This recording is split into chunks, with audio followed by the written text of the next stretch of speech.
Hello, everyone. Good morning. Mm, good afternoon for me. Oh my days. What's going on? Hang on. This. Oh, you wouldn't believe I'm a nightmare. I was just relaxing. I thought I'd be done the stream for quarter past, not quarter past two, not so a quarter.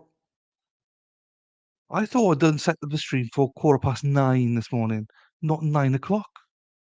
I didn't realize. I only came in to set up and I was like, oh my God, you're live.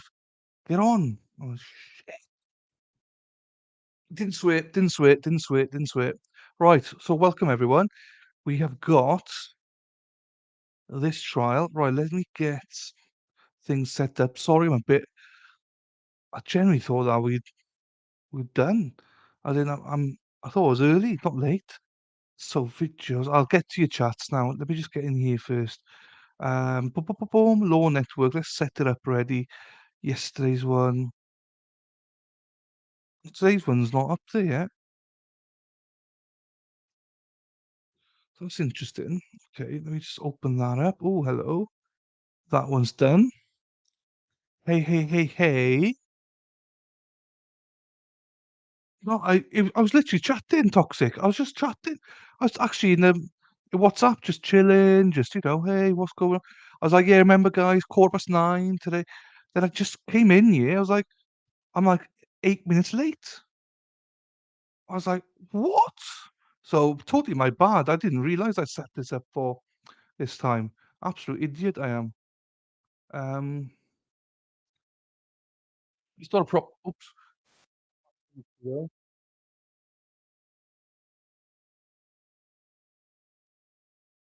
Let me get it right back to the start. So today's one's not up there yet.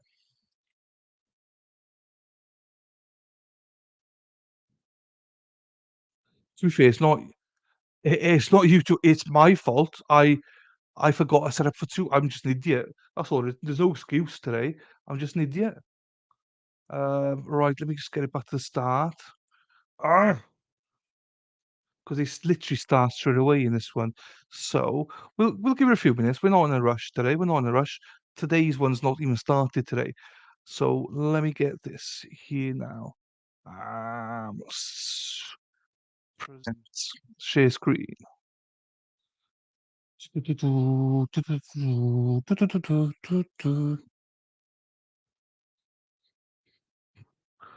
And we'll take it over here. It's all set up there. So they literally, once I press, you can see 0000, so they're ready to go. So, which is good. I mean, we'll leave it for a bit. I mean, no massive rush. So I'll go through some of the chat now.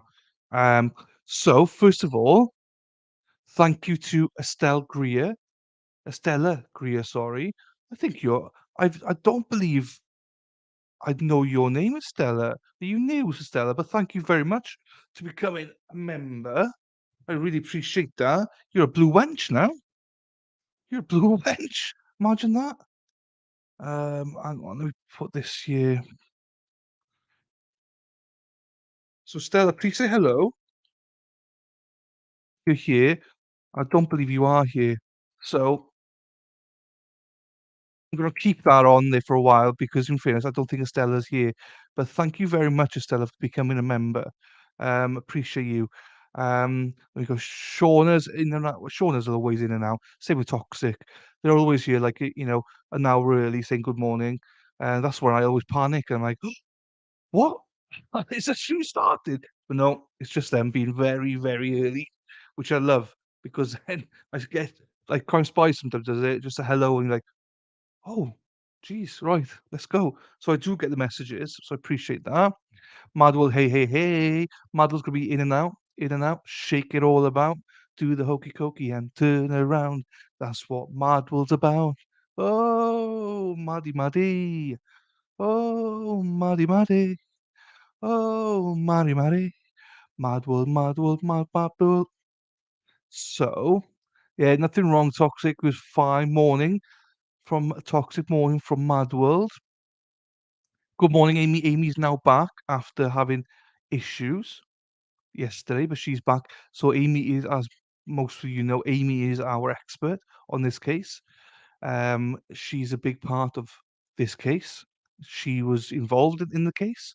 Well, not the exact case, but you know, I always put, I always make it sound, she's part of an impact group that came into the school after this to try and improve things, shall we say, on how things are done. So amazing. We're glad we got that expertise. And so yeah, welcome back here. Also, Gobby too. You're Gobby one, so Heidi's working today, so she's Gobby two, but she's working, so we might not have much of Heidi today. Let me just check this out. Check this out. One, two, three. Check this out. One, two, three. She's here. She's here. Hi, Heidi. I was just saying because you're obviously working as well. So we got Gobby 1 and Gobby 2. We don't normally have Gobby 1 and Gobby 2 at the same time. So I love it. Um, but Gobby 1, you're gonna have to do a bit more work today because Gobby 2 is working. Um, Toxic. Oh, this case, in my opinion, toxic. It should never be a case. There should never be a trial here. It's maddening to be quite honest with you. They expect him to go in with a small pistol, um, and save the day, and it's like, "No, shut up," like, you know? Um, "Hiya all, yes, I'm off." "Oh, you off today?" "Oh, okay, okay, okay, but I have to go to lunch with the in-laws at noon." "Ah, fair enough. That's fine. That's fine." Well, let me know later on if you wanna pop on, you know that, Heidi, you can more than welcome. I just need to send you a link, that's all. So, unless you come back and you feel like, "Oh, no, I just wanna put my feet up," that's fine. Um, yeah, toxic. I think everyone here thinks the same thing. And if you're gonna prosecute this guy, fine, but so many other people deserve to be sitting next to him, not just him. He's basically been made a scapegoat. And someone said, and I don't remember whose apologies, but someone said it seems that they wanted to do this trial because there was no trial for Nicholas Cruz, you know. But everything they played here is about Nicholas Cruz, what he did. It's like, guys, no offense, I wouldn't be running that building. But then they got SWAT and stuff on that as witnesses, and they're all going, yeah, yeah, we'd run. We'd run in on our own. We'd run with our gun. I'm like, Jesus. But this guy's a bloody officer in a school. He's not like SWAT and stuff. So I don't know. I don't know. I don't. I know it's in his job description to protect the school, protect the students. Um, yes, exactly this. Set the precedent for the evil aid. I can't say it right. Sorry, Heidi. You taught me as well. It's not evil aid. It's not evil aid, but I do remember it's something. I don't remember what. So you're gonna have to tell me how to say it. I always butcher American stuff, and I hate butchering it, but I'm willing to learn. So we're still gonna keep Estelle on screen because, again, I don't think she's here. So I just wanted to, obviously, I'm very grateful for anything like this. So appreciate you, Estelle. Oh, Estella. It's like a drink, pint of Stella. Uva Uvaldi. That's it, Uvaldi. Thank you, Toxic. To be fair, I think it was Heidi who taught me, but I forgot. It's been such a long time. Uvaldi. That's all I need, you see, Uvaldi. And if Mad was here, boobies. I don't know why I have to say that, but boobies for Mad Bull as well. They charge it before Evil Aid even happened. It's just really yeah, I know. So as well, Toxic Amy lives in the area, and I say she was a part of an impact group that went into the school afterwards to change some of the legislations and stuff. And it's very political. So yeah, we'll see. We'll see how that works out. Um, we'll just give it a couple more minutes just in case. I don't want to mess about and stuff, but we'll give it a couple more minutes. And we play it at 1.25 as well, so we catch up. Um, I'll put the captions on there. Put it on 1.25 speed. Normally takes us a couple of minutes just to get used to it, but then we're normally flying. I've got my sprites. thirsty this morning. I've not been for a walk, but do you know what? I had two of my nieces here. One's just finished their exams, and one's like a 3-year-old. They wear you out. I haven't done much today, but I fell asleep this morning because they're wearing me out.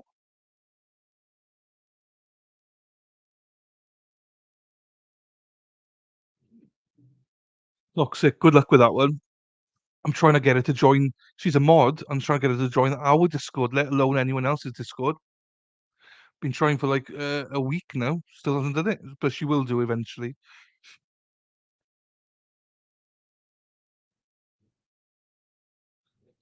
Bum, bum, bum, bum. Those offers should be. Yeah, I mean, Uvalde one is a weird one because you're right that the officers were just stood there disinfecting their hands and stuff like that. Can you imagine if these officers were the witnesses? Like, would you go into a building on your own with not a gun or anything? They'd be like, no, I'll be using hand sanitizer. Do you know what I mean? So bullshit.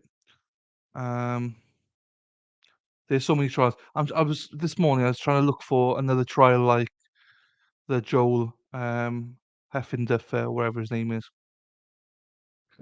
But there's lots of restrictions on actually filming and streaming trials online. So I don't know. Because there's one currently ongoing, but no, it's not a channel. It's a Discord. It is, Amy. Once you sign up to my one, you'll see it, Amy. It's all good. You just sign up, you'll see it, and it's another Discord. It is. Oh, right then.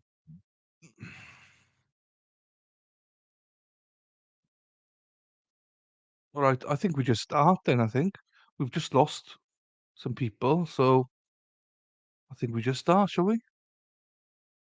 People come in whenever they want then. So where's it? Oh, now we're done that. Where's the bloody trial gone?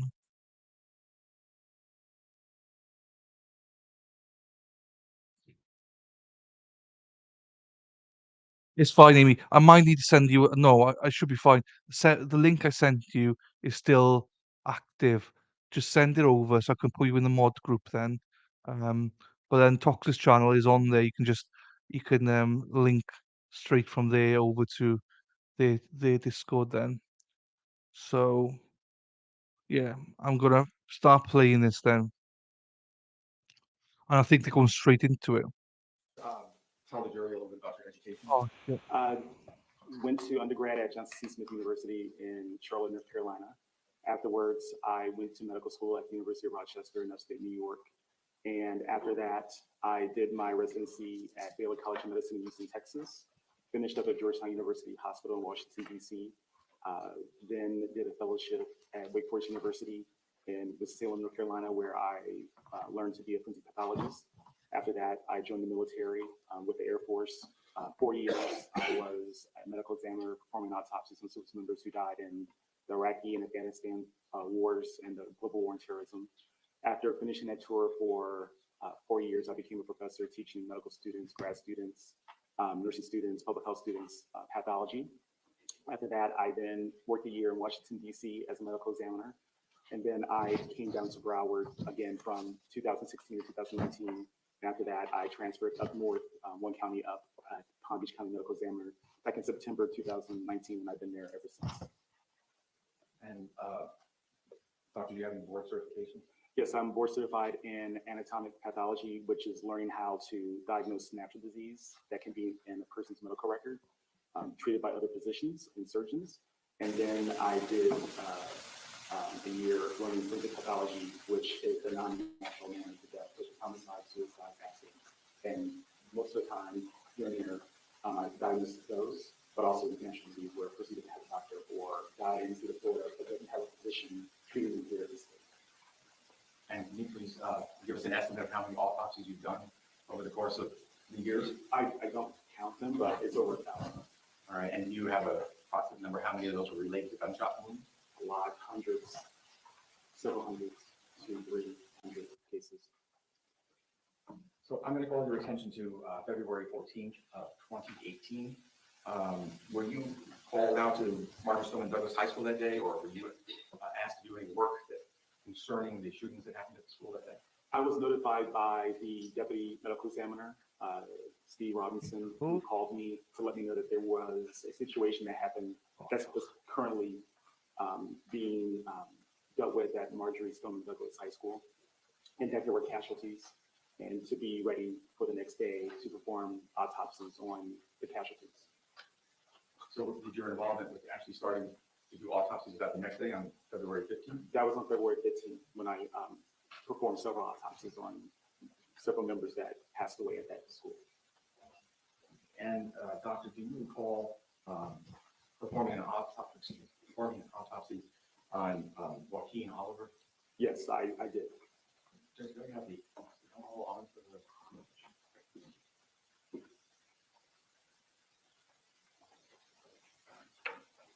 Mr. Claire? Yeah, monitors be on. Yes, so just do this one, sir.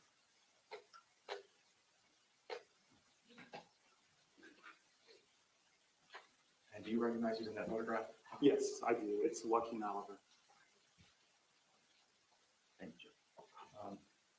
When you started procedure to do the autopsy, did you assign a case number to the autopsy of Joaquin? The case number was randomly assigned based on the number of individuals that were being processed one at a time.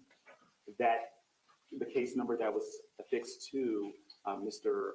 Joaquin Oliver was case number 18-0536. That number will always be affixed like a social security number on Joaquin Oliver's case. No one else before or after him will have that same number. So for as long as the records exist, that will be the case number with the deceased. Were you able to determine before or during your autopsy what his age, height, or weight was? His weight was 134 pounds, and his height was 5 feet 11 inches. And his age, I believe, I don't recall if he was 17. Would it be in the report? It would be in the report, yes. If I were to show you a page of that report, would it refresh your recollection? Yes. Or do you have it?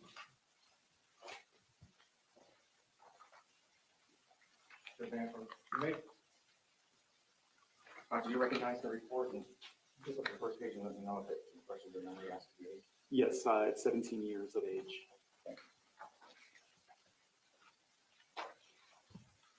And now, Dr. Eager, please walk the jury through the autopsy. Judge, I'm going to check with this one. Relevancy, field of sympathy. Just going to your response to relevancy. Or do we have that as part of the, do you want to sidebar or I'll keep the objection, that's part of the information? It's part of the proof that you can. Because we're stipulating to the death. Any serious bodily injury, not a dispute. Good. Hold on, let me go sidebar after that.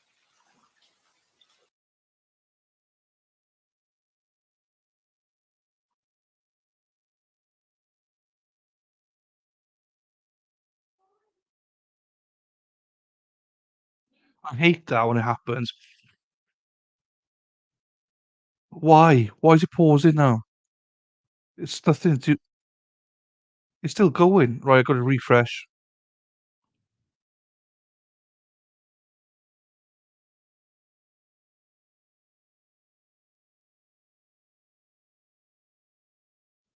No, Toxic, you are helpful. I'm glad you've done that because at the start I never used to do it. Um, but I do it. You are definitely. I wasn't me having to go back. You're definitely been very helpful. Thank you. It's more of a. I normally have it this side to try and cover it, but I moved it for the WebEx and I completely forgot. And to be quite honest, had you not said anything, I wouldn't have moved it. So I appreciate you saying, because I literally would have moved it because I just forget. Right, I don't know what's going on here now because literally the clock is moving.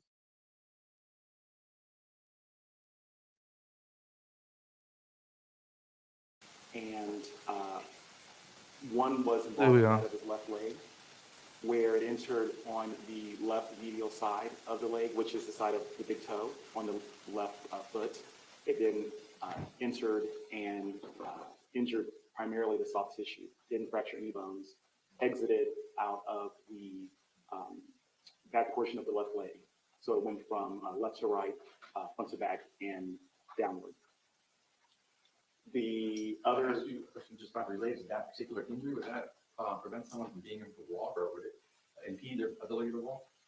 the injury went in between the two bones of the leg, left leg, which is called the tibia and fibula. The tibia is the thicker bone that maintains one's height. And there is a nerve called the peroneal, I'm just mispronouncing, I'm sorry. It's spelled Peroneal nerve. And what happens is that when that nerve is injured, it causes the victim to be unable to walk. They aren't able to move their foot to walk in a gait. According to witnesses, or witness that after he was shot in the leg, he fell and couldn't get up. So that is one gunshot wound. Another gunshot wound involved that of the left arm. It injured the left lateral side, which is the side of towards the elbow on the left side of the left arm, and then it exited out of the front portion of the left arm. So it went from back to front, left to right, and upward, and it only injured the muscle of like the bicep. Another gunshot wound involved that of the right hand, where the bullet entered into the middle portion of the right palm and exited in between the web of the, raising my hand, where entered in the middle of the palm, exited right behind the back of the hand, and it's in between the web between the thumb and the index finger. It injured the bone called the second metacarpal bone, and it caused it to fracture. And then the last gunshot wound involved that of the head, where the bullet entered into the left temple and injured the skull and damaged the brain, exited out of the skull and exited out of the right side of the neck, right behind the right ear. There were also, surrounding that of the gunshot wound involving the left temple, there were irregular lacerations and abrasions. That is likely from the injury of his right hand, where the bone of his metacarpal bone fractured and also traveled with the bullet, and it caused defects surrounding the gunshot wound of the head. So it appears, based on that, that the right hand was trying to block the bullet from injuring him, but unfortunately it was not enough to stop the bullet. So there were 4 gunshot wounds that caused and contributed to Mr. Wakinala's death. And the manner and cause of death? The manner of death is homicide. And the manner of the cause is? And the cause is multiple gunshot wounds. Thank you very much, Doctor. I appreciate you coming down to Broward, and appreciate your time. Thank you. Okay, cross-examination? No questions, Your Honor. State is excused. Yes, sir. So you may sit down. Thank you, sir. Thank you very much. While he's doing that, state, you may call your next witness. John, this time state the call, Mr. Alden Brady.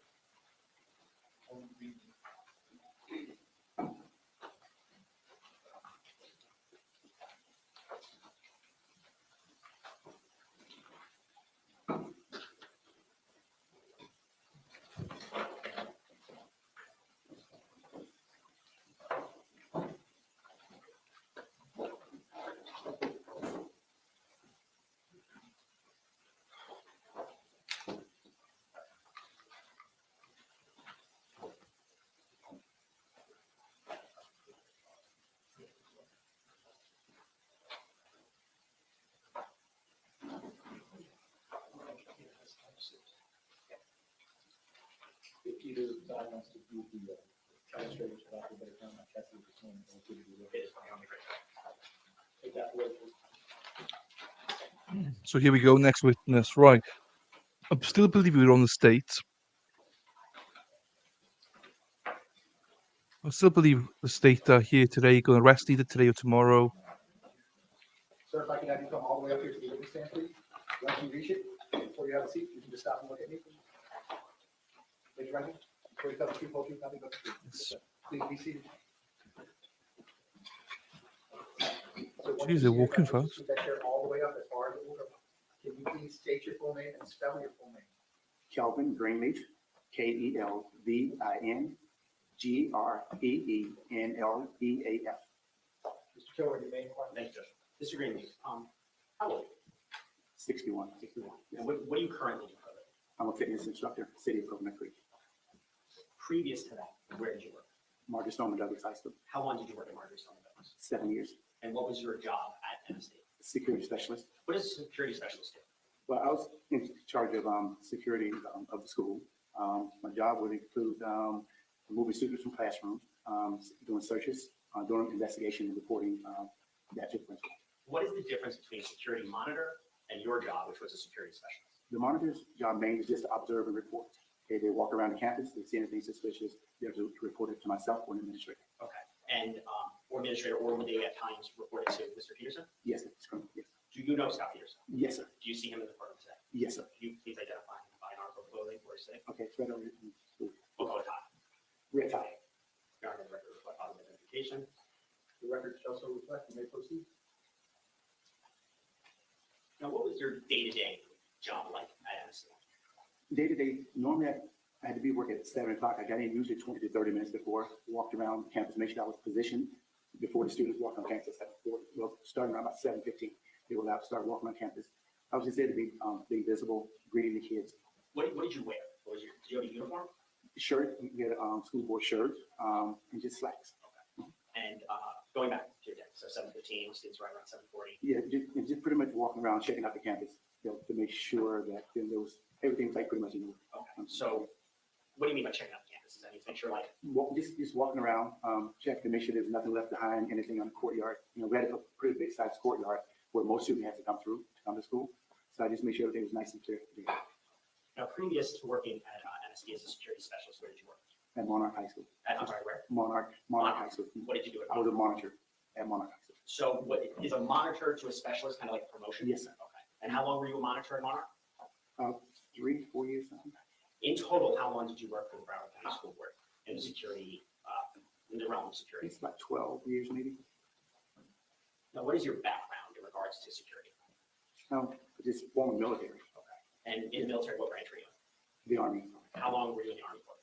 5.5 years. Okay. And what was your specialty? What was your MOS? 64 Charlie, motor vehicle operator.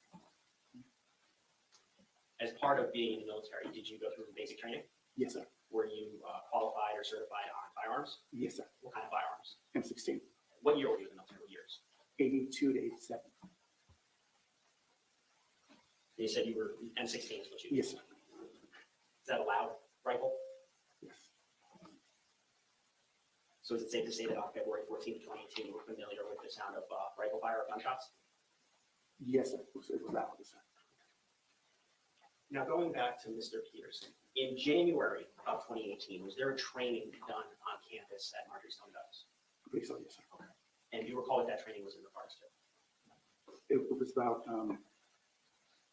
we was getting ready to do a drill, the fire drill, pretty much about the same thing that occurred on that day in February. So you mean blood code red drills? Yes, things of that drills nature? and stuff, yes, sir. Okay. And do you recall who was the teacher of that class? I want to say Detective Butler, I think it was. Is that Al Butler from school board? Yes, Was Mr. Peterson a part of that class? yes, sir. Now, you also spoke earlier about your responsibilities as a security specialist involving administrative searches. What did you mean by that? I was authorized to pat kids down to make sure that they didn't have anything illegal on them. So I was able to do that. And when you conducted these administrative searches, was Mr. Peterson with you? Some of the On time? occasion, yes, sir. Did you see Mr. Peterson conduct administrative searches? Yes, sir. How often? Not too often. He was with me, yeah. I'm sorry, I missed. When I do a search, he would come in, but he rarely did perform any, but, you know, he did occasionally. Now, let's go back to February 14th of 2018. Approximately 2:15 in the afternoon. Where were you at that time? I was in my office, security office, And what building was your office? building 1. Now, what is the first thing that drew your attention that something was wrong? Well, campus monitor Medina put a call over the radio to Monitor Taylor in the 1200 building, stating that a suspicious person was walking towards the building. Working towards the 1200. I'm going to show you what surrogate evidence has states one.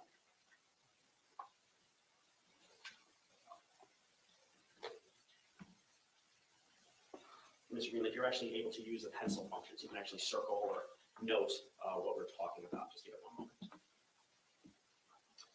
Do you see where building one is on this map? Hold on one second. You can Yes. address yourself. I see it. Using the pencil function, can you just mark where building 1 is? Yeah, use one of these,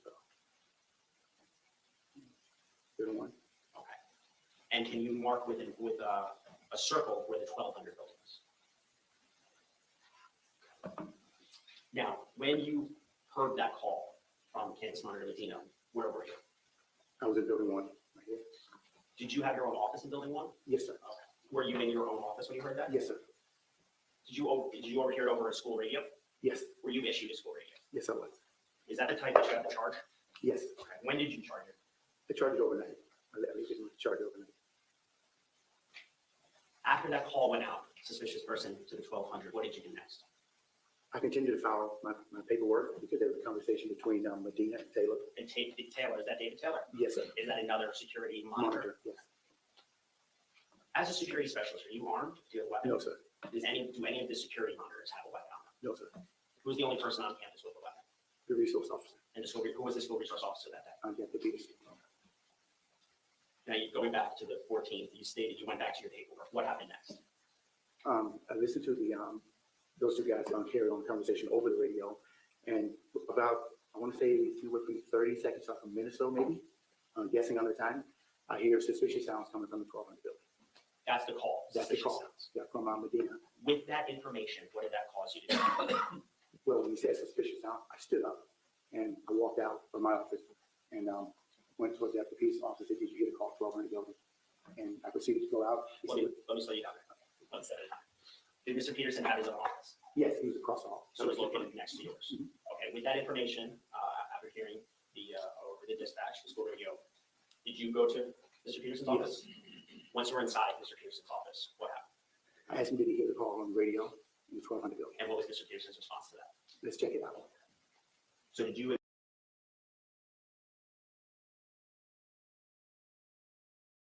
Mr. Peterson exit building 1? Yes, sir. And where were you heading towards? I walked outside of building 1 and noticed a golf cart sitting to my left. So I was going to go to the office to get the key for that golf cart to go to the 1200 building. But the person with the key was not in his office. So we started walking, turned to go towards the 1200. That's when campus monitor Medina pulled up in his golf cart. When campus monitor Medina pulled up in a golf cart, what did you and Mr. Peterson do? We both got into the golf cart. Deputy Peterson got in the front seat with Medina, and I hopped onto the back of the golf cart. And did Medina proceed to bring you up to the 1200 building? Yes, sir. Can you please just track that or just draw the route that Mr. Medina took? Thank you. Now, on the ride up there, could you see Mr. Peterson? I was in the back. I could see him like leaning, talking on his radio. Okay. Which way were you facing? I was facing the front, looking north. So were you kind of turned around? No, I was You jumped on the straight back like this. straight ahead. Now, ultimately, were you dropped off by Medina? Yes, sir. I'm now showing you, clear this from now. Now showing you what's already in evidence as state 17 and composite 2 photographs. Looking at this first photograph here. Can you please mark with an X approximately where you and Mr. Peterson were dropped off? It's somewhere over Oh, I'm sorry, we don't have pencil, I apologize. Now do it. here. It's somewhere over here. Okay. When you were dropped off, which way were you facing when you got off the golf cart? It's facing north. Did you see Mr. Peterson get off the golf cart? Don't recall it. Okay. When you first got off the golf cart, did you hear anything? I did hear something, yes. What did you hear? A gunshot Where was that gunshot coming from? in front of me, the building in front of me, 1200 building. How did you know it was a gunshot? I'm familiar with gunshots, but Deputy Peterson said shots fired. How far away, you can estimate this, were you from Mr. Peterson when you heard the shot and when he said shots fired? Not 5 feet, so I'm pretty close to him. At any point in time, did you see Mr. Peterson take out his firearm? Yes, Was he holding it in his hand? yes, sir. Now, how far, and I moved the picture, so I'm going to erase it and start over. I apologize for that. Can you just mark again approximately where you were? How far would you estimate that you were from the building at that when you got off the golf cart? The building itself? Yes, Um, you can guess this. Estimate. I'm gonna say about 10, 15 yards, maybe. Were you pretty close to the building? Yes, And you said you heard the shots from the 1200. Could you tell whether they were inside the building? yes, sir. Yes, sir. How could you tell? Just from the sound of it. Can you just describe to the jury what you mean by that? It was like a boom sound. It's like it was enclosed. Yeah, I've heard shots outdoors before and also inside. It would sound like the shot was just enclosed. So it sounds different when it's shot from the Yes. inside. Okay. Now, after that, you hear the gunshot. What did you do next? Returned, ran south to the 700 building. Could you You want please to mark just that? kind of mark the route of the trail, tracing where you Went went? to here, over to here, on the corner. Why did you run away from the 1200 building? Deputies said take cover, so it's that direction we ran to. Did Mr. Peterson tell you to run that way, or did you just instinctually run that It's way? safe to follow me, yes. Mhm. I'm sorry, Mr. Yes, sir. Just distinctly, I ran south, And why did you instinctively run south? away from the building that I thought the shots were coming from.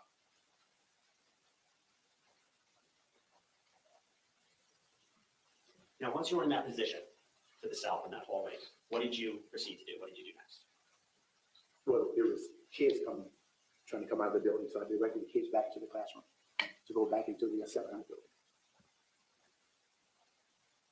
At any point in time, did you hear Mr. Peterson say anything to you? Well, he told me to get back because, that I didn't have a weapon, stay back out of the way. And he did say, get those kids back to the classroom. And you did not have a weapon. No, sir. Could you see Mr. Peterson when you're back in the hallway area? Could you see him? Yes, sir. Could you see his face at any point in time? Yes, sir. And how many years had you known Mr. Peterson? We was there for like 7 years ago, I think. And during your daily day on campus, did you interact with him almost every day? Yes, sir. Okay. Did you know him pretty well? Yes, sir. How did he appear to you when you saw him in that hallway? It was different. I mean, he was sweating and breathing hard, so. You said he was different. What thought process did you have? Just his facial expression was, just didn't look the same. It was kind of like, I don't know, kind of blank in a sense. When you saw that kind of blank, what did you think? I really didn't know what to think, whether he was going to respond. I didn't know. I just felt at that time, I just don't think he knew what was going on. Now, when you're in that position, do you hear more gunshots? Yes, Approximately how many more gunshots? about 4 or 5 maybe. And could you tell where those shots were coming from? Same place, same building, 1200 building. Now, at some point in time, when you're back in the hallway, did you see 5 kids exit the east side of the building? Yes, When you saw those kids, what did you do? directing back to class, away from that building. How did you do so? You used a gesture. Just wait for them to tell me to go back. You waved the kids to get away. Mhm. You have to say yes for the record. Sorry. Yes. Okay. Sorry. Did you see where those kids went? They went back away from that building, back to class. Okay. I'm going to show you.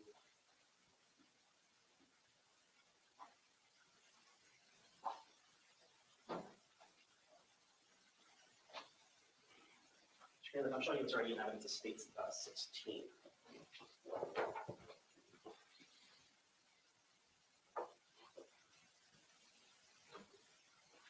Do you recognize this photo? Yes, Does this photo show where you and Mr. Peterson were standing when you were closer to the building before you heard the shots? yes. Can you mark approximately where you were? See it over here. I'm showing you the second photo. Does this show? If you could just mark, I'm going to delete this, erase this. Could you just approximately where you were? Same place. Now, when you told the kids to get back, the kids coming out of the 1200 building, could you tell, were they coming out of the east side doors? Yes, Are those the east side doors that you see there? yes, Now, were there other kids in the 700 building, in the building that you were next to also that you were telling to? yes, yes, sir.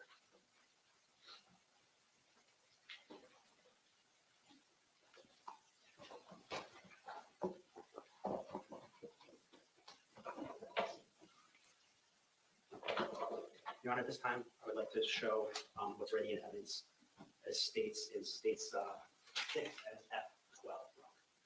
requires the screens to be on. Yes, it does, Your Honor.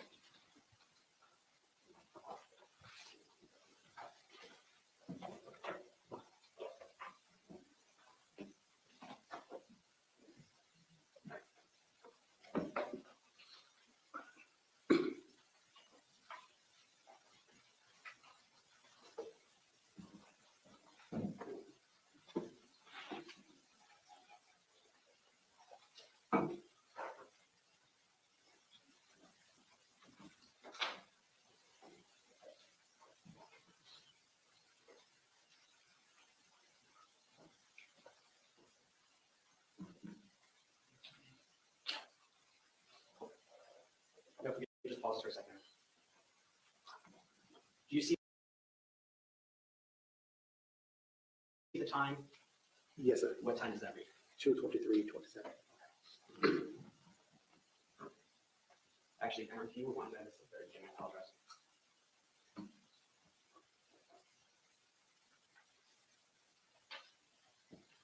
Pause there.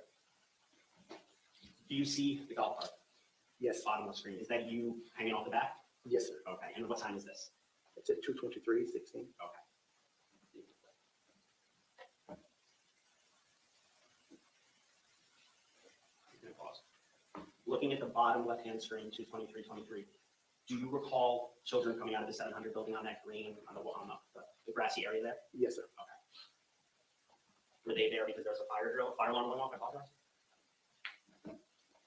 I don't know if it was, I don't recall the fire alarm. Okay. But something had to come out of that building. But you recall seeing the children coming out of the building? Yes. Okay. Do you recall when those children ran back towards the 700? Yes, sir. The golf cart, bottom left hand, do you see it? Yes, sir. You're not, are you on that golf cart at that No, point in sir. time? No, sir. That's, who's the only person on the golf cart? Medina. Okay. So at this juncture, where are you and Mr. Peterson? But we got off the golf cart. Is that, We near the 1200 building off the golf cart. is that the testimony earlier that when you did the exit out where you were standing? Yes, sir. Okay.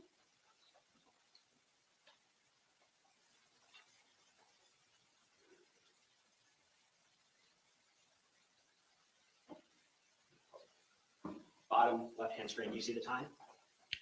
Yes, sir. What time is it? 2:23:45. Do you see yourself in that video? Yes, sir. What were you doing at that juncture? Running towards the 700 building. Okay, are you with anybody at that point? Devin Peterson.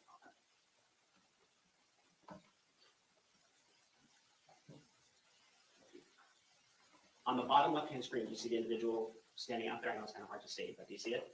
Yes, sir. Is that you? No, sir. It's Devin Peterson. That's Devin Peterson. Yes, sir. I know it's hard from this angle.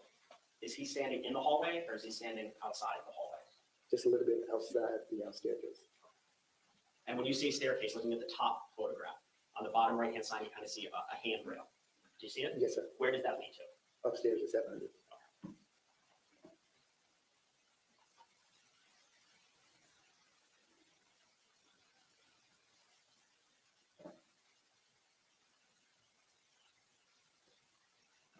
Do you see, what time is it right now?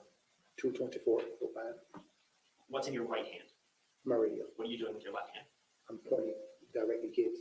Are those the kids? And then Aaron, if you want to a little bit, please. You get it. Bottom right-hand screen.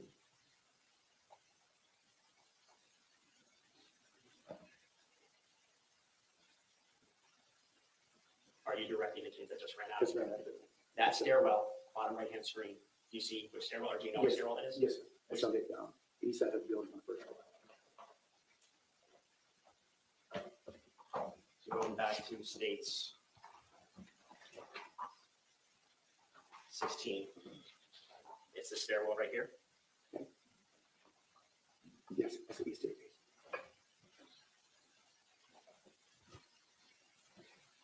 After waving the children out, or when you were waving the children out, where was Mr. Peterson? He's on this spot on the 700 building. That same spot that we saw in the video? Did you ever see him leave that spot while you were next to him or around him? No, sir.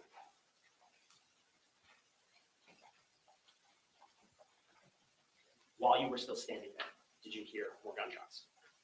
Yes, sir. Approximately how many more? Probably a couple.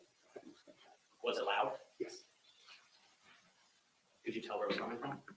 Still straight at 1200. Now, after you are going back to states 17. After you actually go to the second photo, so it's 17. After you're in the hallway there, do you ultimately leave that area? Yes, sir. Where did you go? I walked back south, back towards the auditorium, Why did you do that? to put more kids back. There was a couple of kids hanging out in that area, so we put them back inside the auditorium. Okay. Now, we spoke earlier about these code red drills. What was your responsibility during the code red drill? Well, Code Red should have completed lockdown. I should have went and took cover or locked myself into a security space. But I just took it upon myself, I guess, to go where, the problem was located, where the problem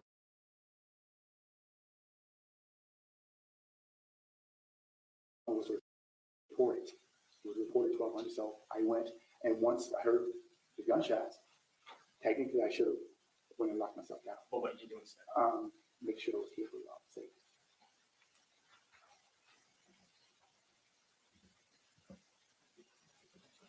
During the code red, based upon the training in January as well as other trainings being a security specialist, do you know what Mr. Peterson's job was during the code red? For Deputy Peterson.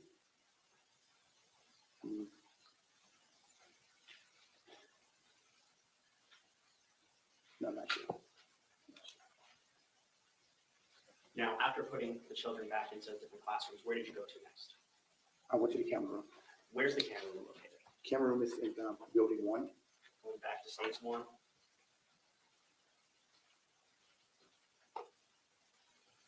Building 1? Yes. Who did you go with? Mr. Morford, assistant principal. When you went to the camera room, or is the camera room located near your office? Yes, it's the door just before my office. Okay. And are you familiar with the camera system? Yes, sir. How did you become familiar with that system? Mr. Rosario, assistant principal. He taught you? Yes.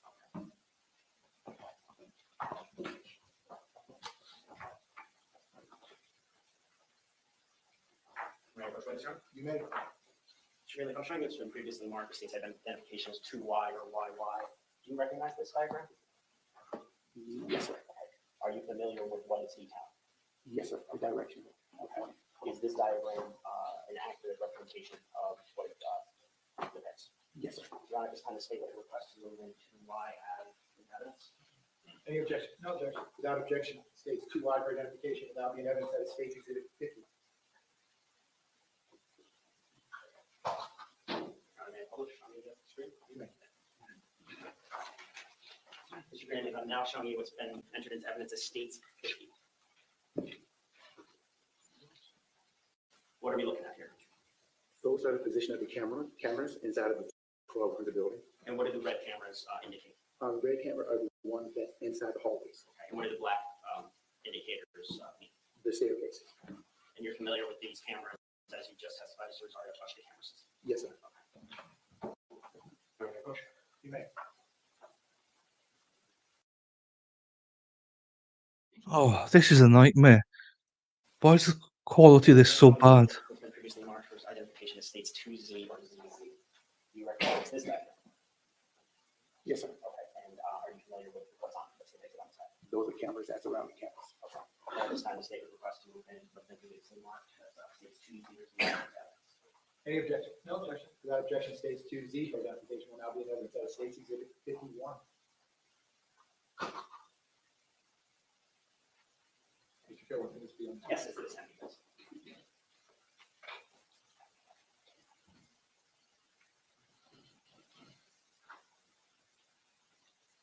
So, Mr. Green, going back to states 50, this is the 1200 building inside, correct?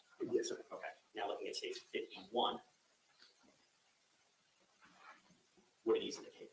Those are other cameras that's located on campus. Okay. Now, focusing your attention to the building 12 on the east side. All right. Are there any cameras that are focused on the east doorway of the 1200 building? For the entrance part, no. And looking specifically at camera angle 54. Do you see that there? Yes, sir. Is that the camera angle that we saw before when you and Mr. Peterson ran from the 1200 building back to the 700 building? That's, no, sir. Well, the one pointing down the walkway, yes, it did point down. The Camera. Yes.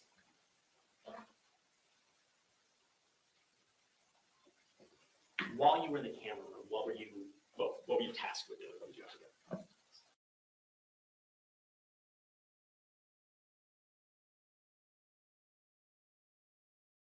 I had to What turn the the- computer on, bring it back up, and I pulled up all the frames for the 1200 building to see what was going on. By frames, do you mean from the cameras inside? Inside the 1200, yes, first floor through the third floor. Okay. In terms of the camera system, how does it work? Is it a live feed? Yes, Okay. When you pulled it up, you said you turned the camera on, you turned the computer on, brought up the cameras. What did you do after that? I had to pull the 1200 building separately away from the rest of the cameras. So once I set it up from first to the third floor, and that's when it was visible for us to see what was going on. Could you see what was happening live when you did that? Yes, Could you actually see anything?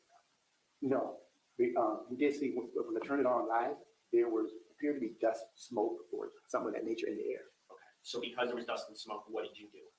I took it back to the recorded section. We can put it on record to see what had happened previously to that, see what caused that smoke. So I took it back to the very beginning. That's when I saw the suspect walking into the building. Okay, so just for clarification for the jury, you can watch it live, but it's also recorded, Yes. so you actually rewound it to actually see what had Yes. occurred in that building. Right. And approximately how far back did you have to rewind? I'm doing so well not swearing, but Because I had an I'm idea being of the pushed time. here. We wanted to look back around I'm being pushed. So I had to go back too far. We got there, I don't know, about 2:30-ish maybe. So about So about 15 yeah, minutes or 15 something? minutes. When you're operating the system, what is Mr. Morford doing? He was on the radio transmitting. Do you know who he was transmitting to? Something that we could just, Did you hear when Deputy Peterson was responding back to AP Morford? something, but I don't know exactly what, what he was responding back to because I was, focusing on the camera, telling more for what passed out.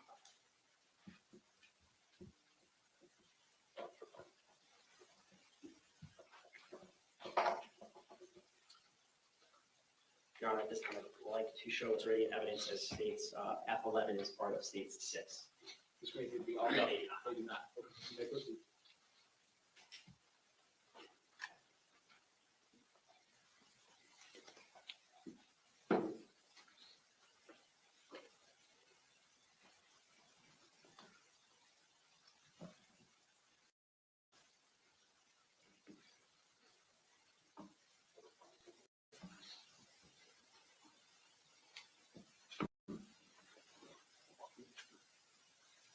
Just really, you see this vehicle, correct? Yes, sir. Okay.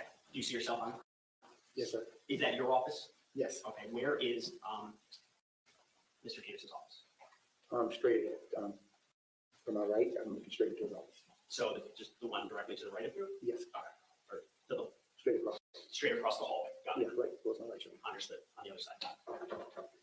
And what time is this at? This is at 2:22:04.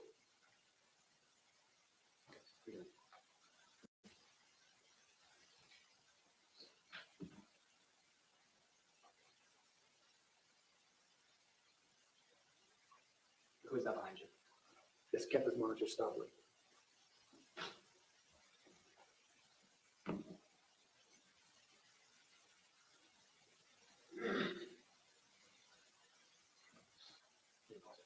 Do you see yourself in this video? Yes, sir. Okay. And who's standing, I guess, to the right of you? Deputy Peterson.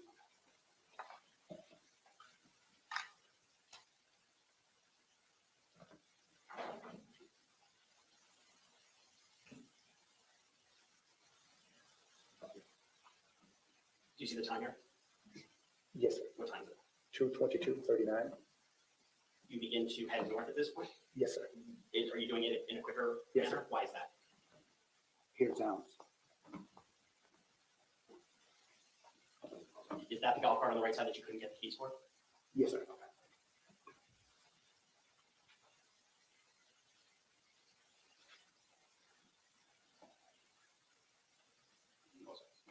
Is that you in the back of the golf cart? Yes, sir. That is the one driven by the Dino with Mr. Peterson on the passenger side? Yes, sir.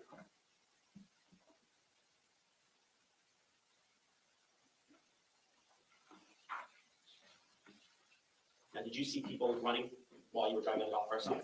And were they running southbound? Southbound. Were they running away from the 1200 building area? Yes, sir. Looking at this screen here, do you see what time it is? Yes, sir. What time is it? 2:23:12. Is that the golf cart that you're on? Yes, sir.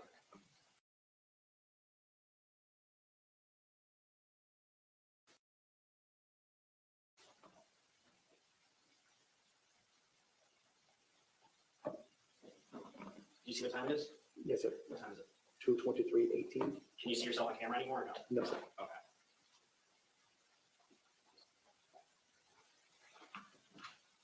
Are these the students that you saw walking out? Yes, sir. And then these are the students you saw running back Yes. away from the 1200? Yes, sir. The golf cart, top left. Do you see what time it is? Yes, sir. What time is it? 2:23:33. At this point in time, where are you? I'm off the golf cart, was standing by the 1200. So you're off video. Yes, sir.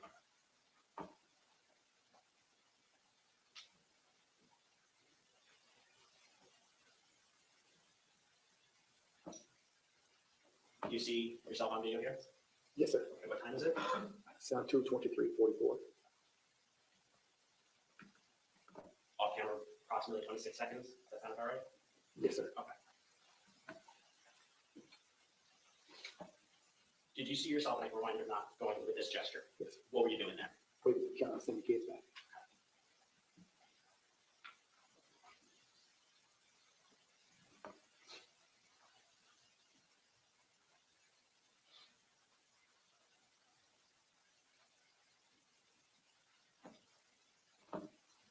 Another hand gesture. Is that the one for the kids coming outside the 1200 building?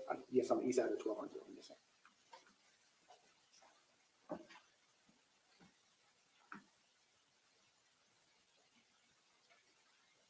Do you recall who these two individuals are? There's two school teachers. Okay. What were you doing there? They directed them to go back because they were going to their building. They was going to the 1200. And you said their building, so that's where they're assigned? Yes, sir.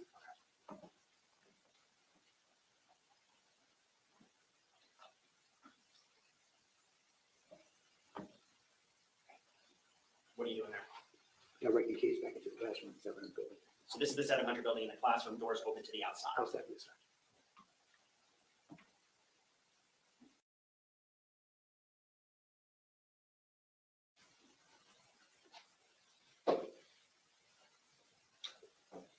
Now, during this whole time here, where's Mr. Peterson? Standing on the corner of the 700 building. In the same spot? Yes, sir. Would that be to the bottom right hand of the screen, like off camera? Yes, sir.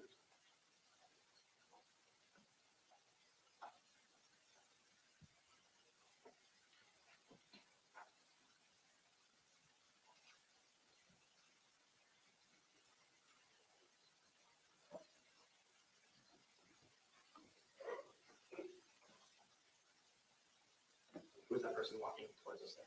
Campus monitor stopped it.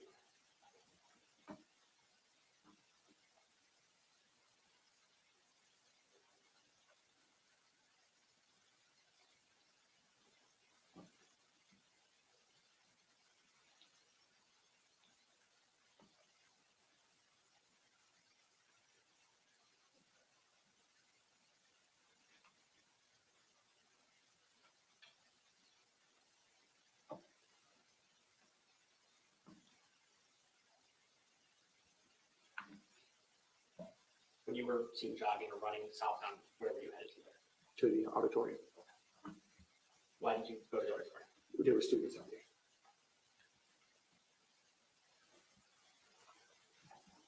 Approximately how long were you with Mr. Peterson in that general area that we just saw?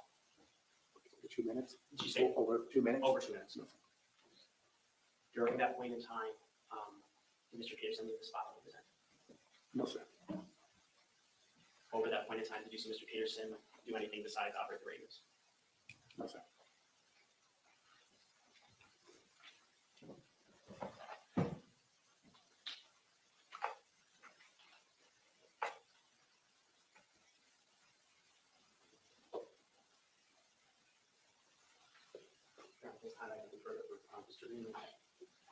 All right, now, ladies and gentlemen, I'm gonna give you a real quick question break. Then just pick it up with the cross-examination. The witness, same admonition as always, please do not discuss the facts of the case, the evidence, the witness, or the testimony amongst yourselves or anyone else till we reach the end of the case. You will leave no pads in your chairs and step back home in one moment. I will be right back with you. Thank you.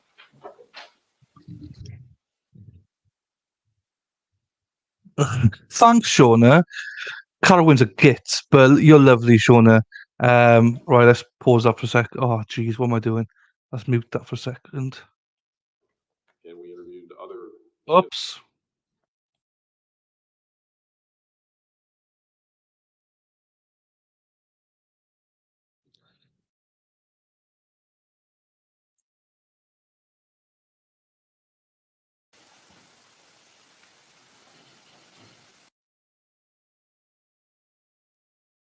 I need to find a place where we were. I'll find it in a bit now. I'll find it in a bit now. Felicia, anyone else have audio was better yesterday? So this is yesterday. We're playing yesterday's and today's all in one. So this is Tuesday's episode at the minute. Thanks, guys. Also, FYI, I will be disappearing from 12 to 4. My mum wants to. Oh, that's nice. But AK, what you mean is you're going to be sleeping. Mhm. Yeah, Carwyn, actually, you've known it, yeah, probably, yeah, 30 years. You're right. Still a tight git, though. Won't buy membership. Known me for 30 years and won't buy membership. Unbelievable. You can access a Discord then, Carwyn. Actually, Carwyn, you'd actually enjoy Discord because you've got all the documents and stuff like that in there. So, but you have to be a member to access it. So, hi, Suzanne. Hi, everyone. Hope you're all well. Yeah, because we're doing the other trial. So yeah, it's confusing. So tomorrow we're doing another trial to start off with, and then we're doing this trial. Hang on, bought 3 mugs. Did you know, Carwyn? Did you? Did you? Did you? Did you? So and then Friday back to normal, then streaming it. But yeah, we're trying to catch up, and we are because we're doing 2 trials this week. So technically one, Carwyn, yeah. And which money do you use for it? Was it a competition money? Ah,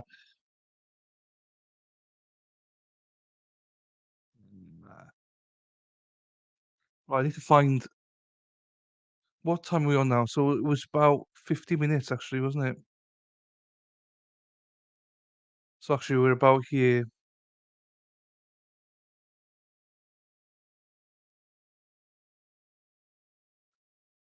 The only thing I picked up on there with this witness was he said that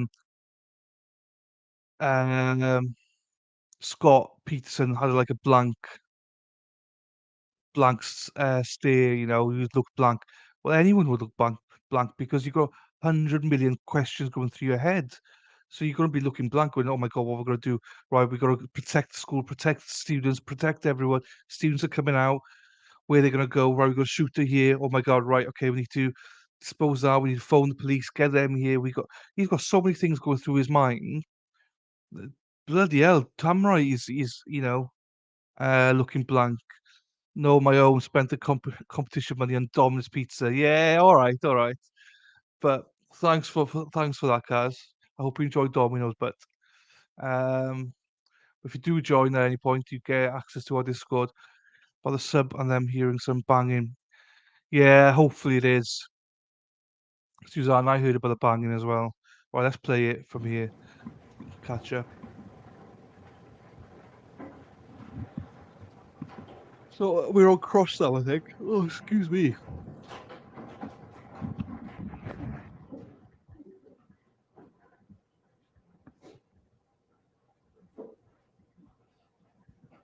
They got enough air, have they, till Thursday, I think, believe. Is it 6 a.m. Eastern or something? They got enough air in the sub.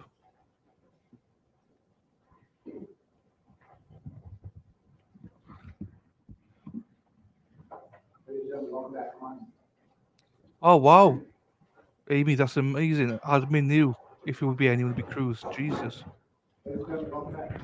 makes it scary to think that that lawyer's still hot as anything. Also, can I just credit myself? I've not really sworn that much today. All right, ladies and gentlemen, Doing welcome well. back. And we took our quick restroom break. We just completed the direct examination of the witness. We were laying down under the stand and under oath. So at this point, we're going to pick up with the cross examination. Mr. Irash, when you are ready, you may proceed. Thank you, Your Honor.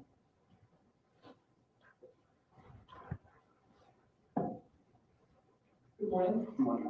I'm choosing to be wonderful here. It's great to see you again.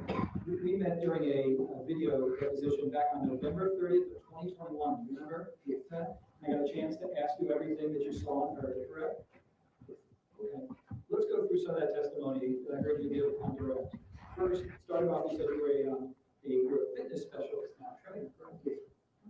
And you've been training for about 14 years, correct? And on the day of the shooting, February 14, 2018, you're employed as what we call a security specialist, correct? Yes. And you have been there approximately 9 years as of February 14, 2018, correct? No, not 9. I came here in 2011 and I was out in 2018. Okay. And when did you first meet Scot Peterson? When I came here. And how would you characterize him professionally? What kind of job he did? The jury. Tell the jurors about that. What do you mean?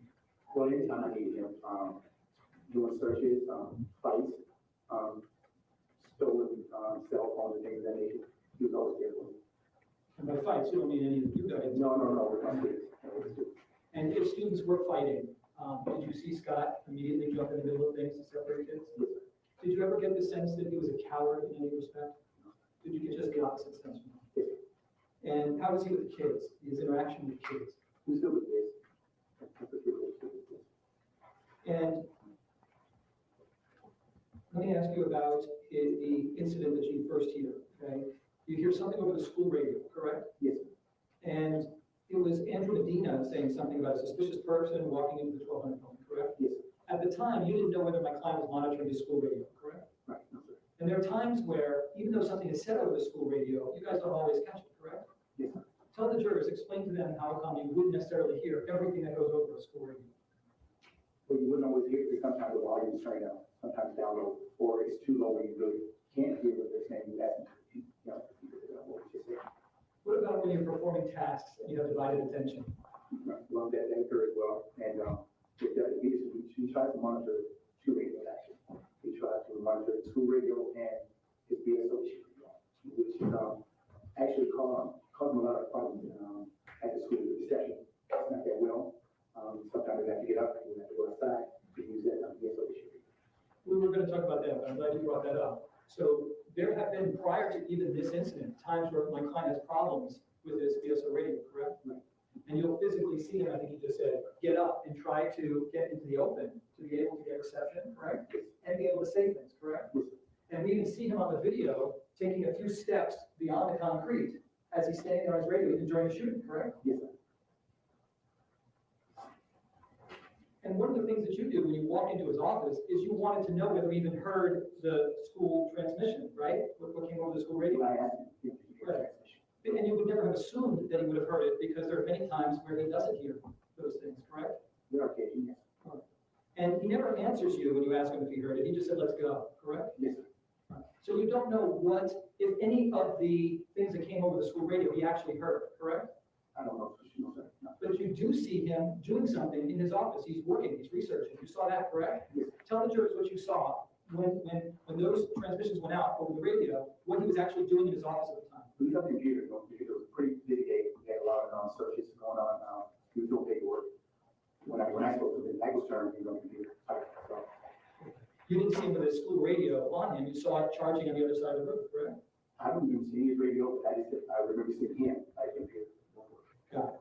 And it looked as if he was intently working on his computer, correct? Yes, he was on the computer.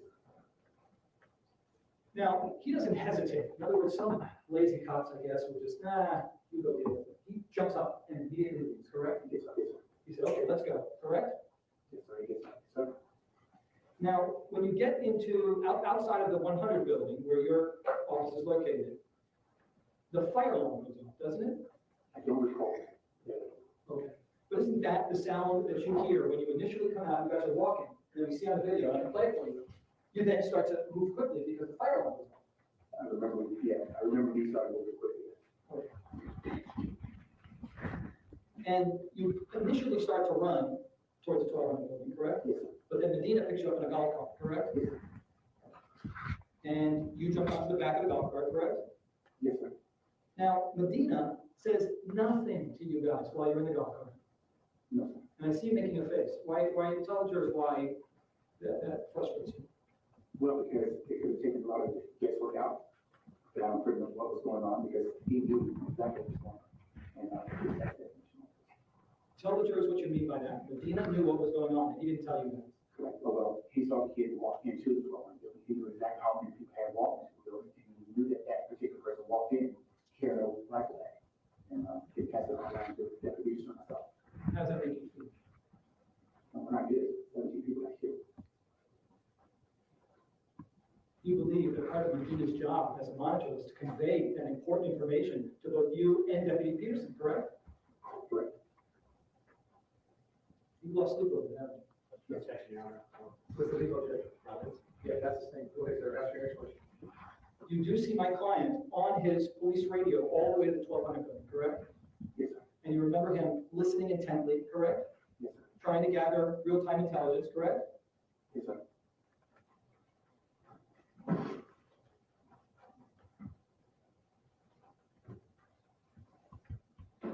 So when you arrive at the 1200 building, both you and Deputy Peterson get off of the golf cart, correct? Yes, sir. I'd like to go through the video and have you take us through that.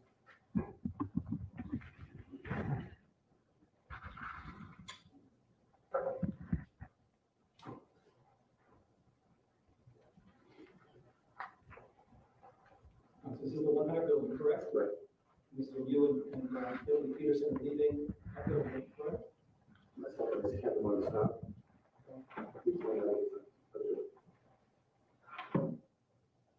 This is the 22214 we're seeing, right?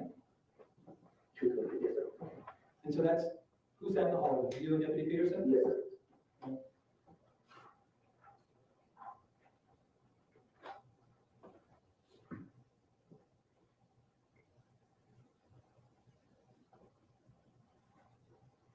No, stop. You begin running because the fire alarm's going off, correct? Well, something got my attention, plus I saw the demons laughing up on the drawing card. Okay. And then what happens next? Let's go. Keep going. You guys are both jogging, correct? Yes, sir. Scot Peterson is jogging now towards where he needs to go, correct? Yes, sir. And at that point, let me just pause for a moment. When you see him jogging, you see him acting up to this point, do you believe he's doing everything he can to be present and to help whoever needs him?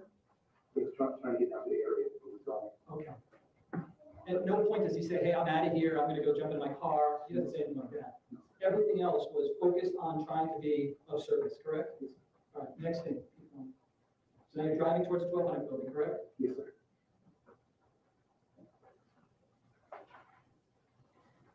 And pause for a moment. You had described Scott's demeanor. You had never seen him act this way before. No, sir. Had there ever been a scenario on campus in all those years that you would analogize or say was similar to what you were going through here? No. It was like nothing else, correct? No, sir. And even you, how are you feeling? Good. I can understand. Did Scott look the same way? Yeah, he had a little bit more pressure. I think it was a bit more stress over him trying to handle the radio and stuff like that. You saw that he looked pressured? Yes. He looked stressed? He didn't look like a man who was calm and just standing around doing nothing, correct? He's on the radio. Majority of the time. And keep going. This is between the 700 and 800 building, correct? Yes, sir. We're about 22320 right now, correct? Yes, All right, pause for a moment. There are kids coming out of the 700 building, correct? yes. And they were all coming out because the fire alarm had gone off, correct? I don't know the reason why they came out. It could have been, I don't know why they came out, but I do know that they were coming out. Well, the bell hadn't rung yet, No, correct? but I can say, myself, I don't remember hearing the fire alarm. I got that. And isn't that, I mean, and you wouldn't be lying about that if the fire alarm was going off. It's just one of those things, right? Is that a yes? Yes, sir. Meaning that because it's a very stressful situation, it's possible the fire alarm was going off, which would make sense because the kids are leaving the 700 building, right? Objection, Mr. Counsel testifying. Yeah, that's the same. Go ahead, sir. Ask a question with a question mark between. Would kids be coming out of the 700 building prior to the bell leaving like this unless there was a fire alarm? No, sir, no. Okay. So how many hundreds of kids are in the 700? Quite a few. let's ballpark it, just so we know how many came out. Just when I put in that area. Or The entire 700 building, I know. Entire 700 building, it's like hundreds of kids, like 600 kids. Okay. And there's no kid that's immune to the fire alarm. In other words, you don't have any special kids who, they get to stay in the building. They're coming out, correct? And did anyone ever ask you to compile a list of all the students who came out of the 700 building? No. It wouldn't have been difficult, right? Because there's a teacher, and each teacher has a classroom, correct? Yes, sir. Do you know any of these kids that are coming out? Like, can you identify any of them? I can't right now, but I'm pretty sure I will watch them. Okay. And keep going, please. And you see that they look like they immediately start running in a different direction, correct? My objection is now to testify. Yes, that's the same thing. Do you see them reacting on the video? Yes, sir. Okay. And in which direction do you run? They're running back south, back into the building. Okay. Just, 10, I think. All right. And pause for a moment. So there's a period of time where you both don't run to cover them, correct? Right. You're standing up by the side of the 1200 building, correct? Yes, sir. And you said that you heard some shots fired, correct? Yes.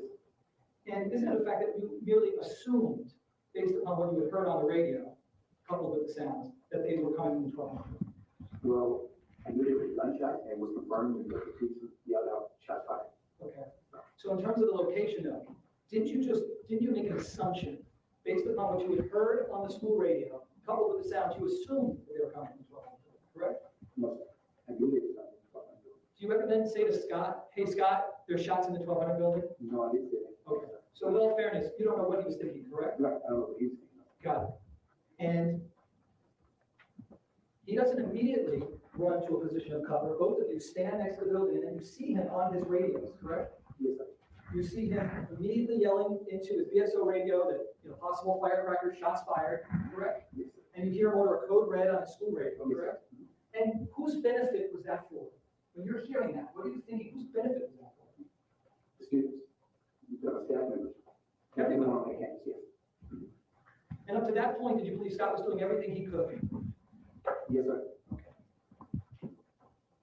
And even though you thought that the shots might have been coming from the 1200 building, number one, you don't know how many shooters are on campus, correct? Correct. There could be, in your mind, multiple shooters at different locations, correct? Could have been, sir. Did you know whether the shots were contained exclusively in the 1200 building, or could they have also been coming out of the 1200 building? From the one I remember hearing, we're inside. I understand. Did you eliminate in your head as a possibility that those shots would never then come out of the 1200 building, or was that a possibility? No, sir. Like I said, the shots I know was certain that I heard came from inside of that building. You worked real hard to make sure that those kids who were coming out of the 700 building got back into their classroom, correct? Yes, sir. There was a reason why you didn't want kids around the area of the 1200 building, isn't that correct? I wanted those kids nowhere near the 1200 building because I knew the shots were coming from inside the 1200 building. Okay. And you certainly thought that if they remained outside, they could be harmed in some way, Yes, sir. correct? Yes, sir. Okay. And you weren't the only one who wanted the kids back in. Scott wanted the kids back in, correct? Objection is speculation. Yeah, but that's the same. Well, let's take a look at the video. You remember him showing you the video earlier, correct? Yes, sir. Where you're gesturing to get the kids back inside, correct? Yes, sir. But take a look. Isn't Scott gesturing as well? Judge on that objection. Yeah, that's the same. Looks like what-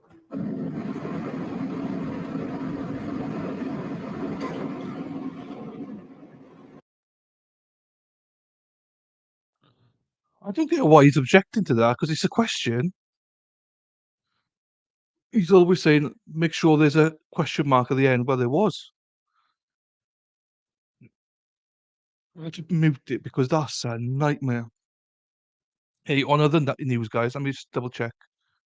Sean, I'll see you later when you come back from class. We are family. Press and media only. No. They are taking the mickey here now. I think that I've been really good, right? So it's not me. Spidey, why are they putting me on limited, what do you call it? What's it called? Why are they putting me on limited ad revenue? Sure, those kids went back in, correct?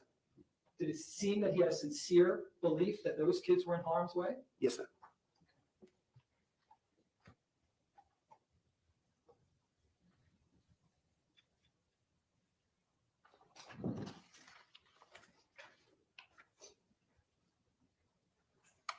And if I heard you correctly on direct, he tells you, he orders you, get the kids back into the classroom, correct? Yes, sir.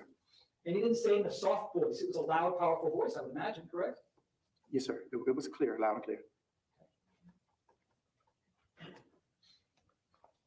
You also had concerns about the safety of the kids who were in the parking lot area too, correct? Yes, sir. You didn't know if they'd be shot by any bullets, correct? Correct.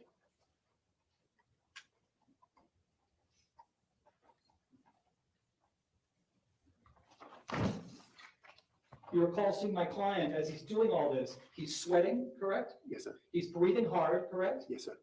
And it was your words that I heard on direct, correct me if I'm wrong. I didn't think he knew what was going on, correct? Right. Yes, Tell sir. the jurors what you meant by that. When I looked at him, he just had like pretty much like a blank look on his face. There was so much going on, and I can imagine the stress, depression that he was under. So, and I pretty much just like, I felt helpless, like there's nothing I can do. And I just don't think he realized pretty much what was going on. But you do see him monitoring both radios in real time to try to figure it out, correct? Yes, sir. And while he's monitoring both radios, trying to figure it out, he had his pistol out. You saw that, correct? Yes, sir. You also remember him scanning the area with his handgun drawn, correct? Yes, sir. And to you, it appears that he was trying to look and see where the shooter or shooters may be located. Isn't that correct? Yes, sir. He did look out straight ahead and did look to the left and to the right. Yes, sir. And during this whole time, you still see my client monitoring to ensure that there were no kids running out of the 700 building, correct? Yes, sir. That was an ongoing thing because you both wanted to make sure that they weren't in harm's way, correct? Yes, sir. And by the way, you never knew when ultimately the shooter left the building, correct? No, sir. Not at that time, no.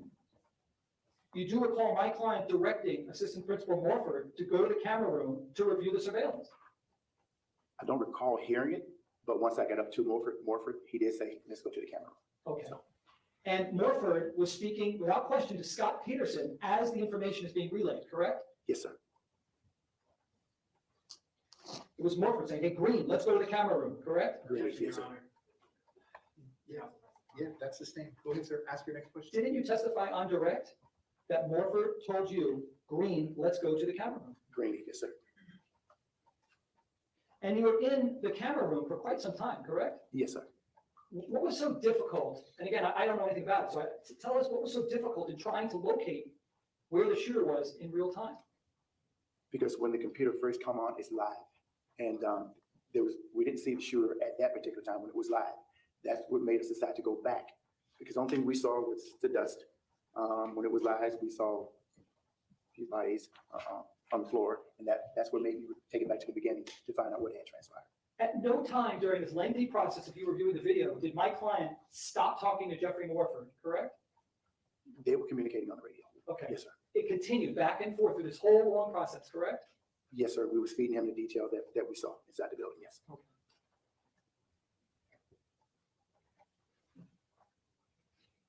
Do you know where my client was looking when you claim you saw kids running out of the 1200 building? He was standing on the corner. I don't know exactly Right. what he was doing. I mean, I know he was on the radio, but where he was looking, I don't know. Those kids never came towards you, did they? No, sir. They ran in opposite direction from where you guys were, correct? Yes, sir. And from the photo that we saw earlier, where's that photo?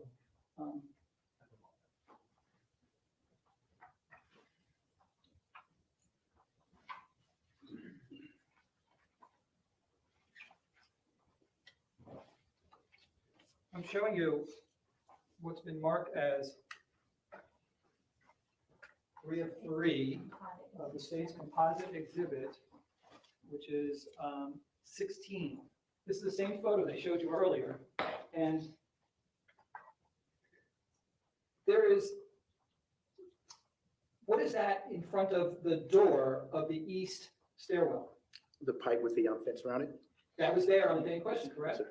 And also that big maroon pillar, correct? Yes, sir. And you just happened to be looking as those kids ran out, correct? Yes, sir. But at no point do they turn and run towards you or Scot Peterson, correct? Right, correct. And also, when you're standing where Scot Peterson was and where you were, okay, and you look to the west, was there anything there in front of you, like a tree? I didn't look to the west side, but there is a tree, but I don't know how far out. All right, let me show you what's marked as Defense Exhibit I, which I've shown the state. If I can approach the witness? Sure. Take a look at it, tell me if you recognize that tree. Is that, Yes, sir. okay, and what is that tree? That's right on the corner where we were standing. Does that fairly and accurately depict how the tree looked on the day in question? Well, I know it's a tree there, whether they had been trimmed or not, I don't know, but yeah, I do remember the tree. Okay, Judge, I'd move this into evidence at this time. State, any objection? Okay, please.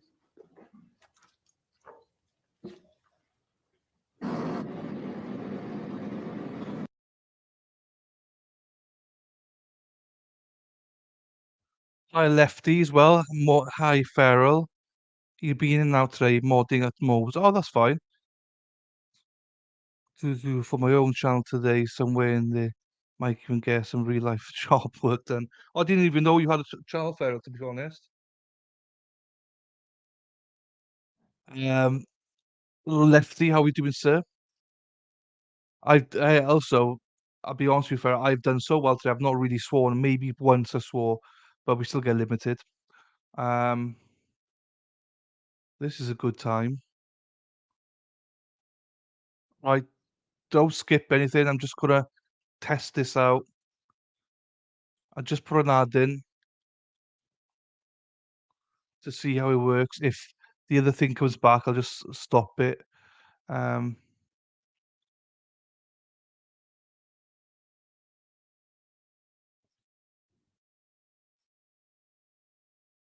oh,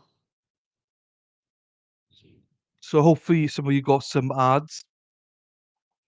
Hopefully, the ones that do get access to ads.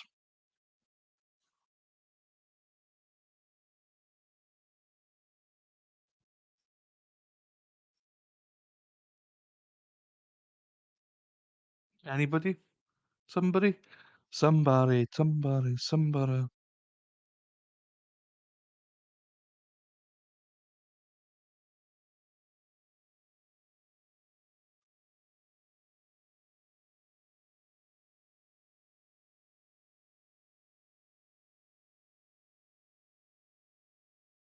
Right, I paused it. Right, did anyone get an ad?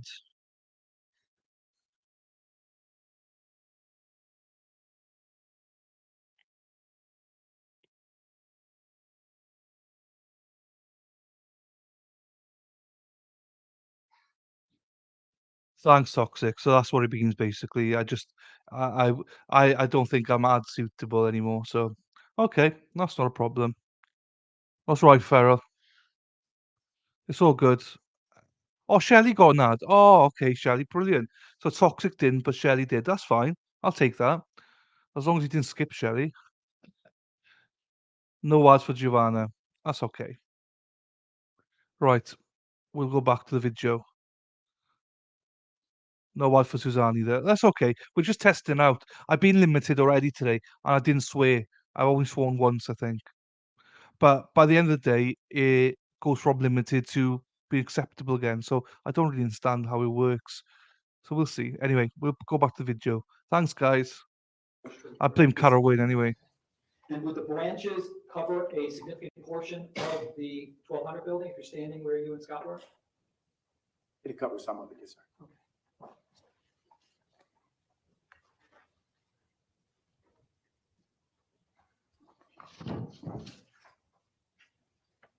When the prosecutor asked you how many total shots you heard, it was only a few, correct? 5 or so or more. That's it. All right. Yeah. You know that approximately 70 were fired. You know that, correct? When you were there. Now I know, yes, sir. Yeah, that's the thing. Do you know why it is that you heard only a few shots? Because those are the ones when I got down close to the building that I knew were gunshot. I did hear some popping noise going down on the golf cart, for that particular time, I didn't know they were gunshots. Give me a moment.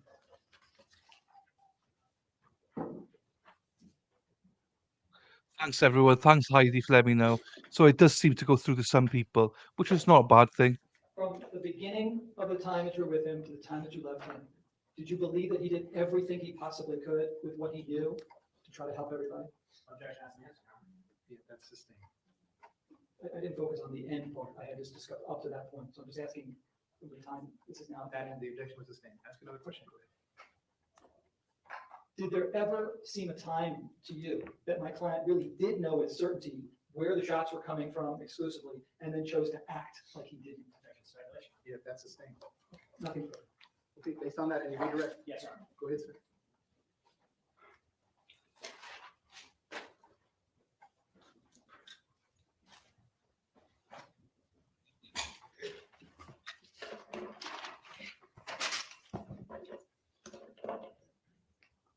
Mr. Ridley, Yes, on cross-examination, early in the cross-examination, defense counsel asked you if the defendant was doing everything he could. Do you recall that question? yes, I recall, yes, sir. Have you ever had any police training?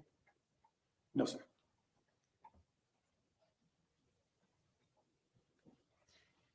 And defense also asked you about whether there was a sincere belief that the kids were in harm's way. Do you recall that question being asked? Yes, sir. Why did you have a sincere belief that you needed to keep the kids away from the 1200? Because the shots were coming from the 1200 building, and that's the direction the kids were running towards. When on cross-examination, you testified that you could see Mr. Peterson looking both straight as well to the west, correct? Yes. Now, straight ahead. Is that the east side doors? Yes, the 1200 building, yes, sir. Is that where you saw the 5 kids run out of? Yes, sir. Now, the pipes that were shown, did that block your view from being able to see the 5 kids? No, sir. No. No, sir. Show. No, no, I remember it. Did that maroon pillar block your view from being able to see the 5 kids? No, sir.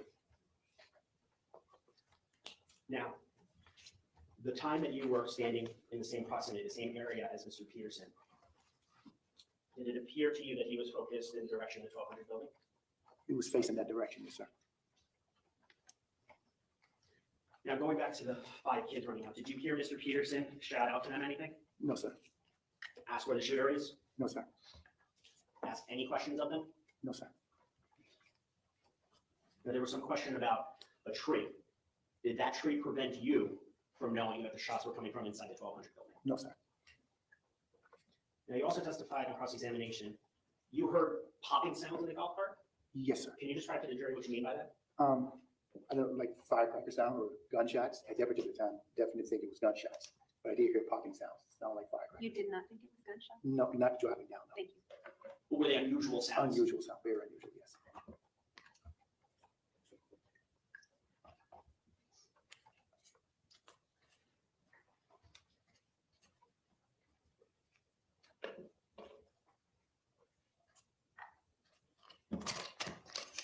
Mr. Eibach asked you on cross-examination about his client sweating and breathing hard.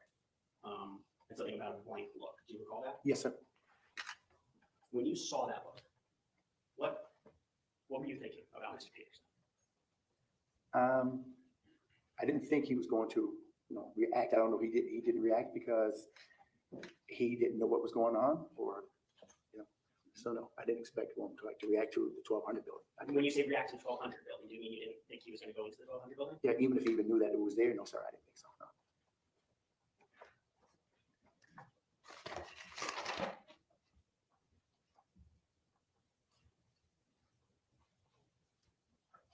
On cross-examination, you were asked whether you told Mr. Peterson about the shot spot coming from the 1200 building, and you did not say anything to him. No, sir. Why not? Well, initially, when I asked him, did he hear the call to 1200 building? He said, let's check it out. I assumed that, he was going to the 1200. Did you also, was it apparent to you that they were coming from inside the 1200 building? Yes, sir. And how far away was he standing from you at that point? 5 feet, maybe 6 feet, You maybe. want to question with us? Sure. Tell me when to stop. How close was Mr. Peterson to you? How close? Yeah. Okay. It's almost arm's length. Yes, sir.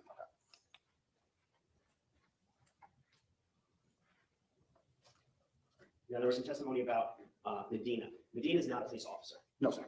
He is a civilian. Yes, I'm monitored, yes. Campus monitor. His job is to observe and report. Yes, sir. Was his job, based upon the training in January as well as everything else you know, observe and report, and during a code red, he's supposed to shelter and hide as well, correct? Yes, And wait for the police? Was that part of the training? well, he's supposed to lock down, yes, he's supposed to lock himself down, yes. Locked down with the intention of waiting. Yes, sir. Until all clear is like given or someone come let you out. They testified under redirect, I'm sorry, under cross, about Medina on the golf cart. Mhm. Is it possible that there was communications or word shared between Peterson and Medina? Could have been. It could have been. You didn't hear it. I didn't hear it, no, I didn't hear it.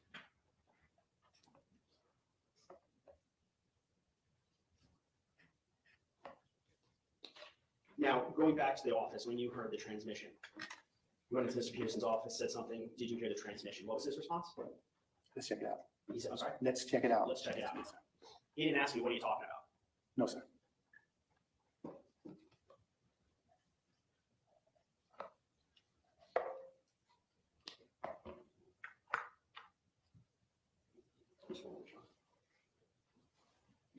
Hang on. Based on that, it needs to be crossed. Yes, sir. Go ahead. In response to the prosecutor, I think I just heard you say Medina could have said something to Scot Peterson on the golf cart on the way to 1200 building, correct? It could have. But you never heard it, correct? You never saw it, correct? And also, I think your testimony was you just assumed that my client knew where the shooter or shooters might have been, correct? When I stated to him that about the sound out of the 1200, he just said, let's check it out. I didn't mean the 1200, he said, let's check it out. So Correct, but then when you get on the scene and you hear shots, okay, you just assumed what was in his head, correct? I didn't really assume anything. I mean, I knew where they were coming from, so. Right, but at no point does he ever indicate to you that he knows, correct? Right. In fact, your opinion was just the opposite based upon how he was trying to figure it out, correct? Objection, counsel testimony. No, that's overruled. That's, that was gone into on redirect. Go ahead, sir. You can answer that question. Go ahead. Repeat that question. You assumed just the opposite, meaning you believed he was trying to figure it all out, correct? I assumed he knew it was 1200 building. When I stated to him, the 1200 building, he said, let's check it out. Right. But I don't know for certain that he heard that. And then when you see him on the scene and you see the way he's acting, it looked to you like he was trying to figure it all out, correct? Yes, he was on his radio. Yes, sir. He was on the radio. And he wasn't transfixed on the 1200 building. He's looking all around, correct? Yes, sir. And when you were sent to the office to look for the video to convey to Peterson on the scene, at no point did you then say to my client, hey, it's in the 1200 building, right? You don't say that, do you? I didn't say anything on the radio to him. Mr. Morford was talking to him on the radio. Okay, I didn't say anything to him. thank you, sir. The state is a witness excused. He is, yes, Your Honor. Sir, you may step down. Thank Thank you you. very much. Thank you. While he's doing that state, you may call your next witness. Your Honor, this time the same for Mr. Elliot Bonner.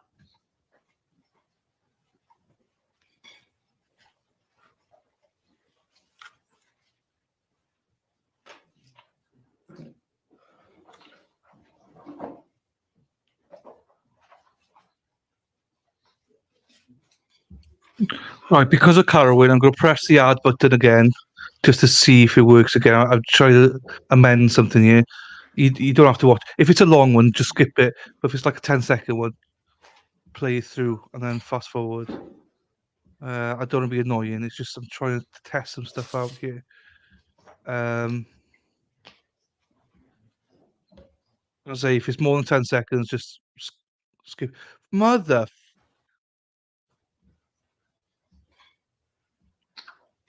So Medina, this is a guy that knew about 1200 building, but didn't, well, perceived not to say anything. So this is going to be an interesting witness for the state and defense, actually.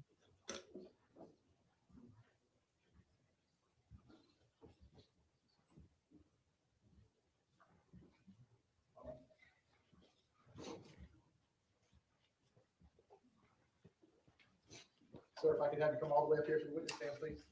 Once you reach it, but before you have a seat, you can just stop and look at me. Raise your right hand. You swear to tell the truth, whole truth, nothing but the truth. I do. Please be seated. So once you're seated, if I can get you to scoot that chair all the way forward as far as it will go. Can Did you anyone state get an your ad name by and any spell your full chance? name? My name is Elliot Thomas Bonner. It's ELLIOT. Thomas and Bonner, B-O-N-N-E-R. Mr. Taylor, remain quiet. Thank you, Judge. Mr. Bonner, what do you currently do for a living? I'm retired. And what did you do before you were retired? I worked 30 years at IBM. What did you do for IBM? I was a programmer. What did you program? I worked on missiles, Like military missiles? military missiles. Previous to IBM, what did you do? Were you a Marine? Yeah, I was a Marine. All right, tell me about when you were a Marine. Yeah, I was a Marine for 4 years, and What years? 64 to 68, Vietnam? Vietnam, What unit were you in? 65 to 67. Yeah, you were in Vietnam 65 to 67? Yes, And what was your job? What was your MOS over there? I was 0311, but I was trained in demolitions. Did you see, silly question, I know, but did you see active combat over there? Yes, Okay. Were you issued a rifle? yes, What kind was it? M14, Is that a loud rifle? very. Ballpark this, because I don't even know that, I can't even imagine the number. How many times between utilizing it, between 65 and 67, as well as basic training, do you think you shot that rifle or rifles in an M14? I don't even know how many times, numerous times, Numerous, thousands? thousands. Now, was there a point in time in your career that you worked at Marjory Stoneman? Yes, And what was your job at MSD? I was a campus monitor. And as a campus monitor, what was your job? My job was to make sure the campus was safe as far as kids going to class and stuff like that, but that's about it. Were you armed? No. And sir, how old are you today? I'm 78. 78. Now, I'm going to go I'm 77. 77. Sorry. No, it's not a problem at all. I'm going to go back to February 14th of 2018, approximately 2:15 in the afternoon. What were you doing around that time? I was about 2:15. I was in the athletic director's office. I'm going to show you a map of the school around here. Read this regional.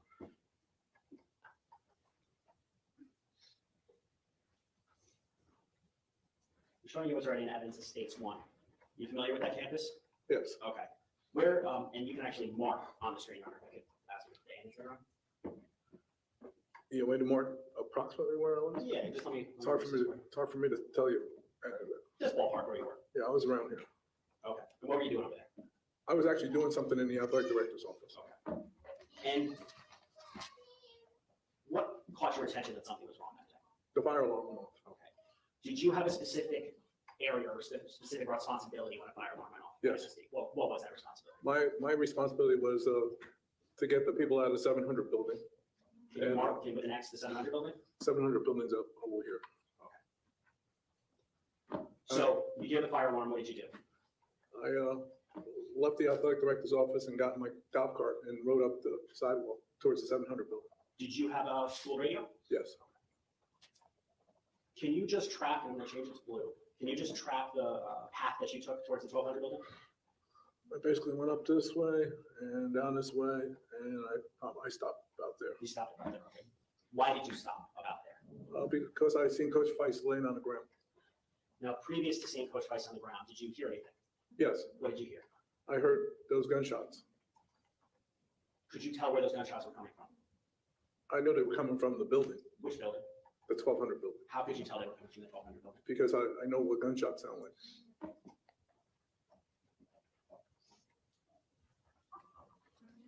Once you get to that area where you stopped to do the line, what did you do after that? I stopped and I said on the radio that those weren't firecrackers, those are gunshots That's over the school radio. over the school radio. And then I said code red.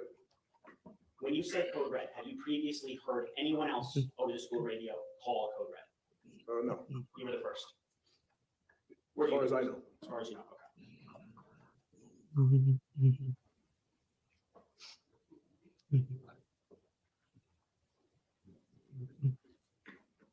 Now, I asked you if you were on that day, but was Coach Feist on that day? They don't. No, Was Brian Stobley? No. Kelvin Greenleaf? No. David Taylor? No. Ana Ramos? no, Medina? No. Going back to the map, when you stopped at that specific point there, how far would you estimate you were from the building, from the 1200? 30, 40 feet. What did you do when you heard those shots and you were in the car? I said code red and I left. How did you leave? I just backed up. Did you put the car in reverse? Yes. Did you turn it around or did you No, just? I just went in reverse. Okay. While you were in reverse, heading backwards, did you run into anybody? Yes. Who? Officer Heinrich. Did you know Officer Heinrich before that day? Yes, Did you know that he was a Coral Springs or that he was a police officer? yes. Okay. What did you tell him? I said, Coach Weiss is laying by the door. Do you recall saying anything else to him? I don't recall saying anything else. You know Scot Peterson, right? Who? Scot Peterson. Yes, How long have you known him for? for as long as I've been at the school, for That as long as day, he's been at the school. that day over the radio, did you ever hear him announce a code red? No. Now, after you reversed the car, what did you ultimately end up doing after that? I ended up going into Westglades. I'm gonna erase this. Going into Westlake. Westglades. Westglades. Where is Westglades? Can you, let me zoom out a little bit. Where's This Westglades? is Westglades over here. Did you get there in your car? Yes, Okay. And why did you go over to Westglades? What were you doing? I was getting as far away from those gunshots. Okay. Were there kids around you? Students? Yes. What were you doing with the students? The students pretty much followed me. Is there a gate that connects MSD to Westglades? Yes, Can you just mark approximately where the gate is? possibly right there. Okay. So did you head west and then south to that gate? Yeah, I went, you want to write down? Yeah, sure. All right, so I went down here, and I went down here, and I went through the gate with my golf cart. Okay. And where did you go once you were on that side? I went down this way. Why did you go down that way? Distance, When you went down that way, so the southern point of the blue marker that did you run into other students and other teachers? oh, yes, How many would you estimate? approximately 300. All right, I'm going to show us it's F5, which is it's a 6. Is this required screen? It is not, Your Honor.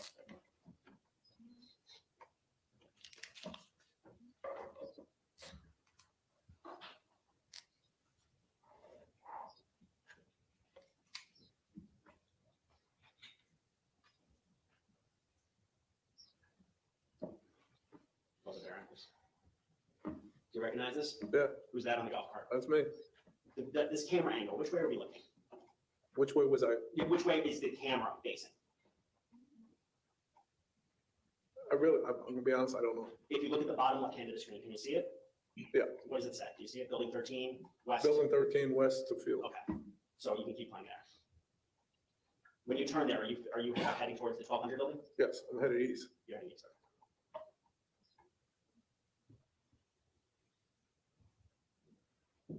Pause there a second. Do you see what time it says at the top? Does it say 2:24:49? Yes, Okay.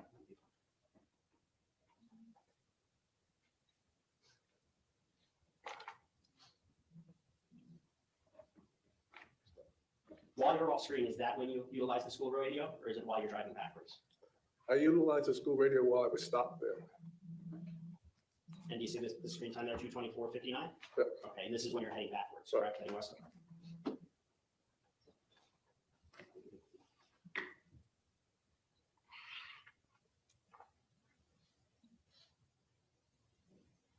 While you're heading backwards, do you continue to hear shots being fired? I don't recall.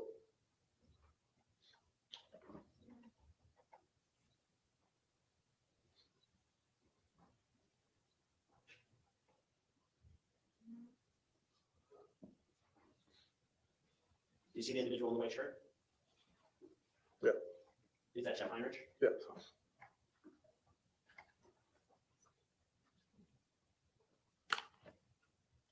Now, the brief interaction with him. Did you stop and have a conversation, or was it just? As I passed, Drove past, it was in passing. as I passed.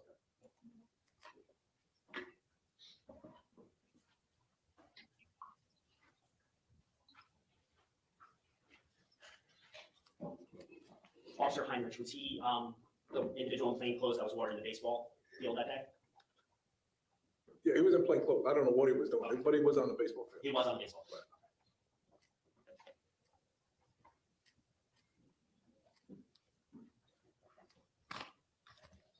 Just one moment.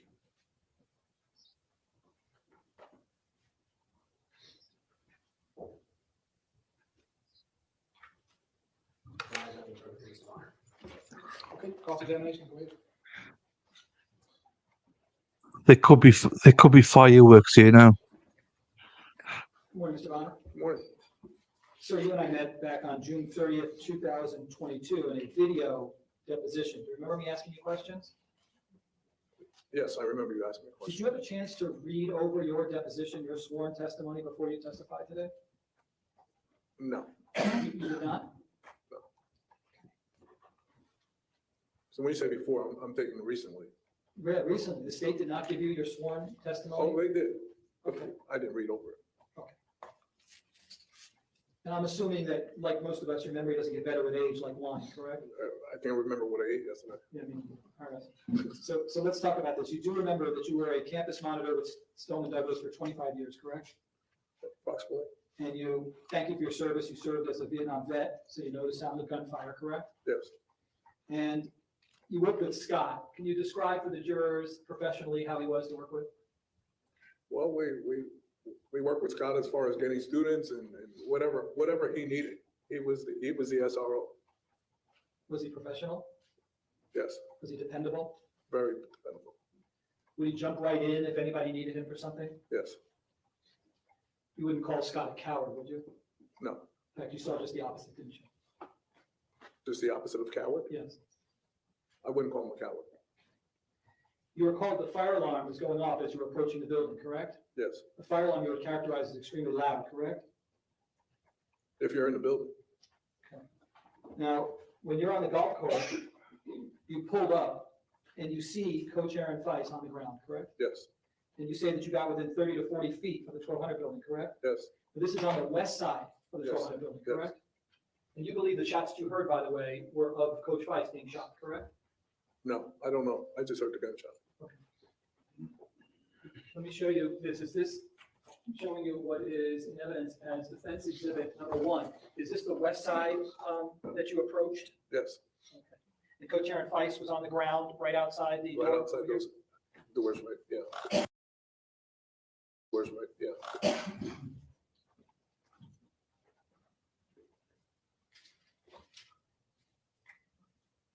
Now, when you heard the shots, isn't it a fact you couldn't nail it down to the 1200 building, but the area around the 1200 building? Isn't that correct, sir? Yeah. Yes. Okay. And one of the reasons why, when you went on your radio to announce those aren't firecrackers, those are gunshots, you didn't give a specific location where the shots were coming from, is because you didn't have one, correct? Yes. You believe that the shooter or shooters could have been outside of the 1200 building, correct? Yes. Could have been. Could have been on top of the 1200 building, correct? That's definitely could have been. Could have been potential sniper fire, correct? Sniper fire? Yeah, somebody shooting out of a window or from some location. I guess so. And with all those buildings, had you had any experience prior to the shooting with there being any kind of echo in that area? Yes. Tell the jurors about that, please. Well, there's quite a few buildings, and it's really hard to tell when there's a noise. You can tell it's over there, but you can't tell where it is over there.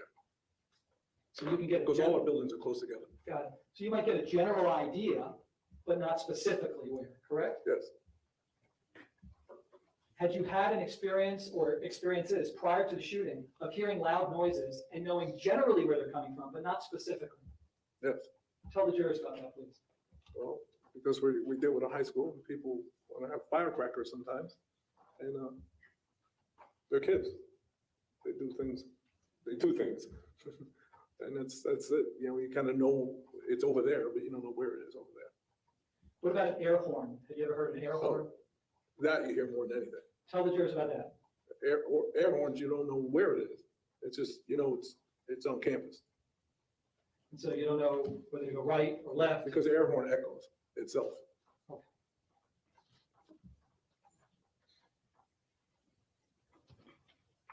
You never saw any bullet riddled windows, correct? That's not correct. Okay. Did there come a time when you were there in real time on the west side that you actually saw bullet holes in the window? Yes. You did, all right. That would have been on the west side, correct? on the west side. From where my client was, there's no way he could have seen those, correct? I don't know where your client was. Okay. Assuming you're on the east side by the 700-800 building, there's no way to see those holes from the windows of the west side of 1200 building, correct? Yes, I would go with that. Nor did you see any muzzle flashes at all, correct? No trails of blood that could lead you to a conclusion of where the shooter or shooters are located, correct? No smells, correct? No. And you never attempted to reach out to my client in real time during the shooting at any time, correct? No. Okay. Thank you, sir. Wish you the best. Can you redirect? Yes, sir. Go ahead. Very briefly. Mr. Butler, on cross-examination, you spoke about the fire alarms. Can you tell me about the fire alarms? Are they louder inside the buildings or outside? Yes, They're louder inside? they're louder inside. Are they significantly louder inside? Yes, because they're geared for us that are inside, the students. Outside in the hallways, are there, I don't even know what you call them, are there actually like horns for the fire alarm? Or how does it work on the outside, if you recall? I believe so. I really can't answer that. Now, during a fire alarm, let's just even say a regular fire drill, are you able to have a conversation like you and I are having outside in the hallways? I don't understand what you mean. Outside, the volume of my voice right now, would that be loud enough for you to hear in the Yes. hallways during a fire alarm? Would the volume of my voice be loud enough inside a classroom during a fire alarm for you to hear me? Probably. Probably. Okay. On cross-examination, you were asked about the location of the shots. Did you think that the shots were coming from any other area other than the 1200 building? At the time, I just thought it was a 1200 building. At the time, you thought it wasn't 1200? Right. I don't know there. Based on that, any recross? Yes. Go ahead, sir.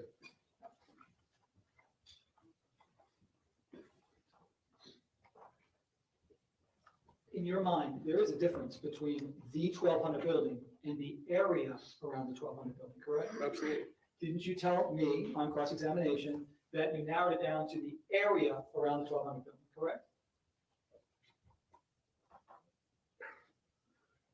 No, I didn't really say that, but I said it was around the 1200 building. But Okay. to me, it was in the 1200 building because I wasn't really assessing the area. I was right there where Feist was, so to me, it was in the 1200 building. Okay. Do you remember giving a deposition back on June 30th, 2022? I remember doing it. Okay. And do you remember me asking you the following question on page 10, line 11? Well, could you, Yeah, that's his thing. do you remember giving a statement that is different than what you testified today? I don't recall. Okay. Well, if you had your deposition, would that help refresh your recollection? Yes. Okay, great. Approach the witness, you may. What are you referencing, Counsel? Page 10, we'll start page 10, lines 11, and we'll go to some other pages if necessary. So the purpose of the exercise is to see if the document refreshes your memory. Take your time, just read it to yourself. Once you're done reading it to yourself, if you look up, I'm sure the lawyers will have some more questions for you. Okay, but what I don't want you to do is read out loud from the document. Just read it to yourself. Okay, thank you.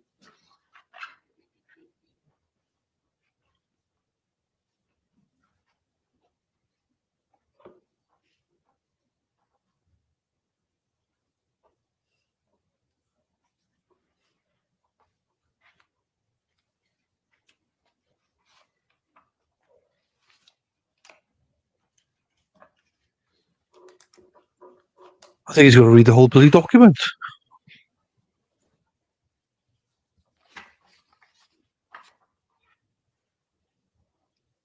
Mr. Agos, you may ask your next question. You want me to read everything that's in yellow? then? No, no, sir. Okay. Does that refresh your recollection as to whether you thought the shots were around the 1200 building versus inside the 1200 building? Yes, and I said I don't know. Okay. Nothing further. State, is the witness excused? Yes, yes, Your Honor. All right, sir, you may step down. Thank you very much. No, let's do. Matt, State, you have another witness that we can start before the lunch break? Sure. They're conferring now, see if there's another witness before lunch. Then we'll try the yard again. Judge, the next witness is Del Black. Oh, you want to do the lunch break now? Yes. Okay. All right, ladies and gentlemen, I'm going to send you to lunch. Same admonition as always. Please don't discuss the facts of the case, the evidence, the witnesses, or the testimony amongst yourselves or anyone else till we reach the end of the case. Please leave the notepads in your chairs. I have to have a discussion just with one of you. So if the rest of you can Step in the back, juror number 6, if I can just have you stay in your seat momentarily. Ladies and gentlemen, I'm gonna send you to lunch, juror number 6. Well, is listen left to to join this. you. I hope you all have a good lunch. I'm gonna see you This back is the witness in the that room that's called, his workplace wants him back. 1:30. I thought you were Green Bay Packers, Dave. I honestly thought you were a Green Bay Packer. Then you're gonna get to stay with us, so I'm gonna leave it up to you, okay? But I want you to have all the information, make the appropriate calls, have a nice lunch. No, no, sir. Does that refresh your recollection as to whether you thought the shots were around? You all have a good lunch. I'm gonna see you back at the jury room that's called, Let's play this through then. 1:30. The- Listen to what the witness has to say. I don't want to fast forward it too much. I'm going to skip all of lunch now, and play an ad, and then yeah, that's how we're going to work it. Lefty loves the Packers, yeah, yeah, because he won't buy me Minnesota top. So I think Farrell, I think you're right. I think in disguise he's a Packers fan. He might buy me a Packers jersey or something. I'm not sure, but that explains a lot. I'm not a Vikings fan, Dave. The PTO time, because I think today's your 10th day. There are other ways that they can make sure you don't have to use any of your PTO time. I guess the procedures contained in the email. So I wanted to give you the information, and I told her this is what I was going to do. I'm giving you the info, and if you want to call them over the lunch break, I'll have you with us for the rest of the day today. But at the end of the day today, again, probably outside the presence for everyone else, I'm going to proceed as you elect. All right. You want me to excuse you for cause at this point? Again, I don't want you to suffer any economic harm. And I don't want you to lose any of that PTO time. If you want me to excuse you for cause, I probably would be inclined to do that. I'll have to listen to what the lawyers tell me about it. If you want to stay with us, I know you're greatly invested and you've been here a long time, then you're going to get to stay with us. So I'm going to leave it up to you. Okay. But I want you to have all the information, make the appropriate calls, have a nice lunch. I'll see you at the jury room at 1:30. Okay. Thank you. Yeah, Dave, I'm not a Packers fan. That's Lefty. Right. We're outside the presence of the entire jury. State, anything else you need me to address before we recess for the lunch break? Defense, anything you need me to address before we recess for the lunch break? No, Your Honor. Okay. So, Dan, you got something? Right, I've skipped all the lunch. Now I'm gonna pause that for a second, and I'm gonna see if the ads work again. This is a nightmare. Let's have a look. But yeah, Dave, I'm not a Packers fan. I'm not a Vikings fan. I'm not a Packers fan either. So, as Farrell says, it's Lefty. It is. He loves the Pack. Go Pack, go, go Pack, go. I don't mind the Lions though. I like the Lions. Right, there should be an ad playing for you all now. No, I'm not. I'm not a Vikings fan. Um, I'm a well. If I was a fan, I'd say Colts, but I'm not really. I like a lot of teams. So yeah, I'd say hopefully some of you've had ads now. So stay a little bit. This is all because of Carwin.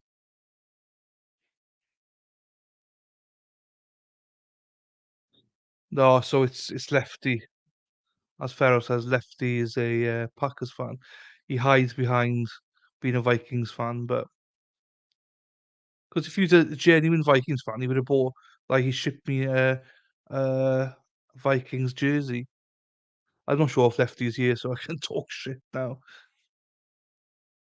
But you never know where Lefty where he's at. He's probably got 4 streams going, so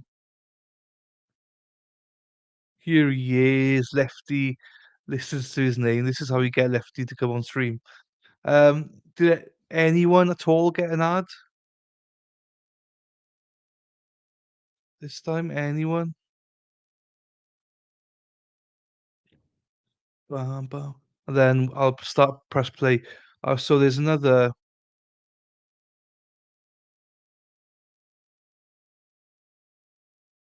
That's the right. Hang on, let me just 7:10. 3 hours.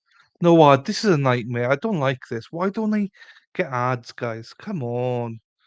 That's just unbelievable. Like, get no ads.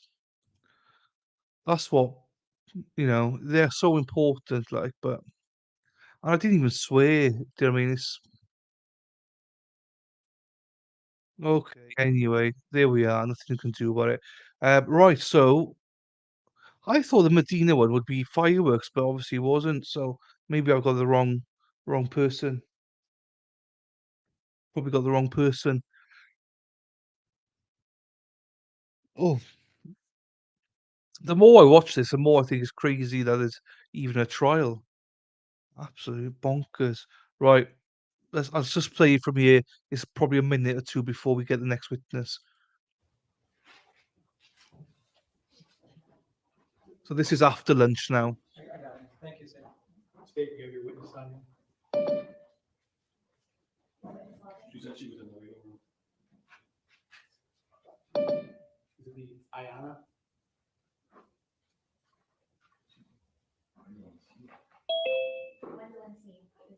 Yankees, oh my days, Dave. Packers, I get it. Yankees, oh my days. Willingly, hey, I don't know the history, Lefty.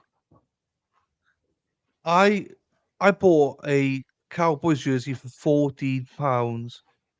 £14 because it was a sale.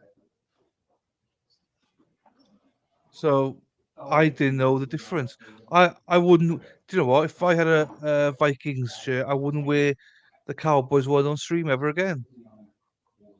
I don't know. Associates computer, so she's understood. You wiped your ass with £40. Yeah, possibly. I just like the NFL jerseys. I'm trying to get into it. Just to share. Amy is here. Can be seen in the courtroom. I think. Yeah, Amy's here. Spidey's here for a little bit. What is the witness's name? State one more. I might tell them not to approve them from now on.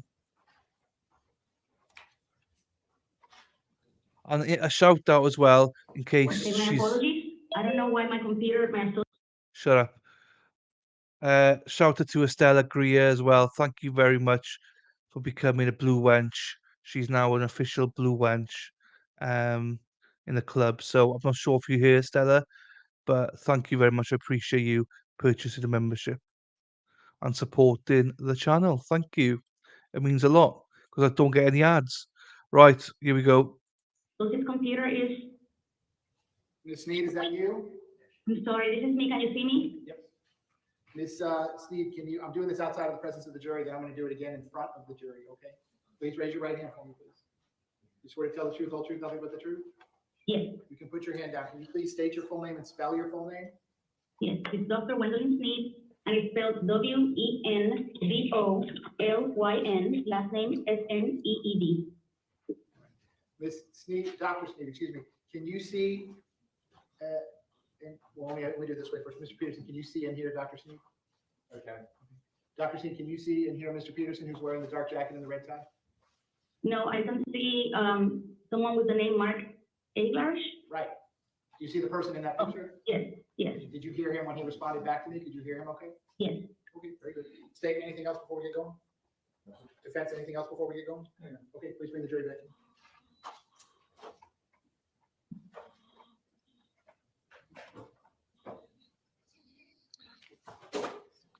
I'm sorry about this, but I'm going to be covering the witness a little bit because of the law and crime emblem. So I have to cover it. Unfortunately, guys, sorry.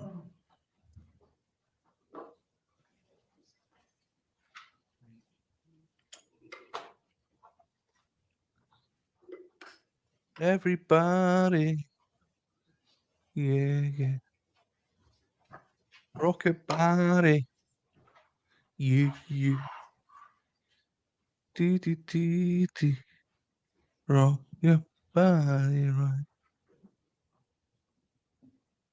Oh, the jury coming in, that's why. I was going, why are we waiting? We're waiting for the jury. There's not been much interest in this trial, which surprises me. I'm not just talking about my channel, but every channel that's streaming it. There's not much interest here. there's more interest in like the Melly one and stuff like that. So, but I think this is incredible. It's got to set the precedent.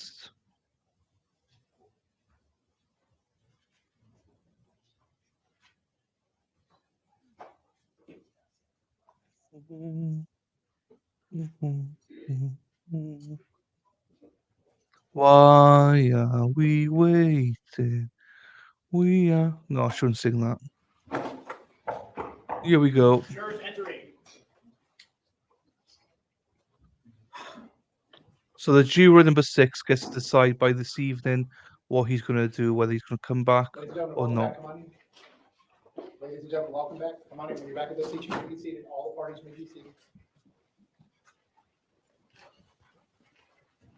Ladies and gentlemen, those of you using the notepads, I'll give you a moment to get the notepads back out.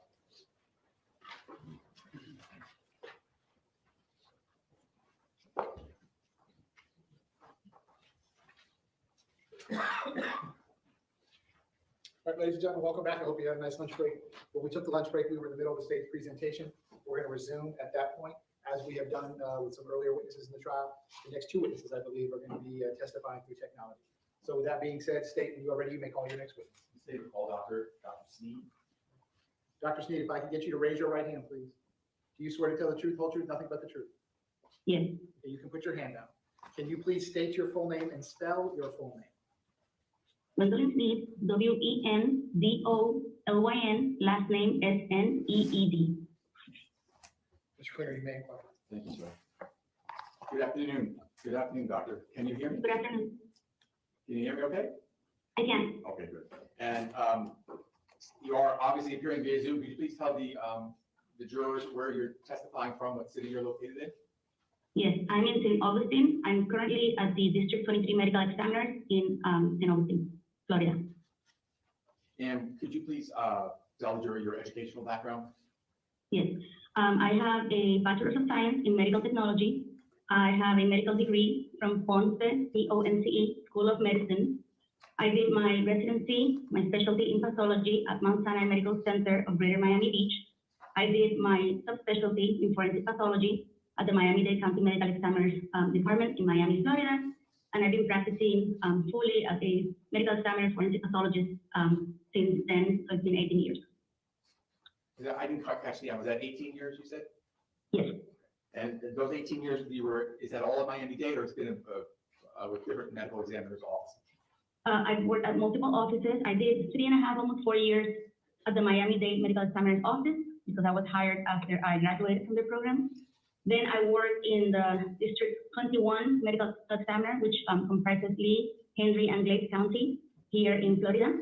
After that, I was there for about 7 years. Then I moved to Maricopa in Arizona, Phoenix, and I was there about 1.5 years. Then I returned to Broward. I was there about 3 years. And after Broward, I became the Chief Medical Examiner in Palm Beach County. I was there for 3 years, and now I'm the Chief Medical Examiner here in District 23 in St. Augustine. And do you hold any board certifications? Yes, so I'm board certified in anatomic and clinical pathology and forensic pathology.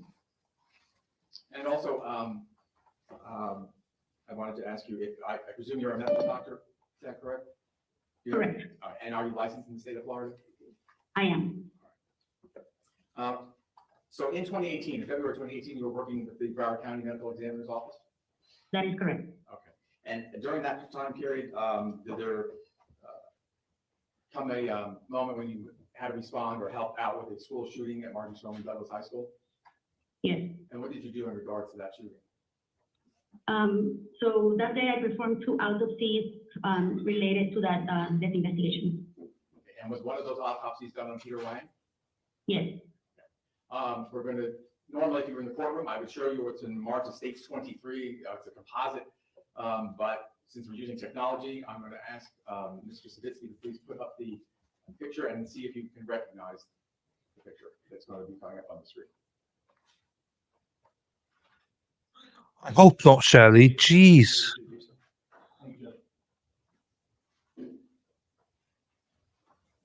Doctor, do you recognize who's in that picture? Yes. Who is it? He was identified at the time of autopsy as Peter Wang. All right, thank you. Down, please. So did you perform an autopsy on Peter Wang, Doctor? I did. How many gunshot wounds did Mr. Wang have? Mr. Wang had 12 gunshot wound pathways, but a total of 13 entry defects. And I'm sorry, I meant to ask you earlier and I forgot. How many autopsies have you performed over the course of your career? Yes, I did the numbers recently. Over 6,000. And do you know how many of those were related to gunshot wounds? I do not have an actual number for gunshot wounds, but I do a significant amount of cases that are related to gunshot wounds. All right, and did you do those type of cases both in Miami-Dade, Broward, and I think you said Collier or Lee? Yes, in Phoenix, in Maricopa County, Palm Beach, and St. Augustine, yes. In performing the autopsy on Mr. Wang,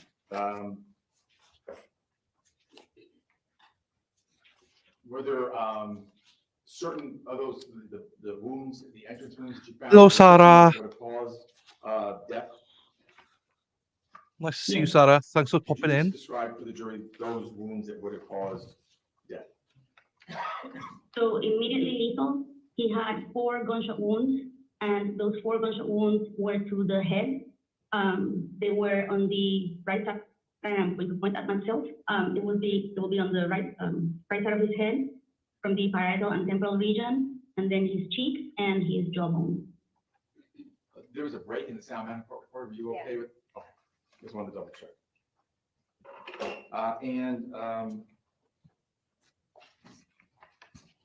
Be back on. My niece is Do you playing know up. She's if any shouting. gunshot wounds to 2 his seconds. legs? He did. All right, and can you just briefly describe those gunshot wounds, please? Yes. So he had multiple wounds. He had on the right side, on the back of the right side, he had 1 wound that went through the pelvic region, fracturing some bones into the abdominal region. Then he also had another gunshot wound on the right side from the lateral side, meaning outside from the body, from the lateral side to the medial side and going upwards. And he also had a gunshot wound on his right foot that went basically through his heel into the anterior aspect of the foot and out. And were you able to tell from the autopsy whether or not those 3 wounds that you just talked about, would they have caused Mr. Peter Wang not to be able to walk? Right. So the wound that was on his right buttocks region, posterior side, that went to the bottom into the hip, that fractured a portion of the pelvic bone. That it would have been very difficult to walk with that fractured pelvic bone. The wound on the heel, that went through the heel, through the foot, also fractured bone. So it would have been difficult to walk with that as well. And also, while performing the autopsy, either before or during or after, were you able to determine Mr. Wang's age, his weight, his height? So the age is reported when the decedents are identified. And so he was reported to be 15 years old at the time of his death, and he was consistent with a 15-year-old. His height, we measured him at the office, and we measured him at 61 inches, which is 5 foot 1 inch. And did you say his weight? I might have missed it. Oh, I'm sorry. His weight was 128 pounds as measured in the office. And doctor, could you please tell the jury what the cause of death was? Yes, multiple gunshot wounds. And what was the manner of death? Homicide. Judge, I have no further questions. Thank you very much, doctor. Cross-examination? No questions? State, is the witness excused? Yes, sir. Ladies and gentlemen, we need to do a trade and get another witness on the technology, so I'm gonna have you step in the back just one moment. I'll have you right back with me. Again, same admonition as always, please don't discuss the facts of the case, the evidence, the witnesses, or the testimony amongst yourselves or anyone else. If you leave no That was nice and just quick. step in the back one quick moment, I will be right back with you. Thank you. Thank you. Jesus, Scot Peterson is really tall. Yeah, Doctor, give me 1 second.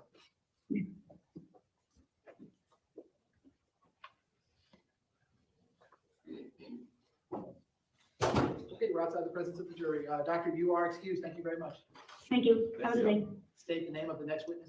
Is Dr. Rebecca McDougall? Lefty is a tool. You're right, Amy. He's our tool. We haven't seen Weirdo. There's a few people missing today. We've not seen Weirdo Dr. McDougall, I doing can that. see you on the Zoom call. Can you turn on your video and your audio, please? Yes, sir. I'm trying to start video. There we go. Dr. McDougall, I'm outside the presence of the jury. I'm going to do this outside of the presence of the jury, then I'm going to do it again in front of the jury. Can you raise your right hand for me, please? You swear to tell the truth, whole truth, nothing but the truth. Yes, sir. Can you please state your full name and spell your full name? My name is Rebecca MacDougall, REBECCA MACDOUGALL. Mr. Peterson, can you see and hear Dr. McDougall?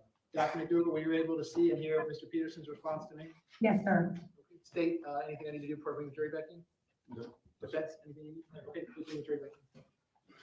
Well, I think Lefty said that So I Mr. Jury belong. comes back in, I'm gonna have the state call you as a witness, and we're gonna do that whole thing again. I belong to no one. So he isn't our tool, Amy. He's everybody's tool. So we do not own Lefty. Lefty's a free agent. He's like Aaron Rodgers, a free agent, can choose wherever he wants to go.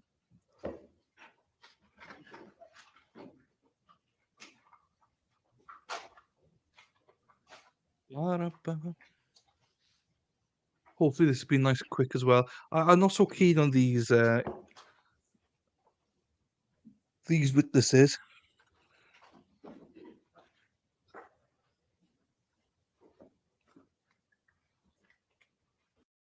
In 2015, I went up to Palm Beach County and then came back 18 months later. Okay, have you worked at any other medical examiner's offices? I have done locums in Volusia and Pinellas County. Can you also please give a general description of your educational background for the jurors? Sure. I did my undergraduate studies at the University of Texas. I went to medical school at the University of Texas Health Science Center in Houston, Texas.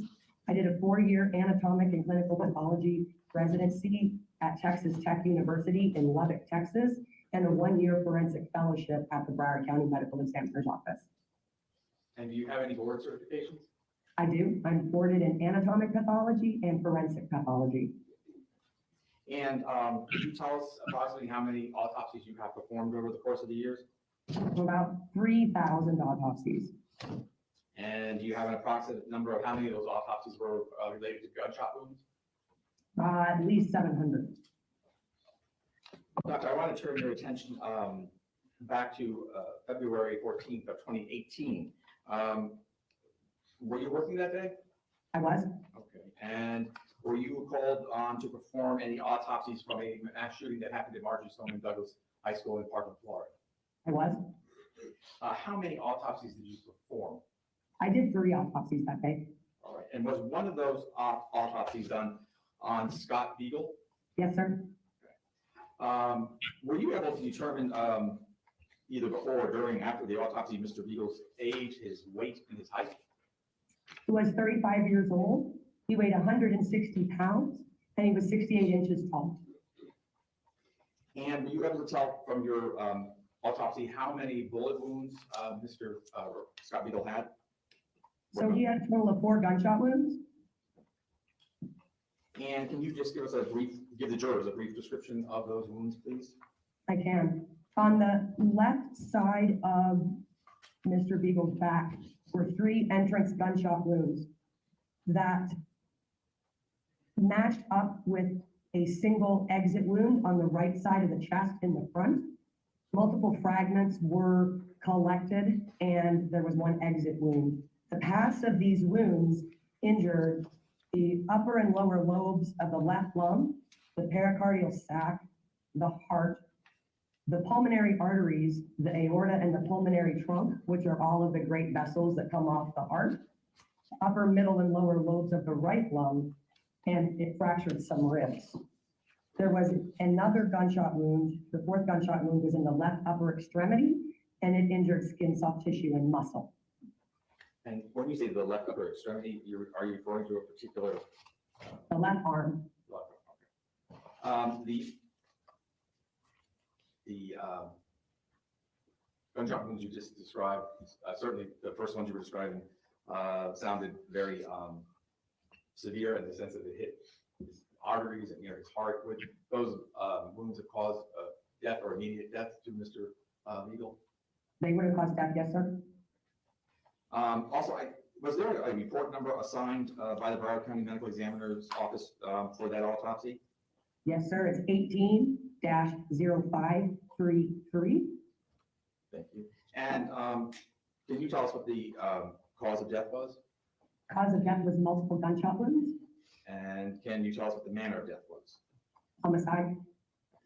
Since we're using technology, normally I would show you in the courtroom a photograph, but we're going to put it up on the screen. It's taken from States 23, which in evidence of States 23. And I would like if you take a look at it and see if you can identify the person in the photograph. That is Scott Beagle. Thank you. Thank you, Doctor. As the Chief Medical Examiner of Broward County. Mr. Chairman, I'm sorry, press pause. Brief sidebar, please.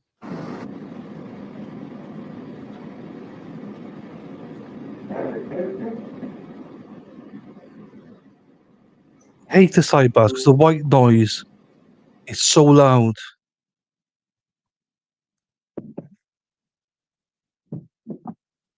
And this guy, look at him having a look at some porn sites.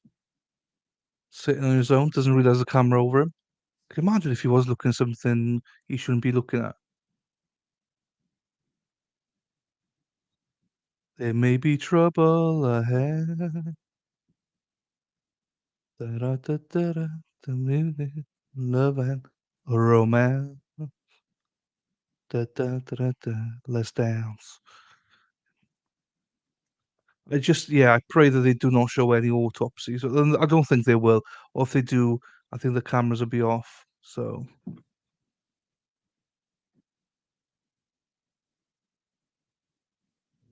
Yeah, Amy makes a good point. No matter what, none of these injuries sound survivable. I mean, I think the point is that if he went in there, he may have saved someone from being shot. Potentially. In my opinion, you're probably looking at just another body bag, but. Ladies and gentlemen, I'm just going to press pause on the direct examination, just a little glitch with the technology. All right, if you step in the back one moment, I'll be right back with you. Thank you very much. Oh, nightmare.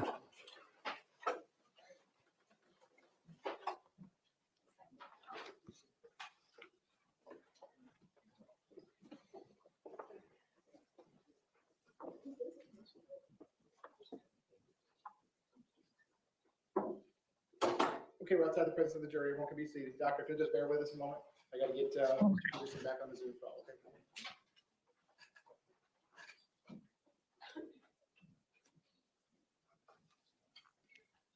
Trying to hear what they got to say.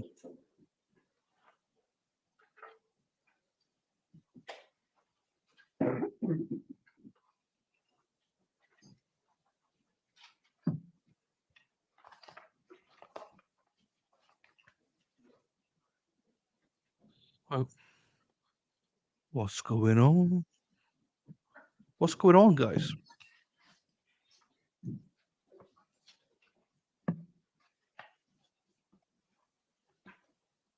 Say you want to try to assist them, please? Thank you. Oh, we can't see what's going on, so I actually don't know what's going on. Something to do with the technology. So we'll just have to wait patiently until they've sorted out. Yeah, as I was saying earlier on, this trial is not popular as I thought it would be. I'm enjoying it because I think we've learned so much from Amy on this trial. From day one, we've learned loads.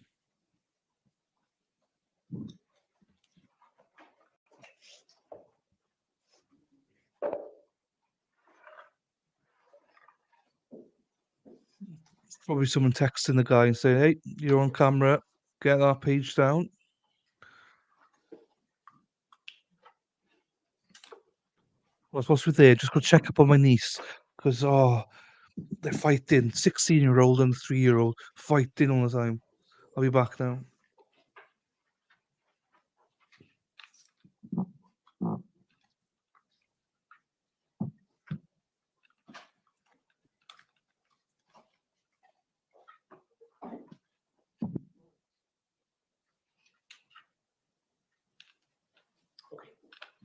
Okay, Dr. McDougall, can you see Mr. Peterson? Yes, sir. Mr. Peterson, can you see and hear Dr. McDougall? All right, so for the record, we're using the state attorney's computer at this point. Is that correct? Okay, very good. Okay, both can see and hear each other. Please bring the jury. Judge, before the jury comes in, should I just bring something to the court's attention? And there's only one more to go, and that was the autopsy of Kara Laughlin. That autopsy was performed by Dr. Malik. We were not able to get, Dr. Malik has moved north. He's out of the country on a vacation.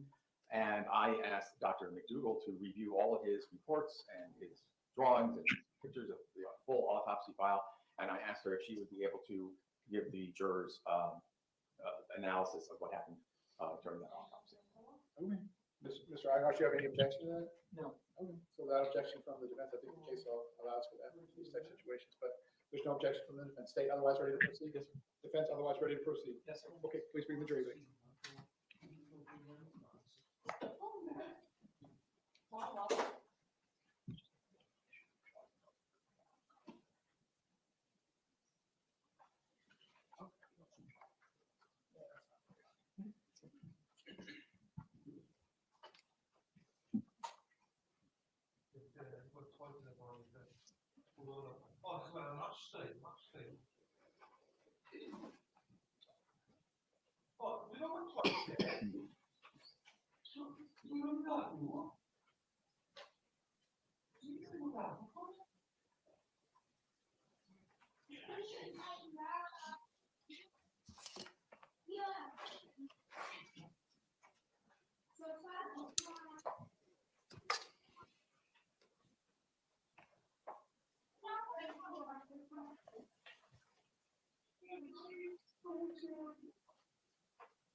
Jurors entering.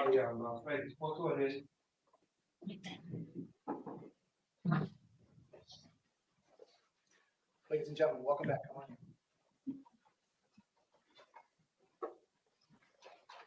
Ladies and gentlemen, welcome back. Come on in. Once you're back in those tables, you may be seated. All the parties may be seated. Ladies and gentlemen, those of you using the notepads, I'll give you a moment to get the notepads back down.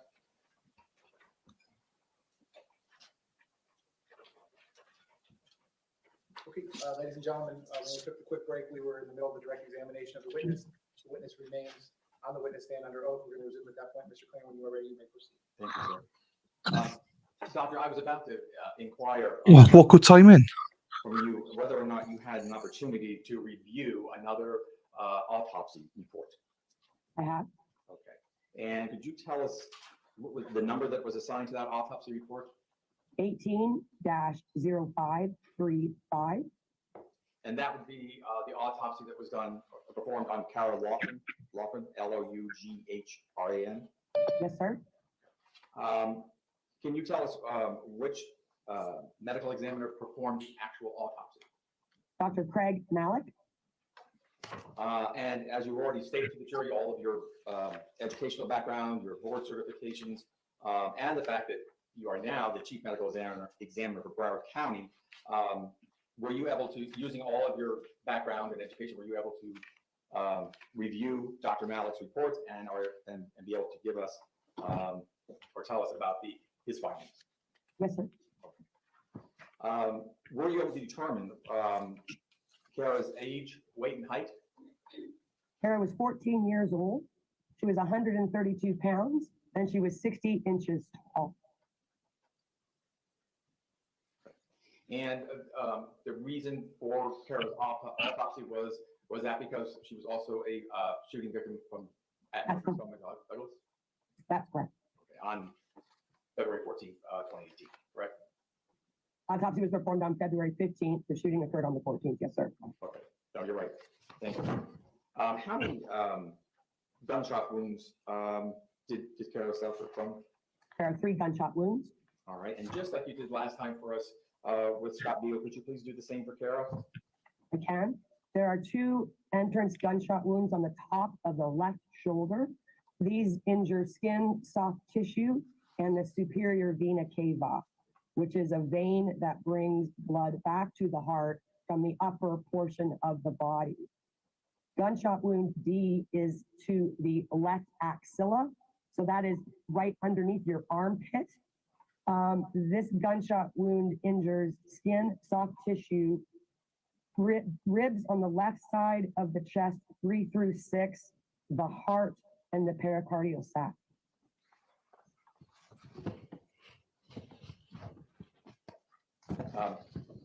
And those wounds, that they have caused death?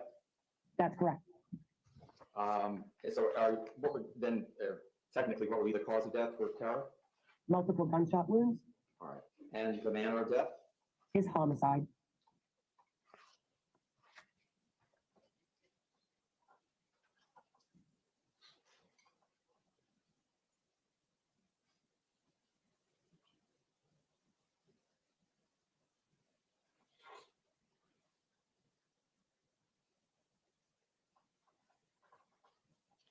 Doctor, let me ask you for Kara, and after looking over the reports and at the wounds, can you make any determination of whether or not she would have died immediately or quickly, or maybe it would have taken a while?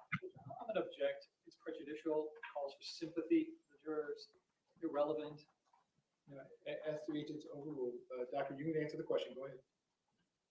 Can't tell you exactly how long.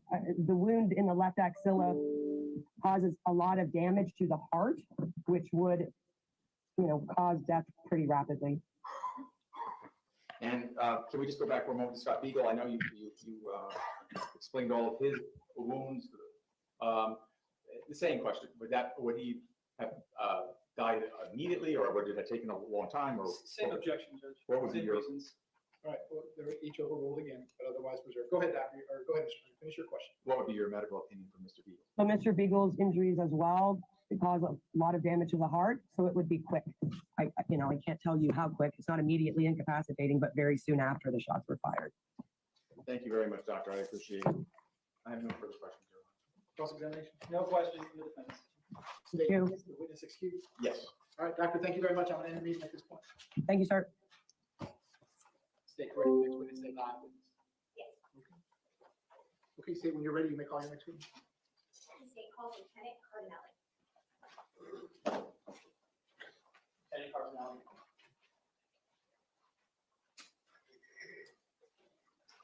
Okay, next witness. I'm not sure how many witnesses they got today. I think they've got that many left now.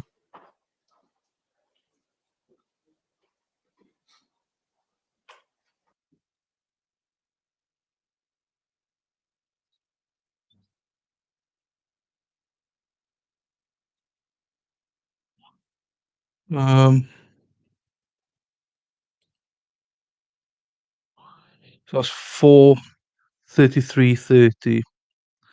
We'll refresh it.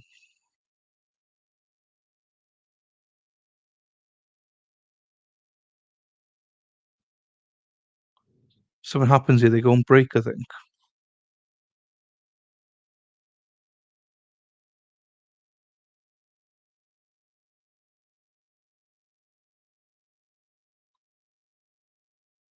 Something happens here, and if you can see here, the Giro, so it means that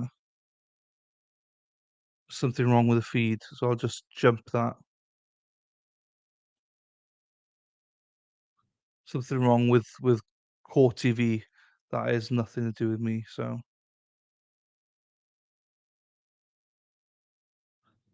that'll be that one. Right, here we go. Put that a little bit more. In, out, in, out. The doors, I don't know all the room numbers to all the buildings and stuff like as far that. as the doors on the east side of the 1200 building, do you remember what they looked like? Yes, Did the doors on the east side of the 1200 building have slats that you were able to see through, glass panes? yes, there is. And do you recall being able to see through those glass panes on the doors? I remember there's glass panes there, but I opened the doors right away, and then I was looking right inside and stepped inside. Describe for the members of the jury what was immediately visible to anyone who would have taken the time to just open the doors to the east side of the 1200 building. What was right in front of you? So right when I opened the doors, it was smoky from gunpowder, I guess. You could smell it as well. And probably about 25 feet in front of me, there was a couple of bodies right on the floor, in clear sight. Once you open the doors, explain what you're doing. How are you assessing what to do next? So as I'm holding the door and I'm keeping an eye on the stairway and the hallway, I can't tell you exactly how quick or how many minutes it was. Some of the officers brought out a female that had some wounds to her chest and her abdomen, having some gunshot wounds. So at that point, a golf cart came up somehow and we bringing the girl to the golf cart. And then at that point, one of the police officers was going to ride with the wounded person. And I said, no, wait, stop, let the medic continue to tender care to the person. And we need the officers here. We need whatever help we can have here. So then the medic and somebody else, I don't know who was driving the golf cart, drove off with the girls to bring them to medical help. In that moment, why was it important to have all officers available? We still weren't sure if the shooter was on scene or not, and we needed to start searching and checking the area. Now, while this is all happening, do you notice a deputy, Scot Peterson, at some point? At some point, yes. Explain for the members of the jury what happens. So as I was holding my position, I see somebody on the sidewalk over there, and I see someone pacing back and forth and looking down saying, oh my gosh, oh my God, oh my gosh. At that point, I knew we needed help. We didn't need somebody pacing back and forth. And I looked and I said, who are you? And he said, I'm the SRO. And I said, what the fuck are you doing out there? You should be inside. When you said this to him, what did he do? He continued to just, oh my gosh, I can't believe this, and looking down. Now, Lieutenant, in that moment, Sorry, but I have to say, what a fucking prick this guy is. What the fuck are you doing here? You should have sorted out, you dickhead. Go fuck yourself. I hate that. Someone thinks they're fucking hard on the stand right now. It's like, oh, piss off. What would you have done, you little shitbag? Anyway, fucking, that pissed me right off. were you also overwhelmed by the situation? I think it's a stressful time for everybody in that situation, but it's a bad day to be a police officer. You go and do your job. You got to put things aside and you do what you have to do. In that moment, based on your observations, just of the officers that are near you, also working that 1200 building, did the other officers also appear to be under the stress of the events? I'm sure everybody was under stress, but there was a time for action, and that was the time. And once you have this verbal interaction with Deputy Peterson, what happens next?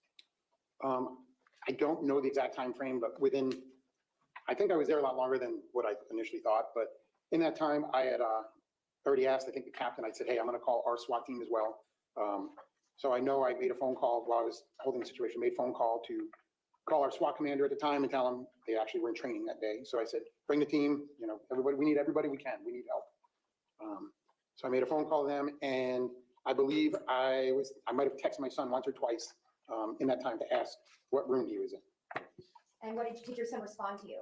Yes, he responded, I'm in room 1230. When you got that text back from your son, did it bring you some relief? Well, I knew he was okay at that point. And when you were told room 1230, did that mean anything to you? Did you know where that room was? I had no idea where the room was, no. What did you do? So I asked the SRO, Scot Peterson, I asked him, what floor is 1230 on? And he looked at me and he says, it's on the 3rd floor. So I text my son, are you on the 3rd floor? He goes, I'm on the 2nd floor, Dad. So then what do you do with that information? So I didn't know who might be wrong or right, but moments later, my son had texted me, a police officer walked by the door. So I knew that since a police officer walked by the door, then I knew he was going to be fine. And he was safe at the time. Once your son lets you know that there's a police officer there, while that happens, are you still in your position in the stairwell? Yes. Can you explain for the jury what it is specifically that you're doing in the stairwell? What does it mean to maintain a position? So I'm making sure that if anybody not in a uniform at that point comes down, that I'm ready to handle the situation. I'm looking down the entire hallway because I could see from east to west to the exit doors out there. So I'm maintaining the visual on that and at the stairwell at the same time. Make sure nobody comes out that could possibly be the shooter. Lieutenant, you're with Sunrise. The other officers are with DSO. Some there with Coral Springs. How were you able to communicate with each other? We were talking to each other, just talking. Were you able to formulate a plan and work all together? Yes, I mean, it was fluid because when we were right outside before it all started, it was, hey, you do this, you do this, you do this. And then as injured people were coming out, we had to adjust, when the one person came out. But until there was some other kind of assignment, we did what we were doing. While you were all doing your jobs, was Deputy Peterson assisting? No. What happens next? I don't know exactly the time frame. I held the door for a while. I knew that our SWAT team was en route, and moments later, I don't know how long, as more officers started coming because they were coming from everywhere, my son had texted me that we're being escorted out of the building. Did your son end up exiting the building through the east side or through the west, if you recall? The west side. How did you come to find out that your son had exited the building? I don't know how many minutes later it was, but he texted me, I'm out of the building. Once your son exited the building, what did you do? It was probably another, yeah, it probably could be another 10 minutes. Once a large amount of officers started to get there, I don't know how many, but there was a large number of officers. I told one of them, hey, relieve me. I'm going to go check on, I'm going to go reunite with my son. So I think maybe one of the SWAT teams already there, and they were checking. There must have been another 50 or 100 police officers at the time. So at that time, I felt we had the situation under control. We were no longer hearing gunshots, and the building had pretty much been checked, and we knew that he was not there. So I asked one of the officers, could you relieve me?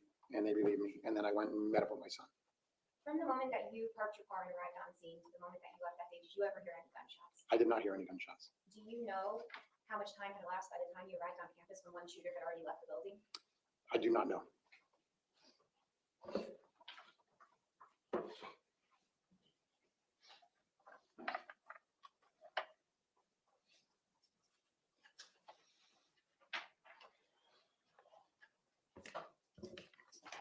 Lieutenant, when you refer to the SRO, Scot Peterson, do you see him in the courtroom today, the man that you had verbal interaction with? I do. Can you please identify him by the color of his tie? I can't see his tie. Red. Your Honor, let the record reflect the witness's identification. No, record shall so reflect. You may proceed. Thank you, Judge. I have no further questions. Okay, cross-examination, go ahead. I don't like this witness at all. Do not like him at all. Good afternoon, Lieutenant. Hello. If I heard you correctly, you have been a law enforcement officer for 30 years, I'm in my 29th year now. City of Sunrise, Correct. and you are a lieutenant in special operations, correct? Yes. And back on February 14, 2018, you were also in the same division, the special operations unit, correct? Yes, And your rank was lieutenant back then, correct? that is correct. My understanding is that you hear sirens and then a friend, a fellow police officer says that there's an active shooter at Marjory Stoneman Douglas High School, correct? Yes. And this had an extraordinary impact on you, I can imagine, because you obviously had a son there, correct? Yes. And do you know the exact time that you arrived on campus? I don't know the exact time. It was right after my friend called me, I sped to there, so I don't know. I mean, Cruz was definitely gone by then, correct? We weren't sure if he was gone by then. I understand, but you later learned that the shooter was already gone, but you just didn't know it, correct?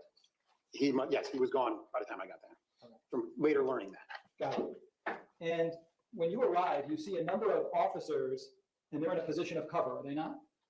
Well, at the gate, the two were just standing at the gate. There's not much cover at the gate. Okay, But the one by the tree, he was behind a tree. okay. And the one by the tree, you saw him taking a position of cover behind the tree, correct? I did. And they didn't enter the 1200 building, correct? I saw them there. I don't know what they did before or after. You don't know what their real-time intelligence was, correct? I don't know what their intelligence was now. You don't know what was said to them on their BSO radios prior to you arriving, correct? I don't. But they did indicate to you, don't go in there because they were concerned about sniper firing, correct? I don't know about sniper fire with an active shooter. Okay. Well, they directed you towards the building and they indicated to you, he's shooting the windows out. Remember them saying that to you?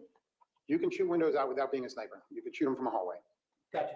But they made it clear that the person or persons in the building could potentially be shooting out of the windows, correct? They made it clear windows were shot out. Okay. And they felt that it was of such concern to them that they even warned you about it, correct? They addressed their concerns. And you see additional officers not going into the 1200 building, taking positions of cover, correct? I didn't see additional ones. I saw the two at the gate, the ones at the tree. When I ran up to the rest of them, we were going in that building. Gotcha. You did see Carl Springs officer Burton standing there, correct? I don't know their names.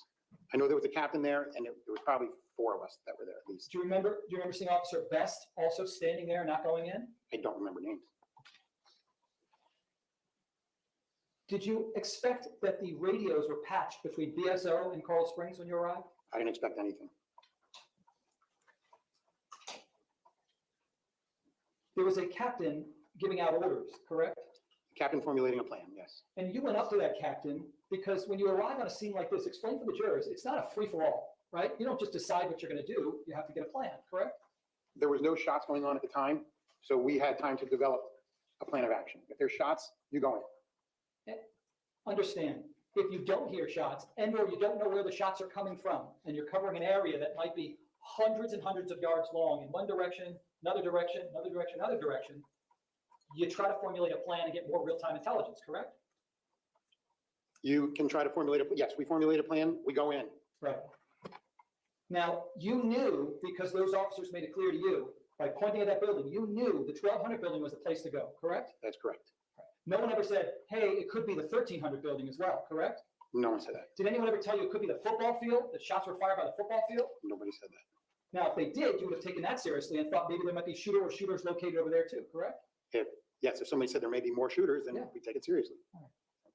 Did you know whether you were just dealing with one shooter or multiple shooters? Had no idea at the time. Okay, so then you're trained as law enforcement officers to consider that there might be multiple shooters anywhere on campus, correct? There could have been, but they only heard it in one building. Yeah, the ones who directed you and gave you that intelligence, correct? Yes. And those people made it very clear that there was danger if you were to go into the building, correct? They didn't make it clear there was danger. We were going in the building. I understand that. Now, you see my client for the first time, you say standing on a sidewalk, correct? Yes.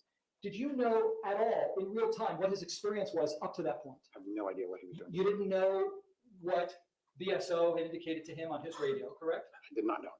You didn't know what type of thoughts he had concerning where the shots might be located, correct? Correct? And you did see him huffing and puffing, correct? Yes. And you did see him with genuine emotion saying, oh my God, correct? The genuine emotion, counsel's testifying. No, that's a, go ahead, sir, you can answer that question. I'm sorry, could you repeat that, please? Did you see him with genuine emotion as he was saying, oh my God, I can't believe this, oh my God? Well, he was looking down, so he was huffing, puffing, oh my God. And that was around the time that a body of a female was brought out of that building, isn't that correct? I don't remember if she was there first and we got her out and then he was there. I don't remember the exact timeline.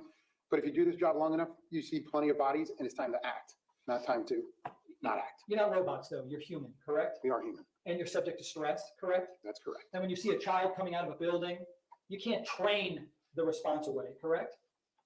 You can train to put your emotions aside and handle stuff. And that's what we do.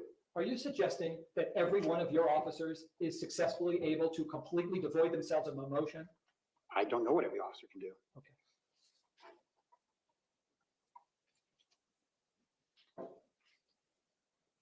My client never said to you, I know where the shooter or shooters are located, correct? I don't remember him saying that. Right. Nor did he ever tell you that I know that there's children and or adults being killed in the 1200 building, correct? He never said anything like that, correct? If they're shooting in that building, you're assuming children are being killed. I understand, sir. Back to my question. Did he at any point tell you that he knew that anyone was being killed during the shooting? He did not tell me. And when you did ask him what's going on, his response to you was, I don't know, correct? That was his response. Now, you didn't think in real time, well, here's a guy who knows, but he's faking it. Objection. Yeah, that's the thing. Go ahead, sir, ask another question.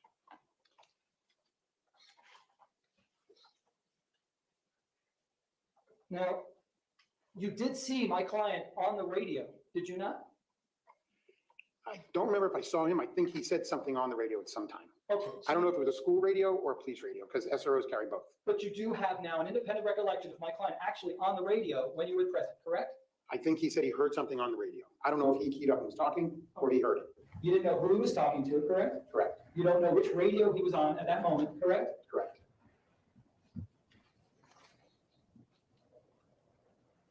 And just so we're clear, you didn't look through the window and see the bodies. You opened up the door. That was your testimony, correct?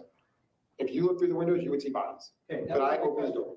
Your testimony was you didn't look in the window. You opened up the door and saw bodies, correct? I opened the door and saw bodies. You don't know how close my client got to the actual slits on those doors, correct? I don't know how close he was. You never saw him looking in through any of the slits of the windows on the doors, correct? I wish he were that close. Back to my question. You never saw him, correct? No, I did not see him. Now, you were talking with officers without your radios because they were standing right near you, correct? Yes. My client, for example, couldn't have been speaking to officers, you know, like the ones that you saw that were not going into the 1200 building by the fence, correct? That was too far, correct? When I was asking him about what rooms they were in, or? In general, unless the officers are right in front of you, Yeah, I don't think they would have heard. The ones at the gate, I don't think would have heard him. you would need your radio, for example, to communicate with those people, correct? Yes. You need your radios to communicate with dispatch, correct? Yes. Because dispatch is not on the scene, correct? Correct. And if someone, let's say from Carl Springs, gives real-time intelligence to BSO, my client would need a radio to be able to hear that information, correct? No, that's a rule, so I don't want you to guess, but your personal knowledge, you can answer. Can you repeat it for me, please? Yeah, The way it works is you need a radio to be able to speak with dispatch and hear what they're saying in case real-time intelligence comes in to dispatch, correct? On the radio, yes. Yes. You also need a radio to hear what other officers are saying, assuming they're not right in the immediate presence of you, correct? Yes.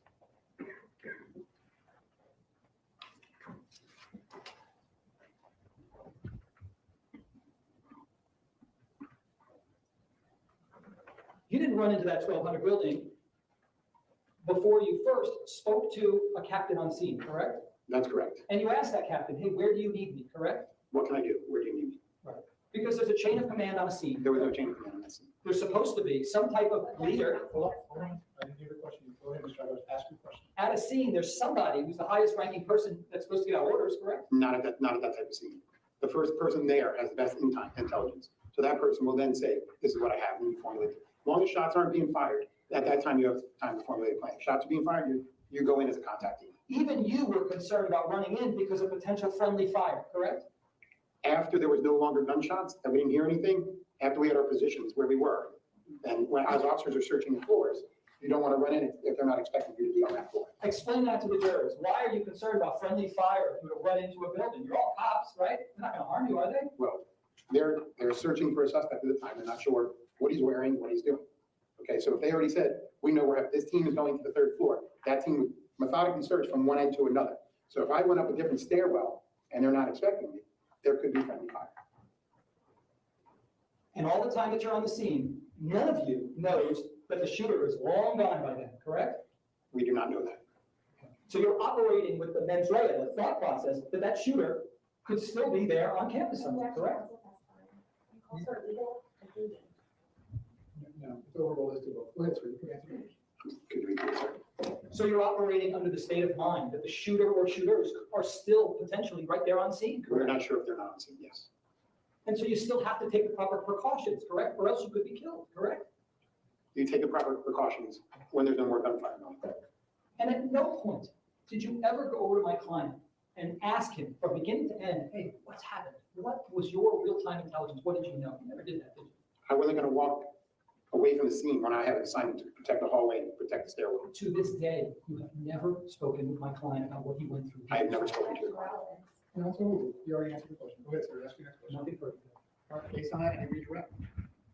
Go ahead. I think the possibility of windows being shot out not deter you. Just because windows are shot out doesn't mean somebody's shooting at you. What do you mean? Well, I can shoot that window down from the end of the hallway. It doesn't mean I'm taking the position to shoot down at somebody.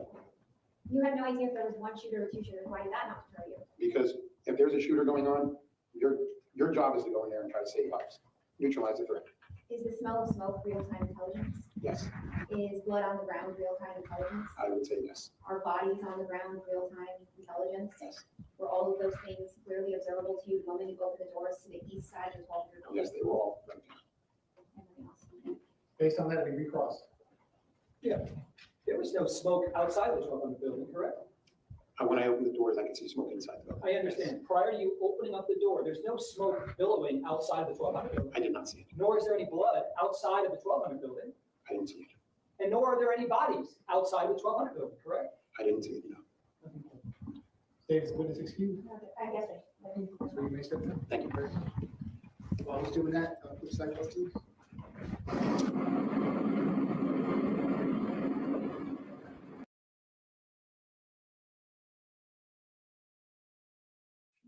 That witness was frustrating. Yeah, no, I agree with you, Suzanne. Can't have it both ways. I just didn't like his attitude of, oh, what are you doing here? Get in there. Type of, oh, I hate that. Just another police officer wanted to get another officer, basically. So basically, he wants to come out as a hero. I would have gone in. I would have done this bullshit. You're looking at the hallway, texting your son. You're not even concentrating yourself. Why concentrate on your own bloody job? That annoys me. That does. That annoyed the hell out of me. That testimony did. I don't like other people. Yeah, and someone said earlier on, has he ever been in that situation before? Probably not. Probably not. Exceedingly smug. Yeah, because he's like, well, I'm not in trouble. You know? I'm playing at 1.25 speed, yes I am. And I'm about to play another ad to see if it comes through. There we are. There's another ad coming through maybe. Oh, let me just pause this one. I didn't realize they're coming back. I'll pause it for a minute in case people do get ads. And then get back to it. West Side. Oh, that witness really pissed me off, I'll be honest with you. Did not like that witness. You can get across stuff. I can imagine why I imagine why he's so smug, why he's so, like, angry is because his son was in there, and he's like, "Well, that officer should have been in there." Um, but he shouldn't I don't know, he shouldn't have I just get angry with that. I don't even can't even speak. I just get angry. Right, I take it no one got ads, so I'm just gonna earlier, so we're substantially ahead of that original schedule that I gave. Okay, so that's number one, and then we would move right into the defense presentation. I do need to speak to juror number 6 one more time, but besides that, ladies and gentlemen, as to all of you, same admonition as always, please don't discuss the facts of the case, the evidence, the witnesses, or the testimony amongst yourselves or anyone else. I'm going to remind you to please not do any research on this case, directly or indirectly, from any source whatsoever, nothing on social media. Side of the 1200 building, correct? I didn't see it, no. I gotta go back a little bit because we missed the start of that. Never get deployed in the EMS. If somebody with higher training than me showed up from another town or city, I'd turn the scene over to. Yeah, you would. I mean, I can't even fathom what Scott went through. Oh, here we go. Okay, ladies and gentlemen, again, just because of scheduling issues, we're going to press pause on the trial at this point today. I'm going to get you out of here a little bit early today. I want to repeat a couple things. Again, no promises, but it appears the state's going to rest their case tomorrow, what we discussed earlier. So we're substantially ahead of that original schedule that I gave you. Okay, so that's number one. And then we will move right into the defense presentation. I do need to speak to juror number 6 one more time. But besides that, ladies and gentlemen, as to all of you. Literally, there's like same 4 admonition minutes as always, left. please don't discuss the facts of the case. Then we'll watch the other one. Testimony amongst yourselves or anyone else. I'm going to remind you to please not do any research on this case, directly or indirectly, from any source whatsoever, nothing on social media, the internet. Please don't watch the news. Please don't read the newspaper. Okay, I'm going to ask you to be back in the jury room tomorrow, Wednesday, June 21st at 9:15. 9:15 a.m. tomorrow, Wednesday, June 21st. If you'll leave the notepads in your chairs, I'll be waiting for you when you come back. Juror number 6, if you just remain one moment, I will be right with you. Thank you. Okay, we'll just wait and see what Juror 6 does, and then we'll have a 2-minute break, and then we'll put the other video on.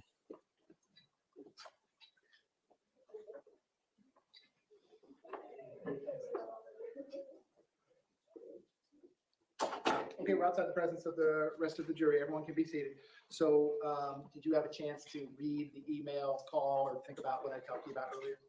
Okay, and at this point, you tell me, how do you want to proceed? Do you want to stay with us at this point? You do want to stay. Okay, so you're going to work that out with your employer based on the information that I gave. Okay, State, is there any questions that you would like me to ask? No. Defense, is there any questions that you would like me to ask? No, Your Honor. Okay, have a good night. I'll see you at 9:15 tomorrow morning. Okay, thank you very much.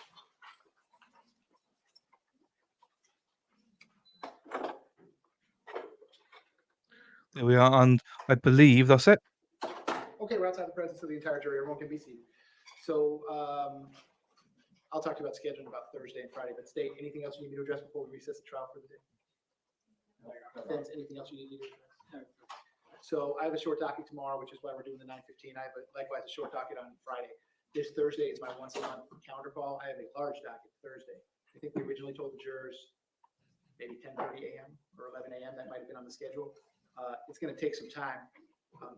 And again, there's no time limits. I'm not limiting either side. We're so far ahead of the schedule, but there's a couple ways to do it. I guess I'll tell you the options, and then I'll talk to you about it some more tomorrow. But choice one is I could have the jurors come back, say 11 o'clock Thursday, and we can work for an hour and a half, have the normal lunch break, and then the balance of the day. If we're in the defense case, choice number 2 would be to have the jurors eat on their own and maybe have them return at 12:15 or 12:30, period. And then we just go through so you can have 4 or 5 uninterrupted hours for your presentation. Or choice 3 would be just to have them come back at the normal time after the normal lunch break, would be 1:30, I guess, and then work half the day Thursday afternoon. I just don't want the jury to have to wait for me. I don't want you all to have to wait for me. I think I have about 60 matters that I have to handle Thursday morning in my regular division, so it's going to take a little bit of time. So I'll leave you with that, and then you all can discuss it amongst yourselves, how you want to proceed, and then we'll tell the jurors tomorrow. State, anything else you need to address before we recess the trial for today? Defense, anything else? Nothing else. Okay, so the trial will be in recess until tomorrow, which is Wednesday, June 21st at, we'll call it 9:30 a.m. Division FX will be in recess until tomorrow, Wednesday, June 21st at 8:45 a.m. I hope you all have a good rest of your afternoon. All right, Madam Clerk, order that easy. Thank you. That's done. Amy, you're 100% right. That's why I'm angry that he lost his shit over that. Jamie, hello. Well, Jamie, I hope you're well. I know that you've been in other streams, I believe, so thanks for popping in. Um, I'm not sure if you're like Lefty. Lefty's being grumpy at the minute, so I'm not sure if Lefty's still here. Lefty doesn't like the stream anymore. We're not his favourites anymore. So he's a free agent, he said. So I've got to get Lady Law in here one day so we get him back. Right, let's click that now. Stops screen.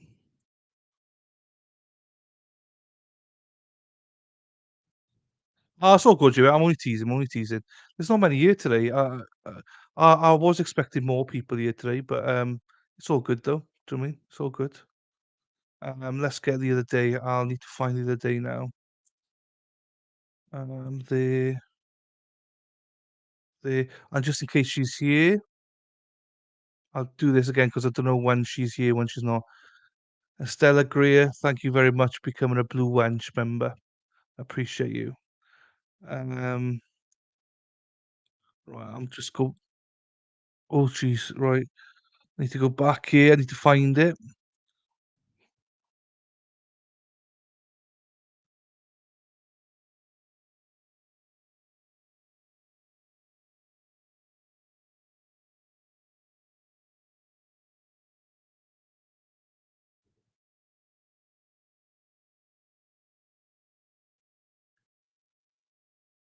Jeez, right. I need to turn this one down because this is a loud one.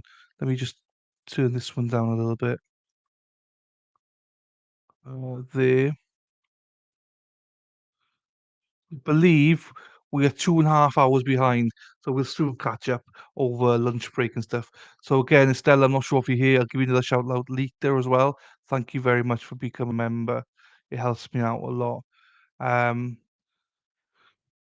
This job pisses me off, but I have you on. That's all good. Yeah, it's pissing me off a little bit now. Hi, current comment. Even with a child in the building, he'd still wait until he got instruction from his superior. He did not just go in exactly.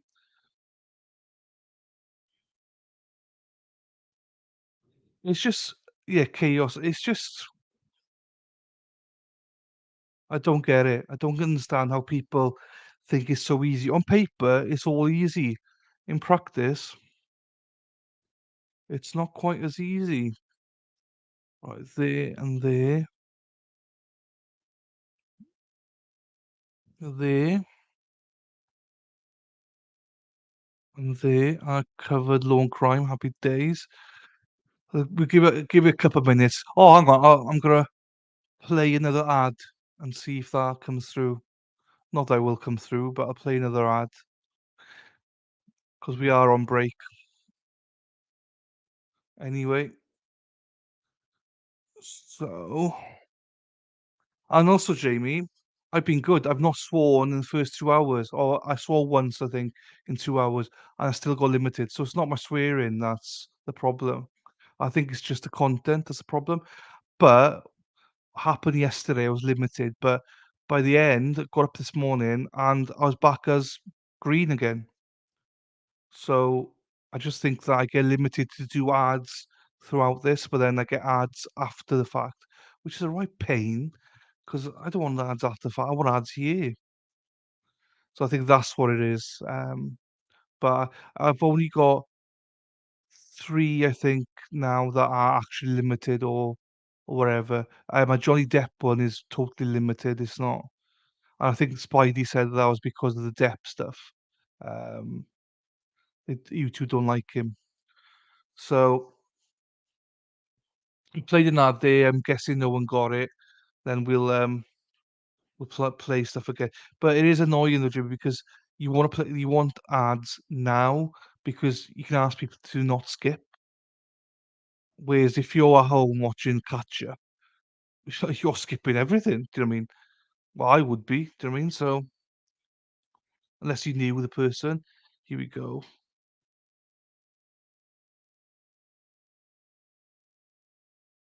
Yeah, I think that's Shelley. That's what Amy was saying at the start as well. They need a scapegoat, and he's a scapegoat, basically. Jesus, that's still loud. Watch your ears, people. Okay, ladies and gentlemen, I hope you had a nice evening last night when we pressed pause on the trial history in the middle of the state's presentation. We're going to resume it at that point. State, when you are ready, you may call your next witness. The state calls Detective John Curcio.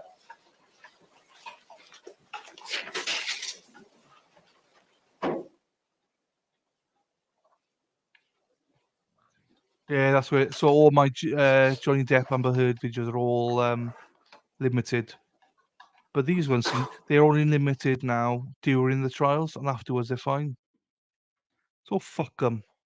I can swear anytime I want now because now I know that. Oh, actually, no, there's still 2 videos that are limited, so maybe I still cut down swearing. Right, I'm not sure who's here, guys. I know Suzanne and Shelley are here. Jamie's now here. I'm not sure who else is left. He's still gone. I'm not sure. I think Amy's here. I know some people said they'll keep you in the background. Dave's still here. The Vikings fan. Oh no, Packers. Let me see.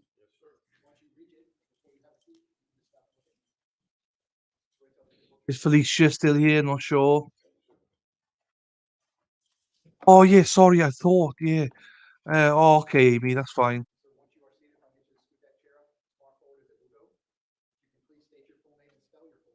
John William Joseph Curcio, last name spelling Curcio. Yes, sir. Ms. Gomes, you may inquire. Thank you, Judge. Good morning, Detective Curcio. How are you? Oh, look at that. Tell them where you work. She's looking John hot. Curcio. I work currently for the Broward Sheriff's Office. How long have you worked for the Broward Sheriff's Office? 2009, I started with the Sheriff's Office. Give the jury a little background on what you did before 2009. 1980, I joined the Fort Lauderdale Police Department. I retired from them in 2009. I did 13 years as a homicide detective for the Fort Lauderdale Police Department. 10 days after I retired, I joined the Sheriff's Office, where I've been a homicide detective with them, other than the original, I think, 10 or 11 months they wanted to see me in uniform, so I did uniform, and then I went back to working homicides for the Sheriff's Office. When you say they wanted to see you in uniform, do you mean that after retiring as a homicide detective, you went back to the road? Yes, for the Sheriff's Office, I worked for the city of Lauderdale Lakes as a uniformed officer. It was just part of BSO's standard protocol that when you were a new employee, you had to do some time in uniform. Once you completed your time on the road, did you go straight into, I don't know if you refer to as a detective bureau? Yes, I went straight to becoming a homicide detective for the Sheriff's Office. Now, over your time as a detective handling homicides, if you know approximately how many homicides have you handled?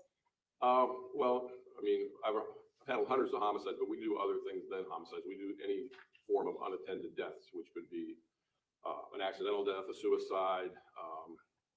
I've done thousands of those types of investigations, but several hundred homicides. Explain generally for the jury how a detective is assigned to a particular case. Well, normally at the Sheriff's Office, we're a team. We have a 2-man team, and we're on call for periods of 2 weeks at a time, unless you get involved in a homicide investigation, then you're taken off call for that. During that 2-week period of time, you handle all the rest of the death investigations that I described in that 2-week period of time. Back in 2018, you were a homicide detective, correct? Yes. Explain for the jury what your connection is to the MSD case as it relates to your role as a homicide detective. I was the lead detective assigned that investigation. As the lead detective, who were you investigating? Well, we charged Nicholas Cruz with that particular incident. Did you respond to the school on February 14th? Yes, I did. Explain for the jury what you were doing that day when you first received the call. Myself and about 5 or 6 homicide detectives were in our homicide squad room, which is at 2601 West Broward. One of our lieutenant colonels kind of came running into the squad room and said there was a shooting up at the school, and we all the homicide detectives that were in the squad room ran down to our cars, jumped in our cars, put on our lights and sirens, and responded up the turnpike to Stoneman Douglas. Do you recall approximately what time you arrived on campus? Not without looking at the actual timeline. I know we got to the scene right around the same time that the Broward Sheriff's Office SWAT team was starting to make entry into the west side of the 1200 building. So I'd have to look at the timeline. We got up there relatively quickly. because we were able to park right alongside of the 1200 building on the east roadway. And after a few minutes, there were so many cars up there, you couldn't park within miles of the school. And the reason I asked, when you're responding to the scene, what's your understanding as to whether it's an active scene or? Well, again, all we knew was that when the Lieutenant Colonel kind of told us what was going on, that there was a shooting, somebody had been shot, and we didn't know much more of that. When we were, I was in my car separately as we're going up the turnpike, as fast as we could. So there wasn't a lot of information that we knew other than what the Lieutenant Colonel had told us. When you arrived on campus, what is the approach you took as far as responding to the scene? Was there a specific approach because of the term active shooter? Well, again, when we got to the scene, we were able to park the group of homicide detectives I'm describing on the east side, and there were hundreds of students self-evacuating the school when we got there. They were coming off every exit point they could. And as we were coming out of our cars, we were trying to gather intelligence or information as to what was going on campus from them as they were running by us. We were making them drop their backpacks, and we were trying to get some intelligence information as to what actually was going on. Explain for us why in that moment when you're arriving to the scene of the shooting, you would stop and talk to the children. Well, again, I didn't have any idea really what was going on at the school at that point. So you're trying to gain information so you know what to do as a police officer. Is there any active shooting going on while you're doing this? No, there was no gunshots going off, just all the kids self-evacuating. Did the lack of gunshots impact your response at all? Well, when you respond on any scene, whether it's an active shooter or anything in police work, you're trying to gather intelligence as to what you're dealing with. So when you're not hearing the shots, you're still trying to gather intelligence from the students. Where is something happening? What did you see? What did you hear? To react to what you're going to do. And if you were hearing shots, what does your training dictate that would change? You're supposed to go towards the shots to find out, investigate what's going on. Is that true for a domestic or any scene? Yes. When you stopped those children and spoke to them, were you able to gather any information? No, none of the kids had any information. We kind of, we asked them to go, there was a berm on the road further east, to all sit down over there.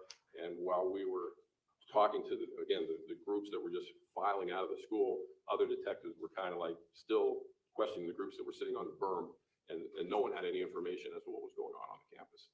While this is happening, you explained that SWAT had already arrived, correct? Yes. And so was there a significant officer presence already working the 1200 building? Well, I could only see SWAT on the west side. When we first got there, I didn't know who was in the 1200 building at that point. I just knew they were on the west side doors starting to make entry. So yeah, there was police presence, but we can only see what was on the east side along the 1200 building down to the bus loop. I couldn't tell what was on the west side because the buildings blocked our view. What happens next? At one point, while we're on that site, again, still trying to interview all these students coming off, there was a radio communication that I heard from another detective's radio from somebody in the video room saying that the shooter was coming down from the 3rd floor to the 2nd floor of the 1200 building. And then there was a pause, and then eventually we realized that somebody was looking at the video from 20 minutes earlier and describing what they had seen in the building 20 minutes earlier. So it was not real-time information. What happens when you realize that information is lagged? Again, we're still doing the same thing, trying to gather intelligence from the kids coming off campus. Shortly thereafter, somebody came up with the name of the suspect and put it over the radio. So now we're actually re-engaging with the students who came off the campus who were sitting on the berm or coming off. Anybody know what Nicholas Cruz looks like? Because we had no idea. He could have been in the group we had separated on the berm. So at some point, it does become known to the officers on scene that the shooter has left the building. They knew that the video feed was 20 minutes earlier. He had left the 1200 building, but they didn't know he had left the campus, I don't think. But they knew he left the 1200 building because you could see that. When you realize that the shooter has left the building, as a detective that's going to be handling homicide, this specific homicide, what is your role in that moment? Well, again, my moment, we're still doing all the things we've been doing since the moment we stepped up there. But now I'm talking to students. I'm on my phone trying to get on social media, trying to come up with a picture of Nicholas Cruz. I'm trying to get any of the students who know him to provide me a picture so we know what this guy looks like. And then one of the assistant principals who's kind of in this, this mass of students, hears the name and says, I know what Nicholas Cruz looks like because I had done a threat assessment with him at the school. And that was Denise Reed. Was Denise Reed able to provide you with a photograph? She was trying to get it through ROTC, I believe, again, through the school radio communication system. And then we heard over the radio that he had been stopped. So Denise Reed got in a car with homicide detective Scot And myself and Zach Scott in separate vehicles started heading down to the location where Nicholas Cruz had been detained. How far from the school was Nicholas Cruz detained? Several miles. He was down in the Coral Springs in a residential area. Was the route that he took when he left the campus learned? Eventually, as the investigation proceeded, he went westbound through the school grounds. He blended in with the other students self-evacuating, ended up in the Walmart, which is just west of the school. Then he traveled down to a McDonald's, which is just southwest of the school, and then eventually into the residential area where he was detained. Was it learned which side of the 1200 building he exited? Yeah, he exited the west side, to the west doors. Once the shooter was detained, did you respond to the area that he was being held? I attempted to, but again, by the time all this is occurring, the traffic was incredible because you had every law enforcement, paramedic, fire department, family members all heading to the school. Plus you had normal rush hour traffic. I never got down there before they ended up transferring him up to Broward Medical North to be medically cleared. So I kind of like diverted halfway down to where he was detained to get to the hospital, which was where he was being brought to. I know this investigation is very vast, so I'm going to streamline it a bit, but did you ultimately interview the shooter? Yes, I did. Explain for the members of the jury, just generally, approximately how long you spoke with the shooter, not what the contents of that conversation. I spoke to him for several hours, but I was with him probably for, and again, I'd have to look at my notes, anywhere between 10 and 12 hours before I ended up actually formally booking him on a probable cause charge. As the lead detective on this case, explain what your role would be as far as walking the crime scene. Is that something you ever did in this case? Yes. After we formally booked him and he was brought to the jail, I ended up going up to the crime scene where the other homicide detectives had remained from the time that myself and Zach Scott left to go where he had been, originally stopped. Did you familiarize yourself with the campus and with the 1200 building? Yes.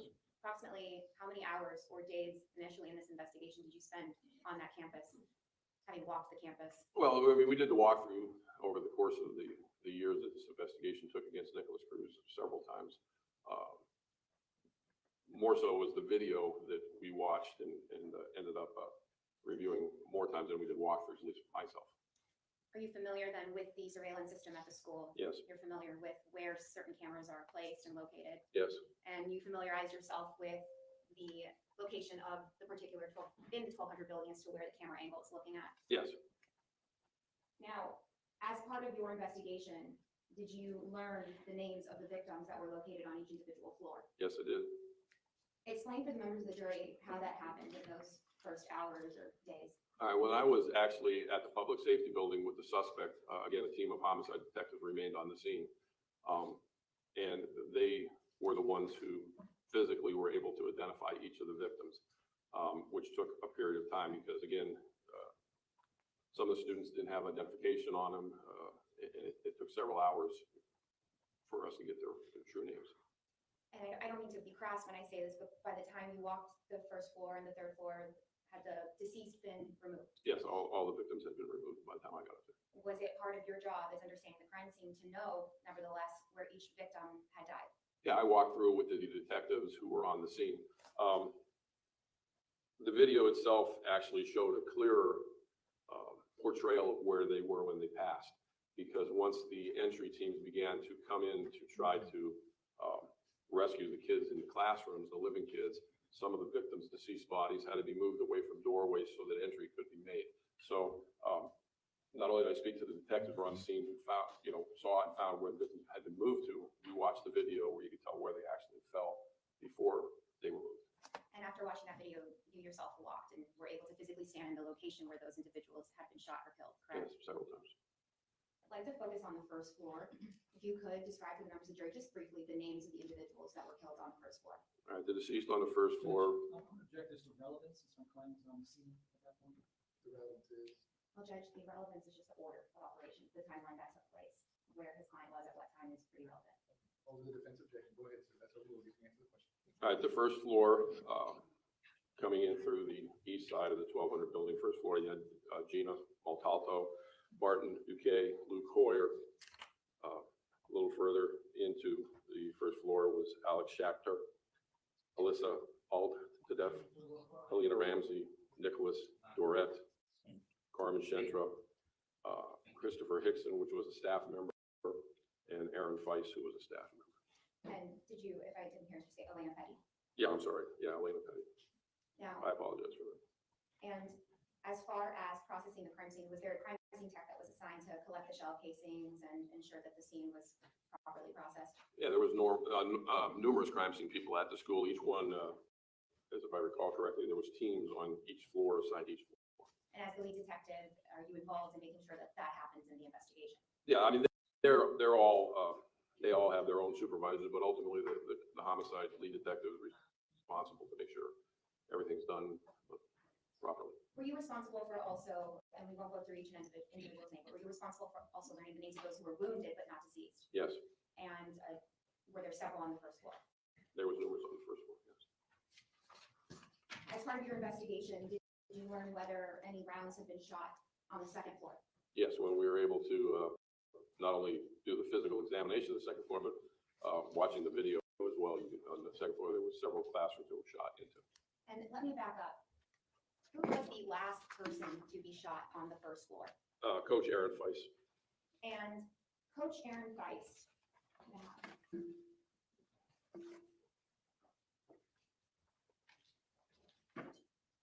What time was Coach Aaron Feiss shot? 2:23:25.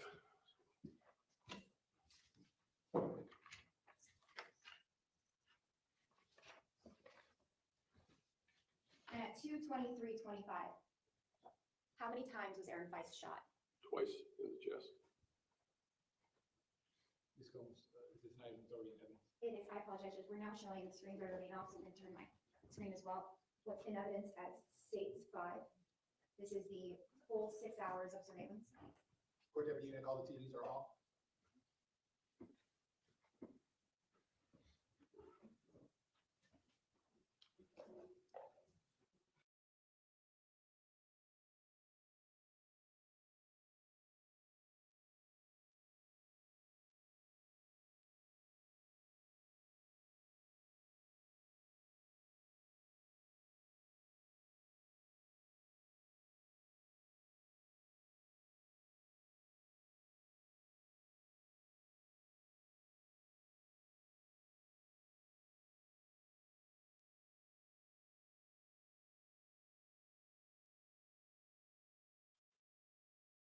Or if you look at that image off to the left where the rifle is being pointed at, which enters into the staircase, and then that door in front of you where you see Nicholas Cruz coming out with the gun leads into the main hallway of the first floor. And it's a mirror image on the east side as well. So if you're standing on the west side of the building, is there a set of doors that will lead you into the hallway and a set of doors that will lead you into the stairwell? Yes, And did you yourself enter this location that we see on this image? You're familiar with this stairwell? yes. Where was, in reference to the image we're looking at, Aaron Feiss's body found? The doors where the rifle is being pointed and you see that bright light, he was found right on the concrete patio area where those doors would have opened up into, as if he was coming into those doors when he was shot. Were crime scene investigators or yourself able to discover whether at the time that he was shot, the doors were open or closed? Well, the doors were open because he got shot from, Nicholas Cruz was inside the building. He was just making, it appeared consistent with him just making entry into the building when he was killed. And at 2:23:26, was this the last killing that takes place on the first floor? Yes, So all of the other deaths that take place happen after 2:23:26. that is correct. And how many shell casings, if you know, were discovered, and I apologize if you already said this, on this second floor? I believe on the second floor there was 6. Were any students shot on the second floor? No, Turning your attention to the third floor. yes.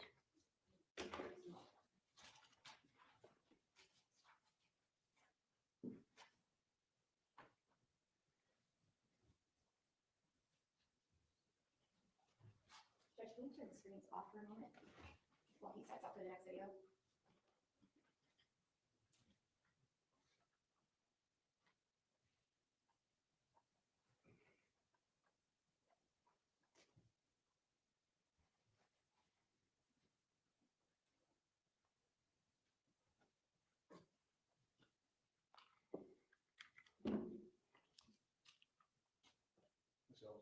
You ready? Okay.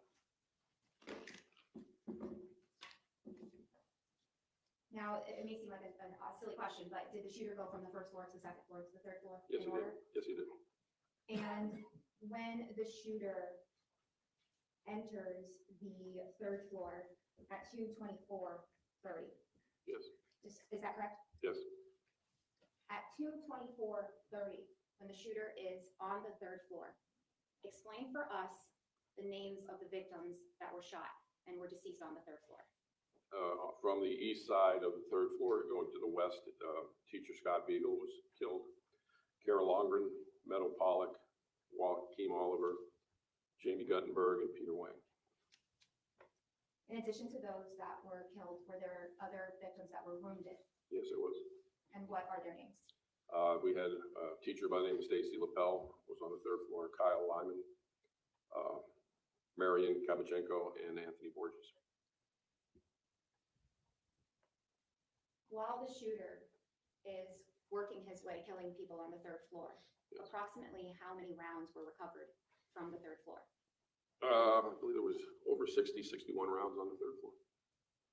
And those 61 rounds, they were all fired while he spent his 3 minutes or so, or however long, on the third floor, Yes, before exiting the building. yes.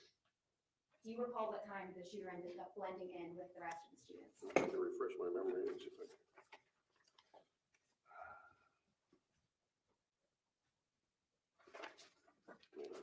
I may not have it here without my full report unless you have something you can show me. Does 2:29 sound correct? We can pull up the video if you need. No, that sounds correct. Okay. So I'm gonna object. 229? we'll Two, just pull up the video, Your Honor. Yeah, the objection is sustained. Go ahead, Ms. Gomes. Ask your next question.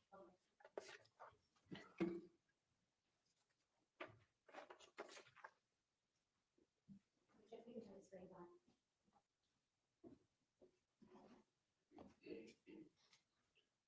Detective Pearson, ask you to take a moment. actually, it's 227:55. Is when the shooter leaves the building or places his gun down. Oh, yeah, places gun on the staircase. Okay, Then, and after placing his gun on the staircase, he then goes down the 3 flights of stairs. yeah, correct? I found it in my notes. Okay. Yes.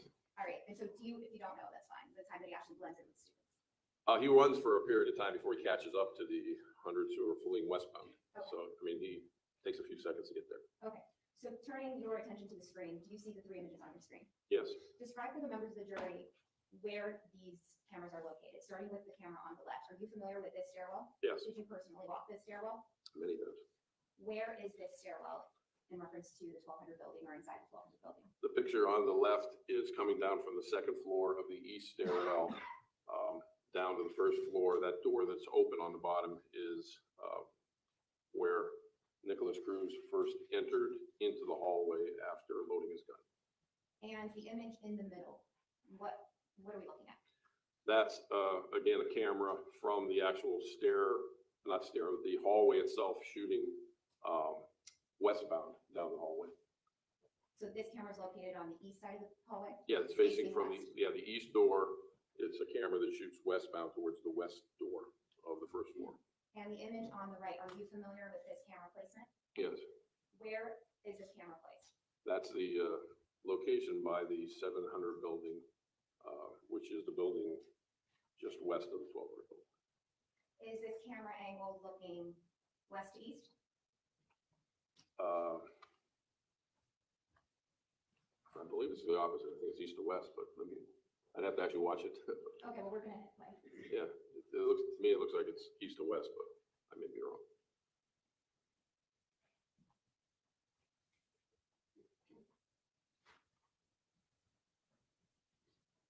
Yeah, it's definitely, that right screen is east, Okay. that's left is east. Okay, the right of the screen is east. Yes.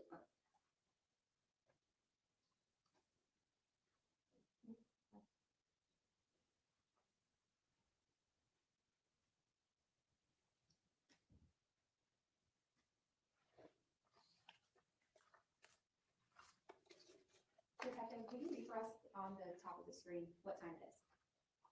2:24:03 on all 3 cameras.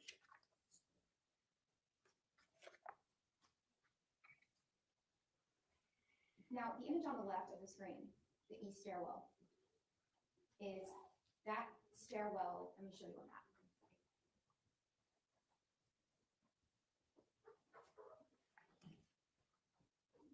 check showing what is the pre-marked as offense exhibit F.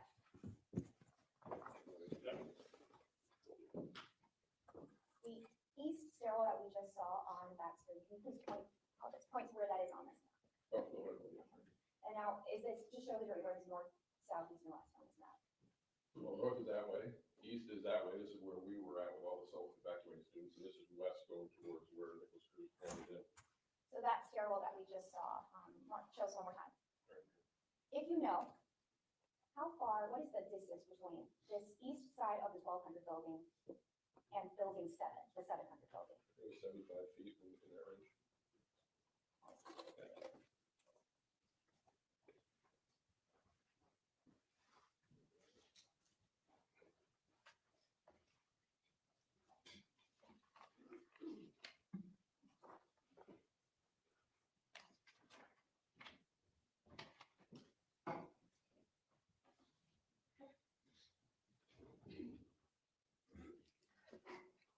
As part of your investigation into Nicholas Cruz, were you tasked with speaking with witnesses? Yes. Explain the process that you took with the witnesses in this case.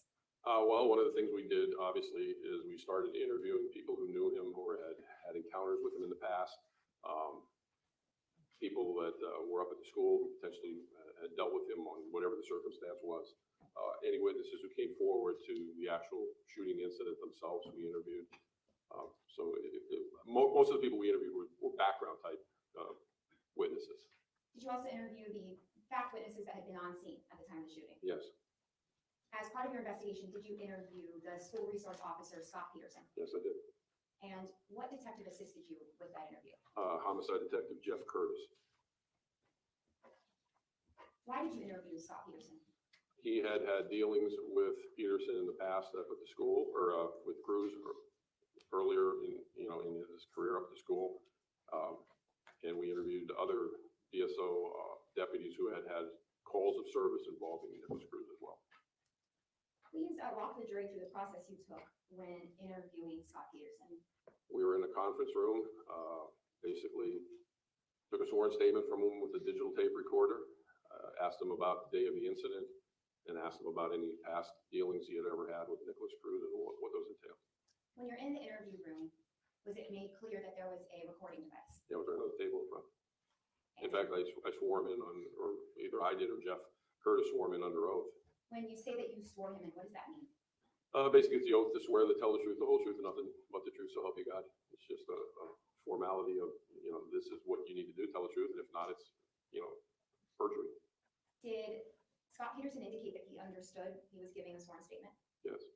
Why do you say that? Because again, we had the interview, and the tape recorder right in front of him, and I asked questions, he answered them. When you were interviewing him, was it for matters material to your investigation of the shooter? Yes. And it was under oath, you already said, correct? Yes. Okay. Why put a police officer under oath if you're taking a statement from him? Aren't you all? You guys make me swear to my police reports too. We do everything under oath. So even though he was a police officer, you still swore him in like you did the civilian witnesses? Yes, just like you did when I took the stand here. Now, did you ask Deputy Peterson if he understood what perjury meant when you swore him in? I'm gonna refresh my memory exactly what the wording was. Yeah, I did, in his response, again, I don't know if that's me or Jeff talking, but his response was, I do. How did Scot Peterson become aware of the fact that something was happening on campus? He had heard, according to his statement, a faculty member named Drew Medina come over the school radio, not the police radio, but the school radio, saying something about hearing some sounds, possibly firecrackers or something to that effect at the 1200 building. Did you confirm with Scot Peterson that you heard that the sounds were coming from the 1200 building? Again, I'd have to look at his statement for exact terminology. Yeah, I'll refer you to page 7. Okay. Yeah, I mean, Scot Peterson's own words were that Andrew Medina said that he heard firecrackers in the 1200 building. Did the defendant tell you how close he got to the 1200 building? Yes. And what were his words? He got very close. I think he said within 10 feet, but again, I'd have to look at the exact. So that's what I recall. Yeah, so we got within a few feet. Did he tell you that he heard gunfire? Yes. Did he tell you that he looked inside the building? No, he did not. Did he look in any of the windows? No. Did he tell you that he ever interacted with any students? As I recall, he said he didn't see anybody coming out of the building.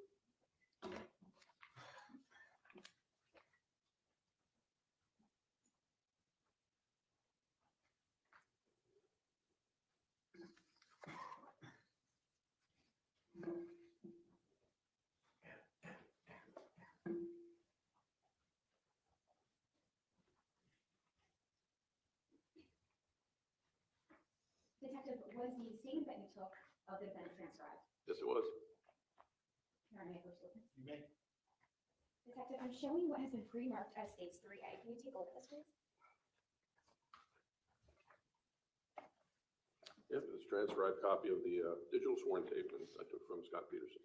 Judge, at this time, the state will move into evidence what's been pre-marked as 3A. It states 52. Any objection? We have no objection. No objection, states 3A for identification will now be in evidence as State's Exhibit 52. Judge, I'm going to need the Elmo.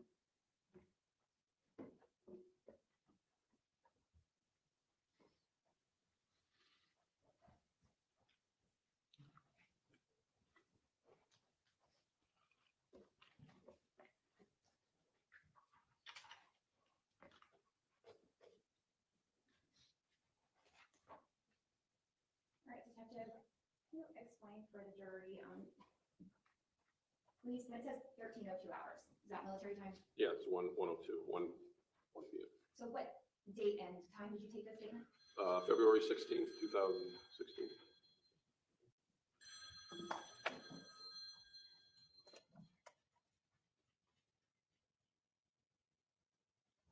Actually, it should be 2018, but that's a transcription error Okay, and why do you say that? because I know it happened in 2018. All right, and what is CCN? It's kind of like your badge number, but it's not. It's your ID number that everything, you know, you do work related, they identify you by a number. Now, this entire transcript is in evidence now, but I'm going to direct your attention to certain pages. Give me just a moment. No problem.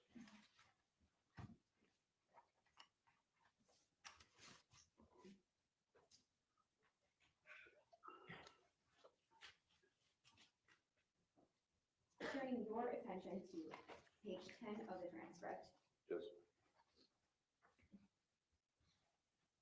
would you please, I'll just read for the members of the jury the question and answer on page 10. Starting at the highlighted section, the question was, okay, now, as you're approaching the building and you're that close and you're doing what you're talking about with both radios, are you in a position to cover or you're still standing? And Mr. Peterson answer was, no, that's where I then realized I'm out in the open in the middle. So I then go back towards the right at the corner of the 7 and 800 building and I go back. I bring Greenleaf I bring back over here and then I obviously whip my gun out. I'm taking a position on the east side of the doorway and I can also see down the sidewalk looking out west. I get a good two-dimensional of the whole building at that point. Want me to continue? Yes, please. Okay, then my question is, okay, well, I say, okay. So I'm right there, I'm on the radio, I can hear the units coming, and the next thing, while I'm keeping an eye on the door in the building, no shots, nothing anymore, it's quiet. And Last then section. my question, okay, so you're right here is what you're saying, we had a little map that was pointing things out. And then his answer, yes, I'm right. I'm looking out so I can see the door and I can see out here. I got a good look, or I got it good.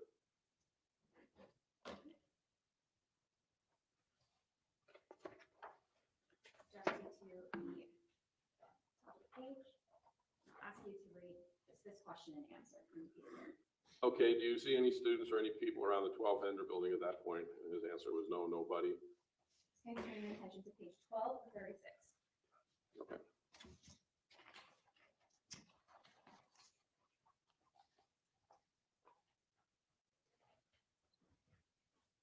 And I'll ask you to read, starting with the highlighted portion.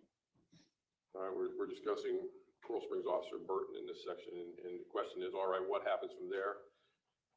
Scot Peterson's answer was, and he runs up by the tree, and I'm just telling him, you know, I heard a couple of shots, haven't heard anything since, and he's just taking cover by, you know, behind the tree, and I'm taking cover here, and units are now starting, you know, no more gunshots, and units are starting to come in. And then my question is, okay, as the units start to come in, what do you see and what do you do? And then the answer by Scot Peterson was, well, as the units start coming in, the first units are coming in saying, hey, there's someone shot over by the football field. You know, I know where the football field is. It's quite a distance from this building. So when I start hearing they talk about the victim over by the football field, in my mind, I was kind of, is he maybe running towards that? Maybe he's not even in this building. He might be somewhere way out over there. I mean, in my mind, I obviously didn't know, you know, where the shooter was. And then I started wondering if he had fled westbound at that point, because they were talking about people injured near the football field, which is quite a distance from the building. Want me to continue? I'll direct you just a moment. No problem.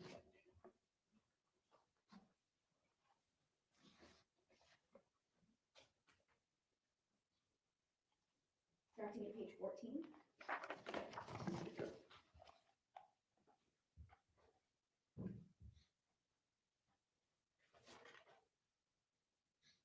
Now,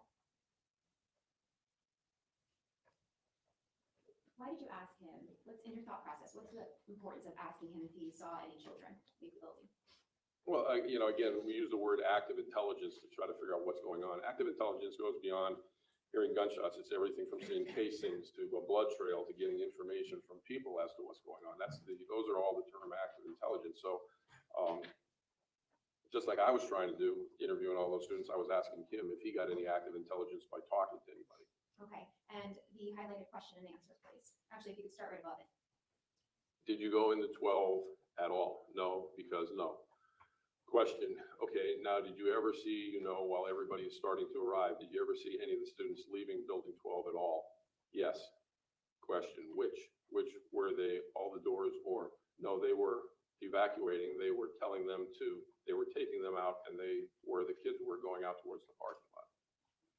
Okay, that's when the officers arrived, But you didn't see any kids? No, when I was on the scene, there were no individuals running out, none. Did you confirm, oh, sorry, keep going. Okay, so the question is, okay, so there was no kids that ran out to say to you guys, hey, there's a guy up there or anything like that? And his answer was no. Okay, now, did you confirm, when you're taking this statement, have you already reviewed the surveillance cameras? The only video we had reviewed at that point was the interior of the 1200 building. The exterior, we had not viewed yet because it had been taken to another site. So when I was taking the statement, I had not seen any of the exterior videos at all. So is the point of this statement just to gather whatever information he may have had from the scene that day? Not only from the scene, but background about his interactions with Nicholas Cruz in the past.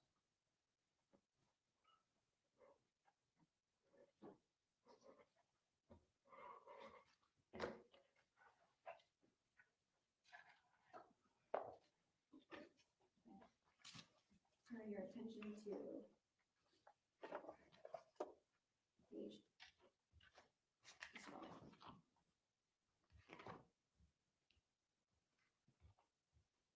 $35 and $36.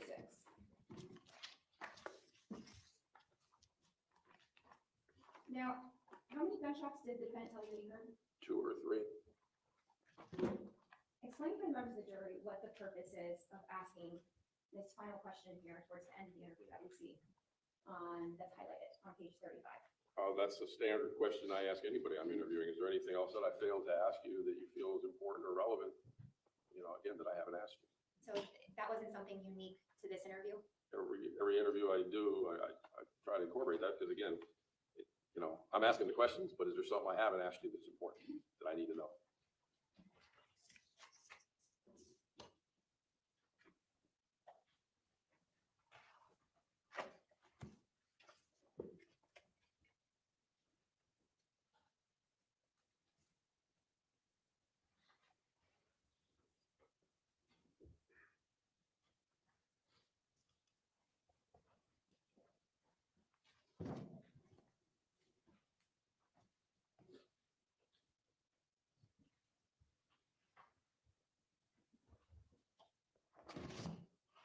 apologize, I asked you about it, but I didn't show you. I'm going to refer you to the bottom of page 9. Can you read that question at the bottom of page 9 for us? Oh, the very last one? Yes. All right, once you get closer and you hear those guys, how many rounds do you think you heard?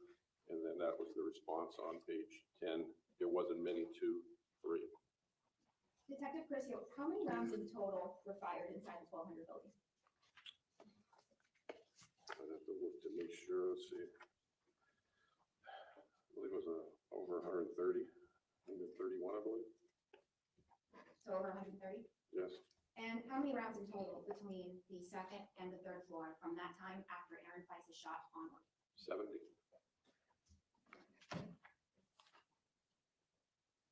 Now, I asked you the names. Well, you did. You provided us with the names of the wounded as well on the third floor. Okay, just a moment, Tim, for your own.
I'm going to direct you to page 14 of 36.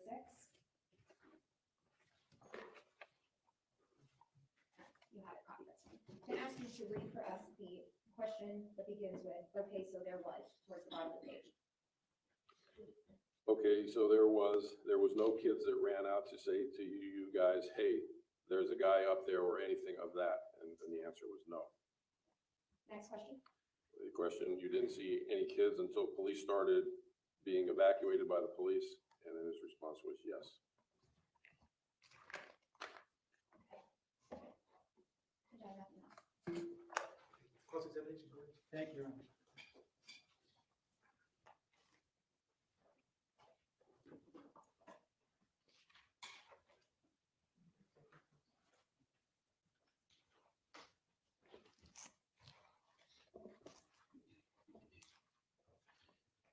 Good morning, Detective. Sir? You and I have met during deposition, correct? Yes. In fact, there were 3 separate days that we conducted the deposition back in 2021, correct? I don't remember the exact date, but there was 2.5 days worth of deposition, yes. And you understood at that time that all your answers would be memorialized in the transcript, correct? Yes. And you rose your right hand to swear to tell the truth, the same way you are now, correct? Yes. And we went over the details of your investigation into the Nicholas Cruz case, correct? I'm sure we went into some part of it, yes. I don't know if we went into the full details of it. And we also talked about your involvement in this particular case, correct? Yes. You remember the prosecutor asking you about the kids and adults who were shot on the first floor of the 1200 building, correct? Yes. Without question, my client wasn't even at the scene when those shootings took place. Isn't that correct? No, he was on the scene when Aaron Feist got shot. Got it. Except for Aaron Feist in the stairwell on the first floor. Other than that, my client was not even there when those kids were Not based on the video timeline. He was approaching the building. So there's nothing he could have physically done to prevent their tragic demise. Isn't that correct, sir? I disagree on Chris Hickson. Okay.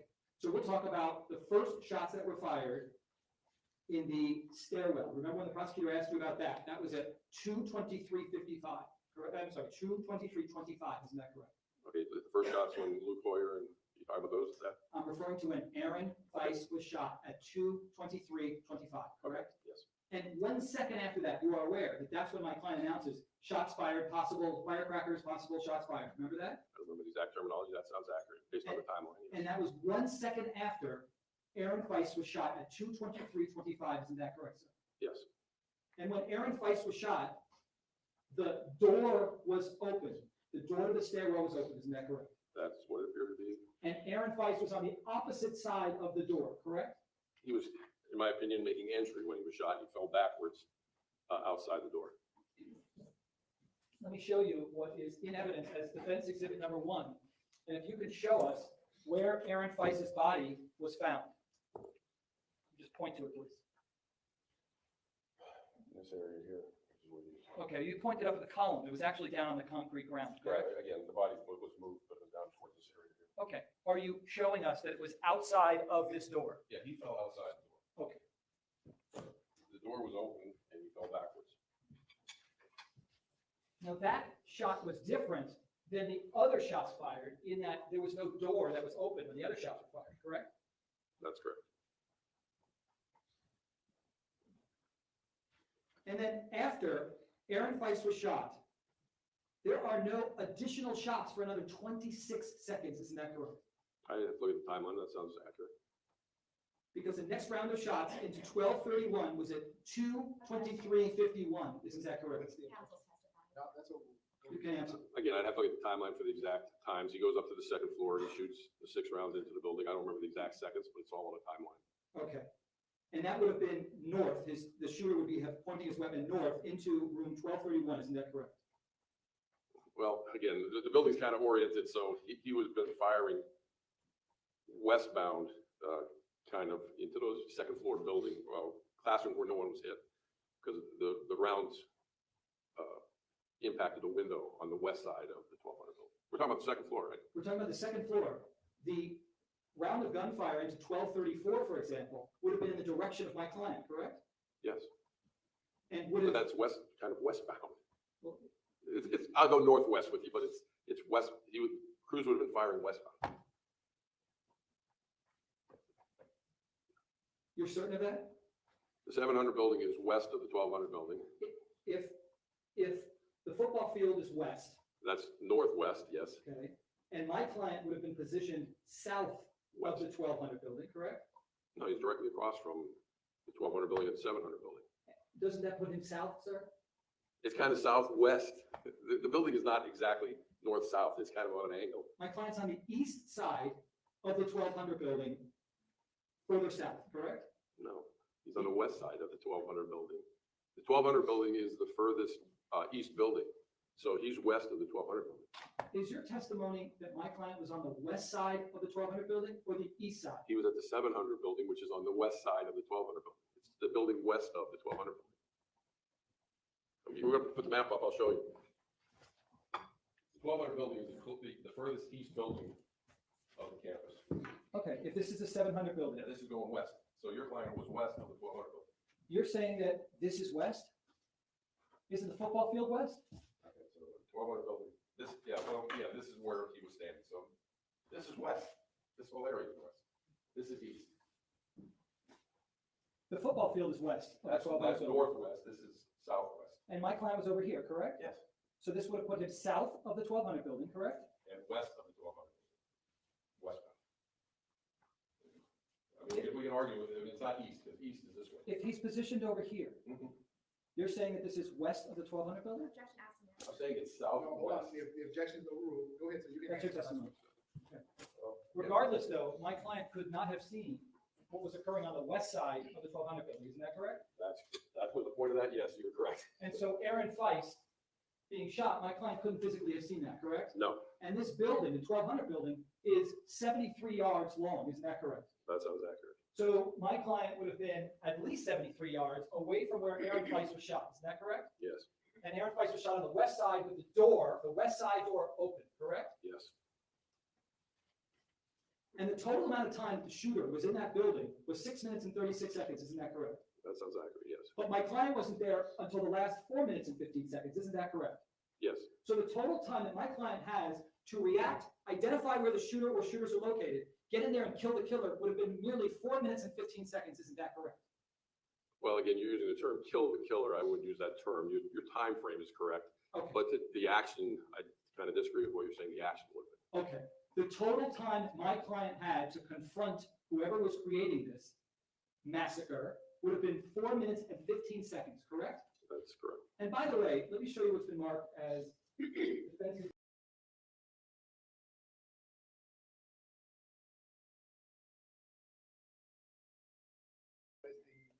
exhibit marked as? It looks like an L, Judge, or a C, I'm not sure.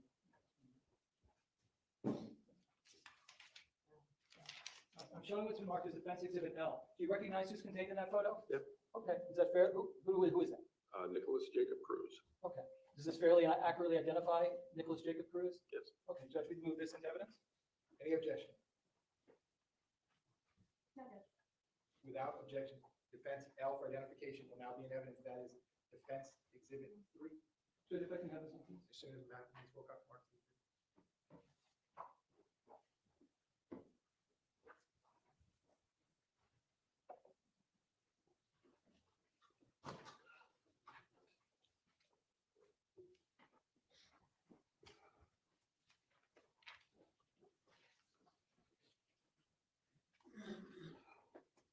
Would you like to publish this? Yeah, you want another insurance? Yeah, please. For the judge, please.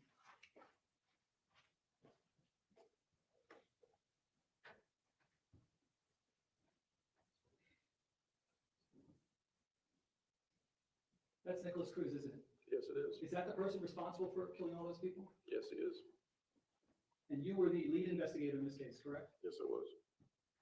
You had nobody else with him, correct? No, he did not. But at the time, you didn't know it, correct? You arrived on scene. No. In fact, none of the officers that worked for BSO would have known that there was just one shooter on campus, correct? That's correct.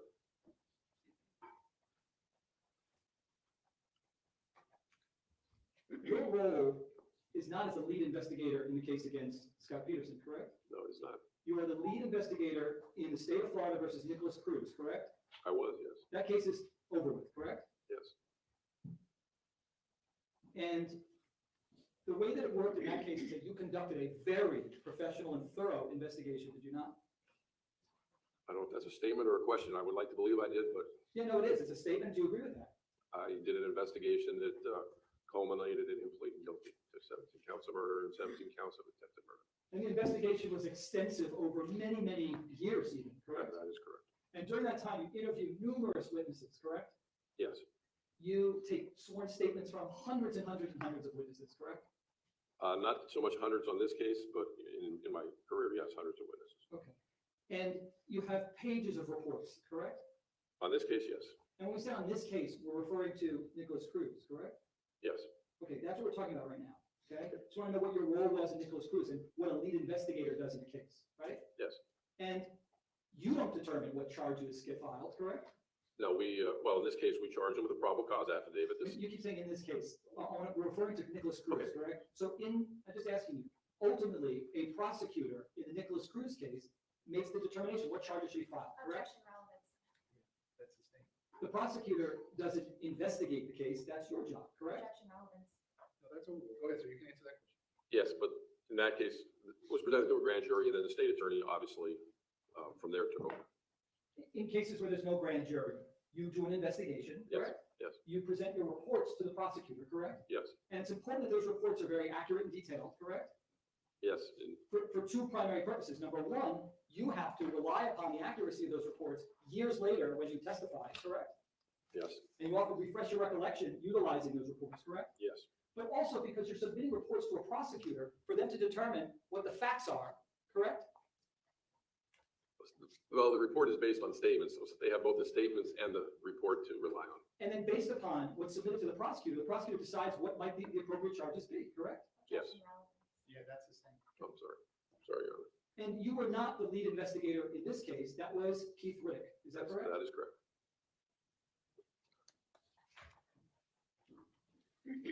Now regarding the shooting, you weren't there when any of the gunshots rang out, correct? That is correct. You have no firsthand knowledge of how challenging it was to determine precisely where the shooters were located based upon sound, correct? I would say in this case, that's correct. You must have spoken, well, let me ask you, did you interview any witnesses who heard shots being fired to find out where they thought those shots were coming from? In reference to my investigation, I interviewed some of them. A lot of them were interviewed by Keith Riddick, but yes, I interviewed some of them. Okay. And did you ever supply any of those names to Keith Riddick? Yes, And in those statements, you would have identified where they were positioned, correct? yes, and where they thought the shots might have been coming from, correct? Yes. And you thought that was being of service to Keith Riddick, so he can include that as part of the case against Scot Peterson, correct? Again, when I would come upon somebody, on my case that I was interviewing, if it crossed over into what Keith Riddick was investigating, I would say, in particular, this is a guy, have you interviewed him yet? If not, you need to. Did you, through your investigation, ever compile a list of all of the hundreds of students who were coming out of the building to determine where they were when the shots rang out and where they thought the shots were coming from? What we did, and this is going to be somewhat of a long answer, since we evacuated the entire school, we had to get in contact with everybody who was on campus that day to find out if they heard shots or what they saw. And it wasn't just me doing it, it was hundreds of detectives from every agency. If they heard or saw something of relevance, it was then funneled back to us. If they didn't, if they were like in the whatever 800 building and they didn't see or hear anything, then they were not provided. I didn't get their names. They were just documented by the agency. Is it your testimony that you spoke or had someone speak to every one of the, let's say, thousands of kids that were both in the 700 building and the neighboring buildings that came out during the fire alarm? We split up the school roster of not only staff members, but students. And when I say we, I'm talking about the sheriff's office, and detectives contacted, they had like 25 on a sheet, and they were supposed to contact every one of them to find out if they had any relevant information towards the investigation. Where are those sheets? They're in the case file. But anybody who had significant information then was funneled back to a detective to be formally interviewed. If they just hid in the auditorium and they didn't see or hear anything, then they were not funneled back to us. I'm referring to kids who came out of these buildings and heard shots fired. Where are those folks are in the case file? No, again, what I'm telling you is everybody who was on campus was recontacted because we had sent everybody potentially running off campus. The investigation that you're talking about is Keith Riddick's files. Right, okay. I mean, if I had a crossover witness, Fair enough, I understand you're not the lead on this case. So it's Keith Riddick who would have been responsible for what you're talking about, correct? if I can I give you a very short example of I just what want to know if the answer is yes or no. It would have been Keith Riddick responsible for that, not you, correct? Keith Riddick was responsible for the investigation about the police response, not just Scot Peterson, but any police response. Mine was Nicholas Cruz. I understand, but Keith Riddick is the sole lead investigator in the case against Scot Peterson, yes or no? Yes. Now, when you arrived on scene, did you know that Colorado Springs had a separate 911 call center? No, I did not. You learned that after the fact, right? Yes. Did you think when you arrived that when people were calling into 911 saying there's a shooter in the 1200 building and kids are being killed, that somehow that information was being disseminated to BSO? Again, when I'm on scene, I didn't know that even existed. Obviously, afterwards, I learned about that issue. Also, in terms of patching, did you think that Coral Springs Radio would have been patched with BSO so that they could be working in concert together? That's a normal protocol when you have agencies that are not a part of the BSO radio system. It's normal protocol, but it was protocol that you learned was not followed in this case, correct? I think it was attempted, but because of the radio problems that day on both ends, they weren't able to accomplish it. I think they tried to patch, but the BSO radio system was failing based on how many radios were trying to key up at the same time, where you would I don't even know what the term is anymore. It would go into fail soft mode where you couldn't transmit and couldn't hear. How fair is that to officers who are on the scene? I was one of the officers on the scene. I mean, I don't know how fair it is. That's just what happened. It's just the way, unfortunately, the way it happened that day. When you say unfortunate, why is it unfortunate? Because again, you're trying to gather real-time intelligence, and as police officers in the modern era, we rely on our radios. Right. And to get communications from people who have the best real-time intelligence. And in this case, because the radios failed, that was a difficult task. Impossible for some who would try to get on their radios and it would throttle, correct? Yes. Explain for the jurors what would happen if someone had some important real-time intelligence to convey to my client or other officers on the scene. Tell us what would happen. Again, the technology is well beyond my expertise, but if you try to transmit, it would make this alarming boinking sound, which meant it wasn't coming over because there were just too many people trying to either transmit or they were flooding. There's only so many slots that you can get on the radio system, and once that overfills, it goes into fail-safe or fail-soft mode. And so first responders, you would agree, were grossly hindered by the fact that the radios were not working properly, correct? I would say that's accurate. The fact that the radios with Coral Springs were not patched, correct? But yes, And that nobody from Coral Springs called BSO dispatch to say, hey, here's some information you might want to convey to your officers, correct? I know they tried to transfer some 911 calls and in some cases that failed as well. Because Coral Springs was getting the 911 calls from, in some cases, inside the building. And when they would try to transfer them to BSO, the transfers weren't going through. And so all that information was never conveyed to BSO officers like my client, isn't that correct? No, it wasn't transferred. It wasn't given over the radio at all that I can recall. And there's no question through your investigation, you learned that there were numerous children calling in from the 1200 building, indicating exactly where the shooter was located, correct? Children and teachers. And that went to Coral Springs, not BSO, isn't that correct? That is absolutely correct. You agree that that is unacceptable, correct? Yeah, that's his thing, his opinion, he's a fact witness, not an expert, his opinion is not relevant. Go ahead, sir. That is not how you guys were trained, correct? I would say it's not optimum because it's not the way we're trained. It's just the fact that if you're responding to an incident, again, you're trying to get real-time intelligence by whatever means you can. And a 911 call from inside the building is real-time intelligence. When you arrived on scene, I think you testified earlier that a lieutenant colonel told you that someone was shot, correct? No, that was while I was at the public safety building. Okay. That information never came out over your BSO radio, correct? I think that may have been one of the guys on Holmberg actually saying he had a guy shot at the football field, which was Mr. Lamont. That is correct. Football field. Did you hear that announcement saying that somebody was on the football field being shot? Well, when a lieutenant colonel came running in, he didn't say football field. He just said there was a student shot and there was a shooting at the school. My question is, did you hear Deputy Kratz announce in real time that the shots were coming from the football field? I didn't the day of the incident. I heard it afterwards while I was doing my investigation. And just so we're clear, that when Deputy Kratz makes that announcement during the shooter was in the middle of the 3rd floor, correct? Did you match that up? I don't know if he was in the middle. I think he was in the teacher's planning room, I believe. He had not gotten to the teaching planning room, isn't that correct? I'd have to look at the timeline. I just know he was on the 3rd floor. That's correct.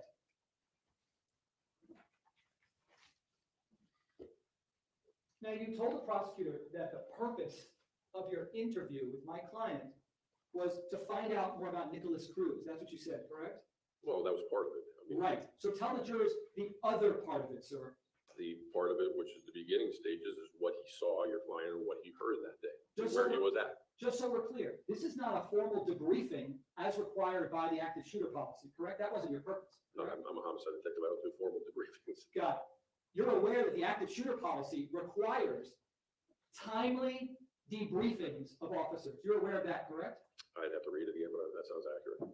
Just so we're clear, debriefing is when you get into detail with someone to learn exactly what they know, what they feel, what they think, correct? Debriefing, in my opinion, is so you can review what happened to make things better if there was an issue. That was not your purpose, correct? No, I was a homicide investigator in charge of the investigation of the killings. And isn't it a fact that this interview actually happened because, first of all, Brian Tutler and Zach Scott were liaisons to the families, correct? That's correct. And family members started asking where Peterson was during the shooting, correct? Yes. Yeah. Well, pause on the objection, because we're over for a restroom break anyway. So ladies and gentlemen, we're gonna pause on the cross-examination. I'm giving you a real quick restroom break. Same admonition as always. Please don't discuss the facts of the case, the evidence, the witnesses, or the testimony.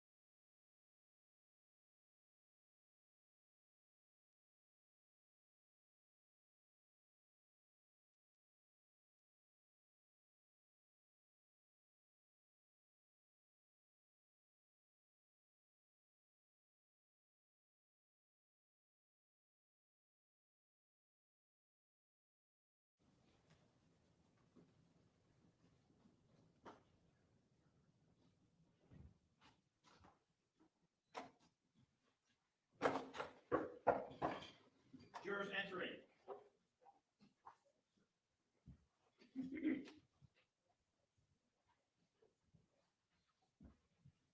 Welcome back, ladies and gentlemen. Come on in.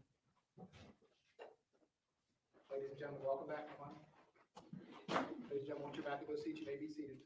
All the parties may be seated. Ladies and gentlemen, those of you using the notepads, I'll give you a moment to get those notepads back out.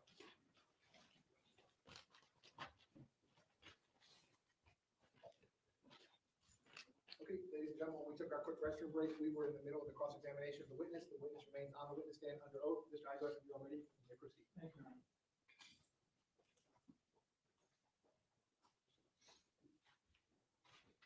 When you conducted the interview of my client, there was no pending criminal investigation, correct? Against your client? Yeah. No, There wasn't even an internal affairs investigation, correct? no, there was not.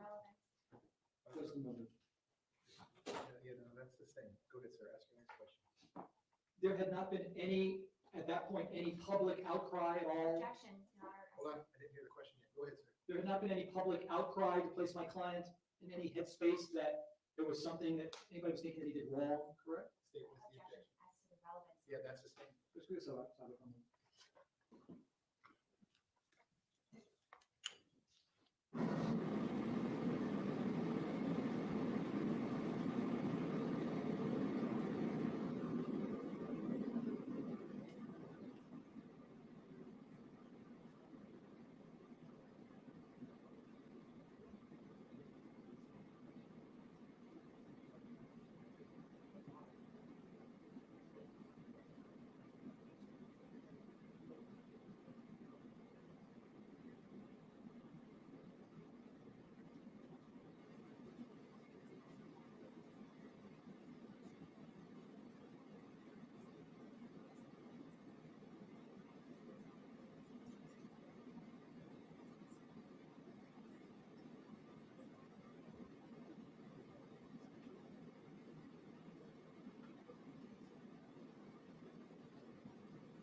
My client didn't come in with a lawyer, correct?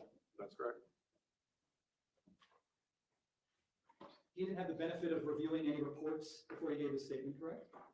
The only thing he brought was some paperwork that he had on Nicholas Cruz from the school. That's it. But nothing regarding, anything else, correct? Well, I think one of them was an official report that he had been involved in with Nicholas Cruz, but that's the only report I remember.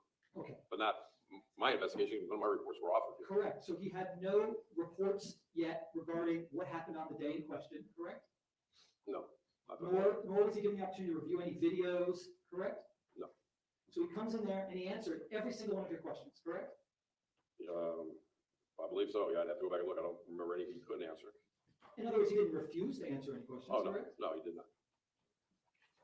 And you've been in law enforcement for decades. You've become a pretty good judge of character as to whether you're seeing somebody who outright looks like they're lying to you, correct? What's the legal objection? It's the relevance as to his judge of character when somebody is Well, lying. that wasn't the specific question. as to that question is overruled. Go ahead, sir. You can answer. Ask it again so I get specifics. For decades, you've been interviewing people, right? 43 You years. generally can get a sense when somebody is lying to you, correct? What I end up doing is I listen to what people say and then I evaluate through an investigation whether or not, I try not to be so open-minded that, I believe I'm clairvoyant and I can tell somebody's telling the truth. At no point, while you're speaking with my client for the time he was with you, did you think right then and there, gosh, this guy's lying to me, the way that he's speaking to me, correct? Objection, Your Honor. Yeah, that's the same. You tell my client that you're conducting this interview in a chronological order, correct? Yes. And that means you go from the beginning and then you say, and then what happened after that, correct? Well, it's got reverse chronological from the day of the shooting, then backwards with Nicholas Cruz background. That's correct.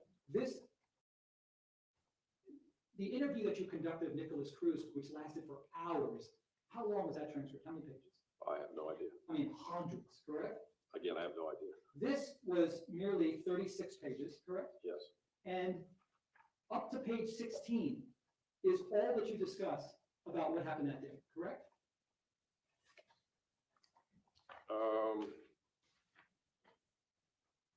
Yeah, it looks like 15, 16, where we start going into the background. Right.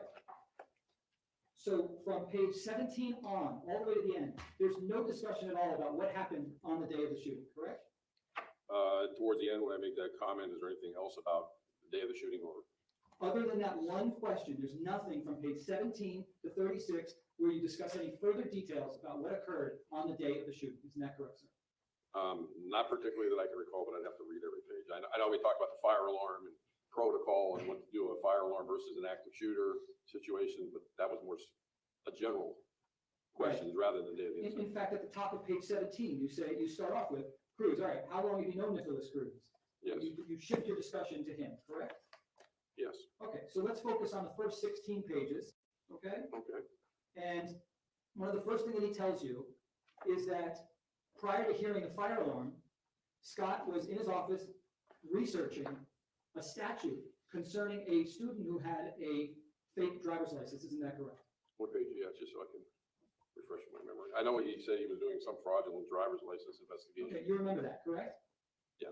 In your research, did you find that that was the truth or a lie? Objection, Your Honor.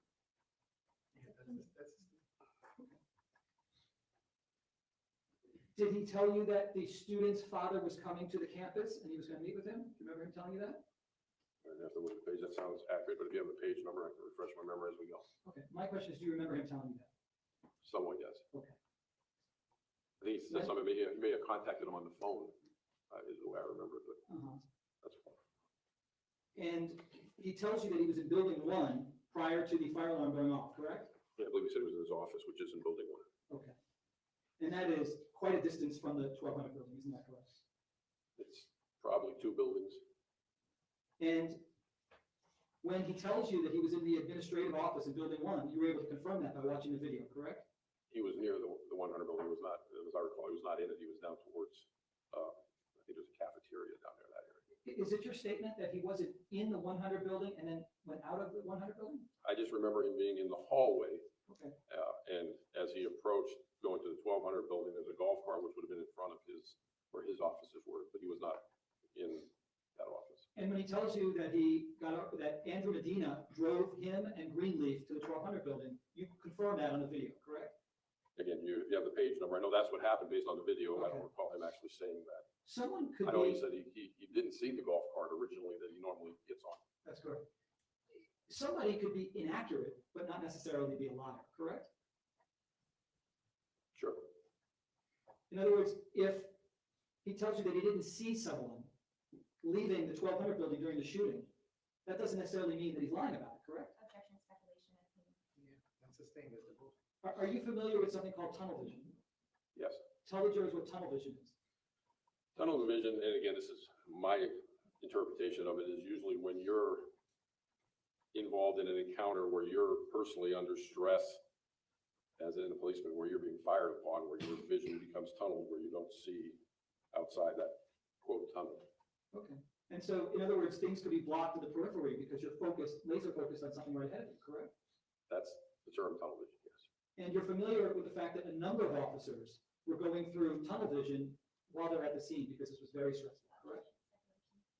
Well, no, that's overruled. I don't want you to guess. If you have personal knowledge, you can Unless you can show me a statement that says that, I don't recall anybody saying that to me personally. Okay. And what about auditory exclusion? Are you familiar with that? I've heard the term as well, Okay, tell the jury what auditory exclusion is. that you, again, my terminology is you're the officer being fired upon. Sometimes you may not hear certain things that are occurring. There are a lot of people who didn't hear all of the shots fired, correct? Objection, hearsay. It's a stain as to hearsay. Did you interview people to determine how many shots they heard? Yes, Did anybody say they heard all 140 some odd shots? Objection, hearsay. Well, yeah, that is hearsay. That's from out of court statement. That's the thing. You are familiar with the fact that the students on the 3rd floor didn't even hear the shots on the 1st floor, correct? Objection calls for hearsay. Yeah, that's the stain. Did you watch the video of the students coming out into the 3rd floor? yes, Did you know what their demeanor appeared like? yes. That demeanor changed from calm, did it not? Well, there's so many different students. Some of them went from calm to panic, yes. Okay. And that panic occurred because the shooter went on to the 3rd floor and began shooting, correct? Objection, lack of personal knowledge. Yeah, that's the stain. Now, when you ask my client about how many shots he heard, there's one question that deals with that, isn't that correct? There's one question, but multiple answers during the statement. He talks about how many shots he heard after I asked that question. Well, it's in evidence, so let's talk about it. Judge, if I can get this on, please. Page 9. You agree on page 9, at the very bottom. This is the first time you ask him, the question all the way at the bottom. This is the first time that you ask him about how many shots he hears, isn't that correct? No, but he answers from the bottom where he hears the gunfire, but I ask him the amount on the bottom. Okay, Yes. so the first time you ask him about the amount, and the only time you ask him about the amount, correct? Yes. All right, so that question is, okay, you say, okay, all right. Once you get closer and you hear those guys, what guys are you referring to?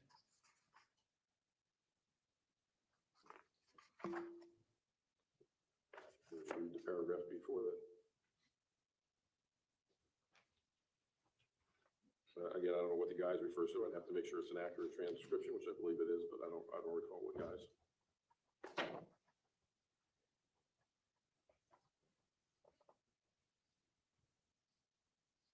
Did you have an answer? I just did answer it. Want me to repeat it? I don't know what the guys refers to, so I'd have to make sure I'm listening to the actual audio statement and it's accurate, but I don't remember what guys it was. Those are your words. Correct. That's the transcription of what I asked, but the best evidence is the actual audio recording. So I have to listen to the audio recording. As you sit here today, you don't know what guys you're referring to? That's what I just answered. Yeah, I'd have to listen to the audio recording. You do say, all right, okay. You get closer and you hear those guys. How many rounds do you think you heard? Yes. And his answer is, it wasn't many, 2 or 3. That was his response, correct? Yes. And isn't it a fact that 2 or 3 is the exact number of shots that went into Aaron Feist? Isn't that correct? 2 went into Aaron Feist, yes. Okay, so that was accurate. If he's referring to when he arrives at the building and he hears the shots fired, 2 would have been accurate, correct? Objection, counsel testifying as to what is accurate and what is inaccurate. Yeah, that's the stain. So this is the only time in this deposition, strike that. This is the only time in this statement that you ask him how many shots that he heard, correct? So the time I asked how many shots, yes.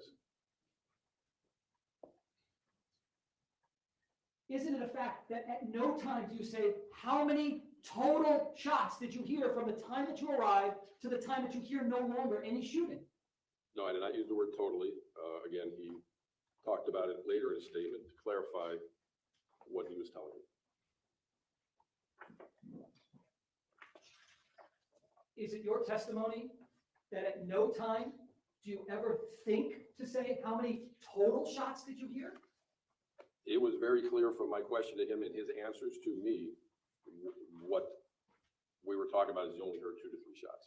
But then the very thing that he said, that you say after he says it wasn't many, 2 to 3, The next question you say is, okay, all right, what happens from there? Right? Yes, You weren't asking total number of shots. You were saying at that point when you're by the building. Isn't that what you were referring to? absolutely not. We're talking about shots being fired, what he heard. Because a little further down, he actually clarifies it again.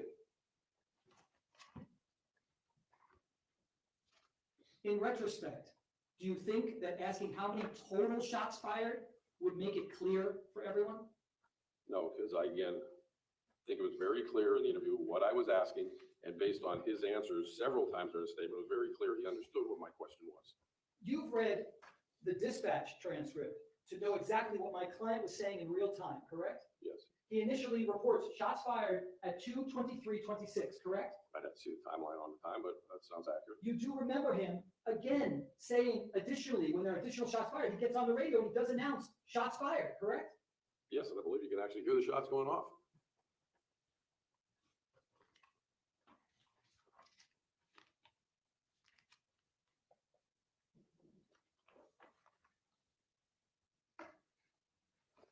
Did you ever, as part of your investigation, ever speak to Anna Ramos, His name sounds familiar. I have to look at my reports. I believe so. Jeffrey Morford, Yes, to confirm that they heard my client order a code red? the police response part of the investigation was not conducted by me, but whether I asked him that, I'd have to look at the statements. It may have been in a statement somebody else took as part of the secondary investigation of your client and the other responding deputies.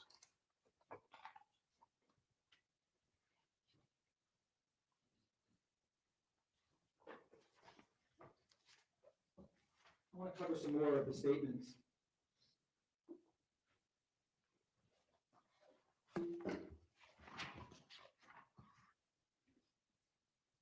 My client is doing a diagram for you, correct? I believe we had a map of the school. And he was trying to assist you by drawing things out, correct? Yes, or pointing out with his finger. That wasn't included in this packet, correct? The state, no, I didn't see it in the Okay, evidence. it's not, can you just take a look? That drawing that he did, that's not part of what's in evidence there, correct? Well, again, I recall it being a map. I don't want to refer to it as a drawing, but no, it's not in evidence. Do you believe that he was assisting you as he was drawing for you? He was helping clarify certain things, at the school locations.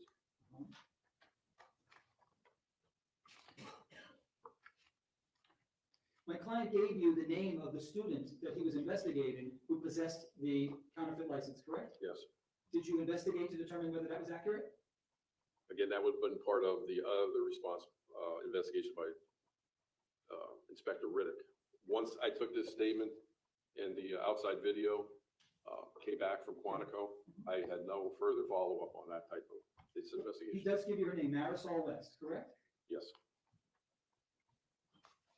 Now, 2 days after the shooting, my client is telling you that he thought the shots were outside of the 1200 building, correct? I think he made some, and I had to look at the page, he said it was really close. Right. Those shots seemed like they were outside. And that was the 2 to 3 he was referring to.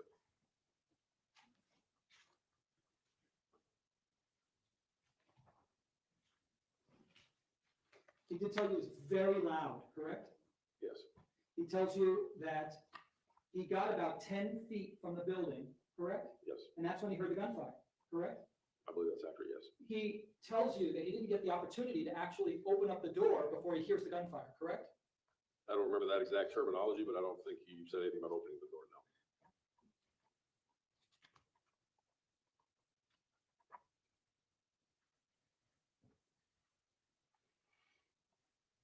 You ask him specifically if he saw any muzzle flashes, correct? Yes, And he tells you, no, he didn't, correct? that's correct. Was there any evidence that you discovered of any muzzle flashes that were visible to anybody watching the building when the shooter was on the second or third floor?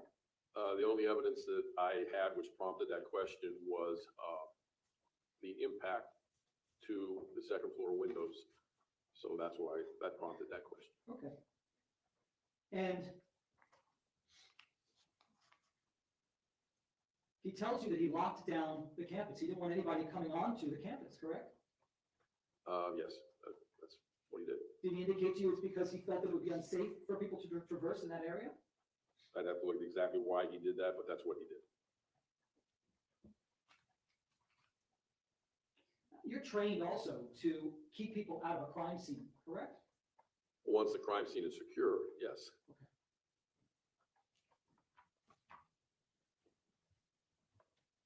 He tells you that he's speaking on both of his radios, the school and the police radio, correct? Yes. And he indicates to you that after he announces the code red and the shots are fired, he realizes that he is vulnerable. He's out in the open, correct? If you can tell me what page it is, I'll get the exact Page, terminology. page 10. Middle of page 10.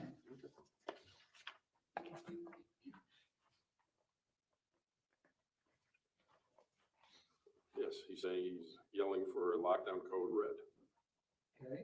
He's also telling you specifically, no. That's where I realize that I'm out in the open, in the middle. So then I go back, right at the corner of the 700, 800 building, I go back. So he explained to you that, correct? That came from his mouth, correct? Yes.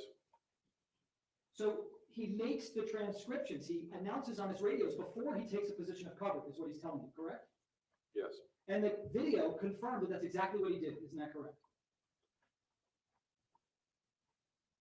Well, again, the video shows him on the radio at the 700 building. I don't remember seeing the radio as he's running from the 1200 building to the 700 The building. video doesn't show it, but you see him delayed getting to the 700 building, correct? I don't remember much of a delay. I remember him leaving the 1200 building pretty quickly, getting to the 700 building. Okay. And I don't remember any radio. Did you speak to Calvin Greenleaf? I personally did not. I know detective, or I could say detective inspector or special agent Riddick did. You're not saying that you have evidence that my client didn't get on his both school radio and police radio prior to taking cover at the 700. I'm just telling you what I can recall from the video, and I don't recall him being on the radio when he retreated from the 1200 building to the 700 building. I remember at the 700 building, clearly you can tell he's on his radio. Now, I'm just trying to be accurate on what I can remember from the video. I understand, but you also had the dispatch transcript to know that literally 1 second after Feist is shot, my client is on the radio announcing shots If fired. you show me the transcript to refresh my memory, I'll certainly do that. He also tells you that my concern was because I didn't know if the shots were coming out of the building. He brings that up to you on page 11.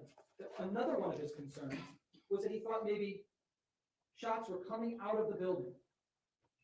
Yes. And my concern was because I didn't know if the shots were coming out. That was another one of his concerns that he expressed to you 2 days after the shooting, correct? Well, that's part of the statement he made, but yes, We'll keep going, okay? just want to be accurate. Or were they coming somewhere out of the west side? That was another one of his concerns, correct? Yes. Because the west side is where Aaron Feist was shot, correct? Again, we're gonna go east and west. West is, the school is the most eastern building, the 1200 building. So west to me means anything west toward the 700 building back to the 1300 building to the football field. Feist was shot on the I opposite know side exactly where of Aaron where Feist he was was shot. at, correct? I know exactly where Aaron Feist Over was shot. 73. Hold on. Madam Corporal, can I need one voice at a time? Sorry. Voice at a time to the witness.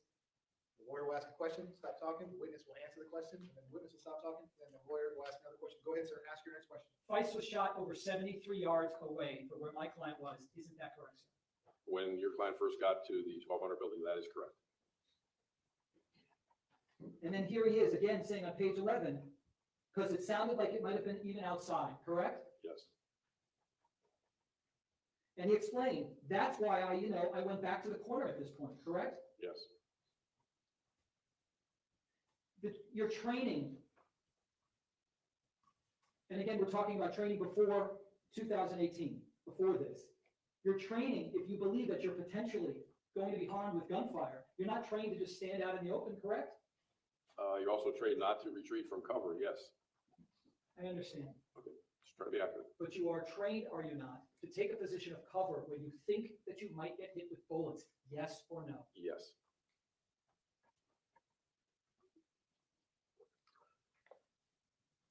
He tells you that I'm keeping cover on the east side of the building to keep them covered with my firearm directly towards the doors, possible with an anticipation if maybe if the shooter or whoever it was, which someone maybe was going to come out of this door. Another one of his concerns was there might be a shooter or shooters coming out of the doors of the 1200 building, correct? Yes. That was one of the possibilities, correct? Yes.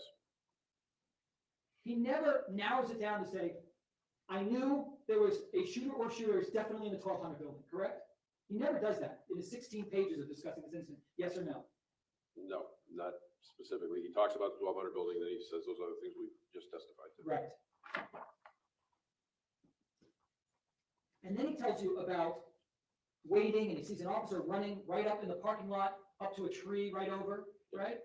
That turned out to be accurate, correct? Yes, There was an officer, that was Officer Burton, wasn't it? that is correct.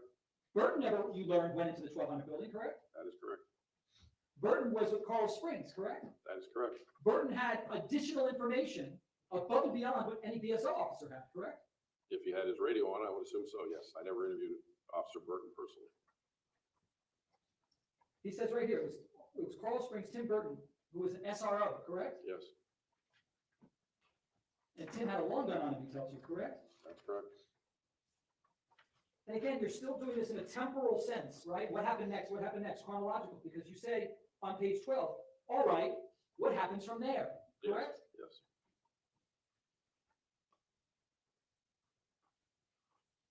And he tells you that he's telling him, he's referring to Burton, correct?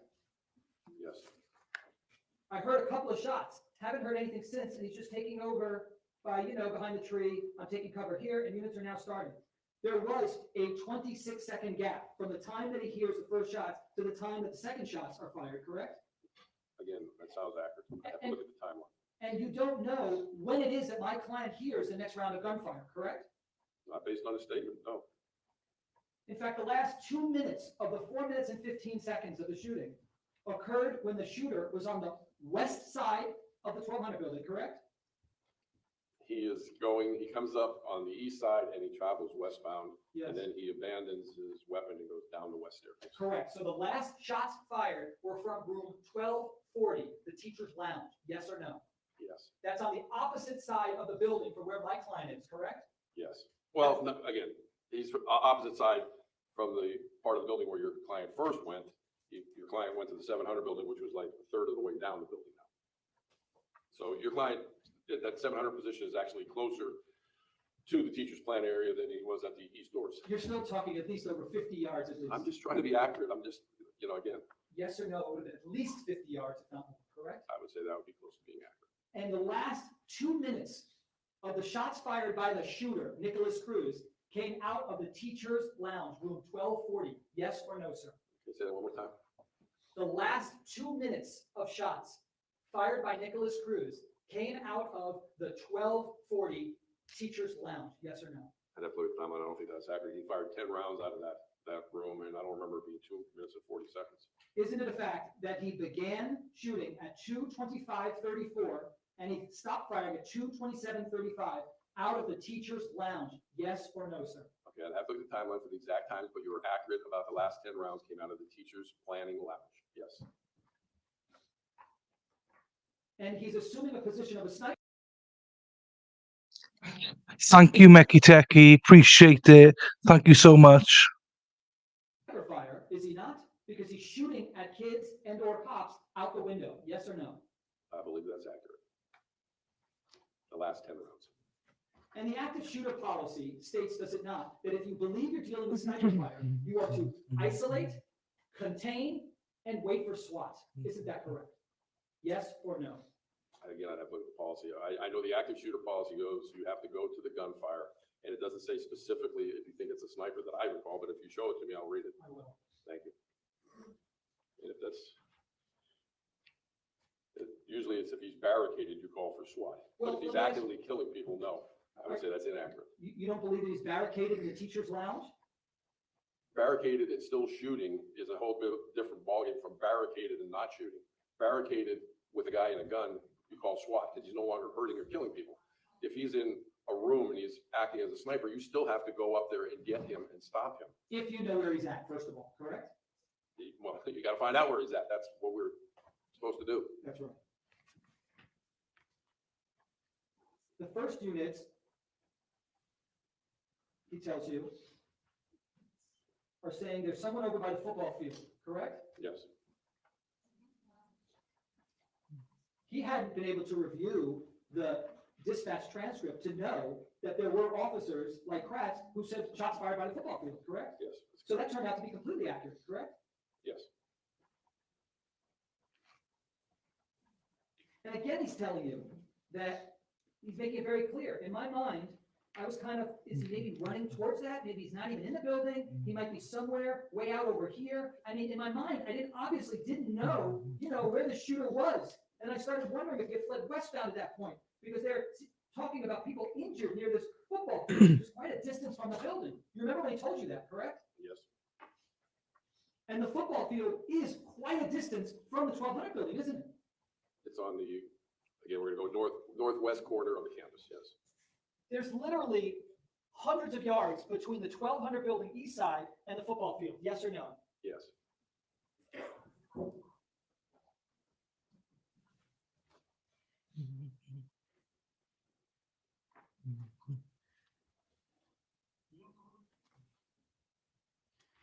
He does tell you that he assisted when someone came over and asked for keys, correct? Yes.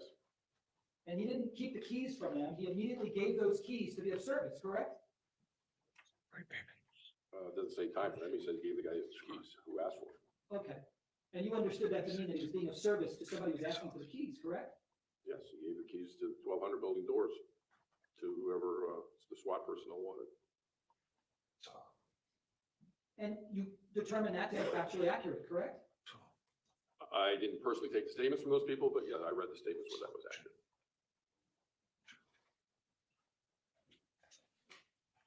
And he made it very clear to you too that he gave the keys because he wanted to make sure that they had access to the classrooms, correct? Yes. And that was to specifically help the people in the 1200 building, correct? Yes.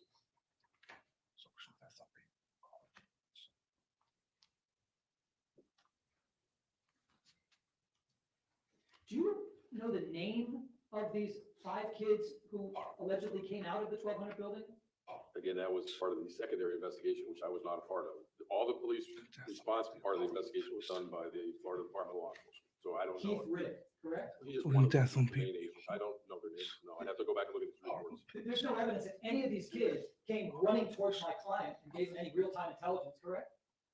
I'd have to look at his investigation because I did not interview any of those people. So I can't answer that. I don't know what they said when they were in. Definitely be horrible.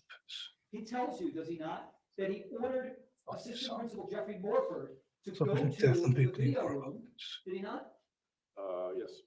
And the purpose, he tells you, why he did that was to try to find out where the shooter or shooters were located, yes or no?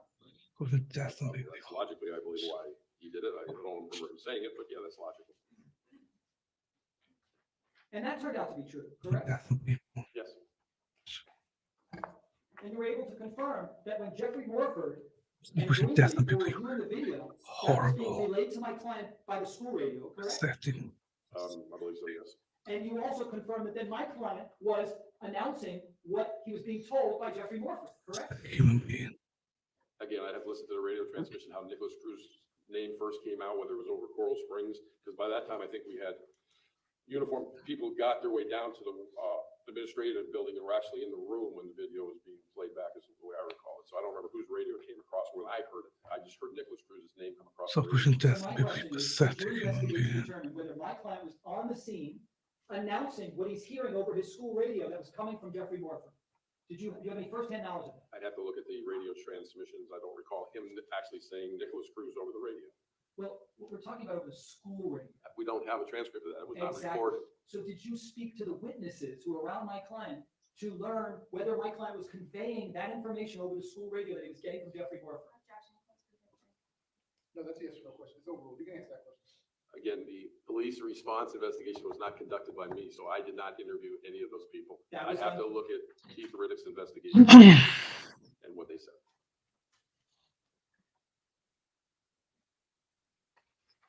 It turned out, you learned, that the information that my client was getting from Jeffrey Morford was old. It wasn't accurate, correct? The information that they were putting about him coming down from the 3rd to the 2nd floor was 20 minutes inaccurate. Yes. That wasn't my client's fault, correct? No, I don't believe so. Because again, I don't remember your client putting that out. And at this point, there's no question that the BSO police radios were useless. Is that correct? can I go back to that last question? Because now I remember how it came out. It came out through Sergeant Rich Rossman, who was standing aside of a Coral Springs guy and a Marjory Stoneman Douglas staff member who heard he's coming down from the third to the second floor. That's who put it out over the BSO radio. Right, you know where they got that information from? The control room. And who was the control room speaking to? Again, I don't know because I didn't do those interviews. Gotcha. You're not saying it wasn't Scot Peterson who was speaking to Jeffrey Warford on the school radio. You just don't know, correct? No, because it's not recorded. And I didn't conduct those interviews because that was part of the investigation into the police response. That Keith Riddick did. The Florida Department of Law Enforcement did, yes. And he tells you that he was given a description by Jeffrey Morford, who was watching the video, and that description was of a subject who was wearing a male, wearing a burgundy shirt, black pants, and black hat, correct? Yeah, what page are you on, sir? I'm on page 16 of 36. Okay. You remember him telling you that, correct? Yes. And and you asked, and you got that description from a vice principal, and he tells you yes, right? Yes. And you say, watching the video, answer correct. Yes. You confirm that to be accurate, correct? Yes.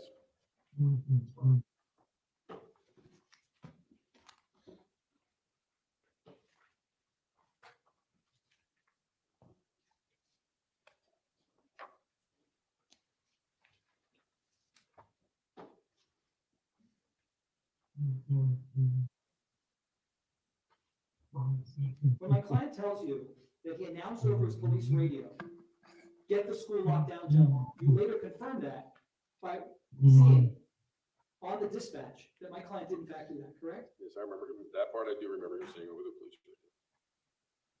And you noticed that he asked for the lockdown or demanded the lockdown about 5 times over his police radio, correct? Again, without having to review it all, I don't remember how many times. I know he asked for the roadways to be locked. He asked for the parking lot, keep people out of the parking lot. Yeah, because the school was letting out, right? Again, the terminology of why he was doing it, I don't know. But you did know that this happened in the afternoon, Oh, right yeah, before right. school was letting out, correct? Exactly. Sure. And you do know that parents, kids would then be coming onto campus any moment, correct? I would assume so, yes. And it's consistent with training then to keep those people out of an area where they then may get hit with bullets. Isn't that correct? In this case, in my opinion, it was the absolute wrong thing to say to the responding deputies because it was an active shooting situation, still in progress. It turned out to be, in retrospect. Right. But when my client's there, not knowing where the shooter or shooters are located, and he feels that parents and kids may be harmed, training tells you to keep them away. Yes or no? No, that's inaccurate. He told the officers to block Holmberg Road. Some of those officers actually heard the shots being fired, and that direction was a complete contrast to what those officers should have done. Those officers hearing those shots should have rushed onto campus as well. Did you know whether those officers thought the shots were coming from the 1200 building or somewhere else? They had no idea. They didn't, correct? But they should not have been setting up a traffic post. They should have been coming on campus to find out where they were coming from. And that's what protocol and police work in general tells you to do. They were given the wrong direction. He doesn't lock down the school. Parents and teachers come, and then Cruz shoots and kills them. I never heard a question, Mr. Igosh. Quite candidly, I'm at the end of my patience with this type of examination. So if you have another question, I do. Ends with a question mark. Yes. You may ask your question.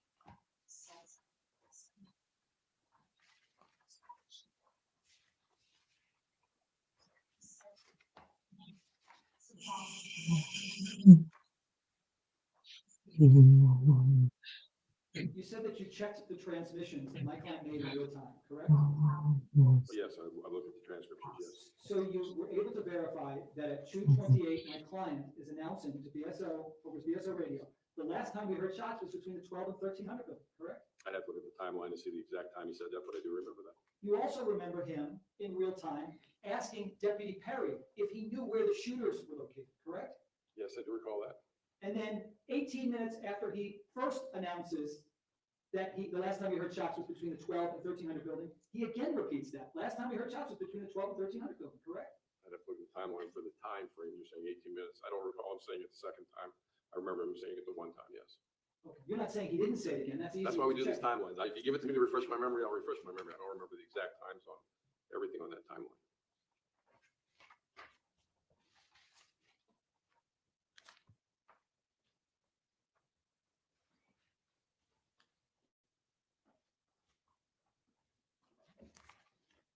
if I might have a moment. Sure.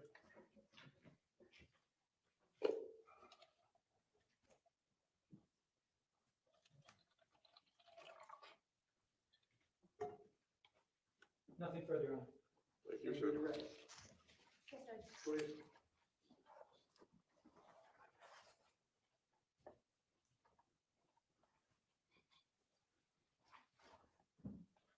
Detective Crusoe, were there any windows shot out of the 12-floor building? They were impacted. I wouldn't describe them as shot out, but they had been impacted by rounds on the second floor Did any of and them, on the teacher's planning area. and did any of them shatter? They partially in the teacher's planning area. They didn't shatter. The fragments got out of the third floor teacher planning area and ended up on the roof of the 1300 building. But the window, That's facing the football field, correct? yes, Okay. And did Scot Peterson ever use the word sniper with you? no, Did he ever tell you that he was receiving fire? no. Explain the distinction between an active shooter and a barricaded subject. Again, an active shooter, again, is somebody who is actively shooting and or killing people. On an active shooter scenario, one of the goals in trying to stop an active shooter is to get him to barricade himself, where he's no longer doing harm to anyone, but he's contained in an area where he's not killing people. He's barricaded. You block all the entrances so he can't escape, and then you call in the SWAT boys with all their specialized equipment to get him out. Now, you said one of the goals, and earlier you disagreed with the term kill the killer. Why? The goal is to stop him from killing people, excuse me. And that doesn't mean killing him. It means slowing him down. It means distracting him. It means anything so those kids can find safety. Why don't you order a perimeter? Because again, the goal is to try to stop him from actively killing people. You're also trained not to retreat from cover, was something that you said. Can you please explain what you meant by that? If you have cover, you don't run across an open area to try to determine what's going on. You have cover, you try to determine what's going on from a position of cover and then move towards where the threat is. When he said may have been outside or really close, what building was he referencing? 1200 building. And now he admitted to you that he threw the keys from his position outside. He never entered the 1200 building, correct? No, he did not. And when he told you that he gave his keys to SWAT, that was after the shots had stopped being fired, correct? That is correct. He didn't do any of those things that he told you, and he didn't tell you in his interview that he did those things while the shots were happening, did he? No, he did not. Now, the problem with the radio was, as you put it, how many people were trying to key up. Is it fair to say that the radio issues occurred after the shooting had stopped, once the shooter had left the building? Yes, I would say that's accurate. And the problem with the radios, explain where the radios fell on your priority list while you were on that scene. They were lower on my priority list because we were trying to get an active intelligence from anybody who was on the scene when the shooting was occurring and where the suspect or where the victims could be located. And that's because the person hearing gunfire is the source of active information, active intelligence, correct? Yes, one of the best sources. I'm sorry, say that again. He's one of the best sources. And the whole radio, who's giving information to who when someone's listening to active gunfire? Who's the source of real-time information? Who's supposed to be using the radio? Well, the person on scene who's the closest to what's occurring is the person in command. It's not a question of rank. It's not a question of position. It's the person with the most pertinent information to lead the rest of the responding people to what's going on at the scene. Aaron Feist, and according to defense counsel, was shot at 2:23:25 while his client was standing outside the 1200 building. Did you confirm that those shell casings showed that Aaron Feist was actually shot on the west side of that building? Yes, And at that time, Scot Peterson was standing on the east side of that 1200 building. that's correct. And according to his own attorney, for 4 minutes and 15 seconds, his client stood there while gunshots were going off. Actually, he moved from the 1200 building to the 700 building position for that period of time. And after retreating from where those gunshots are happening, he then remained in that position according to himself, the statement you took in the surveillance that you reviewed, correct? That is correct. And during that time, the shooter was on the second and the third floor while Scot Peterson was standing outside the 1200 building, correct? Actually, he was standing outside of the 700 building, but yes, he was outside 70 some feet away. And so that was the 2 to 3 shots that killed Aaron Feist, the 6 rounds on the second floor, the 61 rounds on the third floor, so about 70 rounds, all while Scot Peterson stood outside of the 1200 building after retreating to the 700 building. Is that correct? That is correct. And he told you that he heard 2 to 3 shots. That's correct. You said it was very clear to you that he meant that he heard only 2 to 3 shots. Why was that clear to you?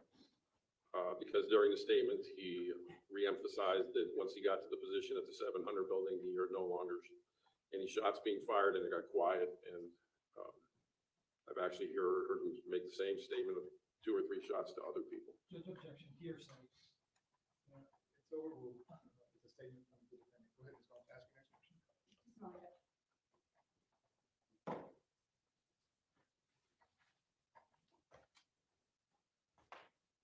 Just one final question. When else did you hear him say that he only heard 2 to 3 shots? In interviews. Objection, please do something.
Thank you so much, Detective Peterson. Thank you. Yeah. Thank you. Ms. Cross, go ahead. Prosecutor just asked you about the best source of information on the scene. The best source were the kids who called in to 911. Isn't that correct? Yes, Because it would have been one of the best sources for the Coral Springs response. Because those kids precisely knew where the shooter was located, correct? They knew where he had shot people, yes. They also knew that kids and adults had been shot, correct? Yes. That information never was relayed during the shooting to any BSO officers, yes or no? Objection, speculation. That's overruled, sir, but I don't want you to guess. If you have personal knowledge, you can answer the question. Go ahead. The only response that I remember was Coral Springs tried to transfer calls from those students to us and never got to us. So it never happened, correct? No, the transfer of the calls never got to BSO's dispatch. And we talked about Burton, but my client and Burton weren't the only ones standing around. And by that, I mean taking positions of cover. Best was there, Coral Springs Officer Best, correct? Yes. He didn't go into the 1200 building, correct? Not that I can recall, no. And there were other officers who also remained in a position of cover and didn't go into the 1200 building, correct? Many of those arrived afterwards, yes, but that's correct. And many of them heard shots as well and didn't go in, yes or no? The only ones that I recall heard shots were the BSO ones that were positioned on Holmberg Road blocking the roadway. People like Miller. I don't remember Miller's name, but there was 7 of them, I believe. And you, sir, you never went into the 1200 building, correct? Not until after I arrested Nicholas Cruz. Thank you. Okay, second, if I could just have you remain 1 second. State, we have time to start the next one. Your Honor, this time to say right. Okay, ladies and gentlemen, the state haven't rested their case. There's some matters that I need to handle with the lawyers, so I'm gonna send you lunch. It's gonna be a slightly longer lunch. I'm gonna have you back at the normal time, which is 1:45. There's a few things that I have to handle with the attorney. So, with the same admonition as always, please don't discuss the facts of the case, the evidence, the witnesses, or the testimony amongst yourselves or anyone else. If you leave the notepads in your chairs, they will be waiting for you when you come back. I hope you have a nice lunch. I will see you at the jury room 1:45 p.m. Saturday. Thanks.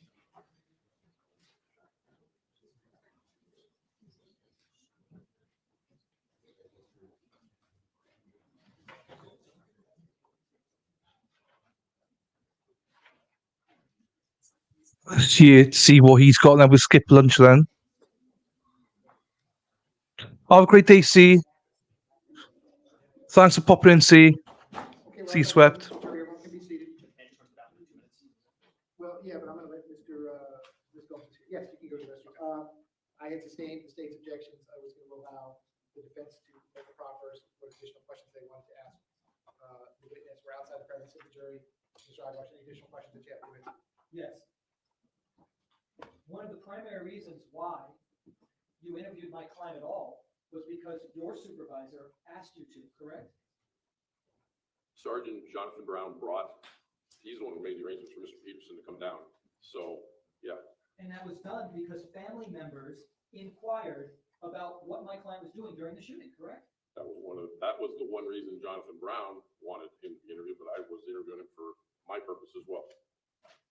That's what I would ask you. No other questions? Trying to think of the other.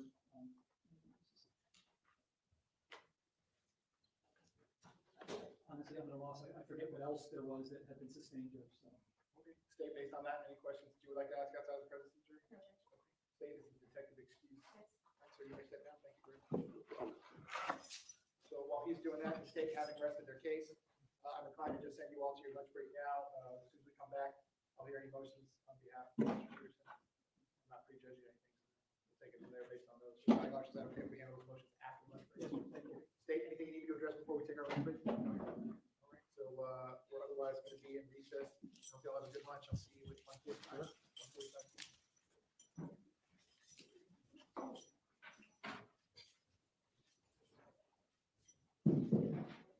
Okay, towards the recess, I'm going to ask everyone to please exit the courtroom. We'll see you all at 1:45.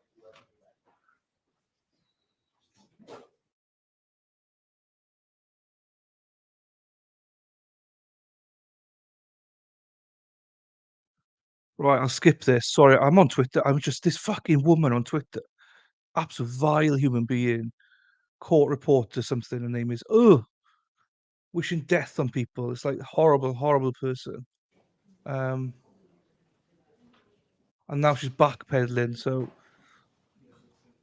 Right, let's have a look. We're not far behind them now, 20 minutes behind. Whichever alleged victim is. I mean, right, that's a jury question, but I guess I'm trying to figure out, looking at like most favorable to the state, have you proven that with the evidence? Well, also there was evidence of him being a mentor, one of the reasons behind the program. And I believe the case was cited to him for working on the motion to dismiss for Abby. That's another role that they have, is being mentors to the students at the school. That's part of the program.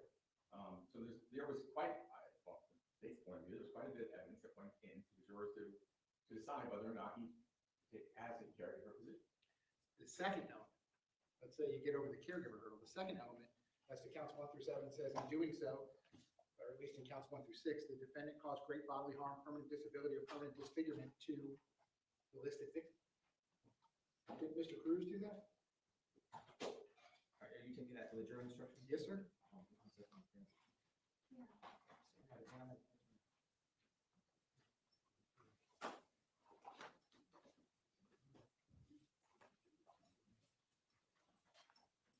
All right, are you referring to the Element number 2 of neglect of a child, 16.5, is the defendant caused great bodily harm, permanent disability, or permanent disfigurement to, and then you fill in a listed victim.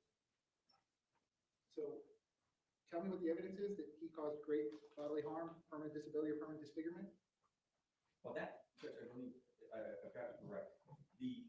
That comes from it's in the jury instructions underneath the list of the 4 elements that need to be proven. And it's also in the statute that comes from the neglect itself can be based on repeated conduct or a single incident or omission that resulted in or reasonably could have been expected to result in serious physical, mental injury, or a substantial risk of death to a child. It's all read together because that's the whole purpose of it, is that you did not supply, you did not give the care you were supposed to do, and that resulted in the injury. So you, by your admission, by not doing what you were supposed to do. So he caused it by failing to act. That's the state's theory. I know, I realize the word cause, at times makes people maybe pause, not pause, but pause for a second. But that is how the statute reads, and that is how it's read in parenthetical, in other paragraphs in the statute itself, and it's in the jury instruction. That omission, at least in this case, we're talking about, it's not always an omission either. We're not saying there's some things that were omitted. There's also some things that he did that didn't do any good or weren't helpful. So he did do certain things and did do other things. Yeah, I understand that, but in 827.03, it says, the A person who willfully or by culpable negligence neglects a child and in doing so causes great bodily harm, permanent disability, or permanent disfigurement. It's in the jury instruction as well, that he caused it. So the state's position is that the defendant caused these injuries, or at least enough so to be held criminally responsible for them? The defendant comes, yes, because it comes from the qualification. That's there in the instructions and in 82703 itself. The neglect was, number 3. Neglect of a child may be based on repeated conduct or a single incident or omission that resulted in or reasonably could have been expected to result in serious physical or mental injury or a substantial risk of death to a child. So the conduct, right, enables the killing to go on inside the building. But you would have to know that, right? The jury would have to be convinced through your evidence, again, I'm supposed to look at the light most favorable to the state. The jury would have to be convinced that he knew there was someone in that building shooting people and that he failed to act or acted incorrectly. So his act or omission caused these injuries. You would have to know that that was happening, right? You have to know that the injuries were happening or just shooting. You would have to know that the danger existed. You would have to know that something's going on in that building. Well, yeah, again, I think at this point you're touching on another issue that would be a factual issue for the jury to make a determination on, whether it does fit into the statute. I mean, we've laid out all the things that were done or not done during that time period. Well, listen, There's not, and you see the five. I don't get a vote, but let's say if I believe in the light most favorable to the state, that you have proven that the defendant maybe didn't follow his training or act in a manner that was consistent with the training. But that's not what the jury's being asked to decide. They're being asked to decide if he committed the crime of neglect of a child, and the crime of neglect of a child says that he caused the injury. So I guess that's the part that I'm stuck on. How did he cause these injuries? He caused the injury with his omission. His failure to do what he was supposed to do. He didn't do anything. He goes over and stays for 48 minutes in one spot. And instead of, as you heard some of the testimony today, open the door, check to see what's going on. Talk to the students. Go for the sound of the shots. It was all they're laid out in the information, actually, at various points.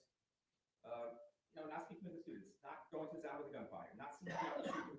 There was a whole plethora of stuff that he could have done that he didn't do, and that then forms the basis of the causation, causes the killing to continue on because he isn't doing what he's supposed to be doing in caring for the child. Okay, well, at this point, again, understanding we're not at the end of the trial, we're not at the end of the evidence, but at this point, I am to look at the evidence in light most favorable to the state. I don't know what part of the evidence, witnesses, or testimony the jury's going to believe or not believe, but if they believe everything from the state's point of view, I guess they certainly could believe that the elements of each crime have been proven beyond a reasonable doubt, or in fact, they may conclude that it hasn't been, but that would be their decision to make, at least at this point. So respectfully, the defense motion for judgment of acquittal is going to be denied as to all counts. Next, defense, do we have witnesses ready to go? We did. Okay. Anything you need me to address before we bring the jury back in? No, Your Honor, just note our objection to the court not granting this motion of judgment of acquittal. The court was struggling with it, even in the light most favorable to the state. They did not meet the elements of the crime, and I don't believe that we should be continuing with these charges at this time. Okay. State, anything you need me to address before we bring the jury back? No. Okay.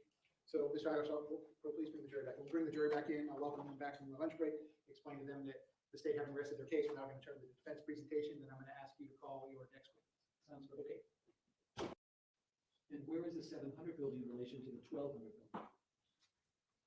Well, it's like right across Nauseous. Ladies and gentlemen, those of you using your notepads, I'll give you a moment to get the notepads back out.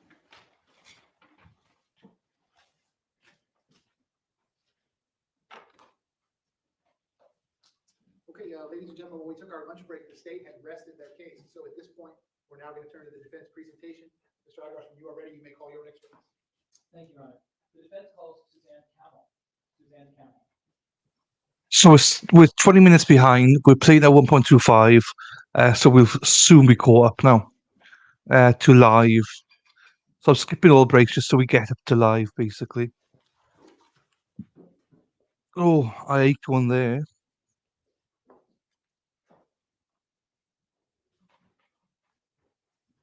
Please remember to like and subscribe if you haven't done so yet.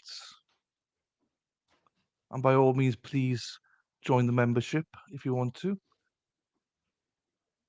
Madwell, does that fuck's sake still is that clear enough, or do I have to do one from scratch? I think I have to do one from scratch. Once you reach it, before you have a seat, you can just stop and look at me. Raise your right hand. So tell the truth, whole truth, nothing but the truth. All right, please be seated. And once you are seated, if I can just scoot that chair all the way forward as far as it will go. Can you please state your full name and spell your full name? Excuse me, I'm Kim. Suzannecamel. Ms. Dragos, you may inquire. Thank you. Good afternoon, Ms. Campbell. Good afternoon. Tell the jurors how you're feeling right now. I'm nervous, Have a you ever little nauseous, but nauseous? Yeah. Have you ever testified in front of a jury before? no. I'll have you out of here as quick as possible. Tell us what you do for a living. I'm a teacher still. Okay. I teach with Broward County still, the hospital and around. And when did you start teaching? What year? Do you know? 2003.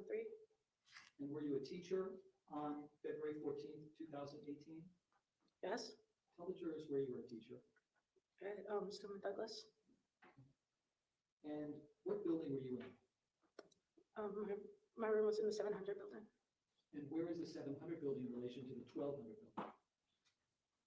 Well, it's like right across the little field. Okay. I guess they run parallel to each other. And is it a far distance or a close distance? How would you characterize it? It's pretty close, like maybe from here to the back of the room. Okay. And when you walk out of your classroom, is that the building that you're staring at, the 1200 building? Yes. Yeah, it's right in front of you. And what do you teach? What's your expertise? Math. All layers of math? Yes.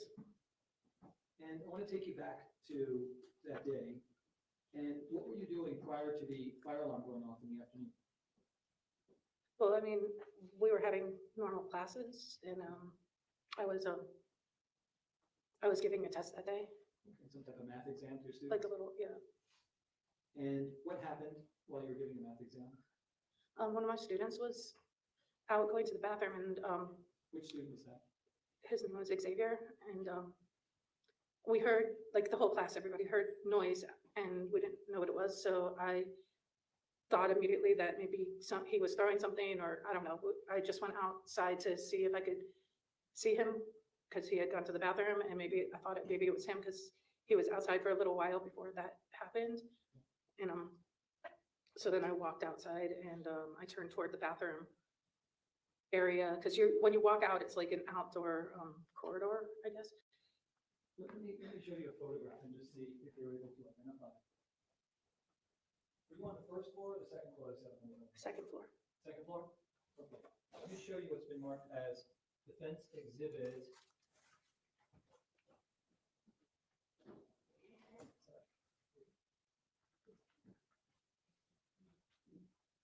Let me show you what's marked as defense exhibit E. Do you recognize what's contained in this photograph?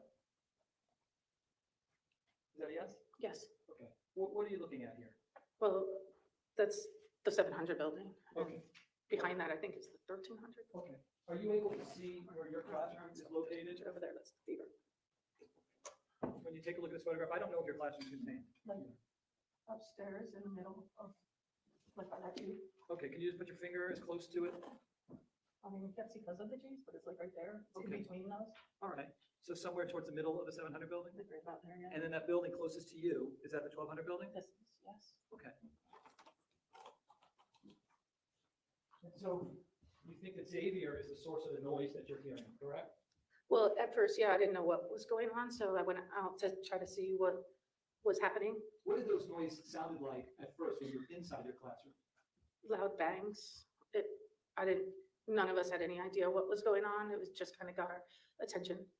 Did you, and again, we're talking about before you go outside, right? Because you Yes. hear additional shots, or you hear noises when you go outside, correct? All right, so is that a yes? Yes. We're just talking about what you hear inside your classroom before you go outside. What did you think that those noises were? You said loud? Well, it sounded a little bit like somebody lit firecrackers and threw them outside the door. That's what it sounded like at first. Did it sound like these were contained within a building or outside? No, it sounded like it was right outside. I thought it was right outside my room. That's why I thought maybe Okay. it was my student. And so you go outside to investigate. What happens next? Well, there was no, it was pretty empty, actually. There was nobody there, so I turned toward the bathroom to see if I could see him where Xavier went, and, Is this all from the second floor balcony where you Yes, showed us? yes. Okay. And then what do you do? What happens next? We started hearing loud noises, pops again, and I didn't know what it was. I just started looking around everywhere, and then he came running around the corner. He is Xavier. correct? Xavier, and we just kind of looked at each other, and I said, like, what are you doing? And he said, it's not me, it's not me. And we had like a quick minute to try to figure out what it was. And like, neither one of us like could quite figure out what was going on. It sounded almost like something was being like, it sounded like fireworks being thrown at us is really what it sounded like. It almost sounded like something even hit the building where we were, but we didn't. No, I yelled at him to get in the room. That was all before the fire alarm. Could you tell whether the shots that you, did there ever come a time when you thought they were shots? Well, yes, we were in the room for hours. We knew. But you didn't know what they were when you were on the balcony, correct? No. And as best you thought, I think I heard you say you thought somebody was throwing fireworks at you, correct? Yeah, it was incredibly loud and you just couldn't, we couldn't figure out what was going on. I want to freeze the moment when you're on the balcony and go back to your state of mind. Did you think that these firecracker noise, did you think that they were inside a building or outside a building? It was just so loud. Instinctively, we bent down. In that picture, you could see the wall. We bent down, but below the wall, just because we didn't know what it was. It just immediately kind of dropped down like that, and then tried to peek over to see what was going on. Tell the jurors why you bent down. Why did you think that might help? Well, just because it was so loud, it sounded like something was coming at us. Like we didn't know what it was, neither one of us. And then he just ran into the room, and I kind of stayed by the wall for a little bit, and then. Did you ever think that these were shots coming from inside the 1200 building? When I was outside, I didn't know what it was. Give me a moment. By the way, you're no longer teaching at the school, correct? No. Okay. I wasn't able to. Yeah, that's his name. Thank you, Ms. Kemp. Okay, cross-examination, boys. Good afternoon, Ms. Campbell. Hi. I tend to speak a little bit quickly. If you need me to slow down, just please let me know. Okay. Before February 14th, 2018, you had never heard a gunshot before, had you? No.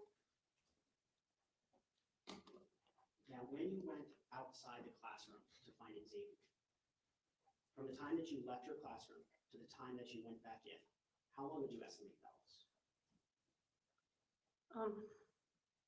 It wasn't a lot of time. Do you think it was more than a minute, less than a minute? Maybe a minute or two.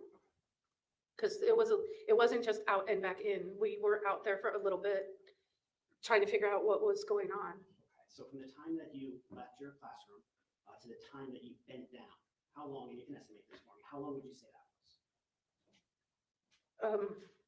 Within a minute, I guess. Okay. So if that's within a minute and you think you were outside maybe a minute to 2 minutes, how long were you actually bent down peeking over the ledge? You can ballpark it for me, I'm not gonna hold you for the exact second. 30 seconds, 40 seconds. Because the noise was happening while that was going on. So. And these loud, I'm sorry, as you described, I'm sorry, very loud noises. Yeah. It was so loud that you thought something was actually hitting your building 700. Yeah, and then we weren't sure what was going on. It sounded like something was hitting it, or like a building was collapsing, or something huge. It was just dreadfully loud, and you could tell it was just not, something was wrong. It was very wrong. And you could tell, you never heard gunshots before, you knew something was wrong. Maybe there wasn't gunshots, but something was wrong. Is that correct? Now, when you peeked over the ledge, what did you see? Well, I mean, when you look over the ledge, you could just see straight at the 1200 building. And did you notice anything specific in the 1200 building or around the 1200 building? Well, yeah, I could see my head was focusing where the noise was all coming from, I guess. So it caught my eye that I could see into the bottom, like the very bottom window in that first classroom. So you said that the sound drew your attention. So you could tell generally it was coming from north of you, around the 1200 building. I just knew it wasn't like at my building, because like I could see everything right around me, so I knew it had to be out there, so I just started looking around, yeah. And eventually something in the 1200 building caught your attention. Yeah, you could see, What could you see? Could you explain to the jury what you saw? you could see in the window, it was almost surreal. It was like, while the pops were happening, you could see like smoke billowing there. And what do you mean by smoke billowing? Just to explain what it looked like. I know it's a tough question, but just the best that you can explain to the jury. Like puffing lightly out the window with the shots. And with the puffing that you saw, was that? And then I thought the building was collapsing. I thought that was gonna happen. Okay. With the puffing that you saw, was that corresponding to the sounds you were hearing of the shots or the loud noises you heard? Yes. Now, ultimately, a code red was called, correct? Yes. But even before that, when the fire alarm went off, you did not allow your students to leave your classroom, did you? No, well, that all happened right before the fire alarm. And when I saw that smoke, I started thinking that building's coming down, so I didn't let my kids go out at all. I made them all just stay in the classroom, and then there was a short amount of time after the fire alarm, and then somebody else came on screaming about the code red. Do you recall, what do you mean somebody came on? Somebody on the overhead, on the loudspeakers? loudspeakers. Did you recognize that voice as any assistant principal in particular? I'm not sure. So if I understand correctly, while you were bending down, is that when the fire alarm goes off? If you recall.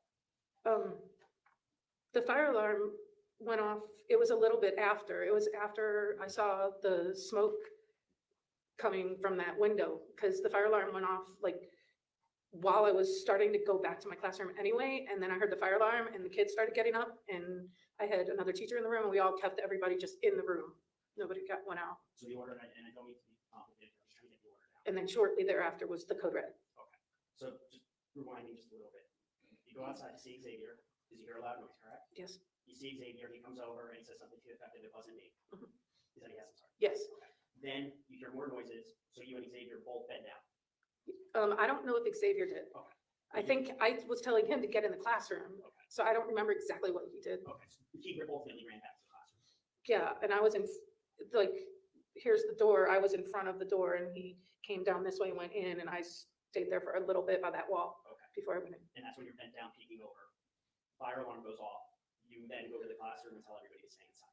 Yes. Did you do that to protect your students because something was going on? Yeah, I didn't know what was going on. I just knew that if the building was coming down, there was no way I was gonna let them go out. But we were in there a long time. We knew everything by the time we left. And did you mean students or yourself receiving texts or other messages about what was going on? Yes.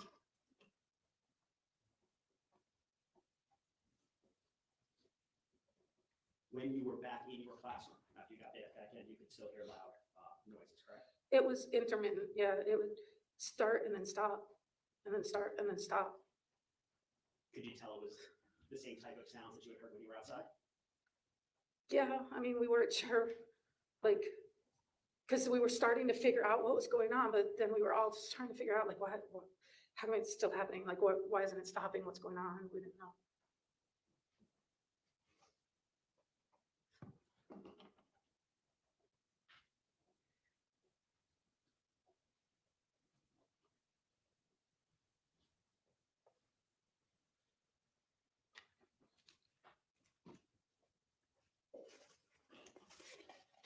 I have nothing further to this witness. Based on that, I think you're right. Yes, ma'am. Go ahead, sir. Just very briefly, Ms. Ham. The puff of smoke that you saw, that was before the fire alarm went off, correct? Yes. So you never saw my client on the scene, correct? No. And after the fire alarm went off, did you get a chance to go back out and look at anything, or you were in your classroom? Not until SWAT came to get us. Okay. And did you ever figure out, how it is that you couldn't wrap your head around the sound coming from inside the 1200 building? Did you ever think about that? It was just so loud and echoey, everywhere. We just knew, you could tell it wasn't literally at the building, but you couldn't tell where it was just because it was so loud. Okay, you mentioned echoey. Yeah, it would bounce, I guess the sound bounced off the buildings because it makes a triangle, like a rectangular shape of buildings right there. So I guess that's what's happening. I don't know. Thank you, Ms. Campbell. I wish you the very best. Based on any of that, any recross? Yes, just very Go ahead. Ms. Campbell, you described it as echoing, correct? Yes. You still looked at the 1200 building at the windows, though. The direction of where. Yeah, I looked over the ledge, definitely. And it drew your attention to the windows of the building spoke. So even with all this echo, you could kind of tell the vicinity of where the shots were coming. Or the noise was coming from. Yeah, at that time I didn't know what it was, so I just looked over and then movement caught my eye, so. And that corresponded with what you heard. Mr. Irish, is witness excused? Yes, sir. And you may step down. Thank you very much. While she's doing that, defense, you may call your next witness. Thank you, Your Honor. Defense calls Tyler Darbo.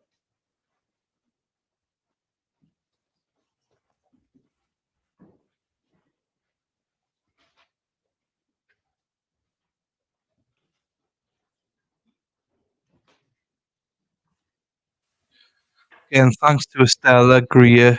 If you're here now, I know I don't think you've been here most of the day, but thank you for becoming a Blue Wench. Appreciate. Anyone else wants to be a member, join the Blue Wench army.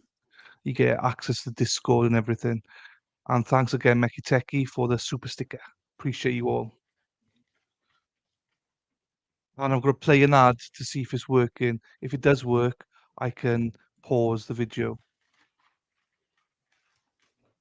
If it doesn't work, right, so I'll pause it for a second once the, oh, I was going to say she, but it's a he.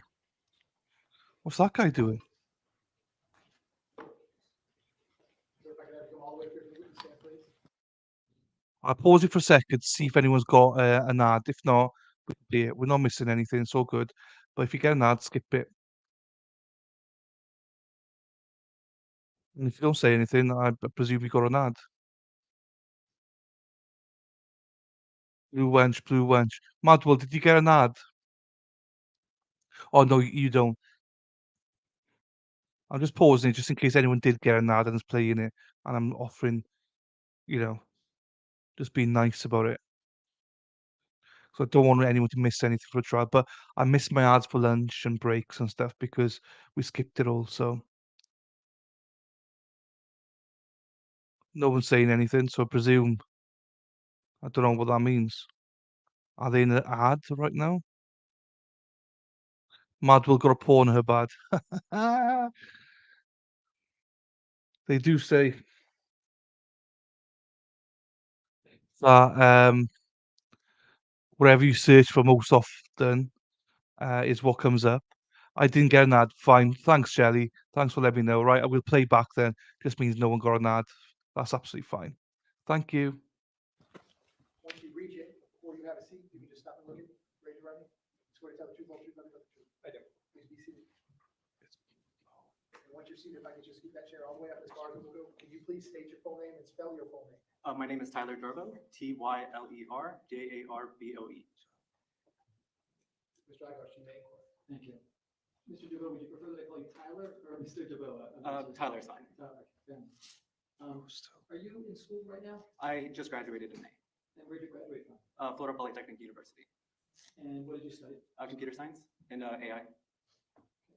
And were you a student at Marjory Stoneman Douglas ever? I was. Were you a student back on February 14th, 2018? Yes, I was a junior.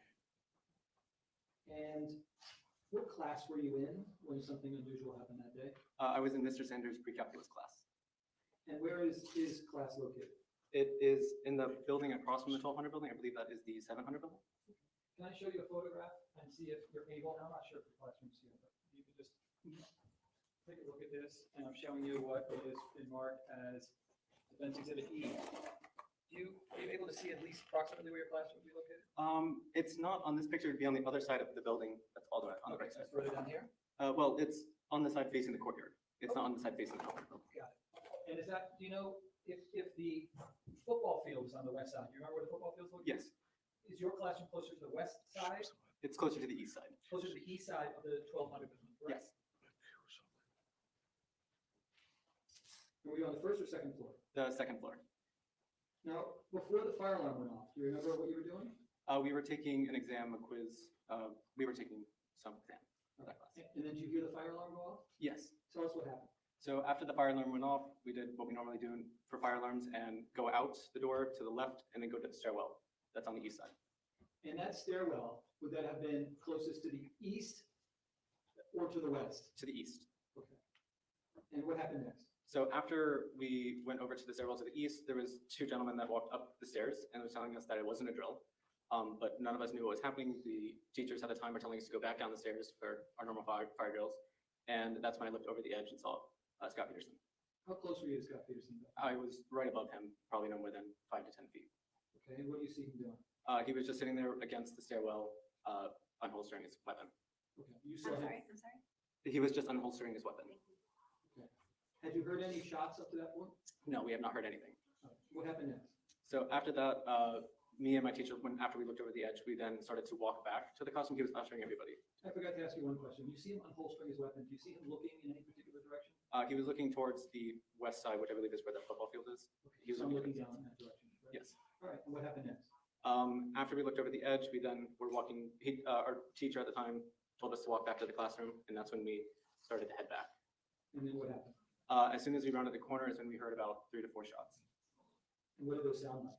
They sounded a lot like firecrackers. We didn't know what it was at the time, but it was just loud pops. And that's when, that's as we were going back to the classroom. And how many did you hear about? About 3 to 4. Okay. And then what happened? Then we just went back to the classroom and then hid in the corner. Let me go back to when you hear those pops. Mhm. Okay. How close would you estimate at that point you are to Scot Peterson? I don't know the exact distance, but it's around 30 to 40 feet. Okay.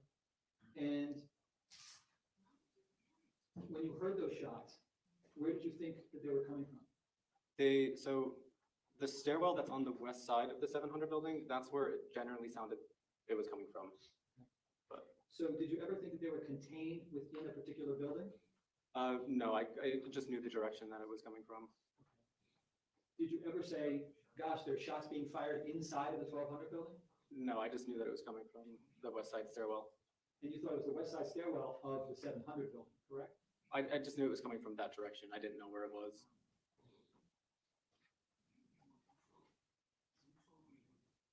You've learned in retrospect that the shots were actually inside of the 1200 building, correct? Yes. Did you ever think back and wonder why it is that you thought that the shots were coming from west and outside? I have not just thought about why it was coming from that side.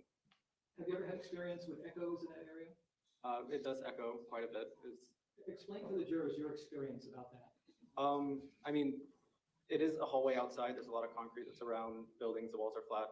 Someone can drop a textbook and it will echo throughout. You can hear it pretty clearly throughout the hallway. So before the shooting, you had experienced times where loud noise will take place and then you don't know where the noise is coming from, right? You know the direction where it's coming from, but you can't pinpoint its exact location. I wish you the very best. Thank you. Cross-examination, go ahead. Yes, sir.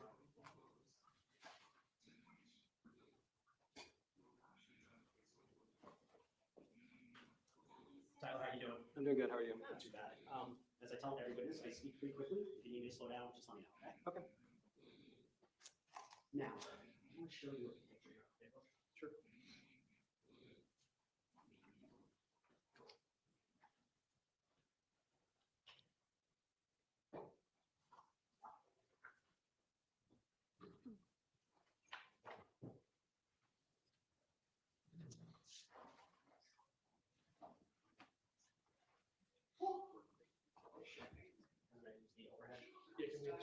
Yes. Tyler, that screen's actually really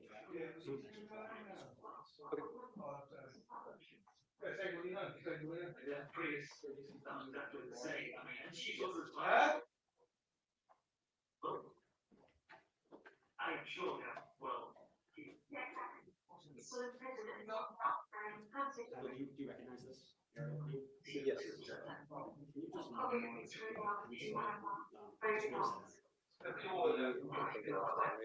So the 700 building would be this building right here. Now, your class was on the south side, so facing kind of the courtyard. Yes. With the, I changed it. Can you just mark with a circle where the courtyard is? The courtyard is right here. Now, where approximately was your classroom? It was about right here-ish. So when you, if you want to maybe change it to green or purple, just. So as we up here to the stairwell that's right there. Now this stairwell right here, when you said that you looked over the edge, were you looking north over the ledge, or is it east or west? What direction were you looking? Just north over the ledge. Okay. So if you continue with that purple line up to kind of where that white part is, that's where the ledge is that you're looking over? Yes. And if you could, can you just mark with an X approximately where you saw Mr. Peterson? I saw him right around here-ish. Okay. And you said you saw him. Yeah, he was on the wall. He was on the wall. Did you see him actually taking it out of the holster? Or did you look at it? It was very quickly that I looked at it. Okay, so that's actually my next question. How long was it? Probably no more than a second or a couple of seconds. It looked like he was facing west. Was his body facing west, or was it just his head? I don't really remember. And I know you just testified it was only a second. So did it look like he was scanning, or did it look like he was I just saw him looking to the west side.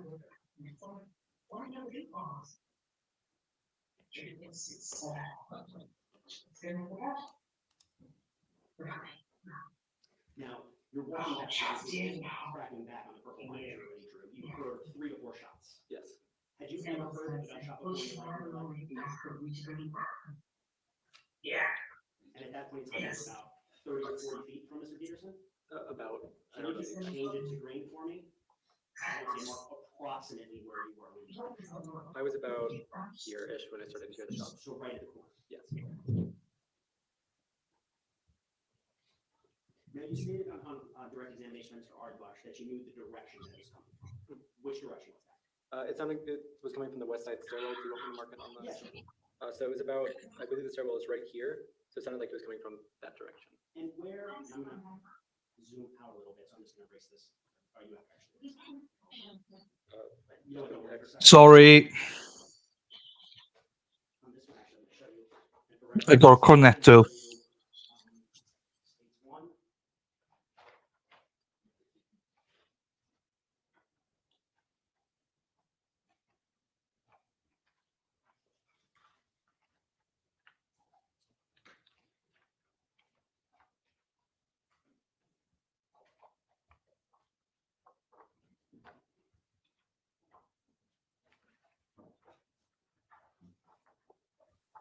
It's alright, I was only slagging off Mad World and getting ice cream.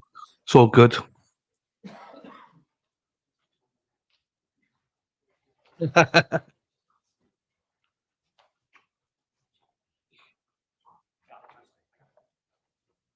telling you it's already out of the seats.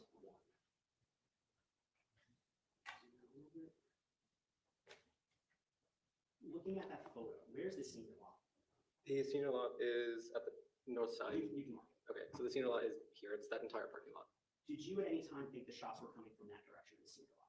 I just knew it was coming from that area. I didn't know where it was. So in that direction, yes, but not. I didn't know if it was in the senior lot or not. Okay, so earlier you marked, and you can just mark again if you will, the west stairwell on the 700 building. So the west stairwell is here. Okay, so it could have been from the west stairwell, but it also could have been from the senior lot. Yeah. Senior lot is north of you, Yes. and the building between you and the senior lot is the 1200 building. Yes.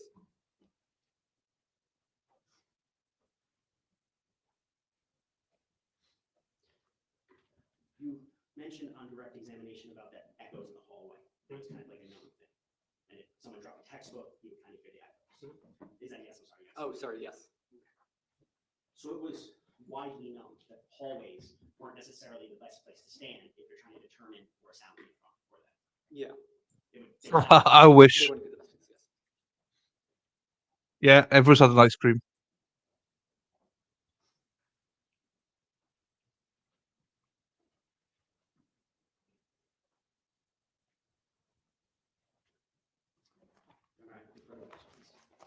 May you redirect? No, Your Honor. Is the witness excused? He is. All right, so you may step down. Thank you very much. Thank you. While he's doing that, thanks, you may call your next witness. Thank you, Your Honor. We call Jeffrey Morford. Jeffrey Morford.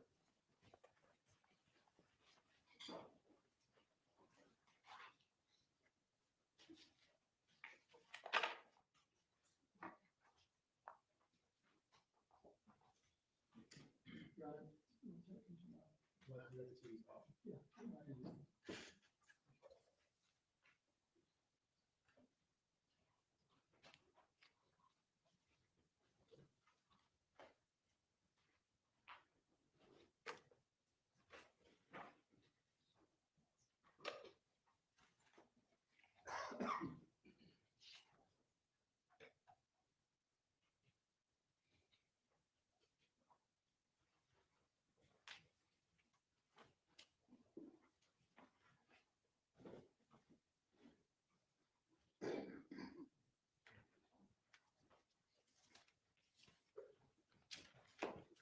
I can come all the way here to the witness stand, please?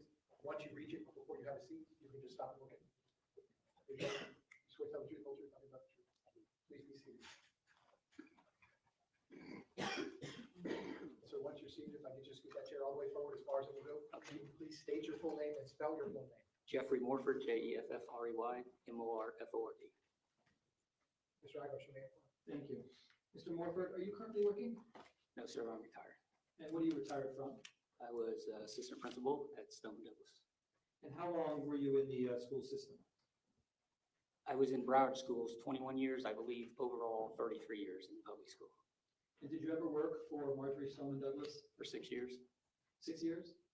And during that time, did you ever have contact with Scot Peterson? I did. Tell the jurors what type of interaction you had with him. I would interact with him daily. He would help me anytime I had issues with parents, students, anything in that nature. We even shared duties together, like lunchtime and things like that. So I spent a lot of time with him. Your title was assistant principal, correct? Yes, sir. And what was his relationship like with the kids? He had a good relationship. I felt like that we were able to stop some things from happening because kids had confidence to come and talk to him, to share things with him. And he had a good rapport with, I believe, administration, staff, and students. Were there times where there were any fights on campus?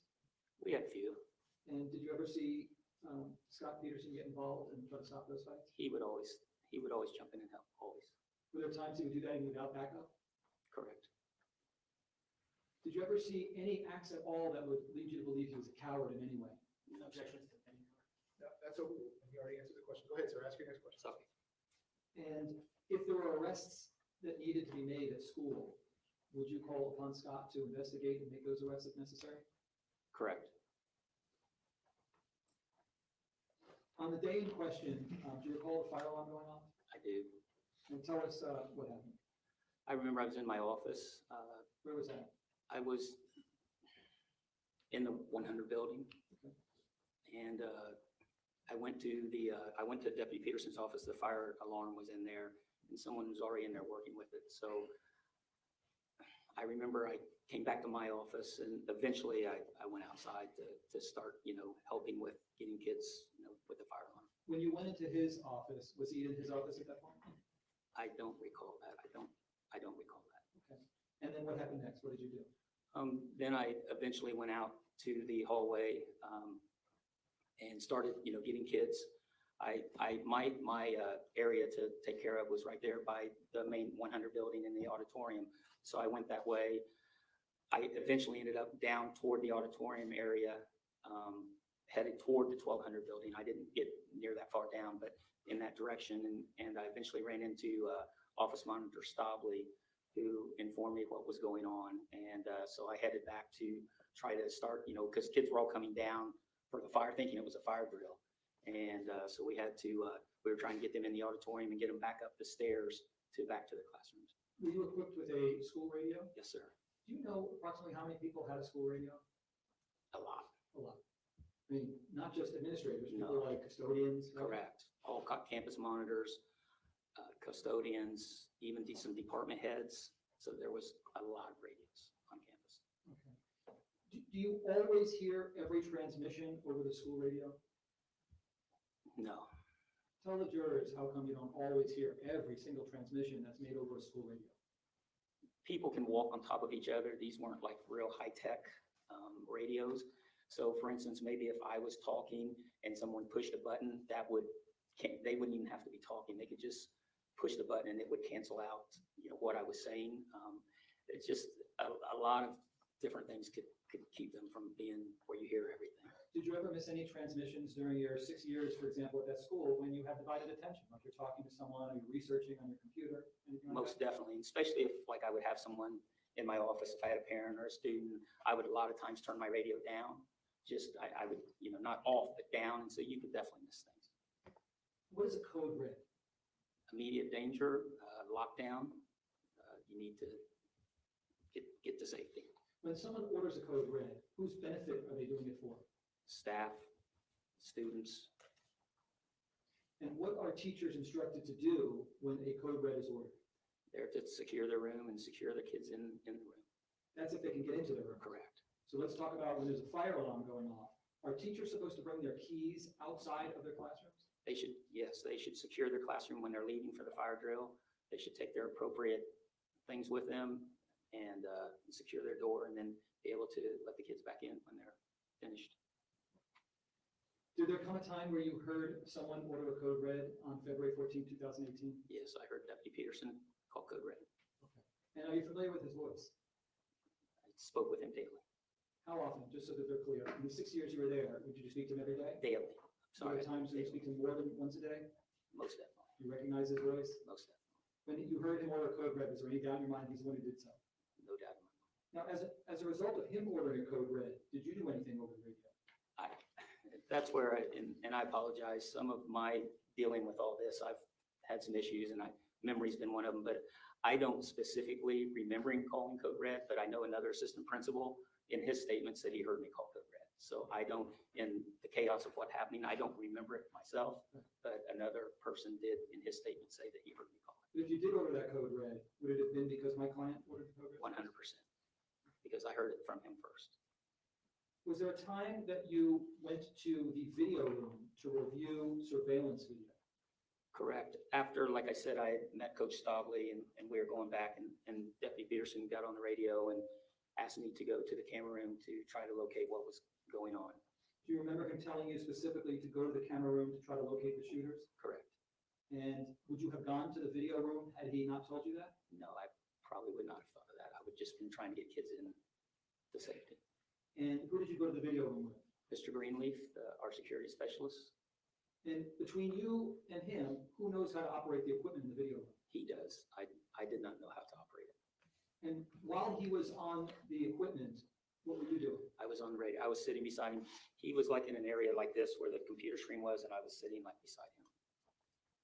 And were you speaking with anyone on your school radio? Deputy Peterson. And how long did this go on, if you could give an estimate, just ballpark? It wasn't like very briefly. We had to rewind the film, and then when we first rewound the film, it was like just smoky, like we couldn't really see much, and so we started back, and then I was on as we saw things, we were reporting it to him. So it wasn't like 5 minutes, 5-10 minutes at least at that. At least you can't give it a total ballpark. I can't. At least 5 to 10 minutes. Correct. I was on with him at least 5 to 10 minutes for sure. Okay. But that's not your ballpark, right? No, right. You're saying that'd be the minimum. Correct. Are you able to give like a maximum time? I don't know. Everything was happening so fast. I don't know. Was there ever a time during that, again, you called it a long process, right? Is that a yes? Yes. Was there ever a time that Deputy Peterson ever hang up or gave up on the process? No, never. Did it seem like he was trying to find out in real time where the shooters were located?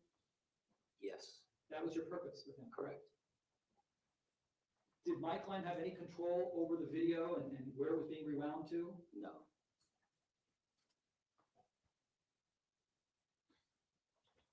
If you did learn at some point that Mr. Greenleaf didn't rewind it properly, and so you weren't actually giving the right information, correct? We knew it was delayed, correct. It was not live. But whatever information that Greenleaf was giving you, you were conveying that to my client, correct? Correct. Did you understand that he was then disseminating that information to those on the scene? That Deputy Peterson was? Yes. We assumed he was, yes. Okay. That's all I have. I thank you for coming in, sir. Cross-examination, go ahead. Thank you.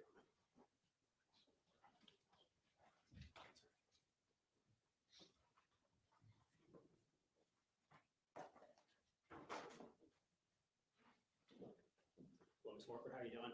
Hello. I tend to speak pretty quickly. If you need me to slow down, please just let me know. You're friends with Scot Peterson, right?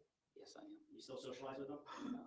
No? No. But you would categorize yourself as a friend? When we were in school together, I would definitely consider him a friend.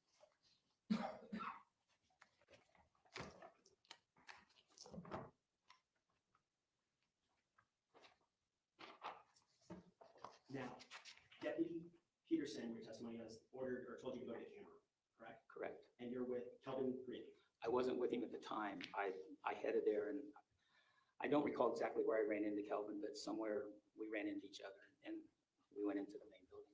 And you said on direct that you have some memory issues related to this incident, correct? Correct. Is the trauma associated with it? Yes, sir. Okay, so you remember some things, you don't remember other things? Correct. That's why I tried to go back and look at some of my statements so I can remember things, because I have a lot of depositions. Do you remember Mr. Peterson telling you over when you're in the video room to look directly or to look at the 1200 bill? I don't recall that. Is it possible he told you that? I don't recall it.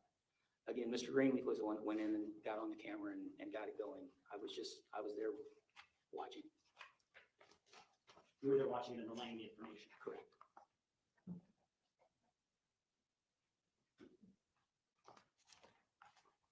Now, you took part in code red drills, correct? Correct.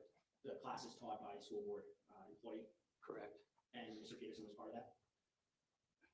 I don't know. You don't know he was part of it? Because we would have it in the auditorium, it would be big.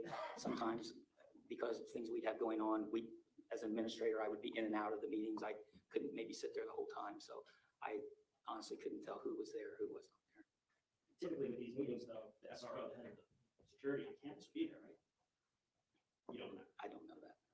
Now, you testified on direct that Deputy Peterson called the code red. Correct. Isn't it true that Elliot Bonner is the first person to call code red? I never heard Coach Bonner call code red.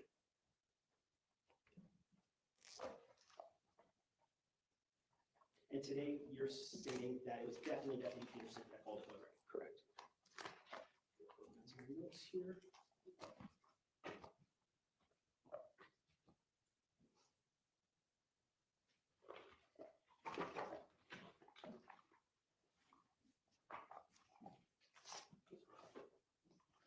Have you ever testified differently to that? Not that I tried to go back and look at all my depositions. So not that I'm aware of. Not that you're aware of. Would it be anything that might refresh your recollection? Possibly.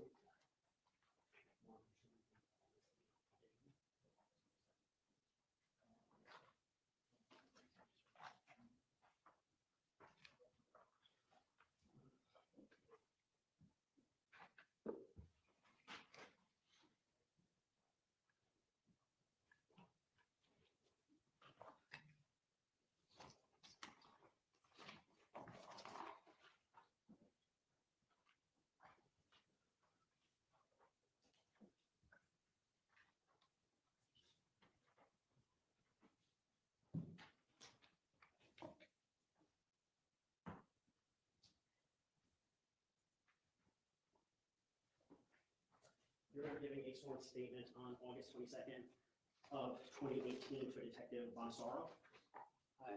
No, I don't remember. Might something refresh your recollection? Please. Never? Sure. So the point of the exercise is, just read whatever document the board wants you to read it to yourself, take your time. When you're done, if you look up, I'm sure the attorneys will have questions for you. What I don't want you to do is read out loud from the document. Just read it to yourself and see if that refreshes your memory. Okay?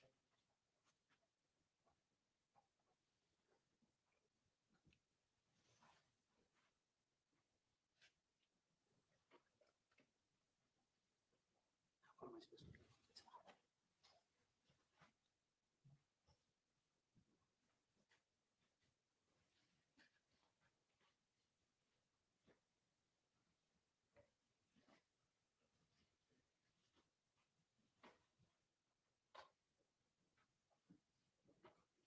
Saying that I don't remember. You don't remember who called code red? Back on August 22nd, 2018. I'll show you the date. Correct. Okay, so this happened in February 14th of 2018. Right. So it's approximately 6 months later, and you don't remember who called it. But today, as we're in courtroom, on June 21st, 2023, suddenly Mr. Peterson called the code red. Correct. Well, again, I tried to go back and look at all my depositions, and I know in several of my depositions, I said that Deputy Peterson called code red. And that's, again, because of memory, I'm trying to go back and look at what I said, because the farther back to that date would have been, I believe, I would remember. Would you agree that you would remember closer to the date that it happened than today? Correct. Correct. And the other depositions, you recall when they happened? Approximately, I'm not going to the date. I mean, I had 1, 2 days after the incident. I've had a lot. Including up to April 26th of 2022? Correct.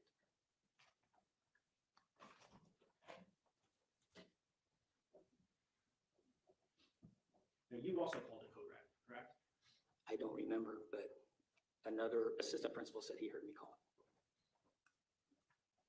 Now, with the school radio, as Mr. Eichelch was asking, sometimes you heard transmissions, sometimes you would turn it down if you were in a parent meeting. Did you overhear Coach Weiss that day? No, I did not. Did you overhear campus monitor, and the dean at that day? I don't remember that.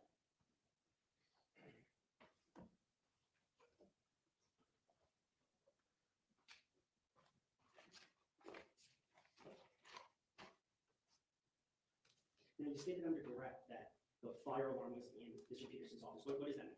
That's where we would turn it off. So like the master switchboard is? Yes, sir. Yes, sir. And that's because he's the SRO, the head of the security. I mean, I don't know why, it's just that's where it was. Now, you described on direct examination that he had a good relationship with the kids. He was like a mentor to them? I think so. You saw it. It was a different relationship. It was almost like a relationship that a student may have with a teacher or an administrator. Correct. Now, you testified on direct that you headed towards the auditorium area. Why did you? That's where my duty is for fire drill.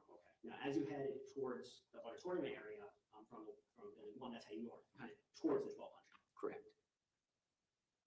You ran into Brian Stoneman, who was a campus monitor, and he told you what was going on. Correct. Did you hear any shots that day? Again, I don't recall that at all. Now, you said that you were trying to get the kids back in the classroom. Is that correct? After I saw Coach Stobley, correct. And is that to try to protect the kids? Correct. Now, in code red drills, what is an assistant principal's job? Our job is to seek shelter and For just you? for everyone. So you did your job that day by trying to get the kids in to protect them? Was trying to. Trying to.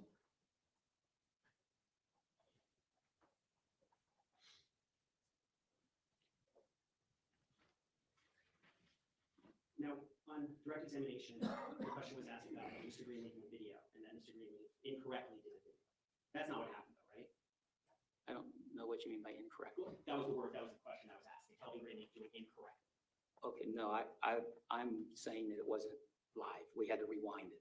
So Mr. Green did it properly, he just couldn't see what was on the screen. Could you see what was on the screen? Because you were watching videos, right? Correct. Not at the beginning, as I thought I stated, it was just all cloudy. So it had to be rewound Correct. to see what happened. Correct.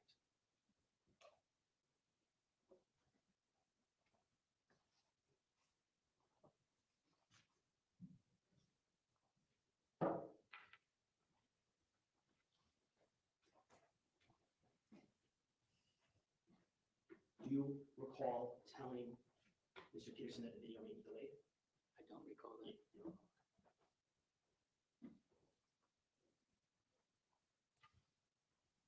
Mr. Morford, is it kind of safe to say you don't remember a lot about February 14th, 2018? I've tried to forget a lot. Understood. I understand. People don't realize what we went through that day. So as you're asked questions today, you're basing a lot of it off the transcripts, the depositions, things of that nature. Yes, sir. Do you have a good independent recollection of what actually happened, separate from the statements that you read?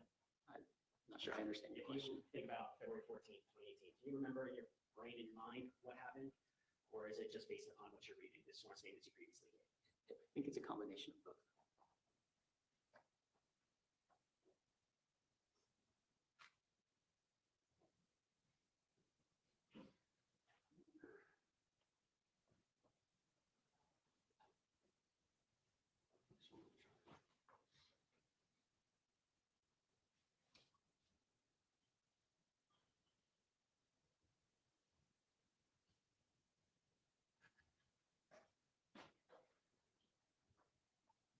Can I help you further, please?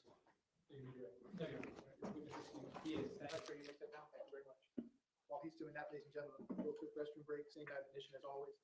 Please do not discuss the facts of the case, the evidence, the witnesses, or the testimony until we reach the end of the case. I'll tell you when that is. If you leave the notepads in your chairs and step in the back one moment, I'll be right back with you. Thank you.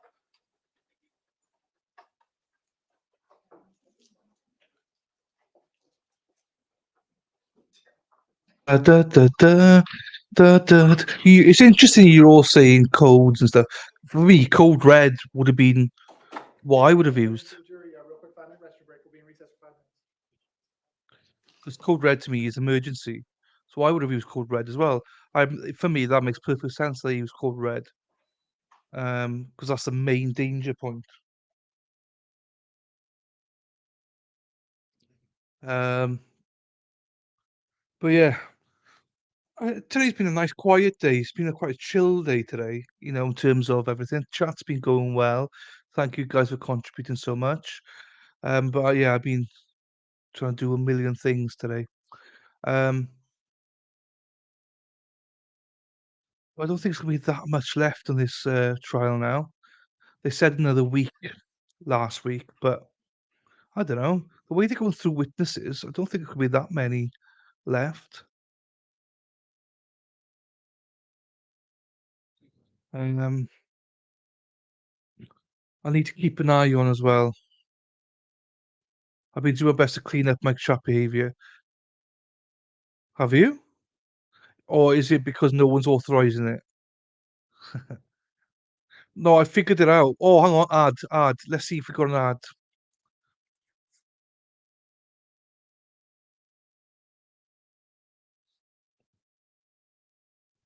ad. Right, I've done another ad. Um, yeah, that's good of you. That's good of you, little lefty. How long will that last? I don't know. I'm going to I'm going to Ibiza. Ba-da-ba-ba-ba-ba-ba-ba. Ba-da. Never understood why they never gave the same amount for each. What's that for, Mecky? Or you mean same amount of time for each? They say 45 half hours.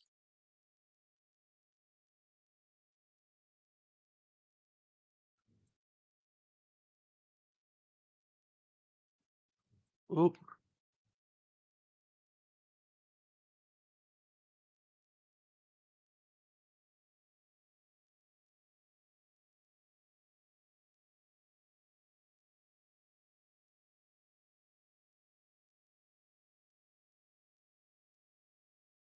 Suzanne, for a fire, um, it'd just be like fire.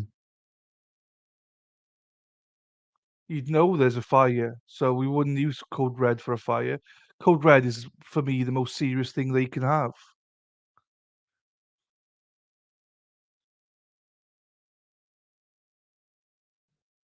No, don't want to be in there. Um,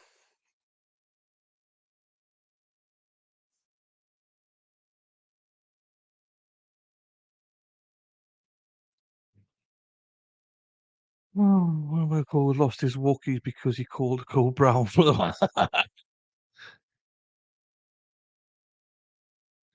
No, but we wouldn't call it a safe fire. But what I'm saying is the fire alarm would be set off, so everyone would know it was a fire. There wouldn't be a code for fire. It would just be set off straight away.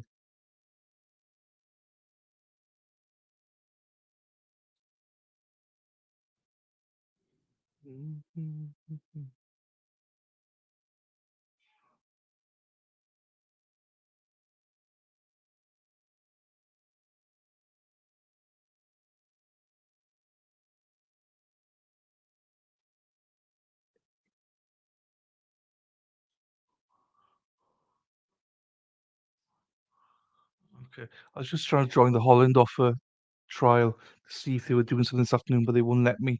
They said 3:45, didn't they? So I'll keep an eye out. No, not in Wales, is not, Suzanne. Not in Wales, is not. I mean, every country is different, I'm sure, but for a fire, it's instant pull done. There's no code for it. It's just go, go, go. You because there's an alarm system for it, so everyone knows the sound of alarm system, so it's instantly. That's the only one actually that we don't need a code for. So to be fair, we haven't got one for active shooters or anything, but if it was a serious like people come on campus in schools and stuff, it would be code red. But for fire, we don't have codes. It's literally pull the alarm because everyone knows teachers, everyone knows what it is. Bum, bum, ba-da, ba. 3:45, so that's no 4:45. 10:45. I need to check if I can get into webinar then. if I remember, to see if the judge is there. Bum, bum. How many guys ever seen the movie Run High Five? No, Mecky Techie, I haven't.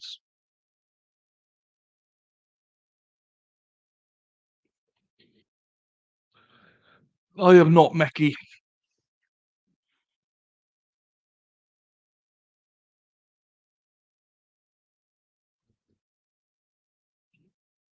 No.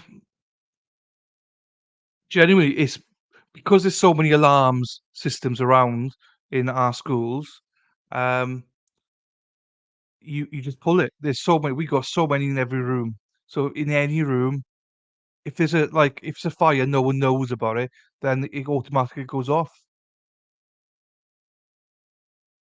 So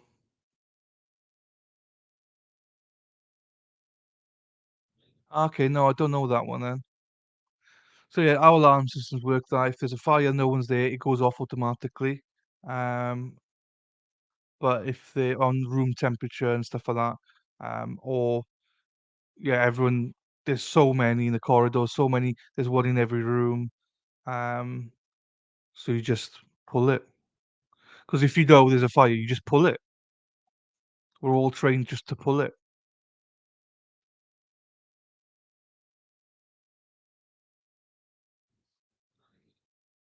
I'll have to Google it, Mekiteki, just to have a look.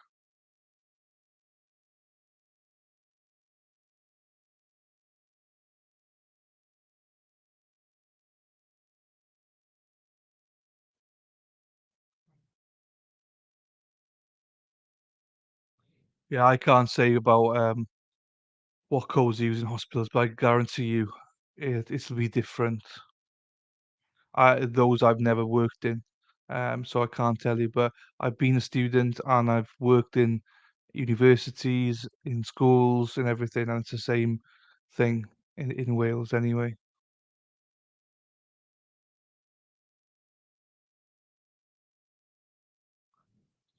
Boom, boom. Also, you got to remember that we don't have in Wales the same things that you got. You guys got to have codes for shooters. We don't have any of that stuff. The main danger we have is maybe someone coming on school property that's not supposed to be because we don't have security. So that would be quite serious. And fire, really, or gas leaks and stuff. That's it. So we know we don't need it. You need it for a hell of a lot more than we do. And same for hospitals and everything. You know, we don't need as many codes as you guys. And I normally do it as a traffic light system. The middle of a big box store or something here might be a bit before you can get. Yeah, Farrell. I'm only talking about schools now. I'm not talking about shopping centres. I'm not talking about hospitals. Anything. I'm not talking about them. I don't know what codes they would use. I'm not sure what it is, but I can guarantee you probably would be red for fire or something like that. Because again, we don't have anything. It's literally fire, code for someone trying to steal, and code for kidnapping or something like that. Because there's obviously child kidnapping and stuff like that. But that's it. I was specifically talking about schools, not about anything else. Because I've no knowledge whatsoever about any of those things. But again, it wouldn't be like loads of different codes. It specifically only a couple of codes. Because you got to also remember we are totally different to you in America. Um, they would have a code system, Farrell. They would, but I don't know what it is. I'm only speaking about my own experience in schools and universities and stuff like that. So I could. This is why I can't say if they have a code system, but if they do, it would be very basic because we don't have anything like you guys do, like the shooters and bombs and stuff like. We don't have those threats. EF10A. I continue to have Ms. Goins, Mr. Killer, and Mr. Klinger present for the state. I continue to have Mr. Iglar present with Mr. Peterson, who likewise is present. Surprised you don't, Mecky. We do. Well, State, most anything you need schools to address do. before we resume with the defense presentation? Defense, anything you need me to address? How many more witnesses do you have? We have 3 here. Don't know if we're gonna get to all of them today. We're doing our best. Okay, no problem. And then, did you all have a discussion about what your preference would be for tomorrow? We did go on, kind of defer to one another, but I told Ms. Iwash if the 12:30 time works for his clients, so just work for the rest of the afternoon. That would be my personal preference, but whatever. Yeah, I just don't want you to have to wait on them. So you want me to give the jurors tomorrow morning off, tell them to eat lunch on their own and come back at 12, resume at 12:30 tomorrow? That's fine. Any objection to doing it? No, that's fine. I think you'd be mad for me to be in a school. I know a friend of mine went to university in Nevada, in Vegas, or believe it's, well, one of them anyway, and he was just totally shocked with the protocol, security at doors and stuff like that. It was just like, we don't have anything. You can just walk into a building in Wales, pretty much.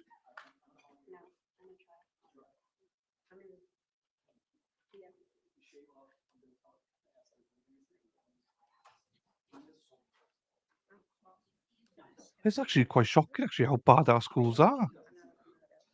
You can literally walk into a school, actually think, well, actually, maybe not. Just walk in. You have to pass people to get in, I suppose.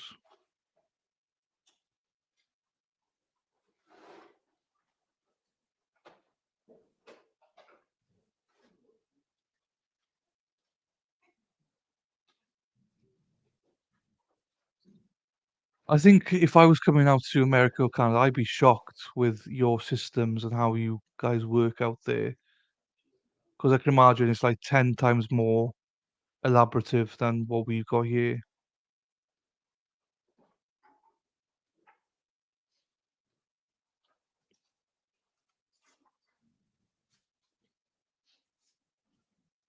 Oh, that woman's got gloves on.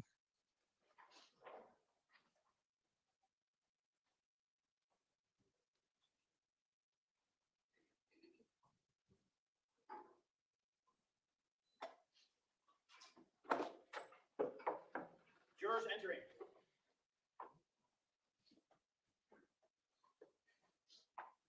Ladies and gentlemen, welcome back. Come on in. Ladies and gentlemen, once you are back at those same seats, you may be seated. All the parties may be seated.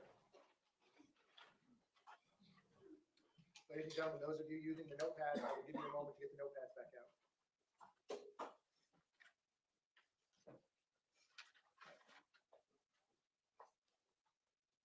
Ladies and gentlemen, when we took our restroom break, we were in the middle of the defense presentation. We're going to resume at that point.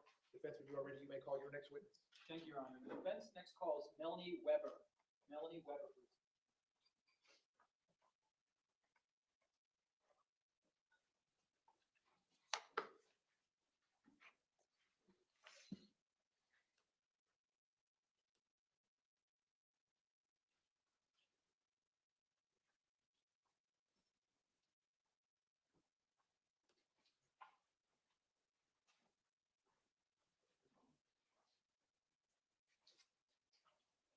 Ma'am, if I could have you come all the way up here to the witness stand, please. Once you reach it, before you have a seat, you can just stop and look at me. Raise your right hand, please. You swear to tell the truth, whole truth, nothing but the truth. Yes. Please be seated. Once you are seated, if I can get you to scoot that chair forward as far as it will go. Can you please state your full name and spell your full name? Yes, Melanie Weber, Melaniweber. Spell your last name one more Oh, time. 1B. 1B. Yes. Understood. Mr. Igosh, you may inquire.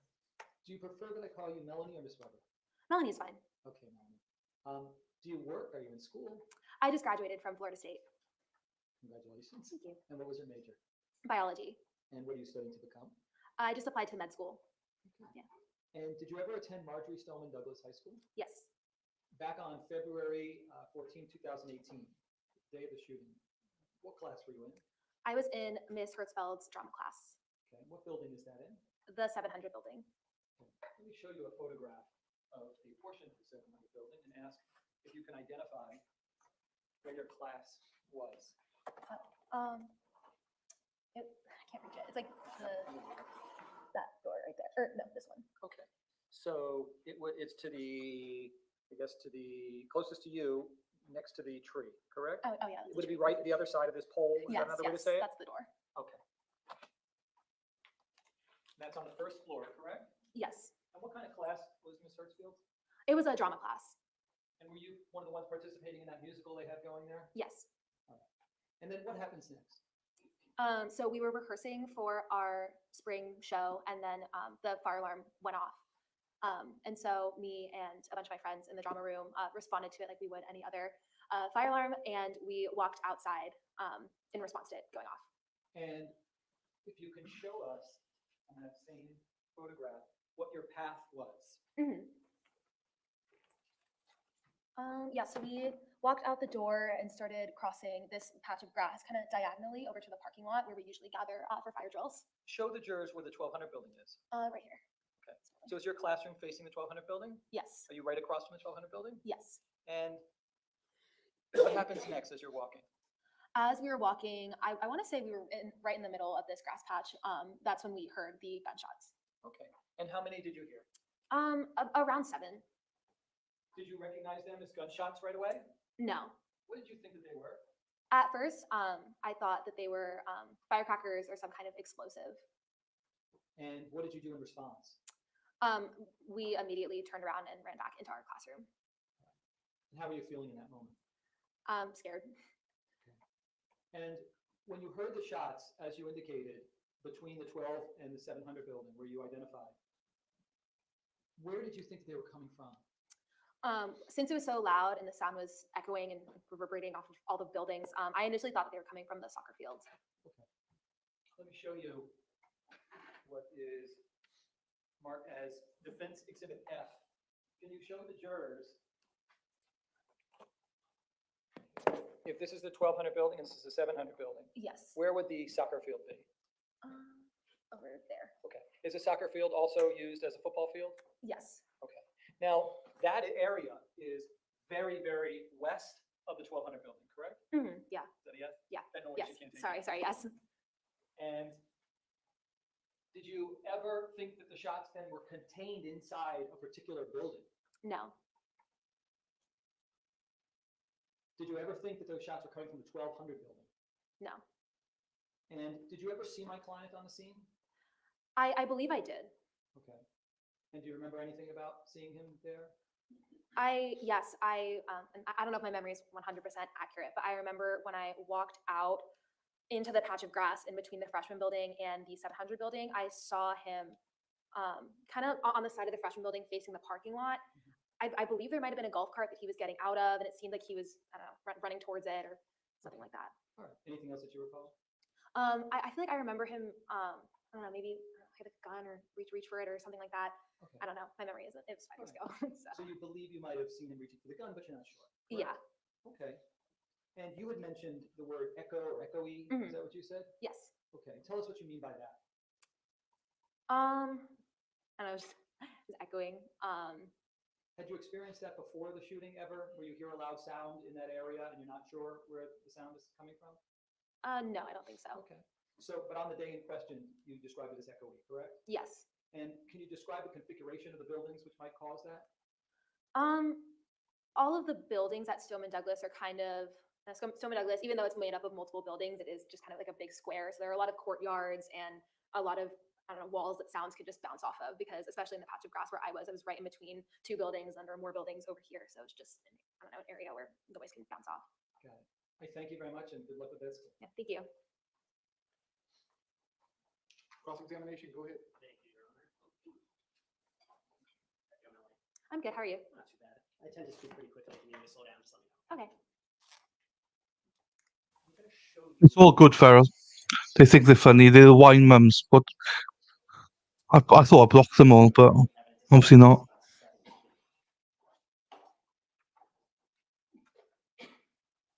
And your screen is actually interactive, Your Honor. Can we please run the animator? So what that means with This can go to everybody? Yes, Your Honor. You can mark when I ask certain questions. You can actually Okay. use the pencil function.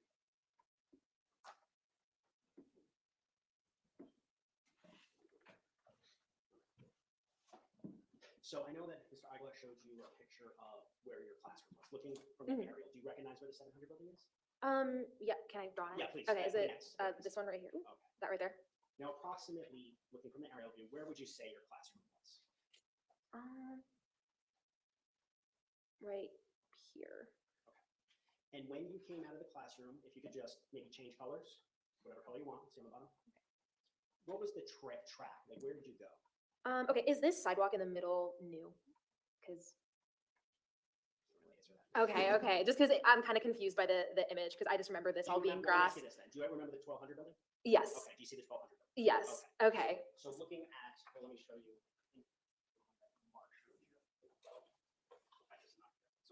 Do you see that concrete? Okay, yeah, sorry, that wasn't there when I went to school there, so I was just confused by the image. Okay, yeah, so I probably walked out here and got to around here.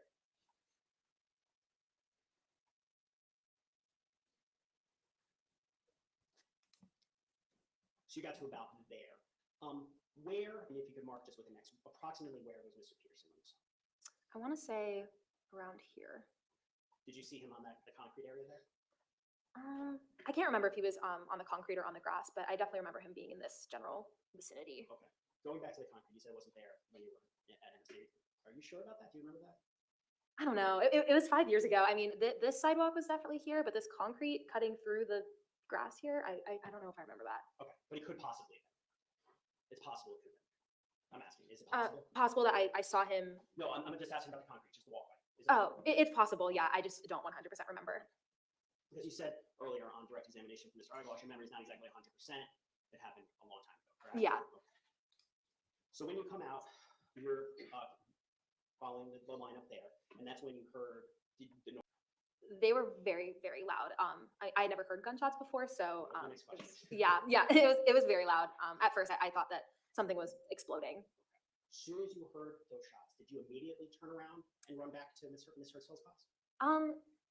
It's interesting that you asked that because according to my memory, I think I was in shock at first trying to figure out what was going on, because if someone was lighting firecrackers, that's what or like explosives, and that was what I initially thought. I don't know. I was just trying to take in my surroundings and figure out what was going on. I feel like I remember pausing and being like, what was that? And then saying to myself, I probably should run back into the classroom. But when I watched a recording, the surveillance footage, it seemed like I turned around immediately and ran back. So I'm not sure. So, well, let me ask you this then. Was your concern when you heard that sound of letting it into the classroom as quickly as possible? Was it your safety? Was that your first thought? Yeah, yes. Was it, let me look around, let me see exactly where this is coming from? No. Were you focused on the 1200 building, for instance? Or are the shots coming out of there? No, I was. No, not specifically.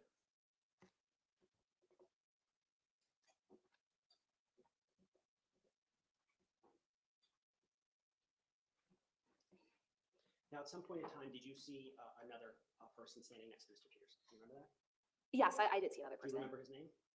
I think Mr. Greenleaf. Yeah. And did you at any point in time see Mr. Greenleaf waving the students back into the 700? Yes, I did. That was when I was walking out before I heard the gunshots. I saw him waving at us, and I kind of stopped in my tracks because I was like, "Why is he waving at us?" And that was when I heard the gunshots. Okay. Yeah. So you're walking out, you see Mr. Greenleaf waving, gunshots, immediately run back. Yes, that's correct.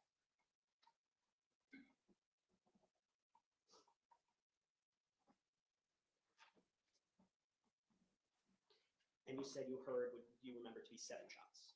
Around that number. More than 2 or 3? Yeah.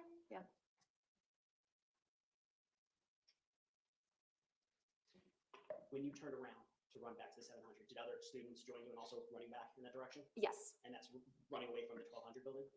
The direction of 1200? Yeah, running away from the direction of the 1200 building. You testified on direct examination that you saw, you believe you saw Mr. Peterson kind of on the side of the building where you marked the X. Yes. Which way was he facing when you saw him? He was facing the freshman building. And you said he might have had his gun. Yes.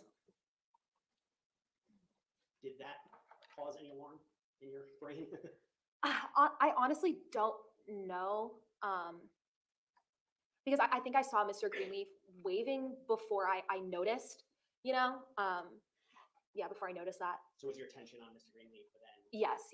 glanced at Mr. Peterson, then heard the loud noise? Yes. So it happened very rapidly? Yes, that sounds like the accurate sequence of events. Okay. All right, Mr. Further for this witness. Thank you. Based on that, and redirect. Yes, go ahead.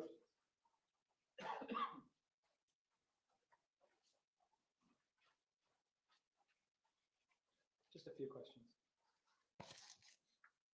On cross-examination, you said your memory's not 100% on all details, right? Yes. Because it happened 5 years ago, correct? Yes. This was very traumatic for you, correct? Yes. Did you give a statement to anybody many years ago? Like an official Yeah. statement? Did anybody come and give you a statement and find out what you knew? No, well, Okay. yeah, I did talk to people in the office, but I don't think that was an official statement. Yeah, I'm referring to somebody like law enforcement sitting you down and saying, tell us what you know. Do you remember that? Okay, yeah, that did happen. Okay, many years ago, correct? Yes. Closer to the incident, correct? It was in the fall of my senior year, so 6 months after the incident, roughly. Okay. And while you say your memory isn't 100% on certain details, is it 100% on hearing what you thought was firecrackers? Yes. Is it 100% on hearing what you thought were firecrackers coming from the soccer field? Yes. Is it 100% on hearing what you thought were firecrackers from outside? Yes. And was it 100% in your mind not coming from the 1200 building? Yes. Yeah, I thought they were coming from everywhere. I really didn't know. Everywhere, Yeah. correct? Thank you. Based on that, any recross? Just one very just clarification. When I was asking you questions, you called it the freshman building. Is the freshman building and the 1200 building the same building? Yes, the freshman building is a nickname. Okay, is the witness excused? Yes, thank you. You may step Thank you. down. Thank you very much. While she's doing that, defense, you may call your next witness. Thank you, Your Honor. The defense next calls Deputy Brian Miller. Deputy Brian Miller. Deputy. Who shot the sheriff? Turn up and shot the deputy. We are family. About 2 minutes away from being live, guys. 2 minutes away. What did he hand him there? Oh, look where we're going. He's like, code spinny. Code spinny. Helicopter on the way. Code spinny. You Americans and the Canadians, we love your code. Code spinny. Here he is.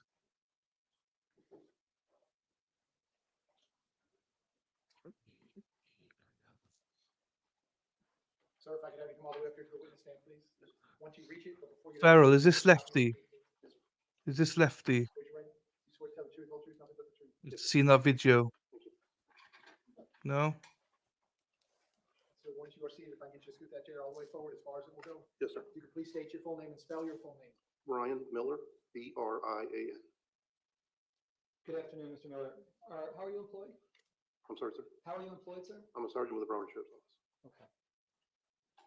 And how long have you been a sergeant with the Broward Sheriff's Office? I was promoted in 2004. 2004. And when did you start with the Broward Sheriff's Office? 1986. So you've got, I don't want to do the math, how many years you have in? A little over 36 years. And where are you assigned to today? Central Broward. And as a sergeant assigned to Central Broward, do you supervise any other officers? Not at this time, no. Okay. And I want to take you back to February 14, 2018. Do you remember learning that there was something going on at Marjory Stoneman Douglas? Yes, sir. What drew your attention to that? A radio call came over by Deputy Peterson about shots fired, possible fireworks. We heard that, and that's when we started responding. Okay. So what caused you to go to the school was hearing my client make an announcement over the radio, correct? Yes, sir. You had no plans of going to that school but for his announcement, is that correct? Yes, sir. And do you go alone or with someone? I was by myself. And I mean, there what was other cars leaving the station at the same time. Okay, what happened next? I was on my there. I was going license siren, which we refer to as code 3. Deputy Peterson then started closing off like a perimeter of the area, not wanting vehicular traffic or pedestrians. And since Parkland has 4 cars, 5 cars normally, as a sergeant, I normally take perimeter spots for such things. So as I was crossing the main road, I slammed on my brakes to try to keep the cars, because I had cars behind me that were normal people, not law enforcement. Let me ask you, reporting shots fired or even possible shots fired as soon as you hear them, is that what you're trained to do? Yes. I mean, as soon as you hear it, yeah, you call it out. Is there ever a training where they told you, sit on it and wait and not report it right away? No, sir. And so tell us what happened next. As I was pulling up, I heard several shots. My window was open. I stopped. It appeared to come from the football field, from the sound that I heard. Let me just take it one step at a time. Sure. Had you stopped your vehicle before you heard the shots? I don't recall if I was still moving or stopped. Okay. And where were you located when you heard the shots? My car was going on the westbound side. If you were to look at the school, there are gates. It would have been where the lock gate for the parking lot is. Okay. And Would you be able to identify it on a map? Yes, sir. Put you on the spot, but you think you might be able to do so? Yes, sir. I'm going to show you what is Defense Exhibit F, and just take a good look at that. I'm sorry. This is, First, just take a look at it. Let me know if you can kind of identify where it was that you were Yes. fired shots. yes, Okay, can you tell us where you were, sir? I was coming here, and this is where I stopped. Okay, so to the right of the D in Holmberg Road, is that what you're Yes, sir. pointing to? Yes, Okay, in that area. and that would have put you north of the 1200 building? Yes. Thank you, sir. How many shots did you hear initially? I don't remember. Several, but it could be 3. I don't. And could you tell where they were coming from? I thought it was the football field. And just so we're clear, you can take a look at this again. Where is the football field as you're relating it? Here. Somewhere over there? Yes. Okay. Did you believe that those shots were contained within a particular building or in an open area? I couldn't tell. It was reverberating off the sound, and I couldn't tell where it just sounded to the west, and that's Your word was reverberating. Yes, Easy for sir. you to say. Yeah. yes. Okay. And what's the next thing that you did? From when I heard the shots, I went to the back of my vehicle to the right passenger. That's where my vest was. I put on my vest. I took out my gun. I was trying to scan to see. At this point, I didn't hear any more shots. I was asking Deputy Seward, Seward, S-E-W-A-R-D, who recently passed away. I'm sorry, I mean, I passed away. But anyways, he was there, and I said, "Where did you hear the sounds?" And he was pointing towards the football field as well. Okay. So he corroborated your thought process that these shots were coming from the football field. Yes, and then we heard stuff on the radio that made us even more so. Made you even what? Believe so, more so because Deputy Kratz, I believe it was, that called out that there was shots fired, and he was in the football field. Okay, so let me just step back. Were you monitoring your radio on the way to Marjory Stoneman Douglas High School? Yes, And based upon that, did you have any real-time intelligence of precisely where the shooter or shooters were located? no, You are aware that BSO operates on a separate system than Coral Springs, yes, correct? sir. Did you later come to learn that these radios were not patched with each other? I don't recall. I don't remember us ever being on the same channel with them, if that's what you're asking, I'm sorry. Okay. And when you get to the scene, did you know whether you were looking for one shooter, two shooters, multiple shooters? No, we did not have that information. Are you trained that unless you have information telling you otherwise, to believe that there could be multiple shooters on campus? Unless you have information, otherwise you don't know. And even though you thought the sounds were coming from the football field, do you say, okay, there must be just one shooter on the football field? No, sir. Tell the jurors what you were thinking in real time. You're at overload. You believe that's what it is, and then I heard that there was a shooting victim in the football field as well. That's, again, just reaffirming my belief. When you arrive, do you just start running towards the football field or not? No, I blocked the traffic. I have, like I said, cars behind me. I have Deputy Hanks approaching. Because of the traffic backup, he's running on foot, and I'm yelling to him to go up further ahead of me where I see Goolsby and I think Perry, and I can't believe who the other ones were already going inside the building, or not, sorry, not the building, the gate was approaching they were towards the west of me. I just want to make sure we heard you correctly. You didn't see them going into any particular building. You were No, talking no, about the sir. gates. No, they were going through the gate, and it appeared, in my observation from, again, where I'm at, it appeared they were going towards the football field. And were you continuously trying to monitor your police radio to gather more real-time intelligence? Of course, you monitor all the time. I was trying to transmit to Hanks, and my radio wasn't working. Tell the jurors about that. What was wrong with your radio that day? When you key up, it would like make it sound like bonk, bonk as you were keying. What is keying? Tell the jurors When what you keying is. press the mic to talk into it for someone to hear, it would make a tone. But it would not only do you can't talk, you can't hear with it going over it. They refer to it as throttling, but I don't. For the fact I can't tell you that's the term. That's what the term I was told it was. But it wasn't working. I mean, I would key up multiple times, and then occasionally it would work. And if you didn't speak when that time it did work, you would go back to it, just doing that again. Right after you got out of your vehicle, did you put your vest on? When I went, yes, I went around to where my vest wasn't put on. Yes, sir. And did you take a tactical position of cover? Yes, I was behind my vehicle. Explain to the jurors, are you trained to do that? Yeah, at this point, you don't know where the shooter is. I took a position of cover behind my vehicle and looked and see if I could see where the shooting was coming from. But he never fired again, so I didn't from there. Are you trained to have to wait till gunfire is coming right at you with certainty before you're taking a position of cover? No, I did it immediately. Well, I was putting on my vest, so also. I wasn't going to stand up and do it with, in the open. And that's how they train you to do that, correct? Yes, we're trained for cover. We practice shooting behind cover and concealment. And tell us how you're feeling. This is not, we're all calm in this courtroom, right? How are you feeling today? Oh, yes. How does how you're feeling today differ from how you were feeling when you're on that scene? Well, your heart's pumping, you're overwhelmed. It's a lot, you're trying to take in a lot. And does that affect your ability to perceive things and perform effectively? I don't know you as far as physically or mentally. Yeah, whatever. I'm just curious how it affected you. We're hearing, I just want to know how it affected I mean, you. it was, no, I mean, I don't know what to say. I mean, we were doing what we were doing. Okay. And what happened next? You believe that it's coming from the football field. Yes. And then what else do you do? All right.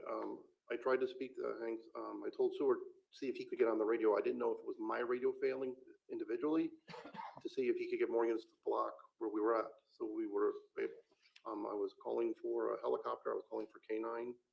I had Coral Springs Police Department arriving to my location where I was at. Where did you want K9 and the helicopter to go to? To my location, because as soon as we found out where we could track, I would then start from there. Since we've started a perimeter setup, that would be the next thing, because if he's in the football field, we would be tracking that direction. And other than you, do you recall who else was taking positions of cover by the football field? As far as cover, I couldn't, no, was with me. But as far down, I could see the officers going in. I didn't see any, at that point, anybody in cover.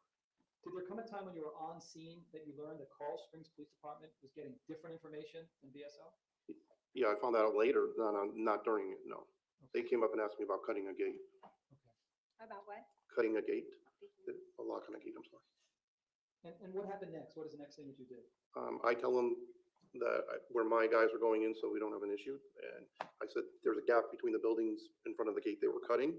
And I direct Seward to go with them. So if we could get our radios back, at least we'd have ability to transmit, what we're doing. Did the way that the radios were failing you, did that hinder your abilities on the scene? Oh, absolutely. I mean, you can't communicate back and forth. It's a problem. It's a safety issue.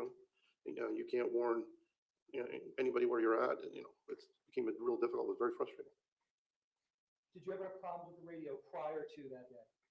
In Parkland, yes. Tell the jurors about the problems in Parkland. You could be in the station and they could call you and you wouldn't hear it on your radio. You could try transmitting on your radio. It just wouldn't work. You could be in different areas throughout the city that the radio didn't work all the time. Did you complain to supervisors about the radio? Oh yeah, they were aware of it. Matter of fact, I was trying to get them to put a repeater at the station at least so we would have more power. And how long did you remain in a position of cover? I stayed at that position because I was, as the sergeant, part of my job is the inner outer perimeter. So with a not working radio, I could at least see where people were responding and going and try to work from there. So do you have an estimation about how long you stayed in your position of cover? 20 minutes in my position, maybe. And was Officer Seward with you remaining in that position? No, he went in with Coral Springs when they cut the gate. I sent him with them. Okay. And did you ever go into the 1200 building No. after the shooting? Yes, I ran him the following day at the crime scene. Not yet, because that's over with. Go ahead, sir. Go ahead. What's your next question? He answered your question, sir. He ran into him the following day. What's your And is next there question? anything that you said to him? Yeah, I just I thanked him for what he did, and he was very upset. He was, he was very distraught over the whole issue, and I was consoling him. Thank you, sir. Cross-examination, go ahead.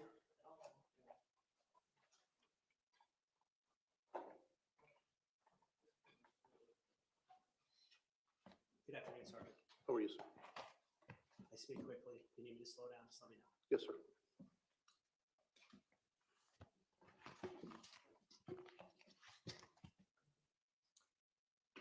I know you stated it, but I think I missed it. How long were you the sergeant in Parkland before 2018? I was there probably a year and a half. And who was your predecessor? Who did you take over for? I don't know her name. I'm sorry.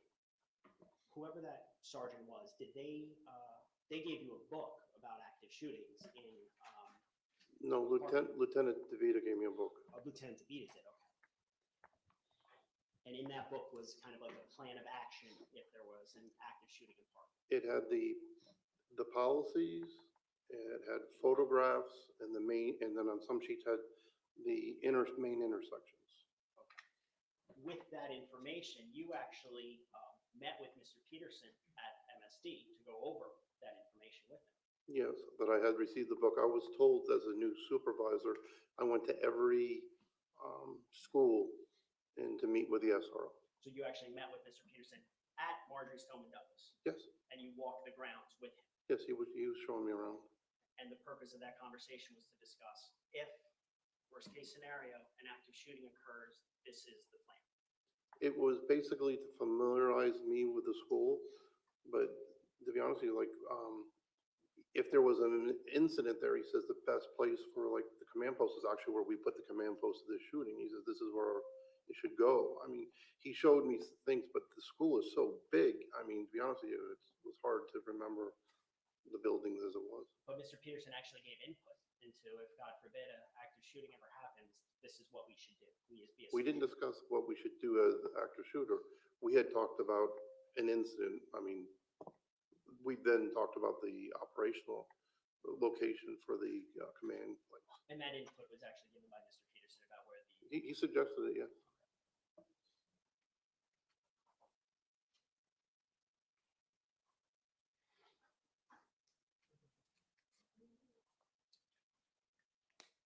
Now, when you arrived, I'm going to show you a map, Your Honor, if I can just use the projector. This can be shown.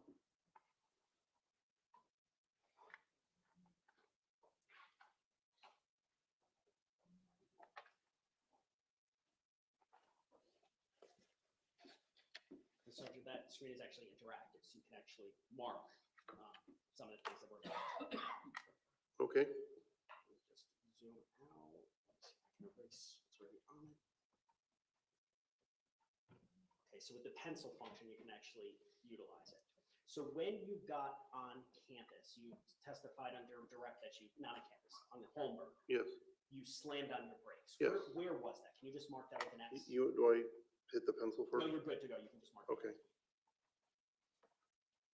About there. Okay, so that's kind of like the east side. But I'm on this, I'm sorry, I'm on this side of the road. Okay, so let me erase it. Let me Okay. start over. Sorry. I'm sorry. Let me mark it and you tell me if it's correct. Yes, sir. Around that. Yes, sir. So on the west side. Yes, sir. That's where you slammed on the brakes. Yes, sir. To block the intersection. Yes, sir. And that's after you heard over dispatch from Mr. Peterson to shut down the intersection. Yeah, I was, it doesn't have your map. I was further down, say here, according to where your map would be. When he was calling, that's when we're coming at a good speed. So that was my reaction time. Now, how does it work? You're a sergeant, he was a deputy. Yes. But in terms of an incident like this, the first responding officer, the first officer there can assume command, basically. Oh, he was the instant commander without a doubt, yes. So even though you outranked him, he was calling the shots because he was there first. Yes. So when he told you, lock down the intersection, that's what you did. Well, I had, like I had previously said, we only have 4 or 5 cars in Parkland, and it doesn't have a lot of cars. So when there's any type of a crime, any type of a burglary or robbery, I had to do that just so we would be able to actually cover it. Because with 4 or 5, it isn't, the perimeter typically would require more than 4 or 5. Yes, sir. And that's if everybody was available too at the time. Understood. Now, when you're on Holmberg Road over here, you thought the shots were from kind of like the football field, right? Yes. Or buildings around the football field? It could have been anywhere from this, can I touch it? Yes, please. Okay. This building, anything in here. This is where the sound I was hearing. Okay, so it was coming from the southwest of your position. Yes, because I'm knowing after the fact building, I am to the northeast of it, that corner. Northeast shots to the southwest, which Yes, is sir. the northeast of where you think the shots are coming. Yes, sir. Now, when you arrived on scene, how many shots did you recall hearing? I didn't count them. It was several. I don't know. And those are the only shots you heard the entire time? Never heard any more. Okay, so you're there for a couple, well, were you there for a couple seconds when the shots? I was pulling up. I couldn't tell you if the vehicle was still moving or I had come to a complete stop. Were you in the building when you heard the shots? Your window was down, right? My window was down. I don't recall if I was in, the door was open or not. I couldn't tell you. When you were in the car, Yes, were you focused looking south towards with your head to the left, looking south to the I was campus? looking in my rearview mirror when I was making sure no one was hitting me because when I came to a very abrupt stop from a pretty fast speed. So when you heard those shots, you weren't looking towards the campus, you were looking. No, I just was hearing the sound and where the sound sounded like it came from. And you never heard shots again that day? No, sir. Now, we just discussed that the first deputy on scene is the issues the commands. It's the person that has the most knowledge. It's not always the first deputy on scene, but I would have, because it's being a school, he's familiar with the school, the locations and stuff. Until he's relieved by somebody else, he's the incident commander. So he was calling the shots though, when you got there? Yes, And as the first deputy, or the one with the most, that's the real-time intelligence, right? no, I mean, real-time intelligence is, I would have compared to what again, it's knowing after the fact. If I would have, the real-time intelligence would have been knowing the shooter was in what building, where the victims were and all that. That would have been, that's different. But what we're getting is, as we're approaching, as it's developing. The person to whom you look for real-time intelligence though are the deputies that are right there, right? I'm looking for anyone who has the information, whether if it was deputies or with communications or with anybody, whoever can give me the updated as it was happening. Now, you also testified under direct examination that the football field, you thought the shots were from the football field. Yeah, that's where I thought it was from, sir. You also heard Deputy Kratz call out that there is a victim Yes. shot near the football field. Yes, there were, Did that call out from Deputy Kratz play into why you thought it was over that? well, I'm sure it's all part of when you take in everything as your senses, it's not just one thing. Anyway, that is part of it. That's why when I requested for a helicopter and canine, we would be proceeding, and that was my thinking that, okay, soon, once I have this set up and the dog gets there, we're going to start searching for the shooter. Now, you just, direct examination, there were questions in regards to the radios, throttle. Yes, sir. You heard the dispatch or the call out from Mr. Peterson about shots fired. I heard it from Deputy Peterson saying it. Yes, and you heard from Deputy Kratz about the football field. Yes. So you were hearing some in the beginning. Some of it, not everything, but yes.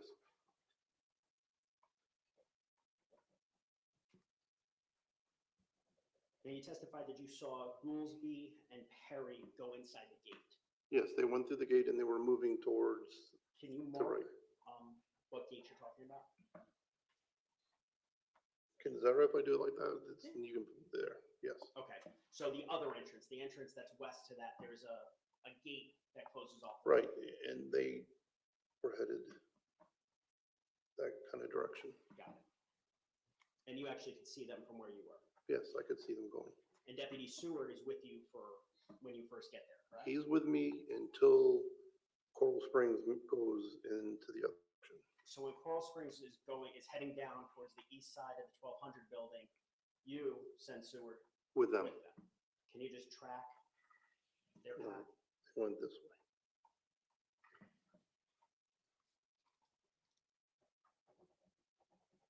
Now, even though you were the sergeant at Parkland, you're not the SRO from Marjory, Stoneman, Douglas, correct? No, I'm not this far. No, sir.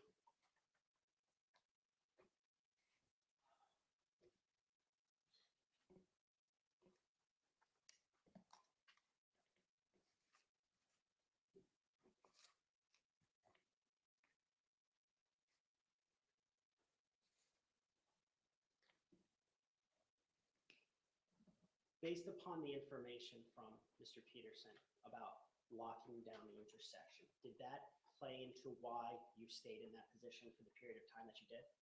Well, my main reason was to stop the traffic and get that under control. I could see several vehicles in front of me, knowing that we only have so many. I'm assuming most of my cars are there. Okay, so I don't believe there's anybody going to be right behind me. And if the shooter is out in this football field, I don't want cars and people going along there either. I want to block it off. So is that coupled with Mr. Peterson telling you walk down that road? Yeah. Because if Mr. Peterson walked down Pine Island, which is, you can see on the right side, I would have stopped there if I could have stopped there in time. Stop where? I'm sorry. I would have stopped at the Pine Island Road if that was feasible at the point. My going up as far as I did was just reaction time. I'm sorry. So for you, the time it took you to basically stop? Yes, sir. You were in a squad car? Yes, sir.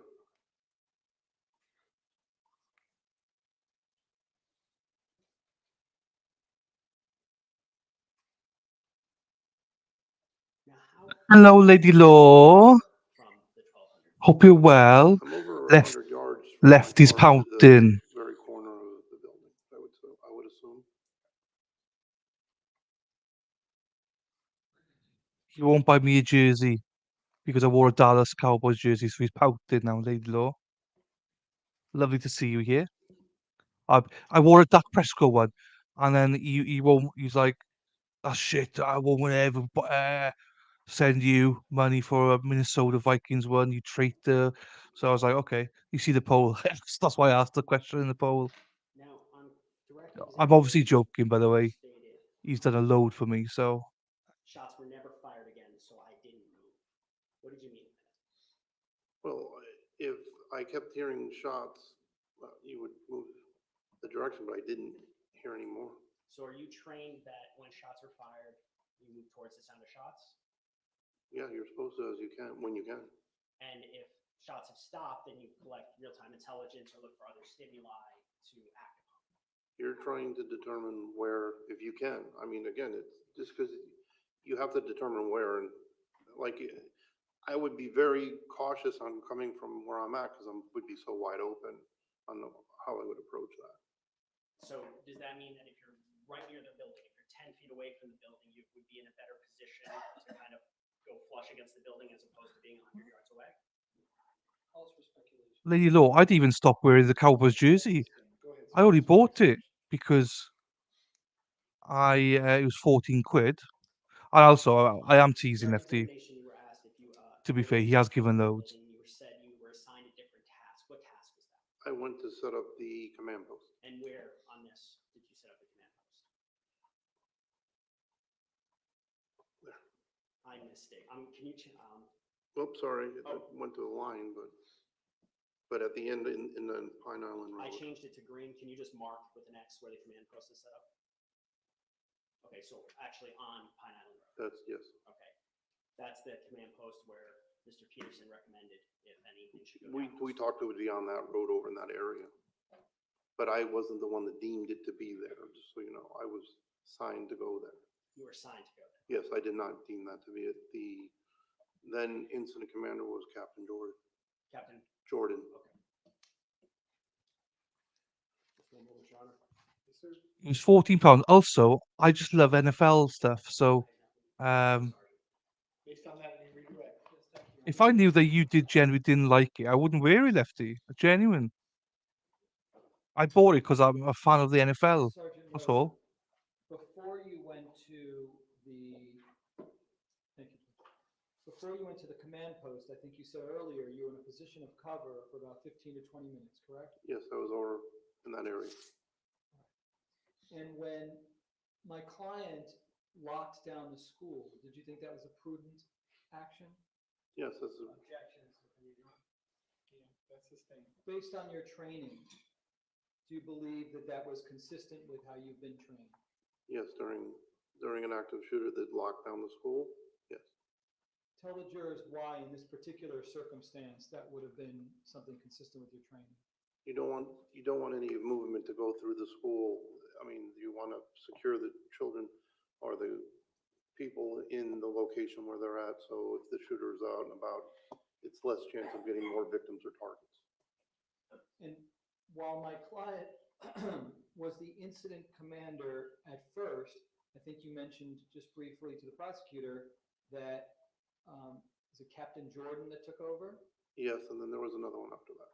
Is that Colonel Poland? Yes, he was the last one. So when a higher ranking person arrives on the scene, they assume the role as incident commander, correct? Again, it was not only so much the higher ranking, but with the experience, I believe Colonel Pullen was a SWAT team commander as well, so I think that's why he assumed that. And the highest ranking person who serves as incident commander is responsible for conducting the debriefing. Is that correct? Yes, No,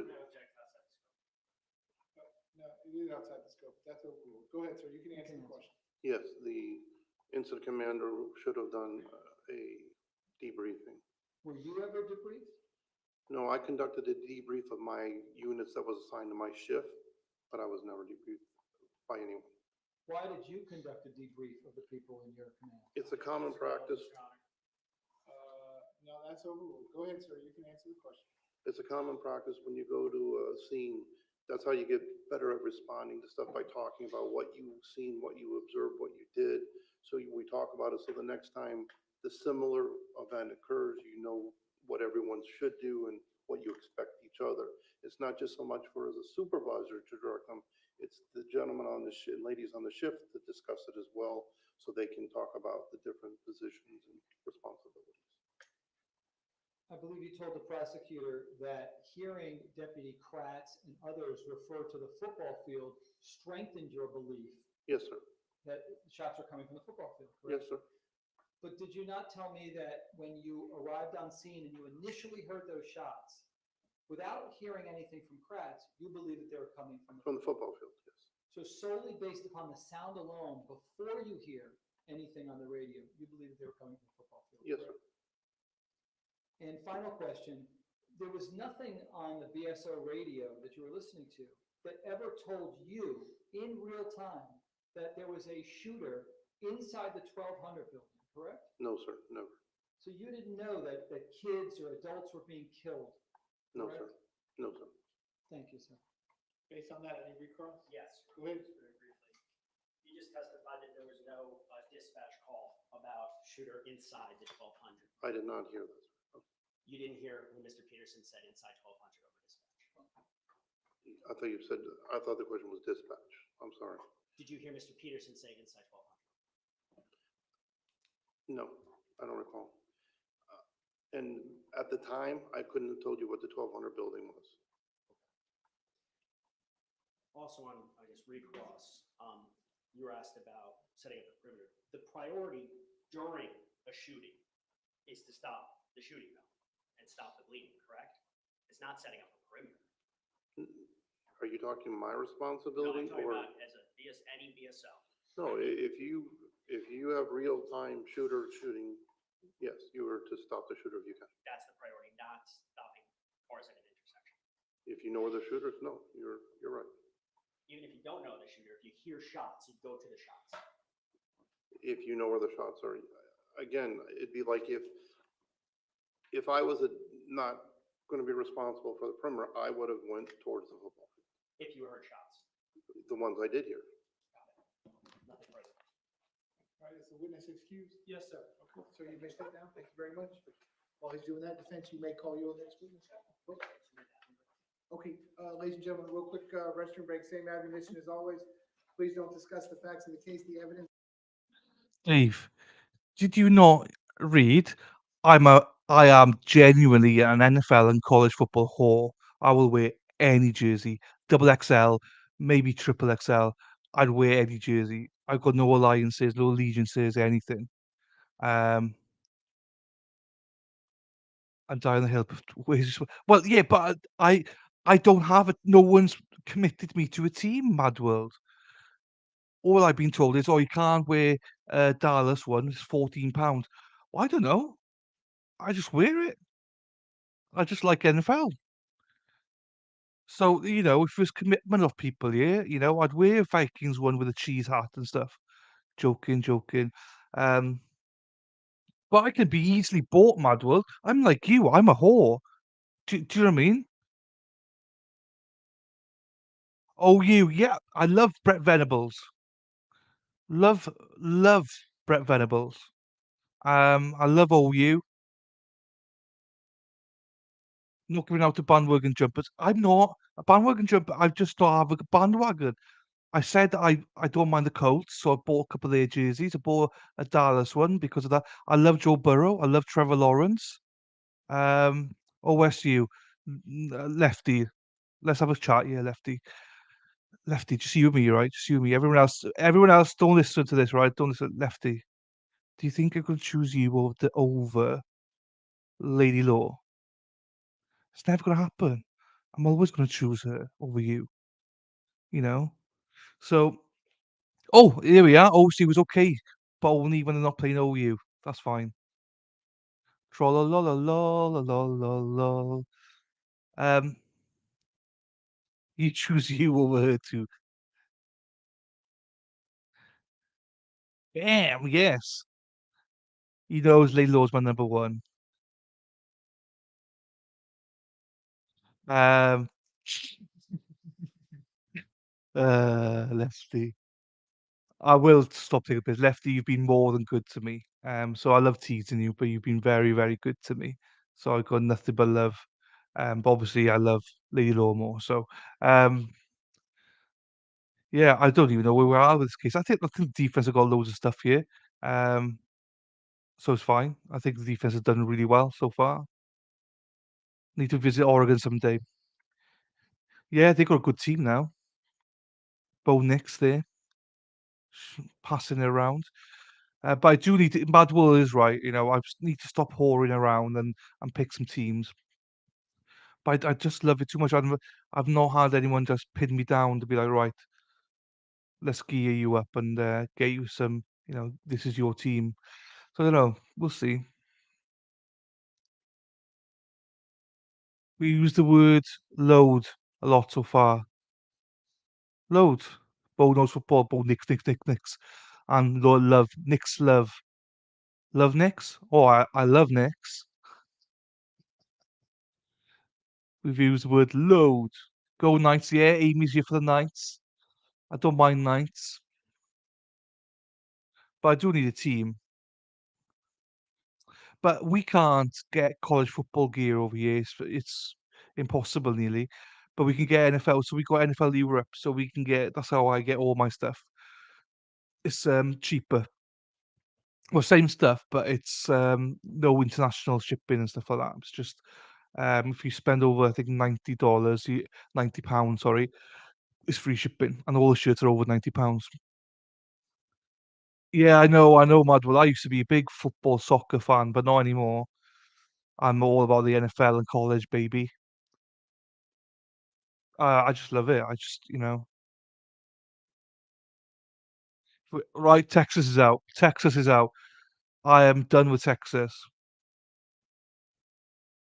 Yes, by the girl we got past it. We're on our, I think, third witness now for the defense next. I will not like Texas at all from now on. That's one team off my list. Dave, soccer, because yes. So I've grown up playing football, rugby union, rugby league, um, cricket, and all that stuff. But I've gone off soccer. I'm not even a fan anymore. Um, I don't watch even games of it. But any NFL game, any college football game, I'm there. I'm there. I love it.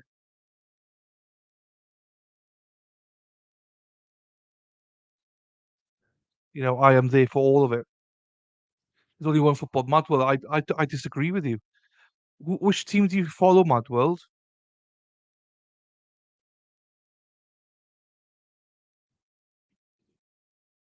Oh, here we go. Lefty's on it again. But I've got no commitment. Because Lady Law said OU, I don't mind committing to OU because I like Brett Venables. I do not like Gabriel Dillon though. I don't like him. I don't think he's a good quarterback. But I do like Oklahoma, so I don't mind supporting them. And I need an NFL team, proper NFL team, where I can just jump in. Well, yeah, and the thing is, like Texas and Oklahoma go to the SEC, and is it 2026, I believe. Um, I had a thing for Clemson for a little bit when Trevor Lawrence was playing for them, because I like Trevor Lawrence. Alabama, just like Alabama, Georgia, that's all it's ever going to be. Just pick the Chief bandwagon. I'm not bandwagoner. Hey, I've told you for the last 2, 3 seasons, I've been supporting the Colts, but I'm a fake fan. I'm a fake fan. I've told you that I'm a fake fan. If they won Super Bowl this year, I wouldn't be celebrating because I'm a fake fan. I'm not like I like players like Joe Burrow, Trevor Lawrence, all these players. Um, so I don't have a feel like I've got a team. If I was picking a team now, it might even be the Bengals or something. But do I really want to commit to the Bengals? Oh, so you're just a loser. Who, me? Yeah, I'm a yeah. That's why I want to wear a Vikings top. Um, no one likes Sackboy Dylan. No, I don't like him. Big Ten fans cried about the SEC again. Yes. Oh, what's it called? OH was Ferrell. OH Ferrell. Um, Dave, I don't think he is though, is he? I don't think he is he? Dave?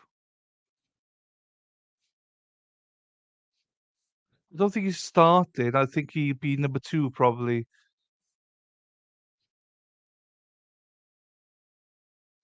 Well, the thing is, Lefty says about Big Ten, but he's a bloody what do you call it?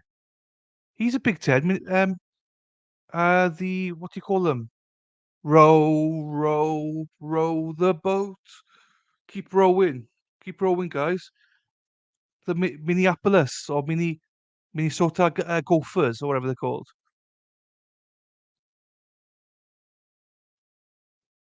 You're Big Ten though, Lefty.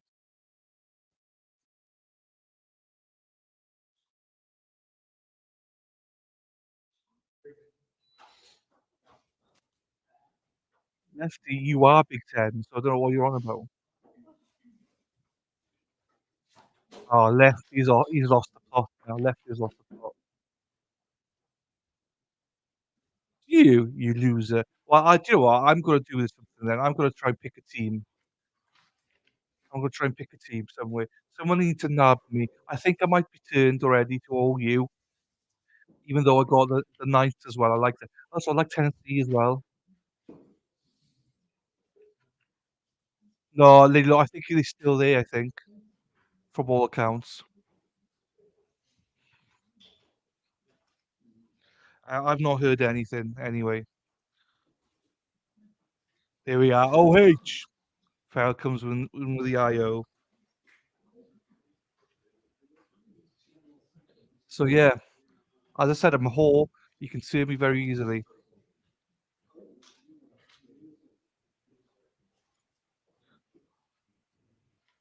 Yeah, right. I watch it. So ever since he came to Barstool Sports, I've been watching and following him. I love his videos. His son does videos.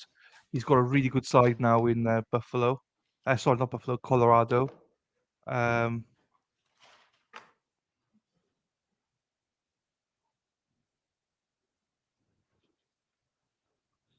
who's CCU? What's CCU? I don't know who CCU is.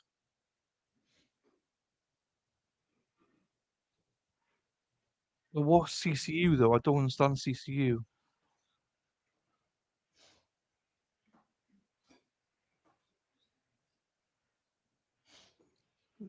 Huge cut.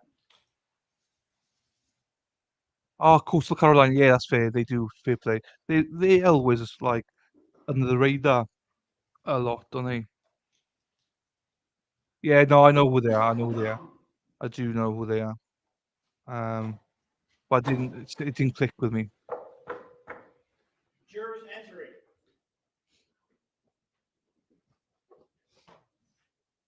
Because Liberty and stuff, they went through phases where they cover stuff as well. But Hugh Freeze is gone now, I suppose. So Ladies and gentlemen, welcome back. yeah, I said to bet on them as well. Once you're back in those same seats, you may be seated. All the parties may be seated. They start off with a certain amount of points that they need to catch up on. Defense presentation, we're gonna resume at that point. Defense, when you are ready, you may call your next witness. Thank you, Your Honor. The defense calls Maximo Rosario. Maximo Rosario. Sounds like a gladiator film, doesn't it? Maximo. Knock knock, Dave's not here. I might become a Lions fan, you know. Should I become a Lions fan? Detroit Lions fan? I don't mind them. I like Dan Campbell. Um, I don't like Goff though. I don't like Goff. So I might become OU and Detroit Lions.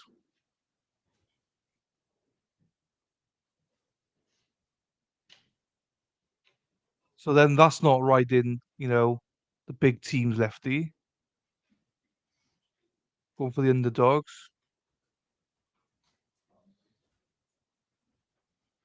Well, I mean, look, I'd be a Vikings fan, but you don't want me to be, so fuck you.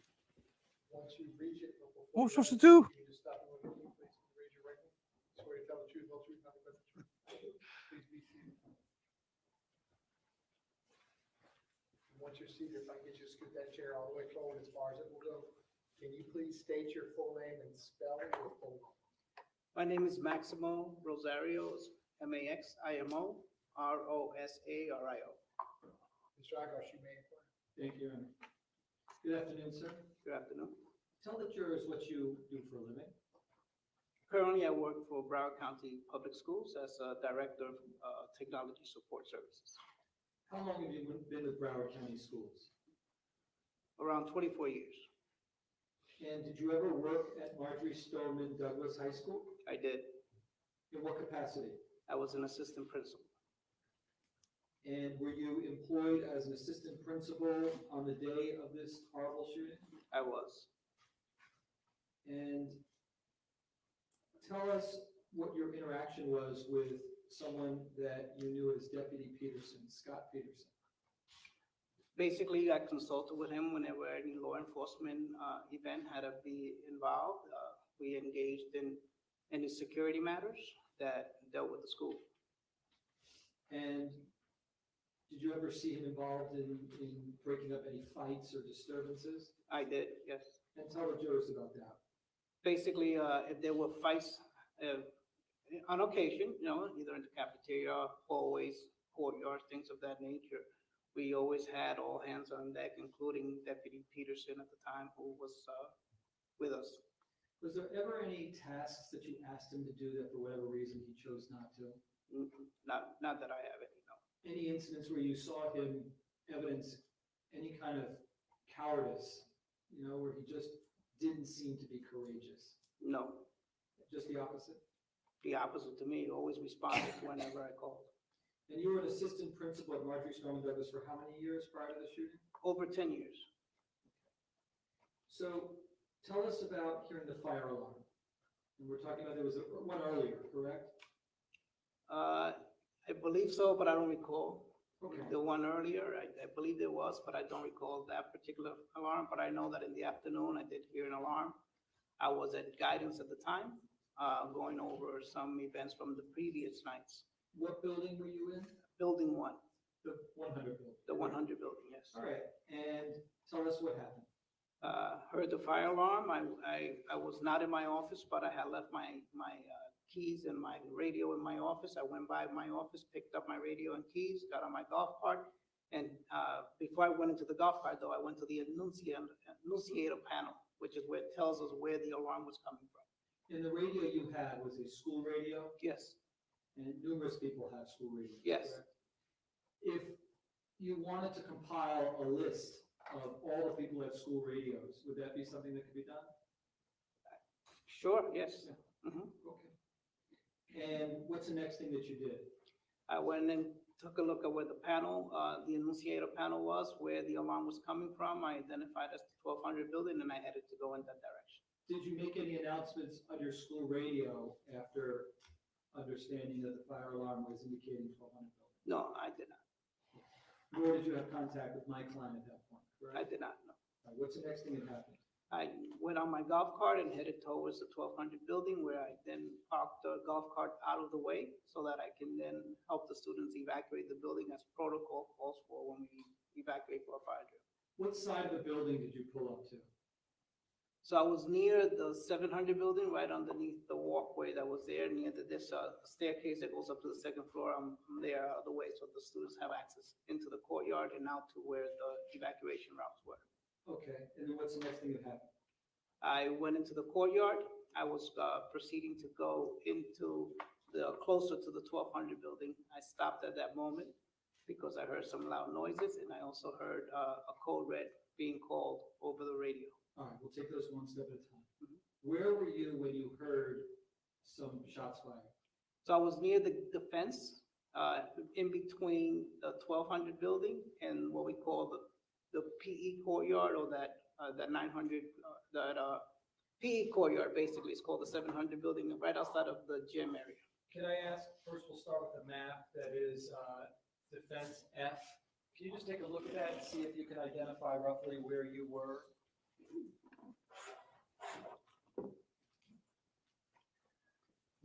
So it's in this area right here. Let's see. Yep, right here. That's a courtyard right here. This is the staircase. That area, this is a fence area. This is the 1200 building. So I was in that area there, right in between that walkway. That would actually be west of the 1200 building. That's correct. Yeah. Okay. I think you might have said east earlier. Did you mean to say west?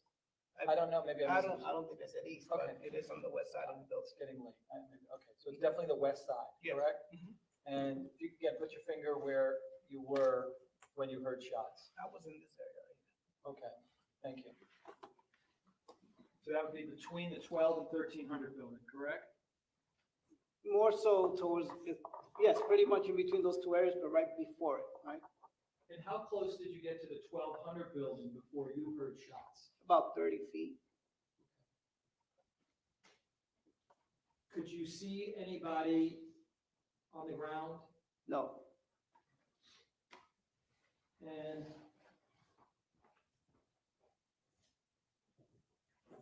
do you recognize what's in this photograph that's been marked as, actually it's in evidence as Defense 1? Do you recognize this photograph? I do. Okay, and what is that in relation to where you were? So that is the west side entrance to the 1200 building, right Is this the outside. Go ahead, sorry. I'm sorry, right outside the admin office. And is this the side of the building that you approached? when you So heard shots? I was opposite. So if this is the building here, I was more toward this way. Okay. But this is the side of the building that you were on? That's correct. Yep. You had gotten off of your golf cart, correct? Yes. And you were approaching the building, correct? Yes. And how many shots did you hear approximately? Approximately 5 or 6. Did you recognize them as gunfire right away? Not right away. No. What did you think that they might have been? Just loud cracking noises, and then eventually it hit me as if it was gunfire. And do you have any experience ever hearing gunfire? I have. Tell the viewers about that.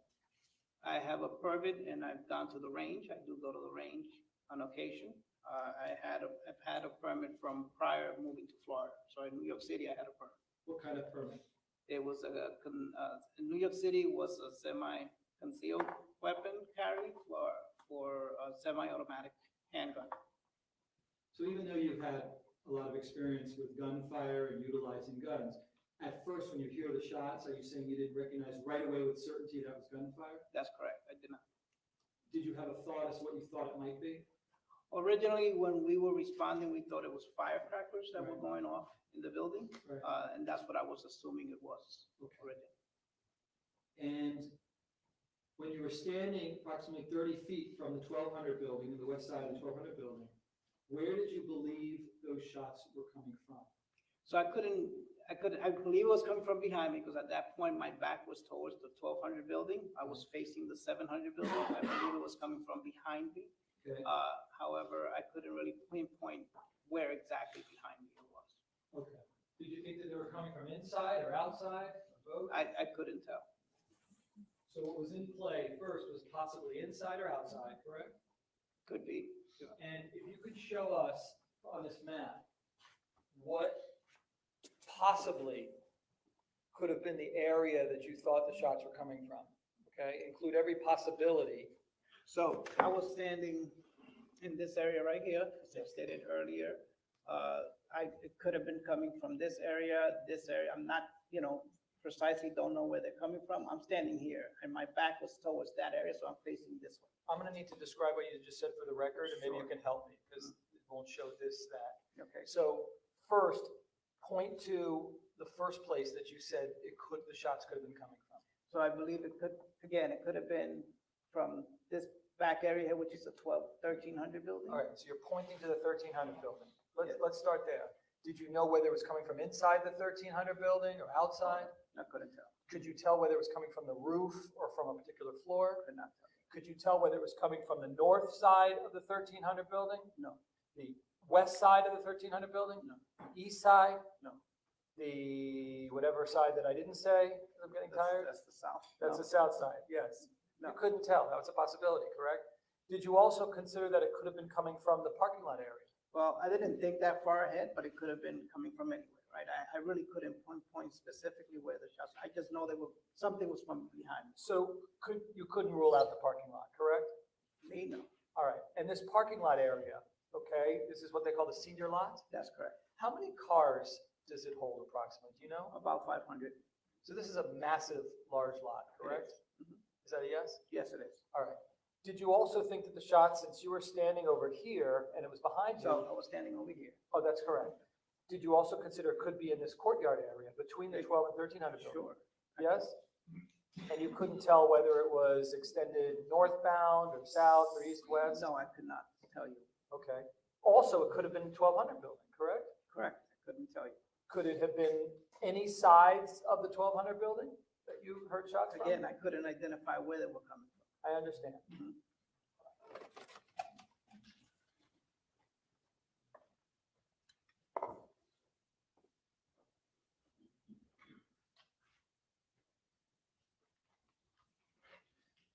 Did you ever hear anyone order a code red? I did. Who did you hear order a code red? So over the radio, I heard Mr. Morford call a call red. You recognize his voice, correct? I did. Did you ever see any kids come out of neighboring buildings? So the students were starting to come out of the 700 building in the bottom part of that, which is connected to what we call the 500, 600 area. So students were coming out of that area because there are three buildings connected to each other. Approximately, you can't give an exact number, approximately how many students were coming out of the 700 and the connecting 500?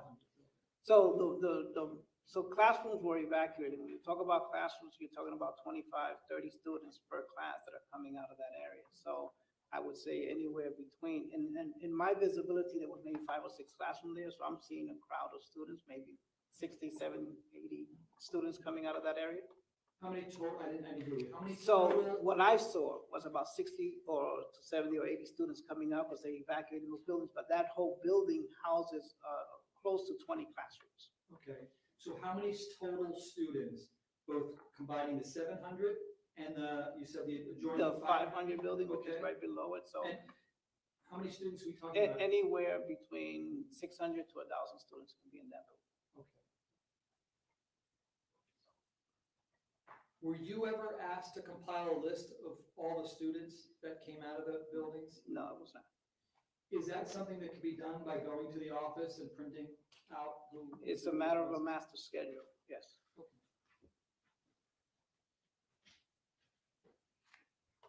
When you heard the shots and you didn't know where they were coming from, did you look around? I did. And could you tell by looking around where they were coming from? I could not. You didn't see any smoke? I did not know. You didn't see any blood? No, I did not. You didn't smell anything that led you to believe it was coming from the 1200 building? I did not. You didn't see any kids running out of buildings other than the ones Well, that? not the 1,200 building. I was seeing students coming out of the 700 building. Got it. Have you ever experienced an echo in that area before? Yes. Describe for the jurors first, before the shooting, what you experienced. So that's a courtyard. So during passing, you can hear it's very loud. There's a very loud underneath the staircase because it's a covered walkway, and it's a courtyard. So the noise does get trapped in that area. Okay. And on the day of the shooting, that also would have been in play, correct? Yes. There's nothing wrong with your hearing, is there? No. After the first shots that you heard, did you ever hear any additional shots? I only heard the 5 to 6 shots that I mentioned earlier. You never saw any muzzle flashes, correct? I did not. Never saw any bullets coming out of windows or anything? I did not. Did you ever see my client during the shooting? I did. And what did you see? I saw Deputy Peterson standing at the other side of where I was originally. That was considerably far from you, correct? It was at the end of the 1200 building on the east side of that, opposite of that east entrance of the 1200 building. And what did you see him doing, sir? I saw him leaning against, I guess, a column that was there. I believe his hands were occupied with his radio, but I couldn't tell what was in his hands. I know he was one hand was leaning on his shoulder here, and he seemed to be leaning towards that. And then he has something else in his hand. I just couldn't identify what that other item was. One final question. If in that moment, when you heard those shots, and someone told you, go precisely where those shots were, could you have done that? Objection is speculation. No, that's overruled. So I don't want you to guess, but if you can answer the question based on your personal. Can you repeat the question? Yes. In that moment, thinking back when you heard the shots, if someone had said, go towards the shots, could you have identified precisely where those shots were coming from? No, I couldn't. Thank you, sir. Appreciate you coming in. Cross-examination, go ahead. Good afternoon, Mr. Rosario. How's it going? May I speak quickly? If you need to slow down, you'll know, okay?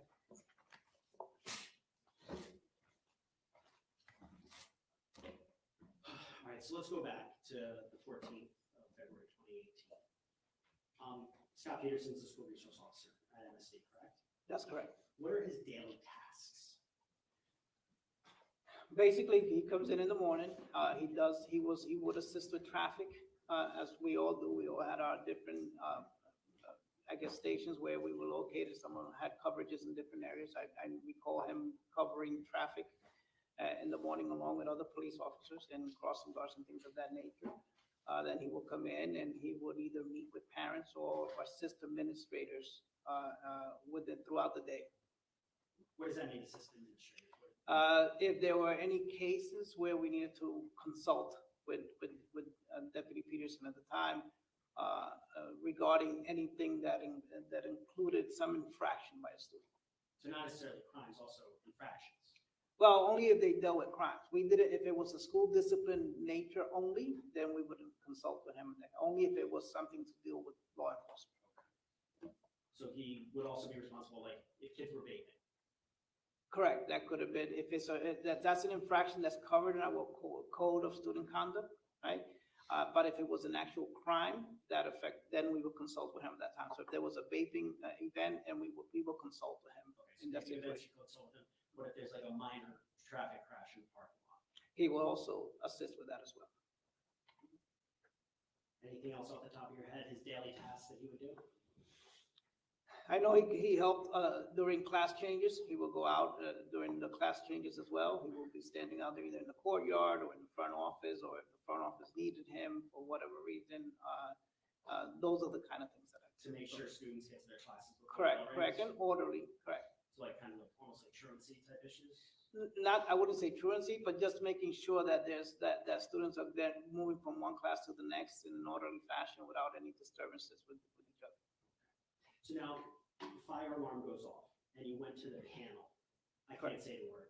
Enunciator panel, I know, I struggled with it too. So. Where is that panel? That panel is actually located in what we had as Deputy Peterson's office. So it's in Mr. Peterson's office? Yes. And that's the only panel in the school? That's the only panel that I recall. Okay. Yes. And on that panel, if you could just describe for the jury, what does the panel look like? It's a set of numbers and what we call fish numbers, which are your classrooms, plus a little light next to those areas. That is pretty much like a map of the school that shows you where that particular fire alarm was triggered from. So when the fire alarm is triggered, it would say, for instance, 1200 building. It would indicate the 1200 building. Yes. And did it also say something like gas that day? I don't recall if it said gas or not.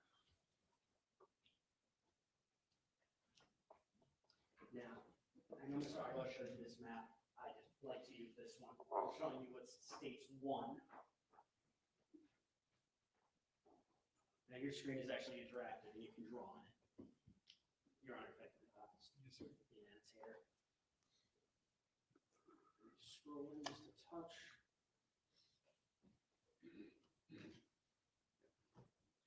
So you can actually mark this with your finger. Okay. Okay. So when you hear the fire alarm go off, where are you? So I'm in building 1. Can you just mark that with an X, approximately where you were? This is building 1 right here. Okay. So you get into the golf cart, Mhm. and which route do you drive? So I go across the main courtyard, what we call the main courtyard, which is to here, across that. And did you park where you ended that line? I park right alongside that area there, which is, it's hard to see the map, but there's a staircase there because of the cover, right alongside that staircase. Okay. And that's your assigned area for fire? Yes. alarms. Okay. Now, when you're standing there, you hear shots, you hear the loud noise. So once I get off the golf cart, I came over to this area a little bit further out, which is this area right here, right by, there's a fence there, right? A fence with a gate. So I stopped at that area there. So I can visualize the traffic flow both from the both ends here and this area coming to me from the students. So that's where I stopped and heard the gunfire. And you're facing south, you're facing away. And I'm facing the building, correct. You said building, so I'm facing the 700 building away from the 1200 building. So where you stopped, you approximated that at about 30 feet? I approximate about 30 feet. Could it be more than that? It could be. Now, when you got up there after the fire alarm, did you look to the east side, I'm sorry, the west side doors of the building? So there's a bush there. I had no visibility to the door. So if Aaron Feist was on the ground at that point in time, you wouldn't have been able to see him? No. Not from your vantage? Not from my vantage. Now, after you hear the shots, it's not part of your job responsibility to investigate the location of the shots, is it? No. What is your responsibility during a code red? So during a code red is to ensure that the students and staff are secured behind a locked door and then get myself secured behind a locked door. And you did that day? So I didn't get myself secured behind a locked door. I did get the students back into this building. I did hear another radio call come in after the code red where another assistant principal had students out in the field by the 900 building. Can you just mark where that is? Sure. So the 900 building is right here. And she has students in this area here all out of the building. Right, and that building houses, again, approximately about another 800 to 1,000 students, 800 to about 1,000 students in that area. So that's where a lot of the students went after the fire alarm / So code red went off. that building had evacuated, right, completely. And the other assistant principal, Ms. Figueroa, had called over radio that she was outside. She wanted more indication. At that time, I indicated that to hang tight. I got my students secured that I was gonna head over along with the head custodian that was in the courtyard in the area with me as well.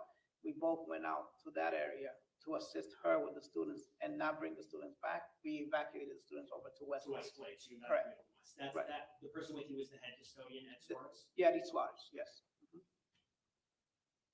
Now, over the radio, you heard Jeff Morford announce the code red. Correct. You never heard Scot Peterson announce the code red. I did not. Now, you said on direct, the sound was kind of trapped in the courtyard. Which courtyard are you talking about? So this is called the PE courtyard, which is, so this is the gym. This building right here is the gym, right? This is the 700 building right here. This is the 500 building. And in here is a courtyard with a staircase. So it's like an open, smaller courtyard. There's a main courtyard where I cut across that big one. This here is the main courtyard. So Right? I'm sorry. So I was standing in the smaller courtyard, which is what we call the PE courtyard. And where, Mark, did you see Scot Peterson standing? So Scot Peterson, I saw him standing, now the trees blocks it a little bit, but he was outside around this area here. Now, after you secured the students in the 500 building, correct? Yes, sir. You then moved south with Mr. Suarez. I then moved towards the 900 building south. That's correct. How long would you estimate, and you can just estimate this, were you in the position facing south to help the students after the shots? Ballpark. 5 to 7 minutes.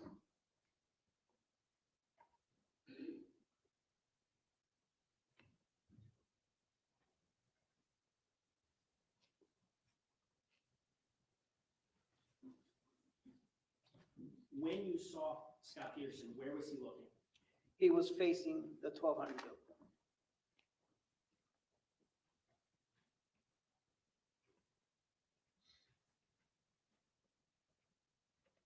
And the shots, they were loud?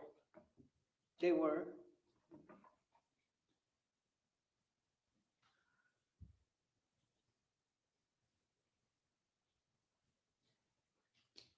Assistant principal, what were you the assistant principal of?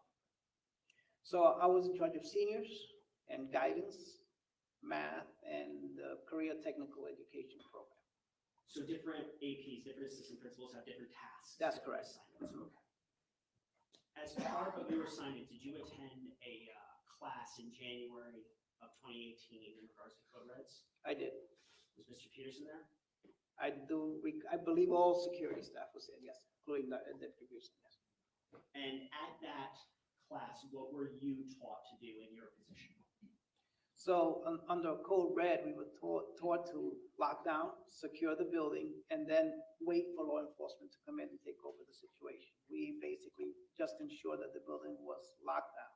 And law enforcement will take care of any shooters if it's an active shooter situation? So for me, law enforcement takes care of the situation after that. Yes, once we're locked down, we are not, Code Red for us means no mobility, right? Lock down, stay behind closed door until you hear further from law enforcement.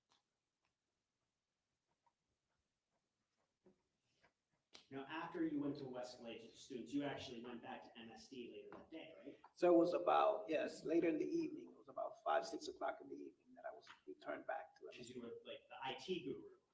Correct. So part of your responsibility, or what you were asked to do, was basically download the videos that we've seen. Correct, that's correct.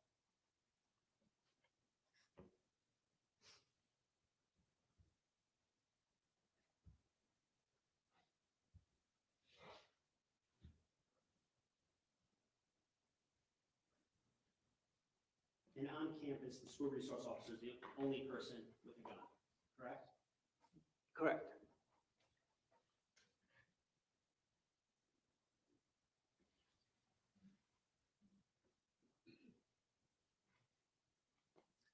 At any point in time during the 5 to 7 minutes that you were, I guess, herding the students back into the 500, at any point in time, did you turn around to face the 1200 building? Briefly, I don't think I might have just looked back. Like kind of glance back as Yes. opposed to you didn't position your entire body? I did not. Most of the time I was facing the 700 building. And when you were, let's say, herding them back, I'm just gonna erase this for a second. Where were you standing? Were you standing in the same spot that you were? So I was a little bit,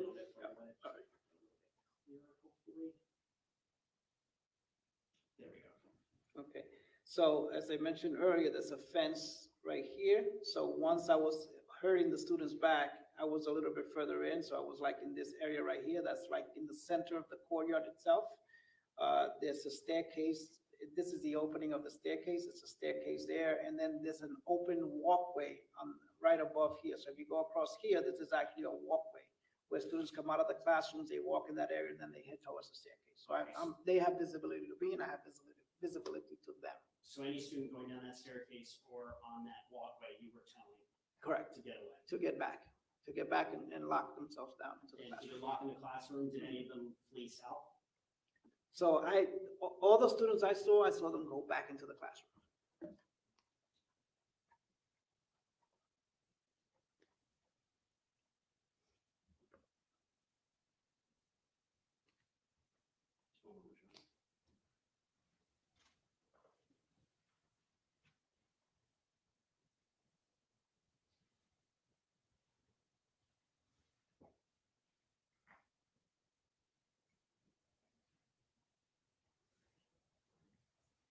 I have nothing further from Mr. Rosario. Thank you, Judge. Thank you, Mr. Rosario. Based on that, we redirect. Just one question. Go ahead.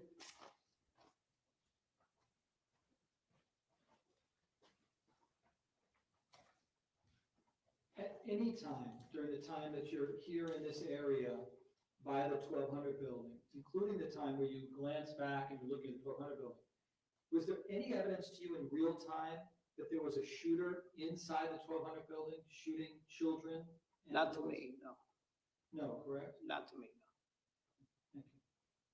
Based on that, we recross. Just one question. Was it your job to identify where an active shooter was? No, on sir. Marjory Stoneman Douglas campus? No, sir. Nothing further. Okay, is the witness excused? Yes, Your Honor. All right, sir, you may step down. Thank you very much. Thank you. Ladies and gentlemen, based on the time, we'll press pause on the trial at this point. A little bit of a different schedule going forward tomorrow, only because of some other matters that I have to handle, which have nothing to do with this trial. I don't want you waiting around for me in the morning, so you're gonna have the morning back at your normal lives. What I'm gonna ask you to do is tomorrow, which is Thursday, June 22nd, eat lunch on your own. And I'm gonna ask you to be at the jury room at 12:30 PM, 12:30 PM, and then we're just gonna go through the work for the afternoon tomorrow. Okay, and again, that's so you're not waiting for me while I'm handling other matters that have nothing to do with this trial. Okay?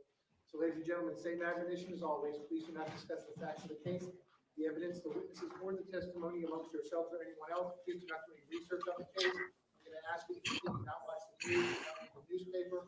You will leave the notepads in your chairs, they will be waiting for you when you come back. Have a good night. I will see you tomorrow at 12:30 PM, 12:30 PM in the jury room. Okay, that might suit us quite a bit because tomorrow, obviously, the Joel Holland offer trial, starting that at 10:15 Eastern. Okay, we're outside the presence of the jury. State, anything you need me to address before we recess the trial until tomorrow? Defense, anything you need me to address? Okay, so the trial will be in recess until tomorrow, which is Thursday, June 22nd at 12:30 PM. Division FX will be in recess until tomorrow, Thursday, June 22nd at 8:45 AM.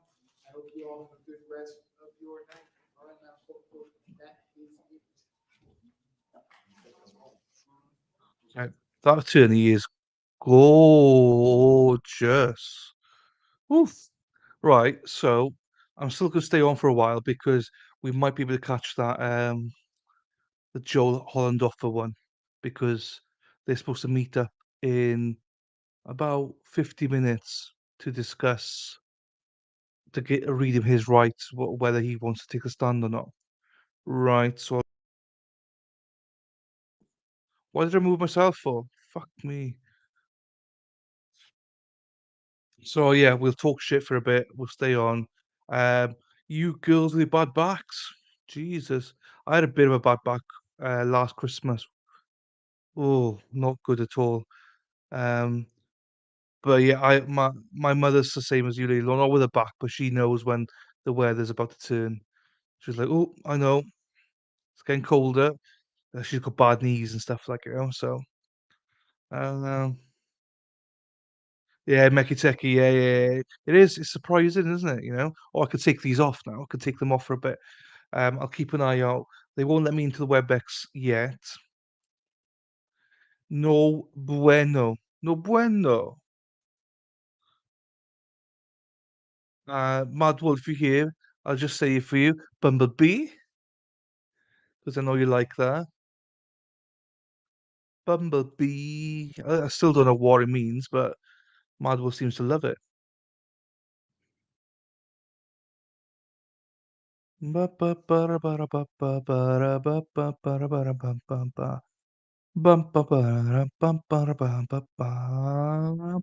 Oh, just in case she's here, I've given her a shout out all day, but I'd never know if she's here or not.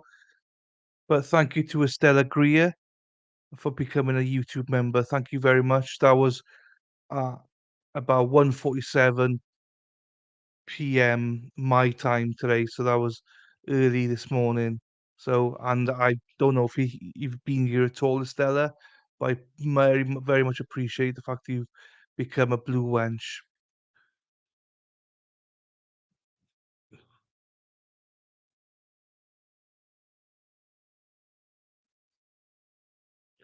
My knees tell me when rain's coming, and my ankle screams snow. Oh, jeez. Bumblebee tuna. What's that? I don't know what it means, though. Yeah, welcome, Estella. I don't think she's here at all, Mecky. She's not said anything in chat. That's why I've showed it a few times. Yes, yes, but oh, Spidey, yes, Spidey. So here we go, Spidey. Stella Greer.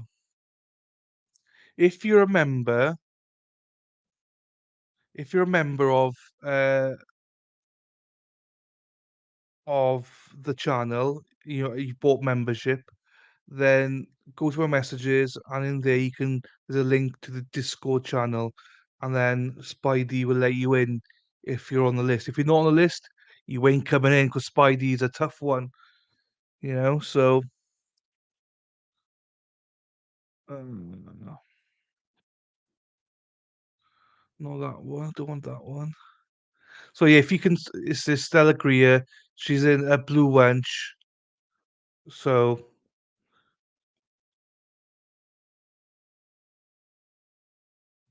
I'm just trying to get the WebEx stuff sorted as well.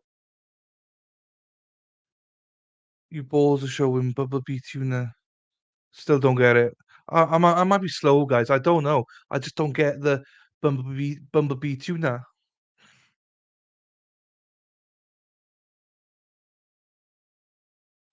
And Mad World makes fun of me about it, but I just don't understand it.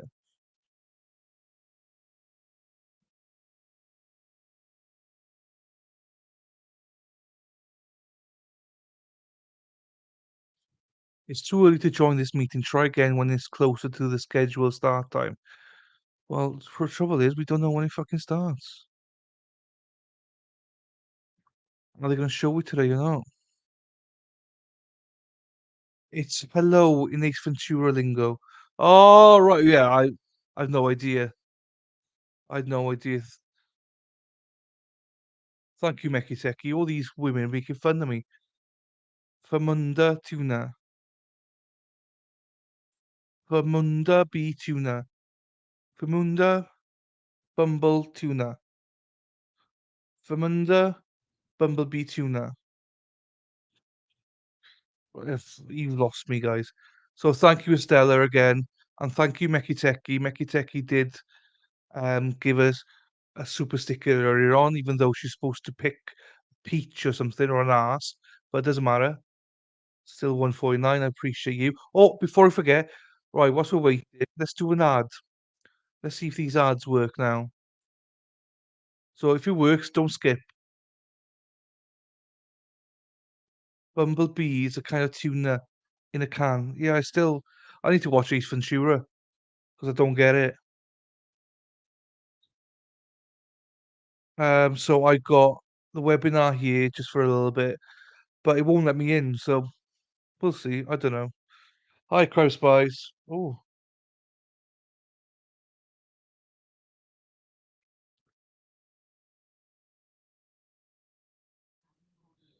okay.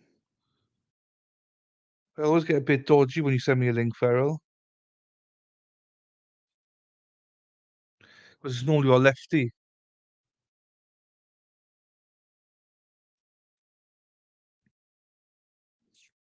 Link does not work.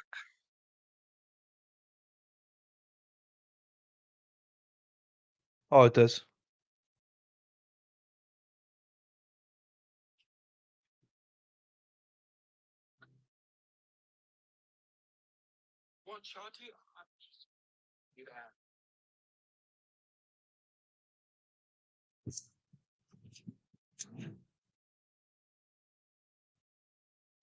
I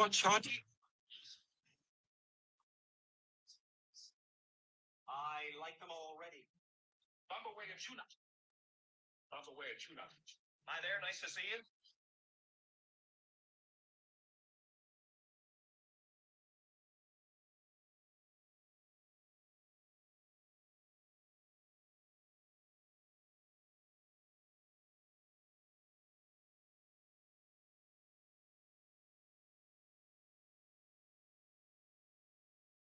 Sorry, I had to take it away because of copyright, just in case. Yeah, I saw the first one, but not the second one. Don't know what Famunda cheese is. No, I don't like sequels normally. The second one was meh, and then Mecky says, "Totally worth it, Lefty." See, that's the thing, though. Everyone's got different tastes. Anyway, I'm leaving this webinar going for another half an hour or so, see if we get access or not. I don't think we will.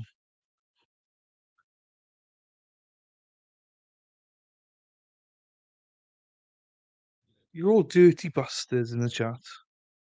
Hey, but did everyone get an ad? Did you get an ad? Did someone get an ad? I just pressed it again. Did someone get an ad? Boomer. That's right. That's what the third. And when it popped out of the rhino's ass. Fucking hell.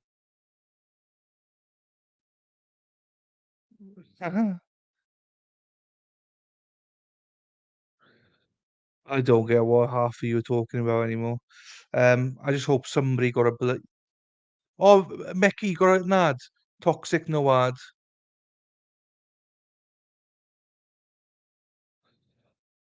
I just had it. I think. So, some people might got an ad, some people haven't. Okay, that's fine. Look, I'm done with the ads now tonight. Oh, let's see if I'm still restricted then.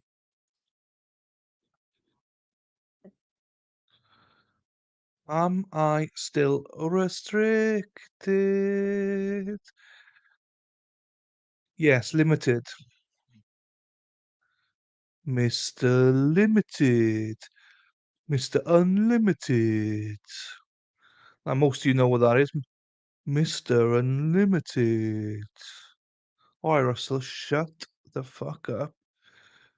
Lefty, you're a cock. Whatever you do not take Lefty's advice. Do not look up blue waffles. Okay, I'm glad I went from a bottom up, like. Oh, thanks, Price Spice. It's all good. I think I'm restricted, so that's why there's no ads.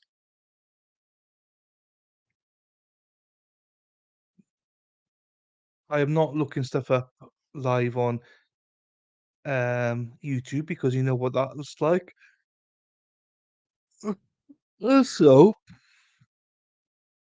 Also, I looked at a new trial today, the one that Fitz News are doing, and it's on WebEx, but they won't let me stream it because, well, I can watch it, but they won't let me stream it because it's restricted. No media, no, um, basically you can't stream it, which is a shame. Why? Why can't we stream it? Because we can all watch it individually. So it's unfortunate I can't do that trial. It looks like your channel's getting heated. No, do you know what? It's not. What it is, Farrell, I'll be honest with you, is like a limited during the day, so it gets limited for ads because I think it's the topic. But then afterwards, then it's fine. I get back as green. The only one that I really don't get, I get literally nothing for, is the Johnny Depp ones. They do not. I might have to rename it and not put Amber Heard in the title. Aha, right. I was gonna say, fine, fine, fine. Yeah, let's not look at them up then. Because you're way above my head right now. For those that are new watching, I'm just seeing if we got the Joel Holland offer stuff, if we're allowed to watch it on the webinar, but I don't think we are, because they said I'm way too early. So we'll see. If not, then I don't know, we might watch something else, I don't know.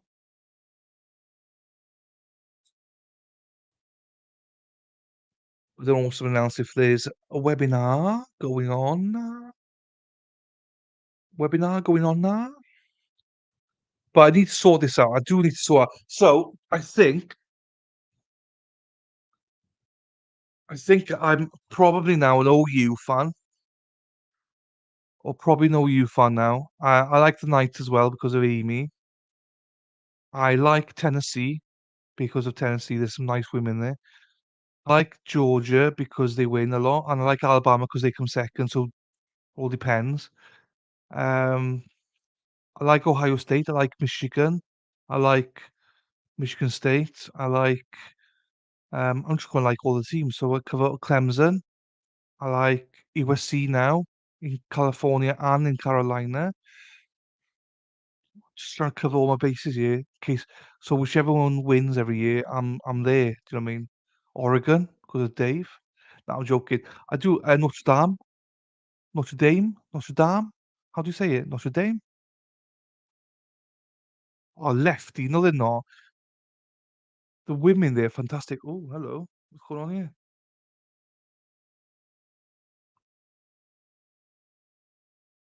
What is going on here, guys? I've just had something.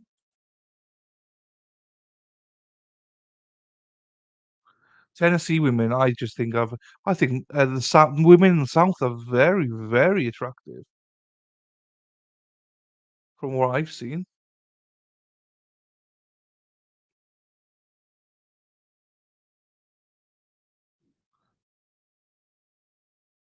West Virginia. Da, da, da, da. West Virginia.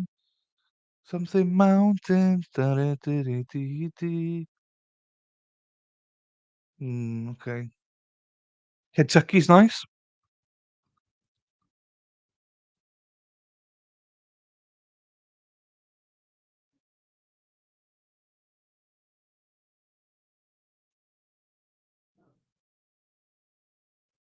Um, yeah, no, you even in the hills of Tennessee, they just go running water last week. Fucking hell. Rocky Top will always be something home to me. Good old Rocky Tops. Rocky Top, Tennessee. See?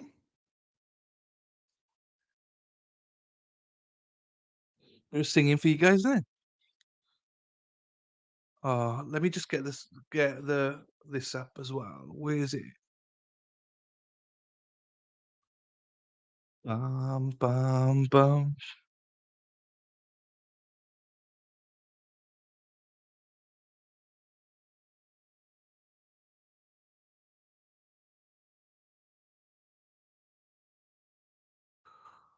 Mhm.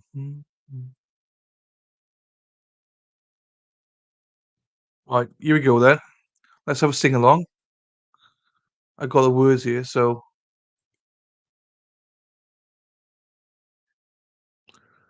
right. This is a song. This is a song I wrote especially for you guys. When I get to it. Right, so we go. 1, 2, 1, 2, 3, go. Almost heaven, West Virginia, Blue Ridge Mountains, Shenandoah River. Life is old there, older than the trees, younger than the mountains, growing like a breeze. Country roads, take me home to the place I belong. West Virginia, Mountain Mama, take me home, country roads. All my memories gather round her. Got to struck. You gonna get? Am I? Yeah, because I'm singing too well. Is it really? I'm singing a song. Will I get struck? Will I? Okay, I'll stop singing. I'll just do the country roads. Take me home to the place I belong. West Virginia, Mountain Mama, take me home. Country road. I will leave it there, ladies and gentlemen. Look at my beautiful voice, like you know. Um, then I didn't realize if you sang it yourself, you were gonna get blocked. Like, I mean, I didn't sing that a lot, much of it, so it's fine. Um,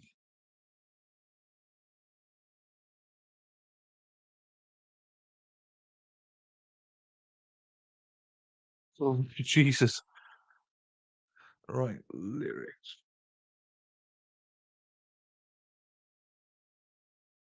Ba-ba.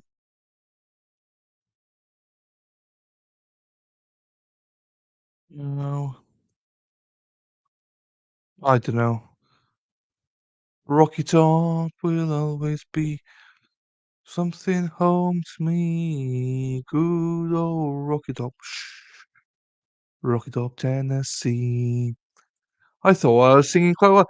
I didn't understand that you could get yeeted for singing a song.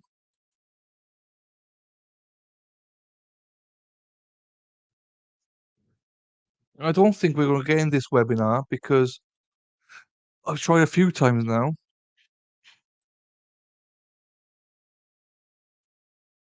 Yeah, I don't think I'll try half past again, but I think that's it.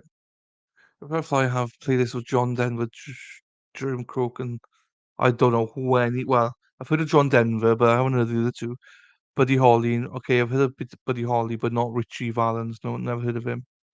She had a great uncle that died by a log, coming off a logging truck when he was on leave from the military. Oh, Jesus, Spider.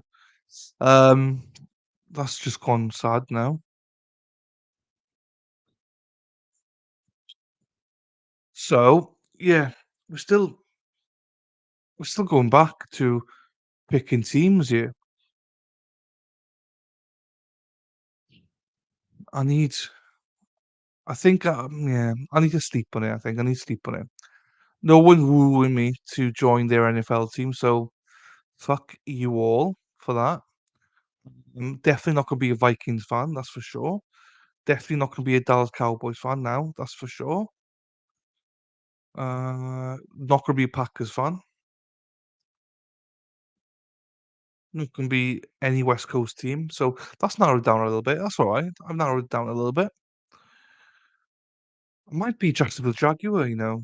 I like Trevor Lawrence. I like the Peterson. I'm not keen on the GM though. Sometimes I wish my phone stopped ringing. Oh, put it off the. Oh, you're still in work, aren't you? I always forget you're 6 hours behind. So that means it's now 4:15 with you. Yes, it's quarter past. Well, just gone 10:15 for me. Oh, this gone by. Lady Law, trust me, you did not miss much. I started singing and everyone told me to stop because I would get banned, so I stopped singing. And now we're talking about lyrics for stuff and talking about tuna and some bumblebee somewhere. So Ace Ventura and stuff. So I'm just still trying to bring it back to me. I'm picking a team.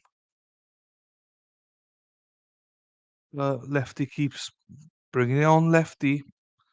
It's not just Lefty. Spidey's in as well. I'm trying to join this WebEx, but it won't let me. I'll give it a try again, a couple more times up until 1:45, and then that's it then. Because I do want to see him being given like his rights as a witness. I didn't do anything. That's the problem, Lefty. You didn't do anything.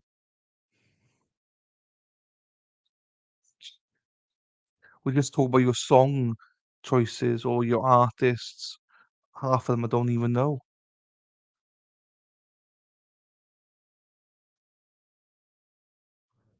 Boom, boom, boom, boom, boom. Hello, Lou. Welcome. You've been missing for 2 days now, Lou. Are you busy in work? Are you? You're probably flat out in work. Um, we're all very good, thank you, Lou. It's been a quiet day today, to be quite honest. It's been actually a nice, chilled out day. Yesterday was pretty busy, but today is just chilled out. You know, chat's been just chatting. Suzanne and Shelley and Toxic, and well, a few others, Mecky Techie and stuff. They've been chatting away, giving some good info. Then obviously Lefty's been talking shit as always with Farrell. Madwell's got a sick toddler. Spidey's got bad back. Busy making a video for you.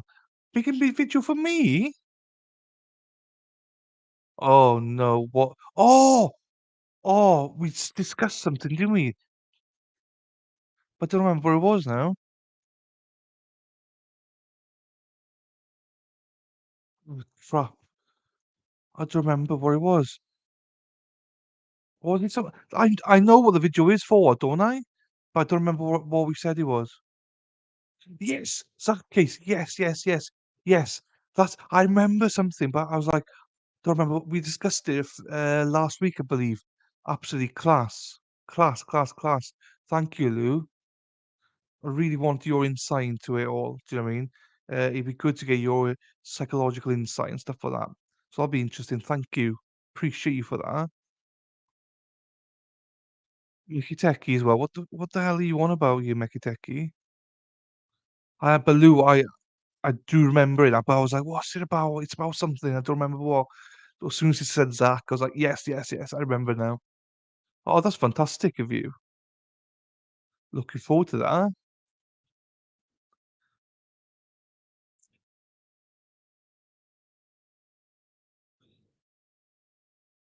So analysis, Dr. G's analysis. Happy days. I've not seen Dr. G's analysis, so that's even better. Oh, we could even to waste thing. We should have done it live, Lou. Could just had you on here doing it. La la bamba, la la bamba, la la bamba, la la bamba. Yeah, that's fine. That's fine, Lou. You can do if it doesn't send there. Then what I can do is I can give you my email address or something.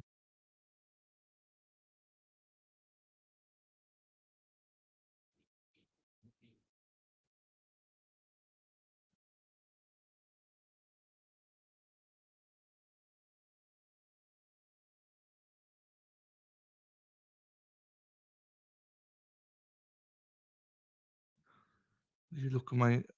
Oh no, it doesn't. Tesla's down today apparently. Don't tell me that. Tesla's been doing very well.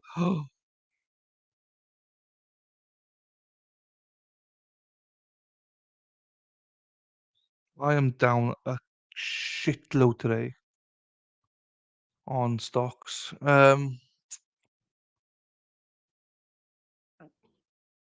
Oh, if Lady Law was still here, Lady Law court reporter's back as well. She wanted me to be in a submarine. She said, "Oh, I wish we got a ticket for you in that submarine, bitch."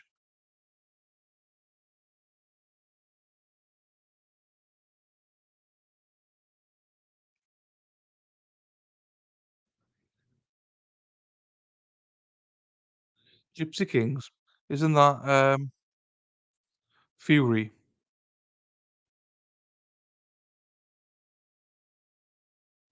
Lefty, trust me, I've bought a lot of dips. A lot of the dips. Let me just tell you, Lefty, and it keeps dip. I'm up on Tesla, but today was a bad day on Tesla. Today was a very bad day. I did bad day, day on day. Um, oh, you Lady Law, you better off not saying anything. I just thought it was just out of order considering what's going on in the world. If she just said it another time, I would have bothered commenting. But there's people potentially dying on a submarine, and you want me to join them. And she started turning it on me then, being like, "Oh, you're such a teenage girl." I'm like, "Fuck off, you bitch." Um, are you selling tomorrow? Oh, me left it. I'm not selling anything. I'm up on Tesla, but I'm down on other stocks. I'm very down on other stocks. Um, I'm not, to be honest, I'm not planning on selling them, to be honest with you. My plan's to keep them. Hey, I don't care about Tesla, don't get me wrong. Yeah, Lefty, I don't care. It's my other stocks I care about. Hey, it's my other stocks I care about, not that one. Because I've just bought a shit ton more on the dip. So I'll have to buy some more in my other stocks if it keeps going down. But I brought it down like quite a bit in my other stocks. Um, I just hate to see, like, when you see that red number, and it's like, "Oh, no." But I do want it to go up so I can sell it eventually.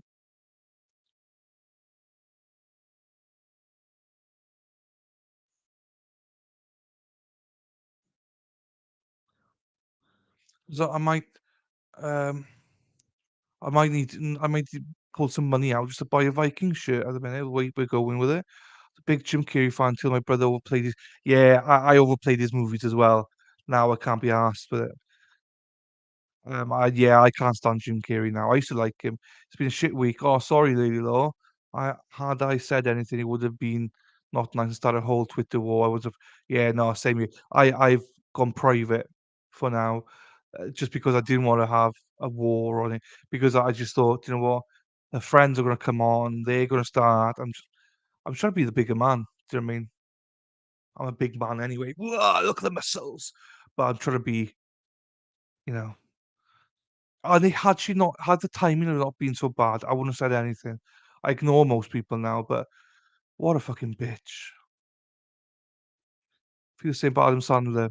Yeah, yeah, yeah. It's just because we watch him too much, and then he becomes really boring. Same old. You know what I mean? So it's never the best. Flex Wednesday. See ya. Look at it going. Yes, we love it. I'm not getting my tits out, by the way. I've done enough for these free tits showing. So, not doing them anymore. Not doing them anymore. I'll do them privately, unless people pay me a lot of money to do them from now on. Because people can screenshot me and fucking do shit with it. So, if they do that, I want to be paid for it. Um, all right, let me try this meeting again then. It's nearly past.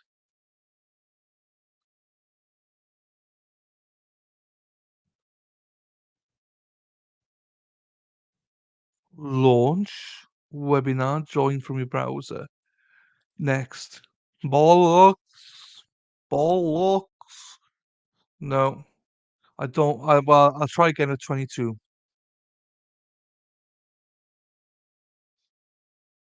Oops, wrong one.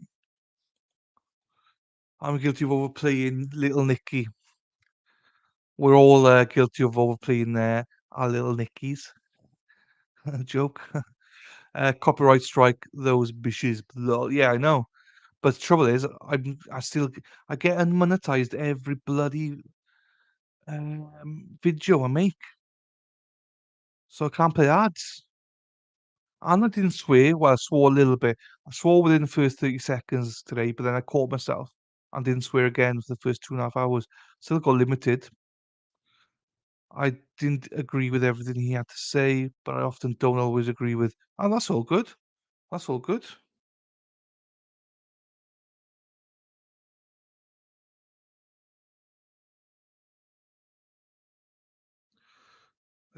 Totes.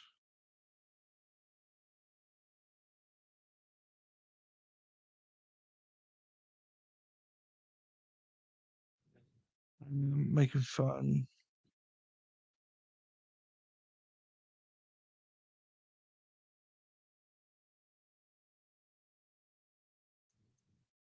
Okay, tweet. Send now.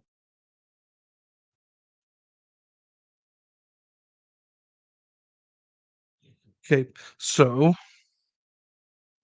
right, I'll wait for you. You're right. Okay, that's fine. Yeah, if the link doesn't work, Lou, I'll just send my email. I thought that was Lou. It was Suzanne. It was bloody hell, Suzanne. I never know when you're here. You creep up on me, Suzanne. Thank you very much for your insight. You've been fantastic. You've been a great addition. You and Shelley, I feel like you're twins. That's why I call you both now, twins. That's how I see you both, twins. I'll say twins again.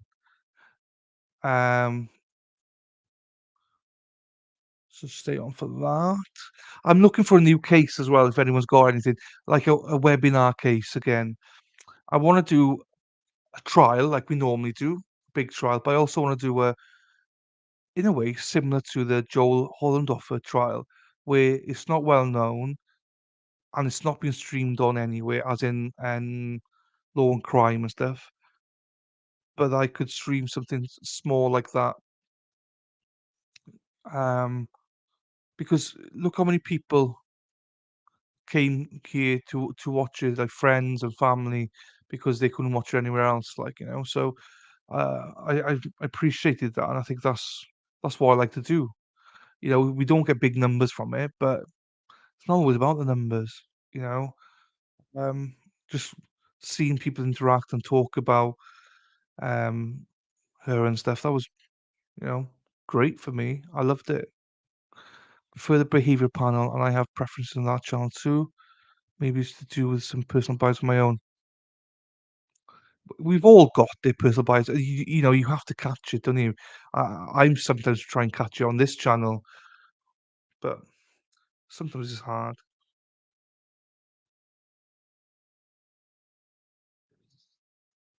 It's been a quiet day today,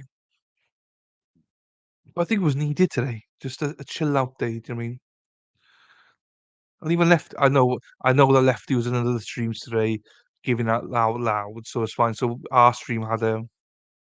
We didn't really get a Lefty, the true Lefty today, um, which is, you know, which is not bad.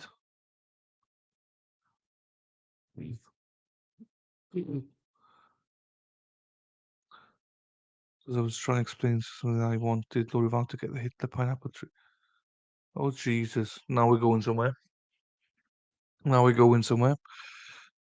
Right.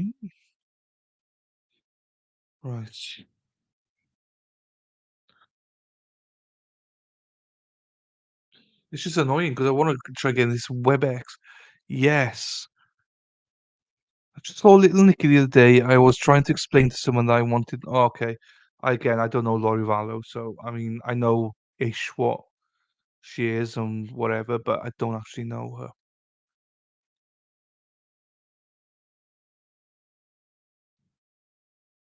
It's a hard knock life for us.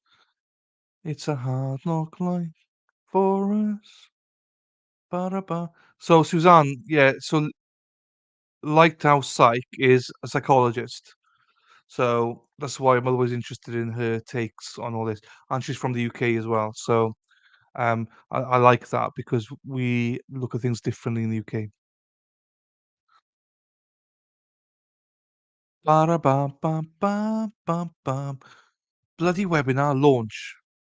Join from your browser. Next. Mother. Right, I'm going to try one more time at about 1:45, and if not, then we're not webinaring tonight. Yeah, Lighthouse Psych is our resident psychologist, and always gives great insight. So it's nice to have professional. You know, genuinely, Superfly, he's not here yet, but we got like lawyers here. We got like Lady Law, Superfly, 69. We've got full-time psychologists here. We've got paramedics. We've got nurses. Um, when he gets the boob head punishment, wait, he might. What?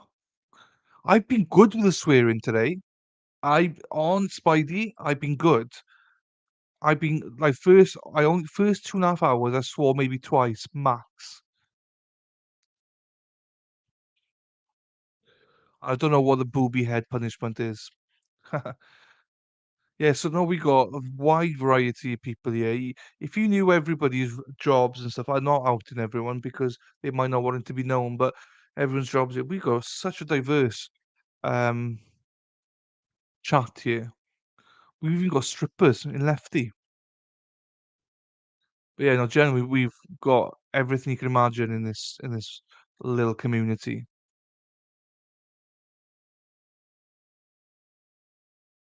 Did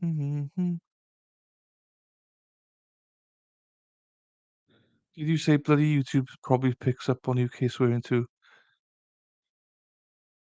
Thank you, Suzanne.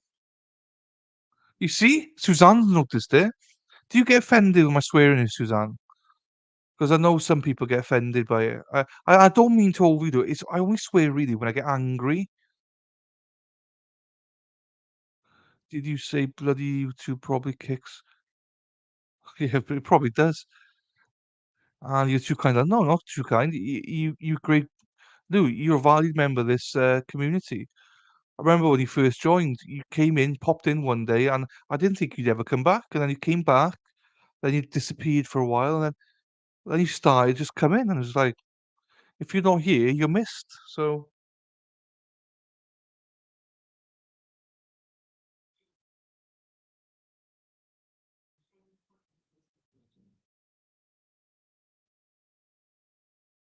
yeah, I know. Well, no, but it's interesting though, right? So I get limited when I stream, but as soon as my stream's done, it goes to normal. So if you watch this on repeat, it's normal. I'm not restricted, but I just don't get any ads. So I need to play with my I need to play with something else, but I need to play with the titles and maybe change the descriptions and stuff because today, literally, I was an hour and a half in, and I'm still green. I was like, yes, we've done it. 2 hours in, I looked at it, and we were yellow. After we finish, it'll go to green again, but then I don't get ads. So I don't think it's just my swear. I generally think it's the titles and stuff. And maybe I've got stuff in the hashtags and things. I need to look at it. I need to look at it. Because do you know what? I had the other day, you might laugh here, but I made £2.40, right? Which is about $3.20. What the day that you all were like not skipping the videos. $3.20, right? I was over the moon with that.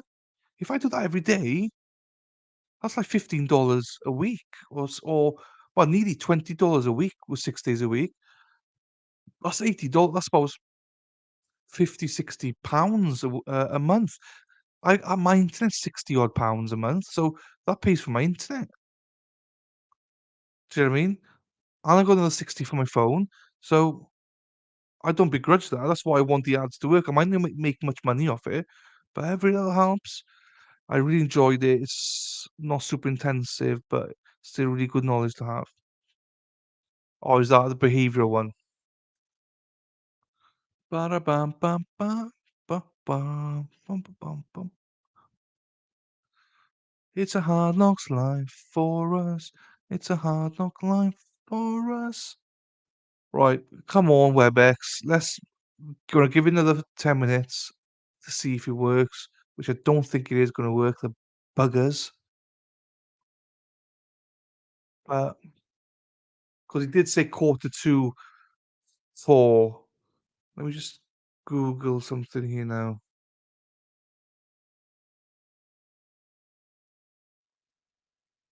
Wrong one.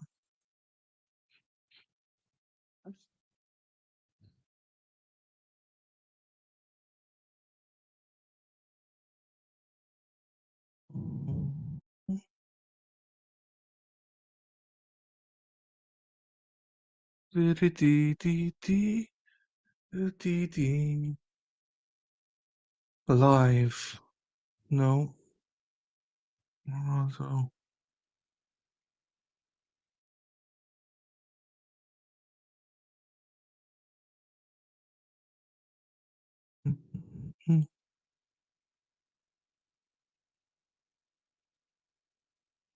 Okay.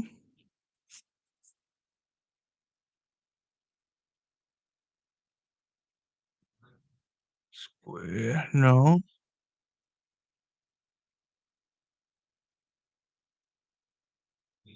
Okay, nothing there. Right. Um. Madison, Marshall. Hold on. Try talking more during the trial tomorrow, Dylan. You'll probably get restricted because you're not doing enough to make your content trust. Oh, maybe, Lou, Lefty, that's a good point, actually. That's a good point. I try and butt in here and there, but yeah, you're right. You're right. Um, maybe it is that because an hour and a half in, I was fine today. Maybe you're right. I will try and speak a little bit more tomorrow in between, and then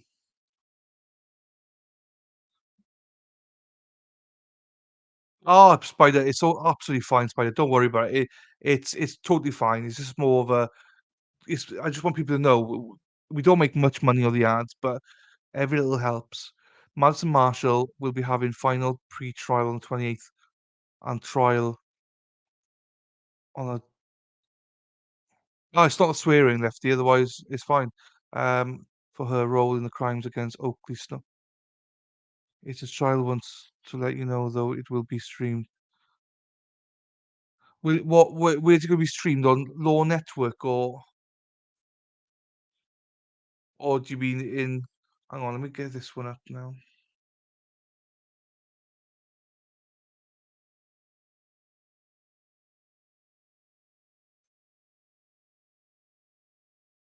Someone's in the brother. Zapped. Oh no.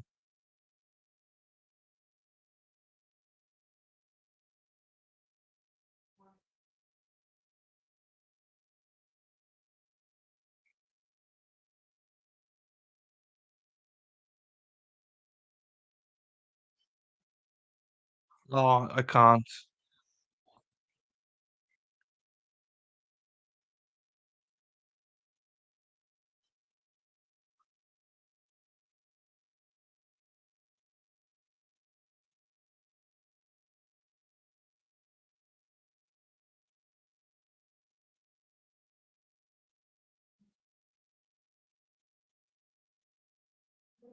I've looked it up.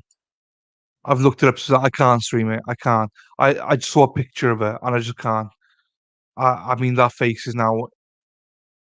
I mean, I don't think my viewers like that sort of thing. I know some people. I mean, I just read it. I just saw her face, and that they killed her. I was like,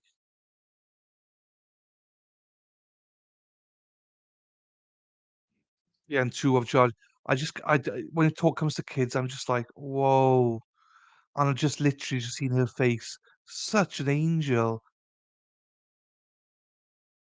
I, I, I honestly, I'm not even joking. I would cry. I can't do those. Instantly, I think of my little niece, and even now I'm welling up thinking about it. It's just, how can anyone be that cruel? So, oh, thanks, Spidey. Um,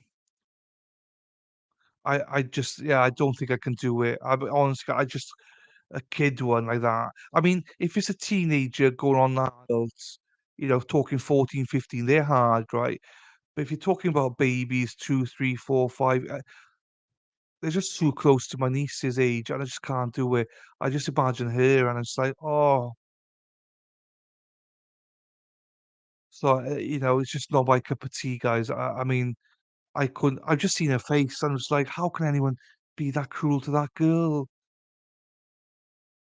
She look like she looks like an angel. Do you know what I mean? And it's like,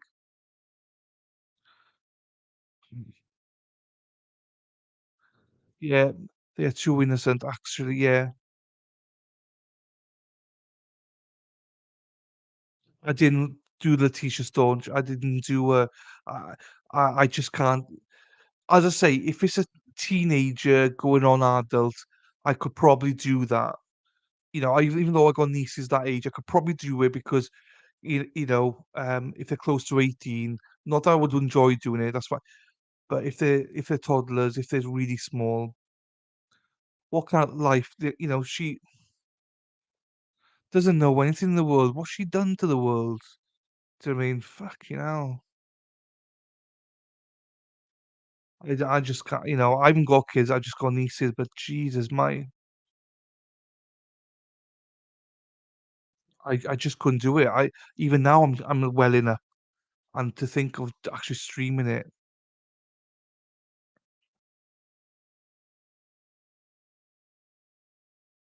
The only reason I did the Montgomery one initially is because we knew there was nothing about the child in it. But then they spoke about the child. We found out what happened. Oh, and that piece of shit. We now know what he did as well to kill her as well. Just smacked her for going potty in the car.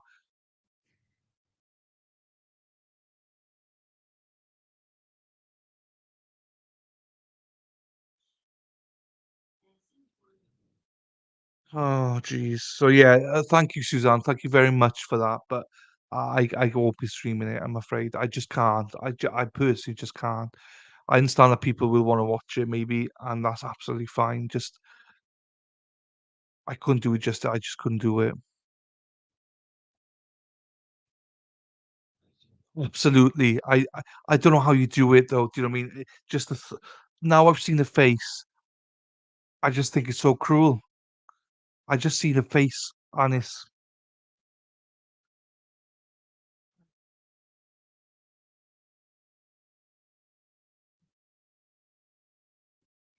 maybe if it was just audio only, but it just makes me mad to think that someone can do that.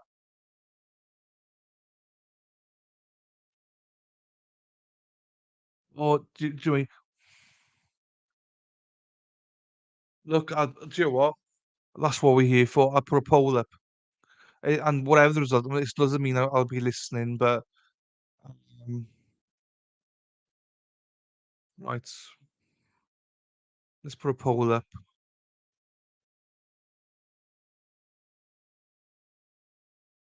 Suzanne, you speak sense. You speak sense. Suzanne, do you know what? I'm probably in the wrong. You're right. They deserve justice. You're 100% right.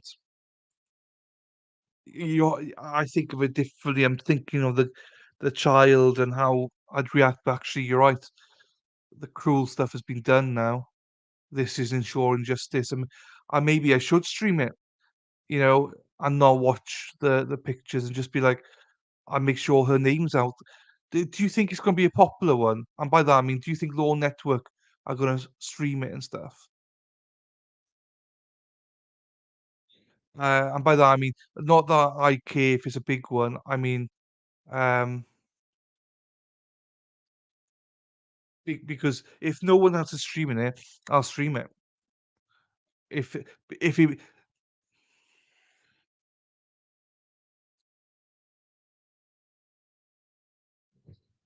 if no one else is streaming it in the sense of Law Network and stuff, I might stream it. Not not for views, not for anything. All for that little kid, for her to get justice. You sure it'll get streamed, okay? But if it's gonna be streamed everywhere, I don't need to stream it then, possibly because she will get justice everywhere, hopefully. Like I want a stream to get justice for people that people don't talk about.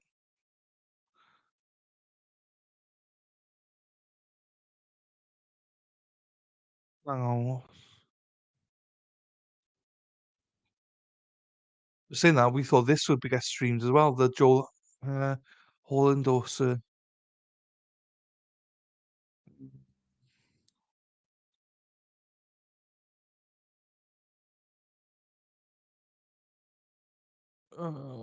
I never thought of it. Do you know what? This is why I love this stream. And this is why I love this chat. You know, I've got the wrong mentality, possibly. Let's have a look.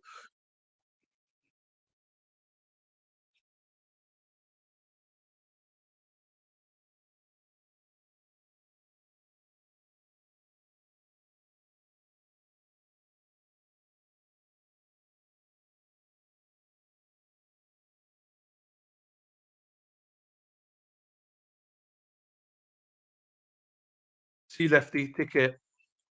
Thanks for being here, man.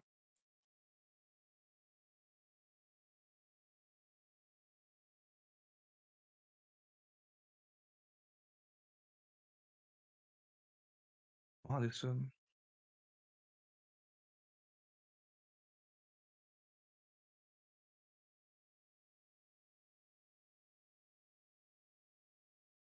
Alright, put a poll up. What to see what you think. I'm not holding anybody to this. Um, this case would have been more streamed if it wasn't so cold. People don't have long attention. Yeah, that's fair. That's fair. Alright, I just put a poll up now. I've been thinking of it. I can't stand it. I've been thinking of it from a selfish point of view that I can't watch it because of children. But actually, you're right, Suzanne. If I'm not streaming it, That's one less person passing on, like, her name and in trying to ensure justice for her maybe. You know, I'm possibly looking at this the wrong way. You know, Madison deserves justice. She deserves to be known about. No, I knew no, I know what you're talking about. Yeah, no, Susanna, I knew what you're talking about, holding off the trial, yes. Um, because it's been a long one. I know you're not talking about the Madison one. I know you're talking about Holland Offer one, for that one. But just in terms of Madison, you know, they're coming up, you're right. But yes, supporters of business is supposed to be on the same time. Hang on. When is that Madison one? You did June 20 and trial. Oh, right, hang on. Trials 20, July 10th. Fine. But Shabusiness and Boone, I think, are there 24th. So it'll be 2 weeks, it'll be tight. But I'm definitely doing one. I think the majority want Shabusiness. So, but whatever happens, I'll probably be doing Boone as well because it's just too big a one. Oh, okay. I need to look at it again. Sorry, Suzanne. I don't know sure what the dates were then. I mixed it up. Rona, yeah. Yeah, you're right.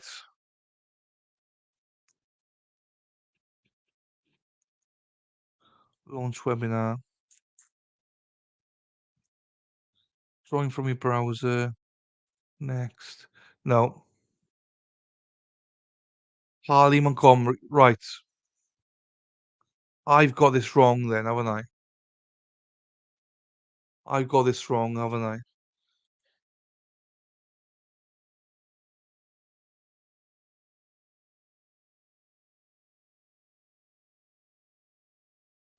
I think I got that one wrong then.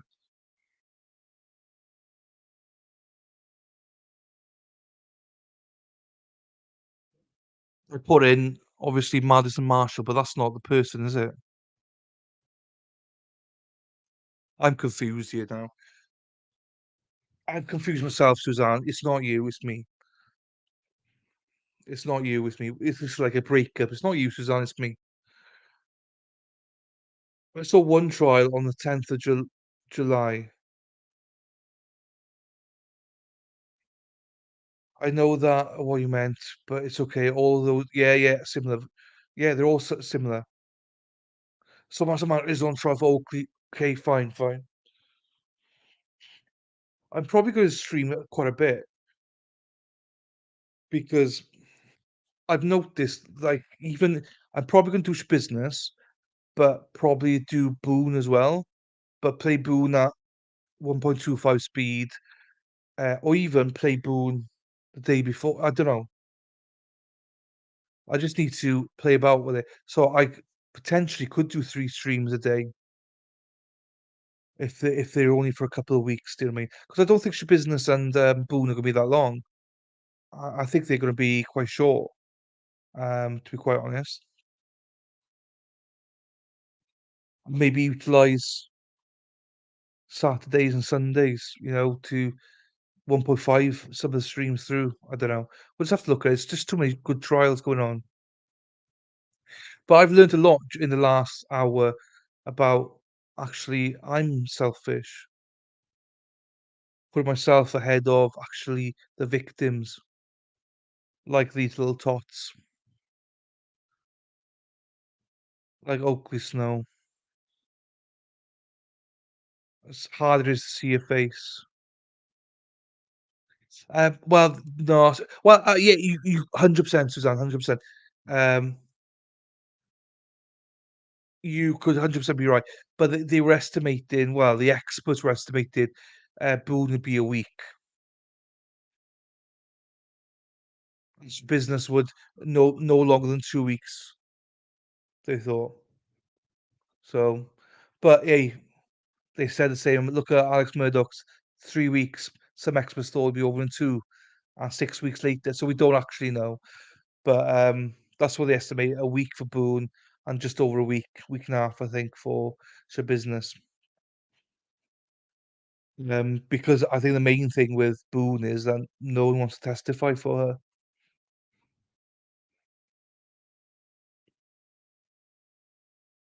I need to look at these things. I need to look at these trials. I need to go look at, right, how we're gonna do this. Hollendorfer trial is not on now. We haven't seen it. Um, it's not allowing me to join, so there's no trial. We don't get to see it, so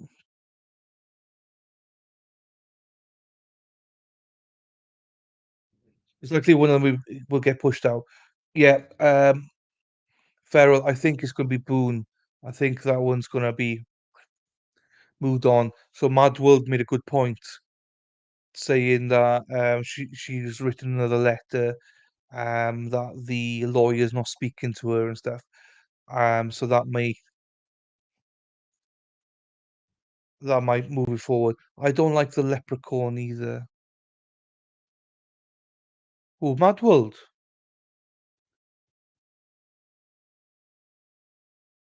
Yes, Suzanne. Absolutely. So, you know, she has, but Mad World with her. Not too fair. Mad World put a little asterisk saying she wouldn't be surprised if Boone is moved forward to the end of the year, closer to the end of the year, because no one wants to testify for her. Rowan Waters, I don't. Yeah, okay, I don't know who Rowan Waters is. Um, and she's written another one now by her lawyer, so she deserves a fair trial.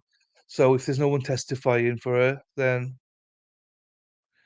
but it might come back as another one saying, I think the judge is going to have to, if there's no one willing to do it within the price range, I think the judge is then going to have to say, okay, we'll increase the price then, just so she can get someone. Um, I don't know, because otherwise, what other witnesses she got? I'm sure there'll be others, but I don't know too much about Boone, to be fair. And the other one is we got it on our Discord. The mother that killed the father with the 3 kids as well, and wrote the book. That's what does anyone need to testify? Yeah, no, I agree. She recorded it. She recorded it herself laughing at him. Yep. And I said that as well, that she kicked him downstairs because she's not manhandling that from downstairs. Yeah, she deserves a fair trial, but let's be and I hate going into trials going, she's guilty, but I mean, come on. That's why I'm not bothered by the Boone trial. I'm like, but obviously it's battered spouse syndrome and stuff, so never say never, but even with your business, it's like, that's crazy. That girl crazy.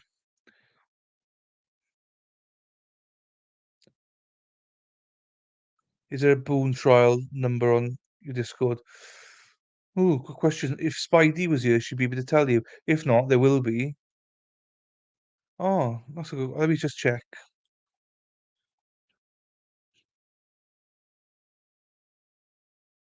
Spidey's actually normally quite good.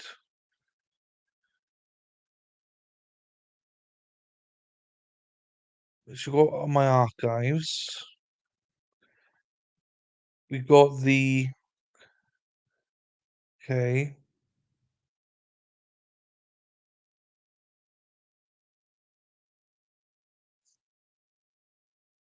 No, so we got currently watching Trigger Warning Crimes, upcoming trial to watch, Corey Richards, that's the one. The ones I've done already, so all my playlists are updated by Spider Girl. New crimes, missing person, yeah. No, we haven't got Boone or Business Day, but we will. I mean, to be fair, I need to do more with this trial.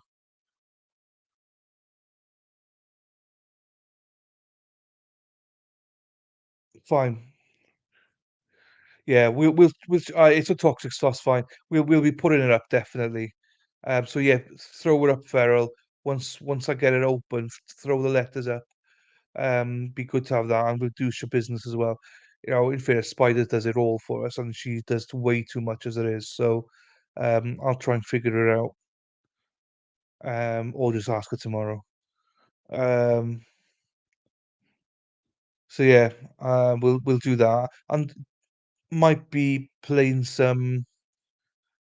We need to get the theatres figured out. I know Heidi wants to do a series. I might play some of the Boone interviews in the theatre rather than play it on YouTube. Um, just because I'm just like, it'd be good to do. I need to utilize the theatre more basically on Discord, so that's value for money. Cool, Farrell, that's fine. Um, she might be sleeping right now. So yeah, I might play the Boone one because obviously Discord's supposed to be with all that stuff plus extras. So I know Spider Girl's streamings. I know Mecky, you've been involved in it. I'm not sure who else. Um, some stuff in theatre, and I need to do some. Heidi wants to do a series, Crime Watch series on there as well. Madwell's, so she'll do something. So yeah, and you guys need to use the theatres as well. Use them for wherever you want. As long as it doesn't clash with something we've advertised. The theatres are there, guys. Use them, please. You know, as long as you're a member, you can use them. So especially it's harder for me because once it comes to a certain time, I UK time, I have to go to bed, but after that, the theatres are there. And I know that MLS, some of you are on MLS and you've got theatres and stuff as well. So by all means, though, utilize them. Utilize anything you need on there. It's weird. Can't Ferrell? Are you not able to start the thread then about Boone on there, or does an admin have to open it? This is how much I know about stuff like this.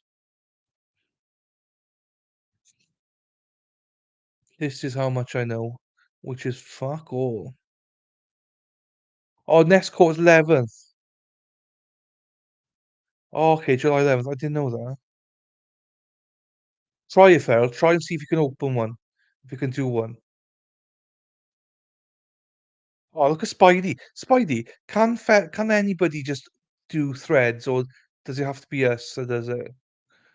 And Spidey, not now or tomorrow. Where we need to get your business up as well, but not now, Spidey. Don't. We'll do it another time. We'll get your business up there.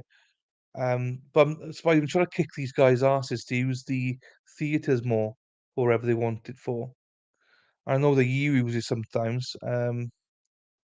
There's two theatres there, so if pour it on. Just watch wherever you want. No limits. No limits. Reach for the stars. No mountain too high. No valley too low. No limit. Ba-da-ba-da-ba. Right, Boone's up. Right, I don't. We're only hanging around for Joel Holland offer, but it's not long. It's not on there, so I've got nothing to add.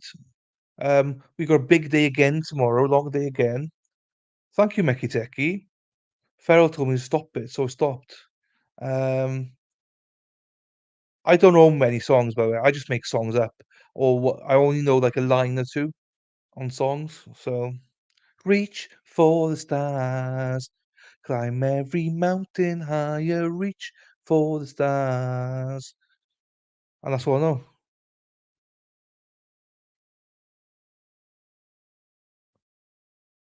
Farrell knows more than the FBI, CIA, and whoever the hell else combined. Obviously, Farrell knows everything. Because you all letters, motions, and hearings, everything on Boone. Just don't do it for as long as you did before. Okay. I didn't realize. I thought you can sing any song you wanted because as long as you didn't sing it in tune. Basically, that's what I thought. Um, let's try something else here then. Hi, Erin. Oh, Erin, I didn't know this was you. How are you, Erin? Hope you're well.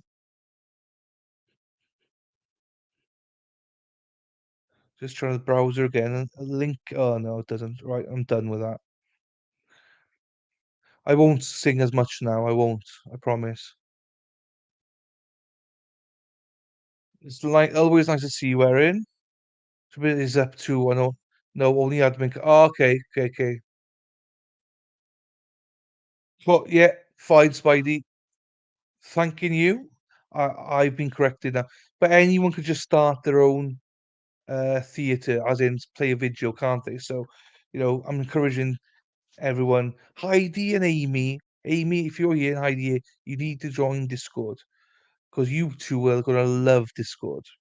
Cause why? Cause you nosy bitches, and I know nosy bitches like stuff like that. So join it. You literally just click the link and you joined. I don't think you need an account or anything, and it's free. It's everything. So, and I think you can enjoy it. And then Heidi can do your crime nights and stuff like that. Then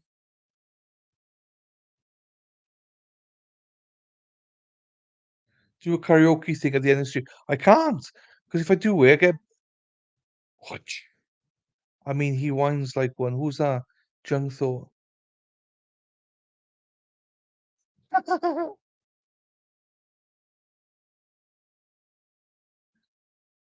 It's amazing. People thought that the lefty was a chick.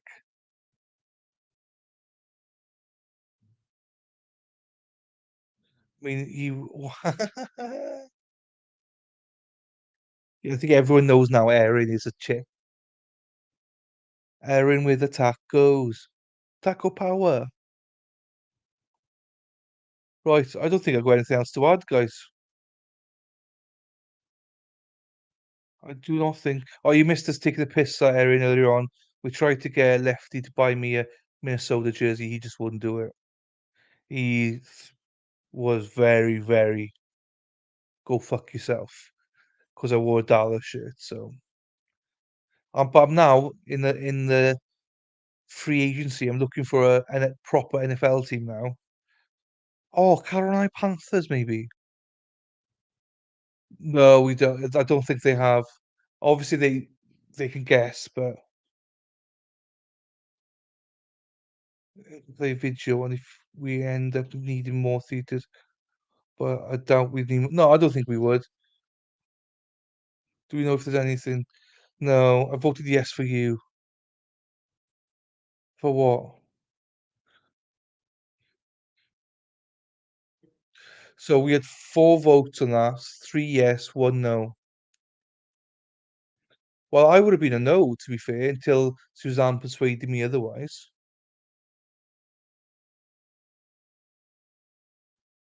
Oh, thank you, Spider Girl. I know what you mean now. Sorry, I know what you mean. Thank you. Yeah, I know what you mean. 2 people voted no, and I think 9 people voted yes. But to be fair, I'm only winding him up. But like he's given enough memberships and stuff like that on this channel, so I only just wind him up really. I'm still waiting for YouTube to send me. No, not persuade the wrong word.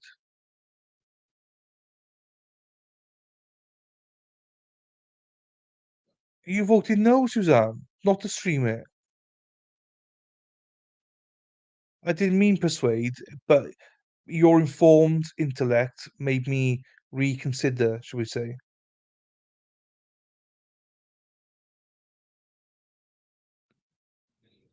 Equation, yeah, which is redeem. Yeah, I know.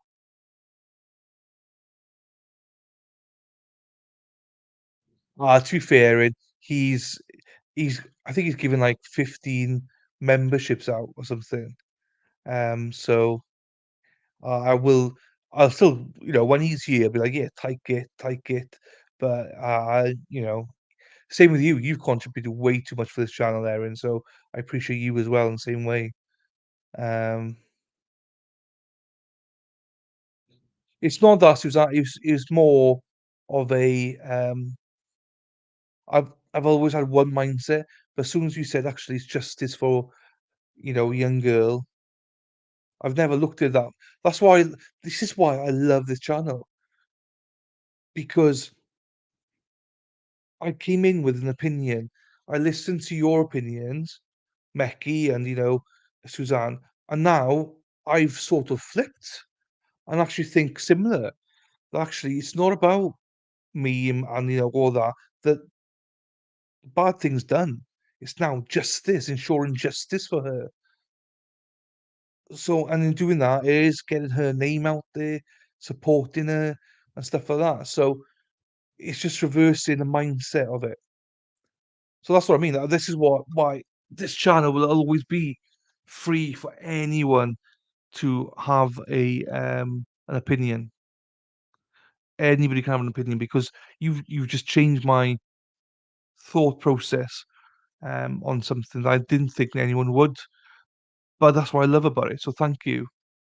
It doesn't mean that I'm 100% going to stream it, but it's given me food for thought. Then that it's more than just looking at her and thinking she's an angel.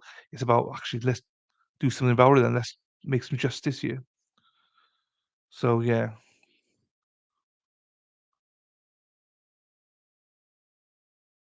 Oh, still 12 people here, you sad bastards. What the fuck are you still doing here? I've got nothing else to offer you guys. There is, but I'm just like, it's 10 past 11 for me. We got another long day tomorrow. Hearing her story, Becky, absolutely. Absolutely. And until you, Suzanne, said it, just wanted to hey, hello, Denny Dawn. Are you joining us tomorrow?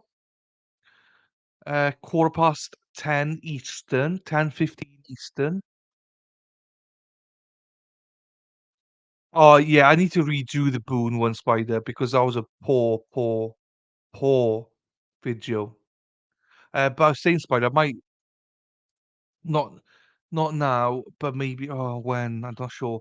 I might do a Boone video in theatre, or if people want to do a Boone video, like a fresh one in the theatre to watch it all together. My video sucks because the audio is so bad. How do you look at perspective? Glass half full or half empty? It's why I love hearing lots of other people's thoughts, even when I have my own. Like, you just you just nailed it, Suzanne. That's what I mean. That's what this channel's about. Like, I genuinely, when I say I'm a host that listens to other people, I am. I There you go again, changing times with me. It it's it's 10:15 Eastern tomorrow. Because hey Spidey, hang on, because we're in Colorado tomorrow. So today was in Florida, so they were fine, 5 hours behind me, and tomorrow they're starting at 8:30. So that's 10:15 Eastern, isn't it? That's what I understood it as. So we've got that 10:15 Eastern tomorrow. Yeah, it's not me, Spidey, it's the trials. Oh, that's fine then, because I was gonna say, fuck me, I don't set them. I just need to remember to actually be on time, not like today. Um, yeah, I'm not a host that is not willing to listen. I could be persuaded because I got my thought. You hear my thought. I tell you all my thoughts, and I've always said it doesn't mean I'm right. I love listening to thoughts. I might not agree with it, but I respect you for your thoughts. I respect the fact that you put them in here, and that, as it happens, on this occasion, I agree with Susanna. And I agree with Mekiteki. You know, would I agree with Lefty? Probably not. No, but Lefty's got some good points. He says you got to speak more about stuff. We were showing a young girl who was killed and buried. Oh, damn! Sorry, I shouldn't say that word. I got what you said yesterday. The young girl who was no. Tomorrow we're doing the Joel Holland offer, 10:15. The Watch the end of witnesses, then watch the closing, then watch the jury instructions, and then we go on verdict watch. But in the meantime, when we're on verdict watch, we then start to watch the Parkland officer again. just to catch up, and then oh, yeah, yeah, yeah. Oh, so I thought you meant, like a little girl or something. No, no. Yeah, yeah, yeah, we're doing that tomorrow, 10:15 tomorrow, Eastern. Sorry, Suzanne. Sorry, Denny. Yeah. No, no, it's all good. I got confused. Because we're talking about cases with little girls, you know, I just got confused myself there. So yeah, no, that'll be going 10:15. As it happens, the Parkland one doesn't start till 12:30, so we won't have that much, I don't think, to catch up on. Um, so yeah, that'll be so Parkland is also finishing tomorrow, isn't it? Am I getting confused here? Parkland's finishing tomorrow, isn't it? Because he said, I don't want to restrict you with time, so you. Am I confusing things here? I'm pretty sure both have got closings tomorrow. Might be one more witness or something. I'm not sure, but I think they're both closing tomorrow. There's a back at her house. She's moving and she has a 4 month. Oh, that's fine. That's fine. I mean, hey, you can watch the recap, Denny. Denny, just watch the recap of it. It's all good. Defense is on. Defense been on today. I need to watch this again. Hang on. I need to watch this again. Bear with me, guys. I'm sorry. You can watch it with me. Watch this. You and me. All right, okay. Watch this together. You and me. Watch this together.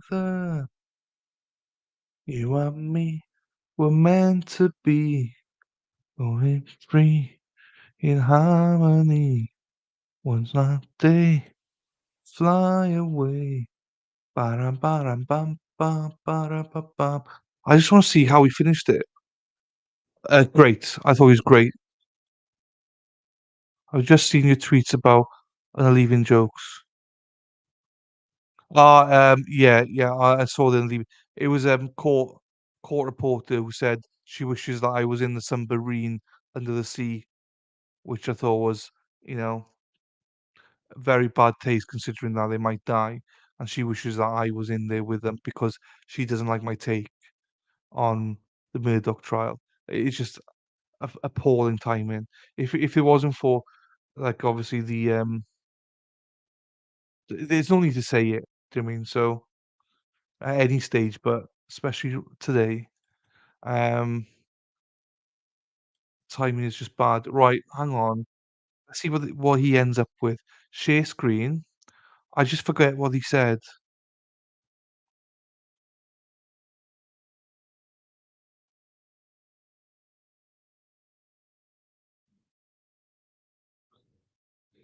Oh, it was court reporter K something. She's on Twitter. She doesn't like me. Her and her friends hate me. Um, they are. I'm not gonna. There's a There's a reason I don't get on with a couple of streamers, and they are friends with those streamers, and those streamers tend to send them my way to try and rile me up. And I've gone private mode now. I used to bite. I used to really bite when the streamers used to really come after me.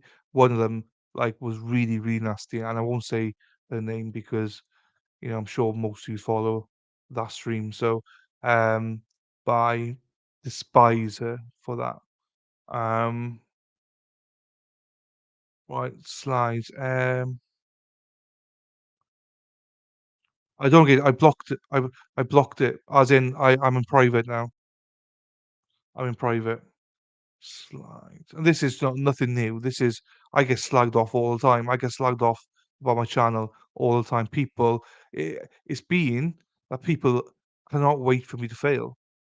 People just laugh at me and just go, "Oh, I hope he fails."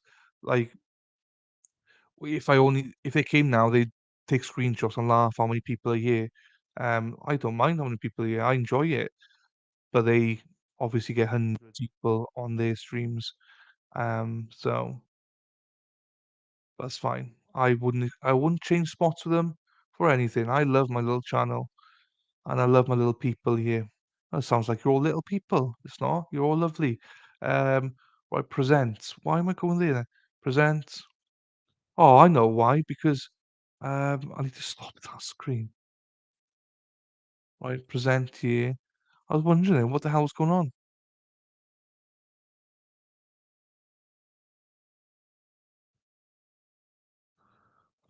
Pizza.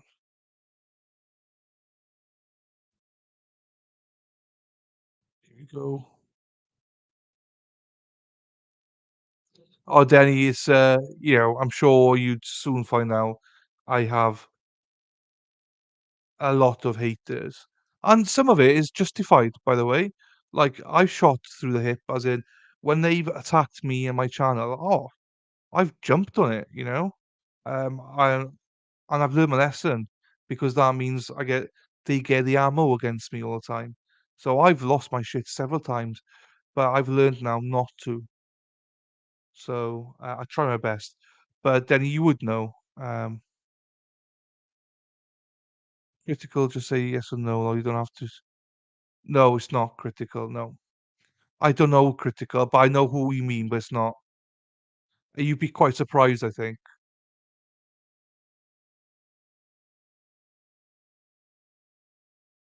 As I say, it's fine. It's fine. I know that you all will be following some of these channels, so I'd rather you make your own minds up as you want. I don't distract people from following other people.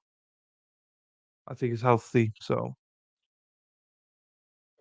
So ladies and gentlemen, same admonition as always, please do Good, not discuss the facts of the case, the evidence, the witnesses, or the testimony amongst yourselves or anyone else. Please do not do any research on the case. I'm going to ask you to please do not watch the news, not read the newspaper. You'll leave the notepads in your chairs. Thanks, Lou. Come back. Have a good night. I will see you tomorrow at 12:30 p.m. 12:30 p.m. in the jury. Okay, that might suit us quite a bit because tomorrow I need to bloody turn that one down. Critical. See you later, Farrell. Thank you, Farrell. Obviously, the Joel Holland offer trial, starting that at 10:15 Eastern. Okay, we're outside the presence of the jury. State anything you need me to address before we recess the trial until tomorrow. Defense, anything you need me to address. Okay, so the trial will be in recess until tomorrow, which is Thursday, June 22nd at 12:30 p.m. Division FX will be in recess until tomorrow, Thursday, June 22nd at 8:45 a.m. I hope you all have a good rest of your night. All right, now, that is. Oh, we've missed it. Hang on. I need to go back further. Right. That attorney is. So ladies and gentlemen, same admonition as always, please do not.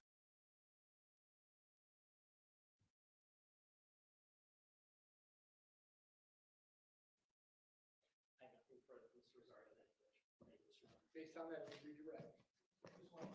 Go ahead.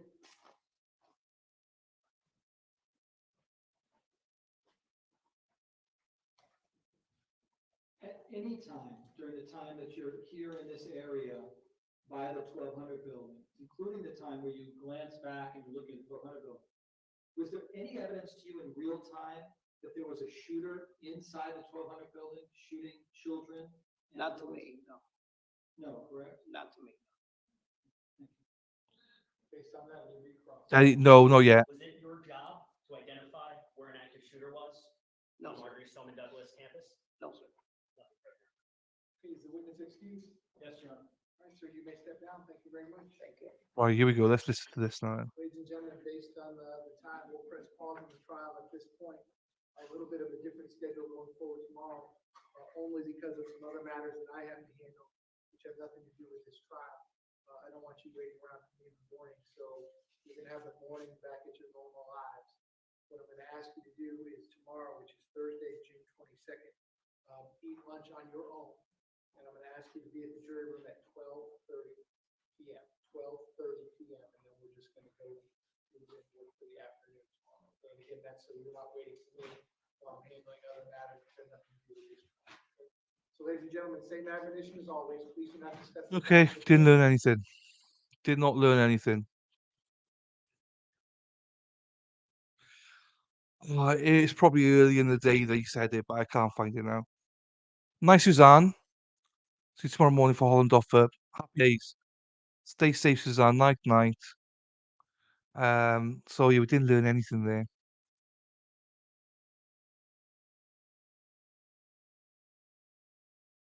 Yes, Denny, absolutely agree with you. Absolutely agree with you. Totally agree with you. Yeah, totally agree. Um, what we got here? Right, I'll go back to your comment, Denny. What? What was that? Critical. Critical. Are you talking about a streamer called Critical? I think there's a streamer called Critical, isn't it? But if the streamer's got Critical in there, no, it's not the same one.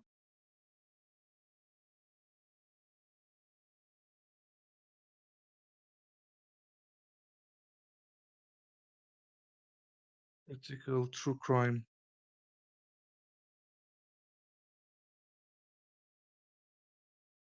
All right, no, it's not Critical. No, as I say, it doesn't matter anyway. I'd rather not think about it because it's one of these things. I have heard of this person and I've never watched them. Never watched them because everyone says do not watch them. So I've never watched them. We actually spoke about this on Saturday during the Depp trial. But the people I'm talking about, the reason I don't say it, Denny, is you 100% know the people. 100% know them. I know you probably follow them. You probably watch trials with them. Um, so I don't need to tell you. You make your own judgments up about people. Doesn't matter what I think. I've just had bad experiences with two streamers that send shit my way.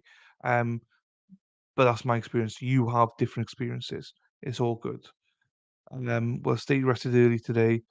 Defensive subs, they might have some with. Yeah, they probably do. I just thought that he said that I don't want to rush you. Um, ah. So it doesn't matter anyway. Do you know what I mean? So we'll just see how tomorrow goes with the Parkland. Hopefully, what would be ideal is that actually closings are done on Friday for it. So we got something on Friday. Do you know what I mean? Can we do verdict watch then? Yeah, I've not even watched the clips, Denny, but this is what I mean. People should make their own minds about streamers and stuff. As I say, I've there's probably two streamers out there I do not follow at all. But I know a lot of people do, and there's people that I even get on with. But you just got to go with people that you like. I'm sure there's other people that will love Critical K. Do you know what I mean? I've never watched it, so I can't judge it. Time to speak. So if they're running out of time, they might not be able.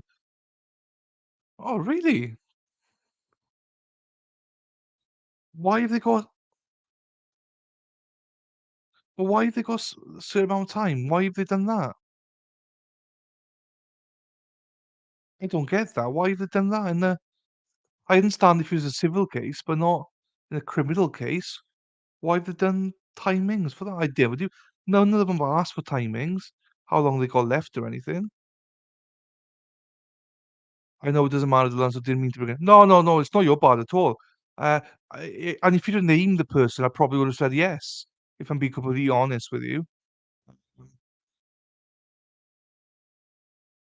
No, you can say other creators. I don't mind. Grizzly, I've watched Grizzly. So, right, what I'll say about Grizzly, though, right? I like Grizzly, okay? But I was put off by Grizzly because only one reason, and I've not watched her since. And she is great. She is great. So again, this is just me.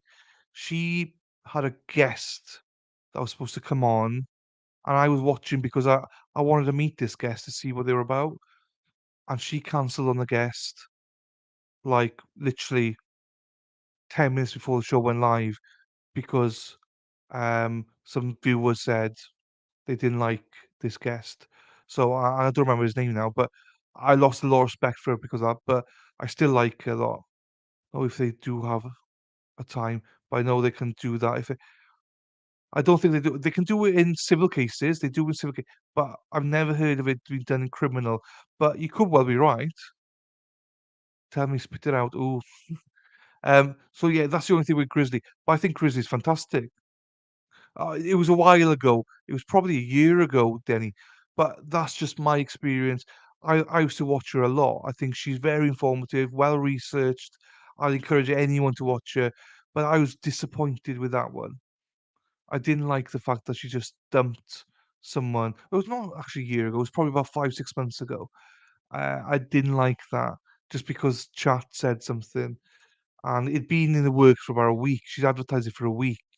I get if chat don't like it, but not like 10 minutes before you dump your guest because some of your channel don't like the guest.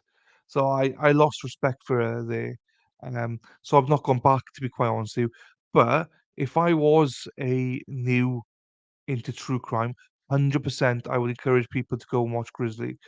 I think she's one of the best out there in terms of information and stuff like that.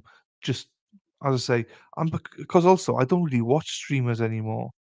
Um, because I don't have the time to be quite honest with you. So, but if I did have the time, I probably would go back watching. But that left a sour taste in my mouth, to be quite honest, on that one. Um, but yeah, no, again, I'm not slagging her. She's someone I would definitely encourage. As I say, if you were new, I would. She's probably one of the top 3 channels I'd tell you to go and watch for a good experience, anyway. So I hope that's a balanced answer. But again, I'm true, guys. I'm truthful. I just give her an answer that's true. Um, so yeah, I had one bad experience, but I think she's also very good. So yeah, you can say, well, I say you can say any streamer. You can say pretty much every streamer. There's a couple I just don't like. I'm sure she made a mistake. It's all good. Guess she's not for everyone. I know. I think she's for everyone. You have respect for the creators. Yeah, I do. And again, I think she's fantastic. I think she's one of the best, actually, in terms of research and stuff like that. I'd encourage anyone. Just that one little bit. I I just don't like that. Cancel on him, no problems. But don't cancel like literally just before the stream starts. Cancel a day before, 2 days, no problems at all. Just not 10 minutes before, just because your chat is telling you to do it. Don't like that. But she's very good. 10 times like yes. T- uh, what's it? Oh, I was actually watching her video earlier on. Uh, 10, 10 to life, or whatever she's called. She's very good. The other one I like is uh, who's Icky? I don't know Icky. I don't know Icky. Absolutely, she puts most people to shame. There's another one that does 10 to life. Yeah, 10 to life. Yeah, that's it. She's very good. Another one I like. That chapter, Mike. Love Mike. And also the other one I really like that is just like her, um, is Kimberlea.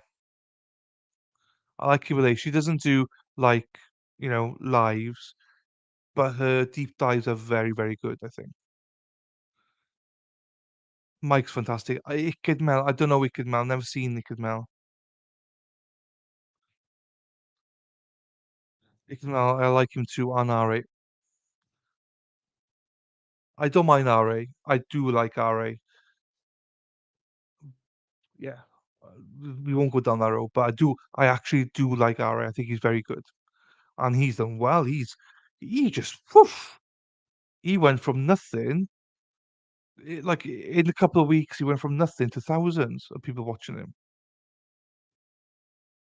Ikidmel, I need to look at Ikidmel. I'd Google that now. Ikidmel. I've not heard of that one at all.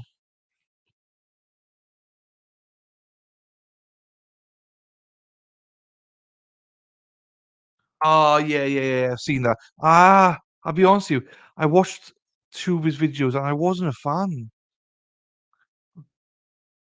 Just wasn't a fan.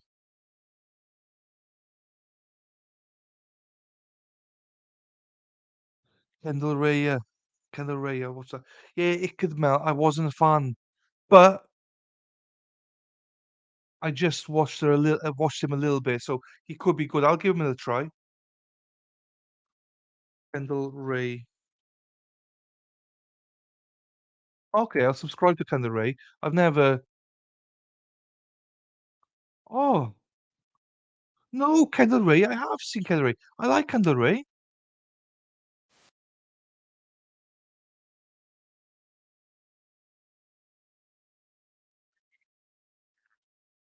I think I do like. There's a few of those I like. I don't subscribe to.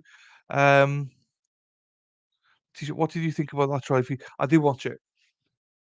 I didn't watch it. So I started streaming, af probably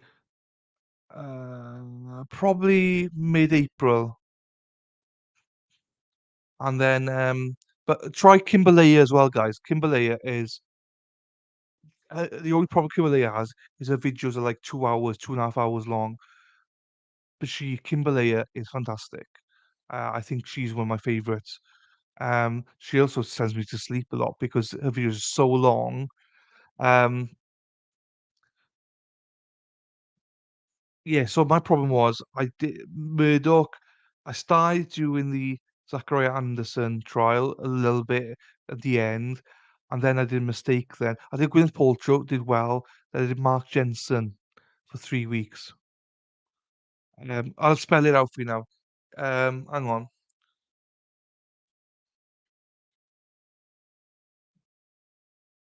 Let me entertain you. I'll put a link in here now. Oh no, actually, I'll just spell her name now.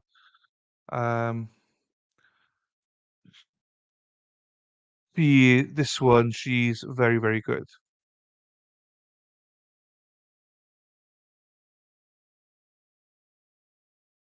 That's Kimberly. Yeah, Annie Elise, 10 to Life. Yes, that's it. I used to like Christina Randall, but she's not a fan anymore. Danielle Kirsty, Andrew Burkhardt, some of the people I follow.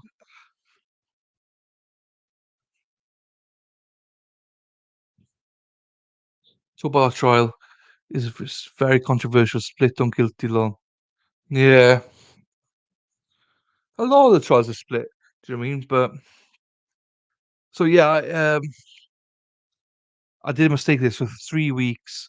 I had all these hosts lined up and everything, but then everyone bailed.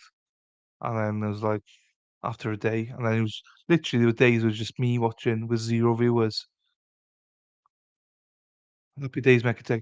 I'd say I just really like her deep dives. Um, might not be for everyone, but I like her deep dives. Also, she's sexy as fuck as well. She's only 5 foot for most part. Did not get into the Rittenhouse or the Wagner. Fine. I'm gonna stream Rittenhouse at one point because I've never seen it. Wagner, I don't know Wagner. That's why I'm doing the depth trial now on Saturdays because I've never watched it. So trying to do that as well. Um, yeah, it definitely does help. So yeah. Cool. Yeah, that's what you want though, isn't it? So cute. Um, So I don't know. That's all I got, I think. I might, because tomorrow's gonna be a long day, 2 trials, so I might call it a night, guys, there, because there's only 6 people here now, so I might call it a night. Thank you very much for your time, as always. Loving it. Thanks for the sticker on Meki Teki. Appreciate you.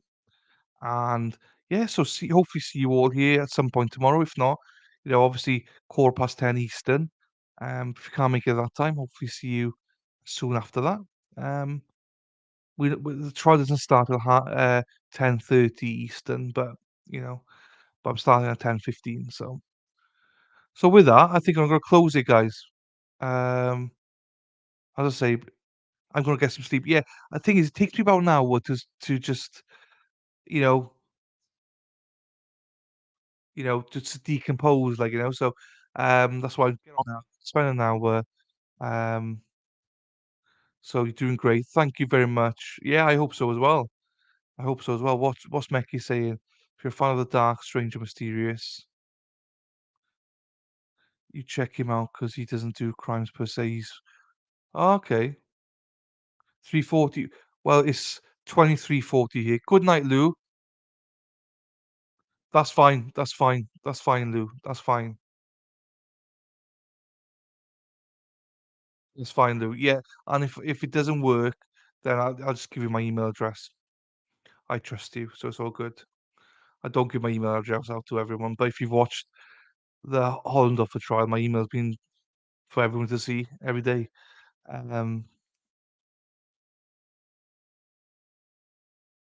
Mr. Ballard, hang on, I'll look for him now and I'll drop a link.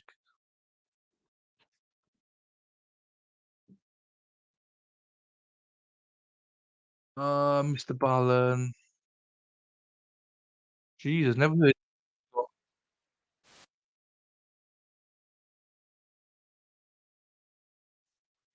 Night, Luke. Thank you very much.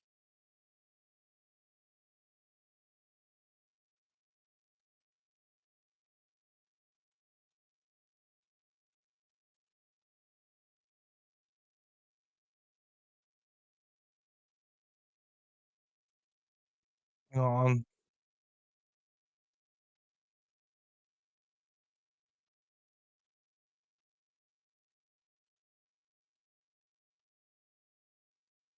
I've done it.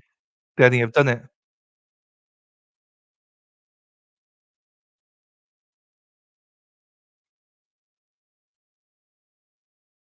Is he a guy that says something about, like, hit that something button?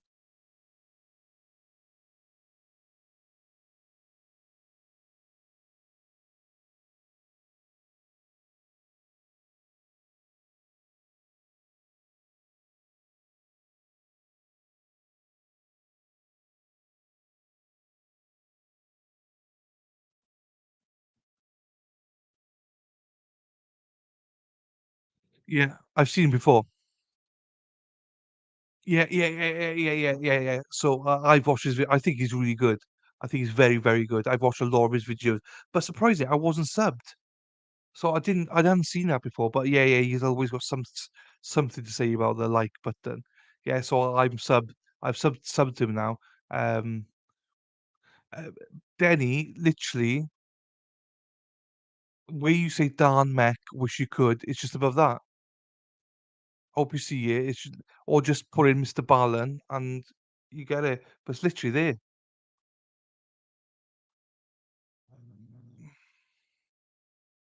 Yeah, it's there. Right. With that, I am going to call it a night now because it's 1:45 midnight.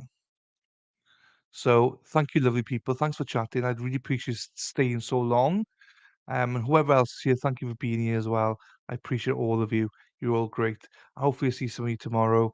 And yeah, with that, I'm going to bid you good night. Good night, everyone. Take care of yourselves. Have a lovely afternoon, evening, wherever you're at. Right. Bye, guys.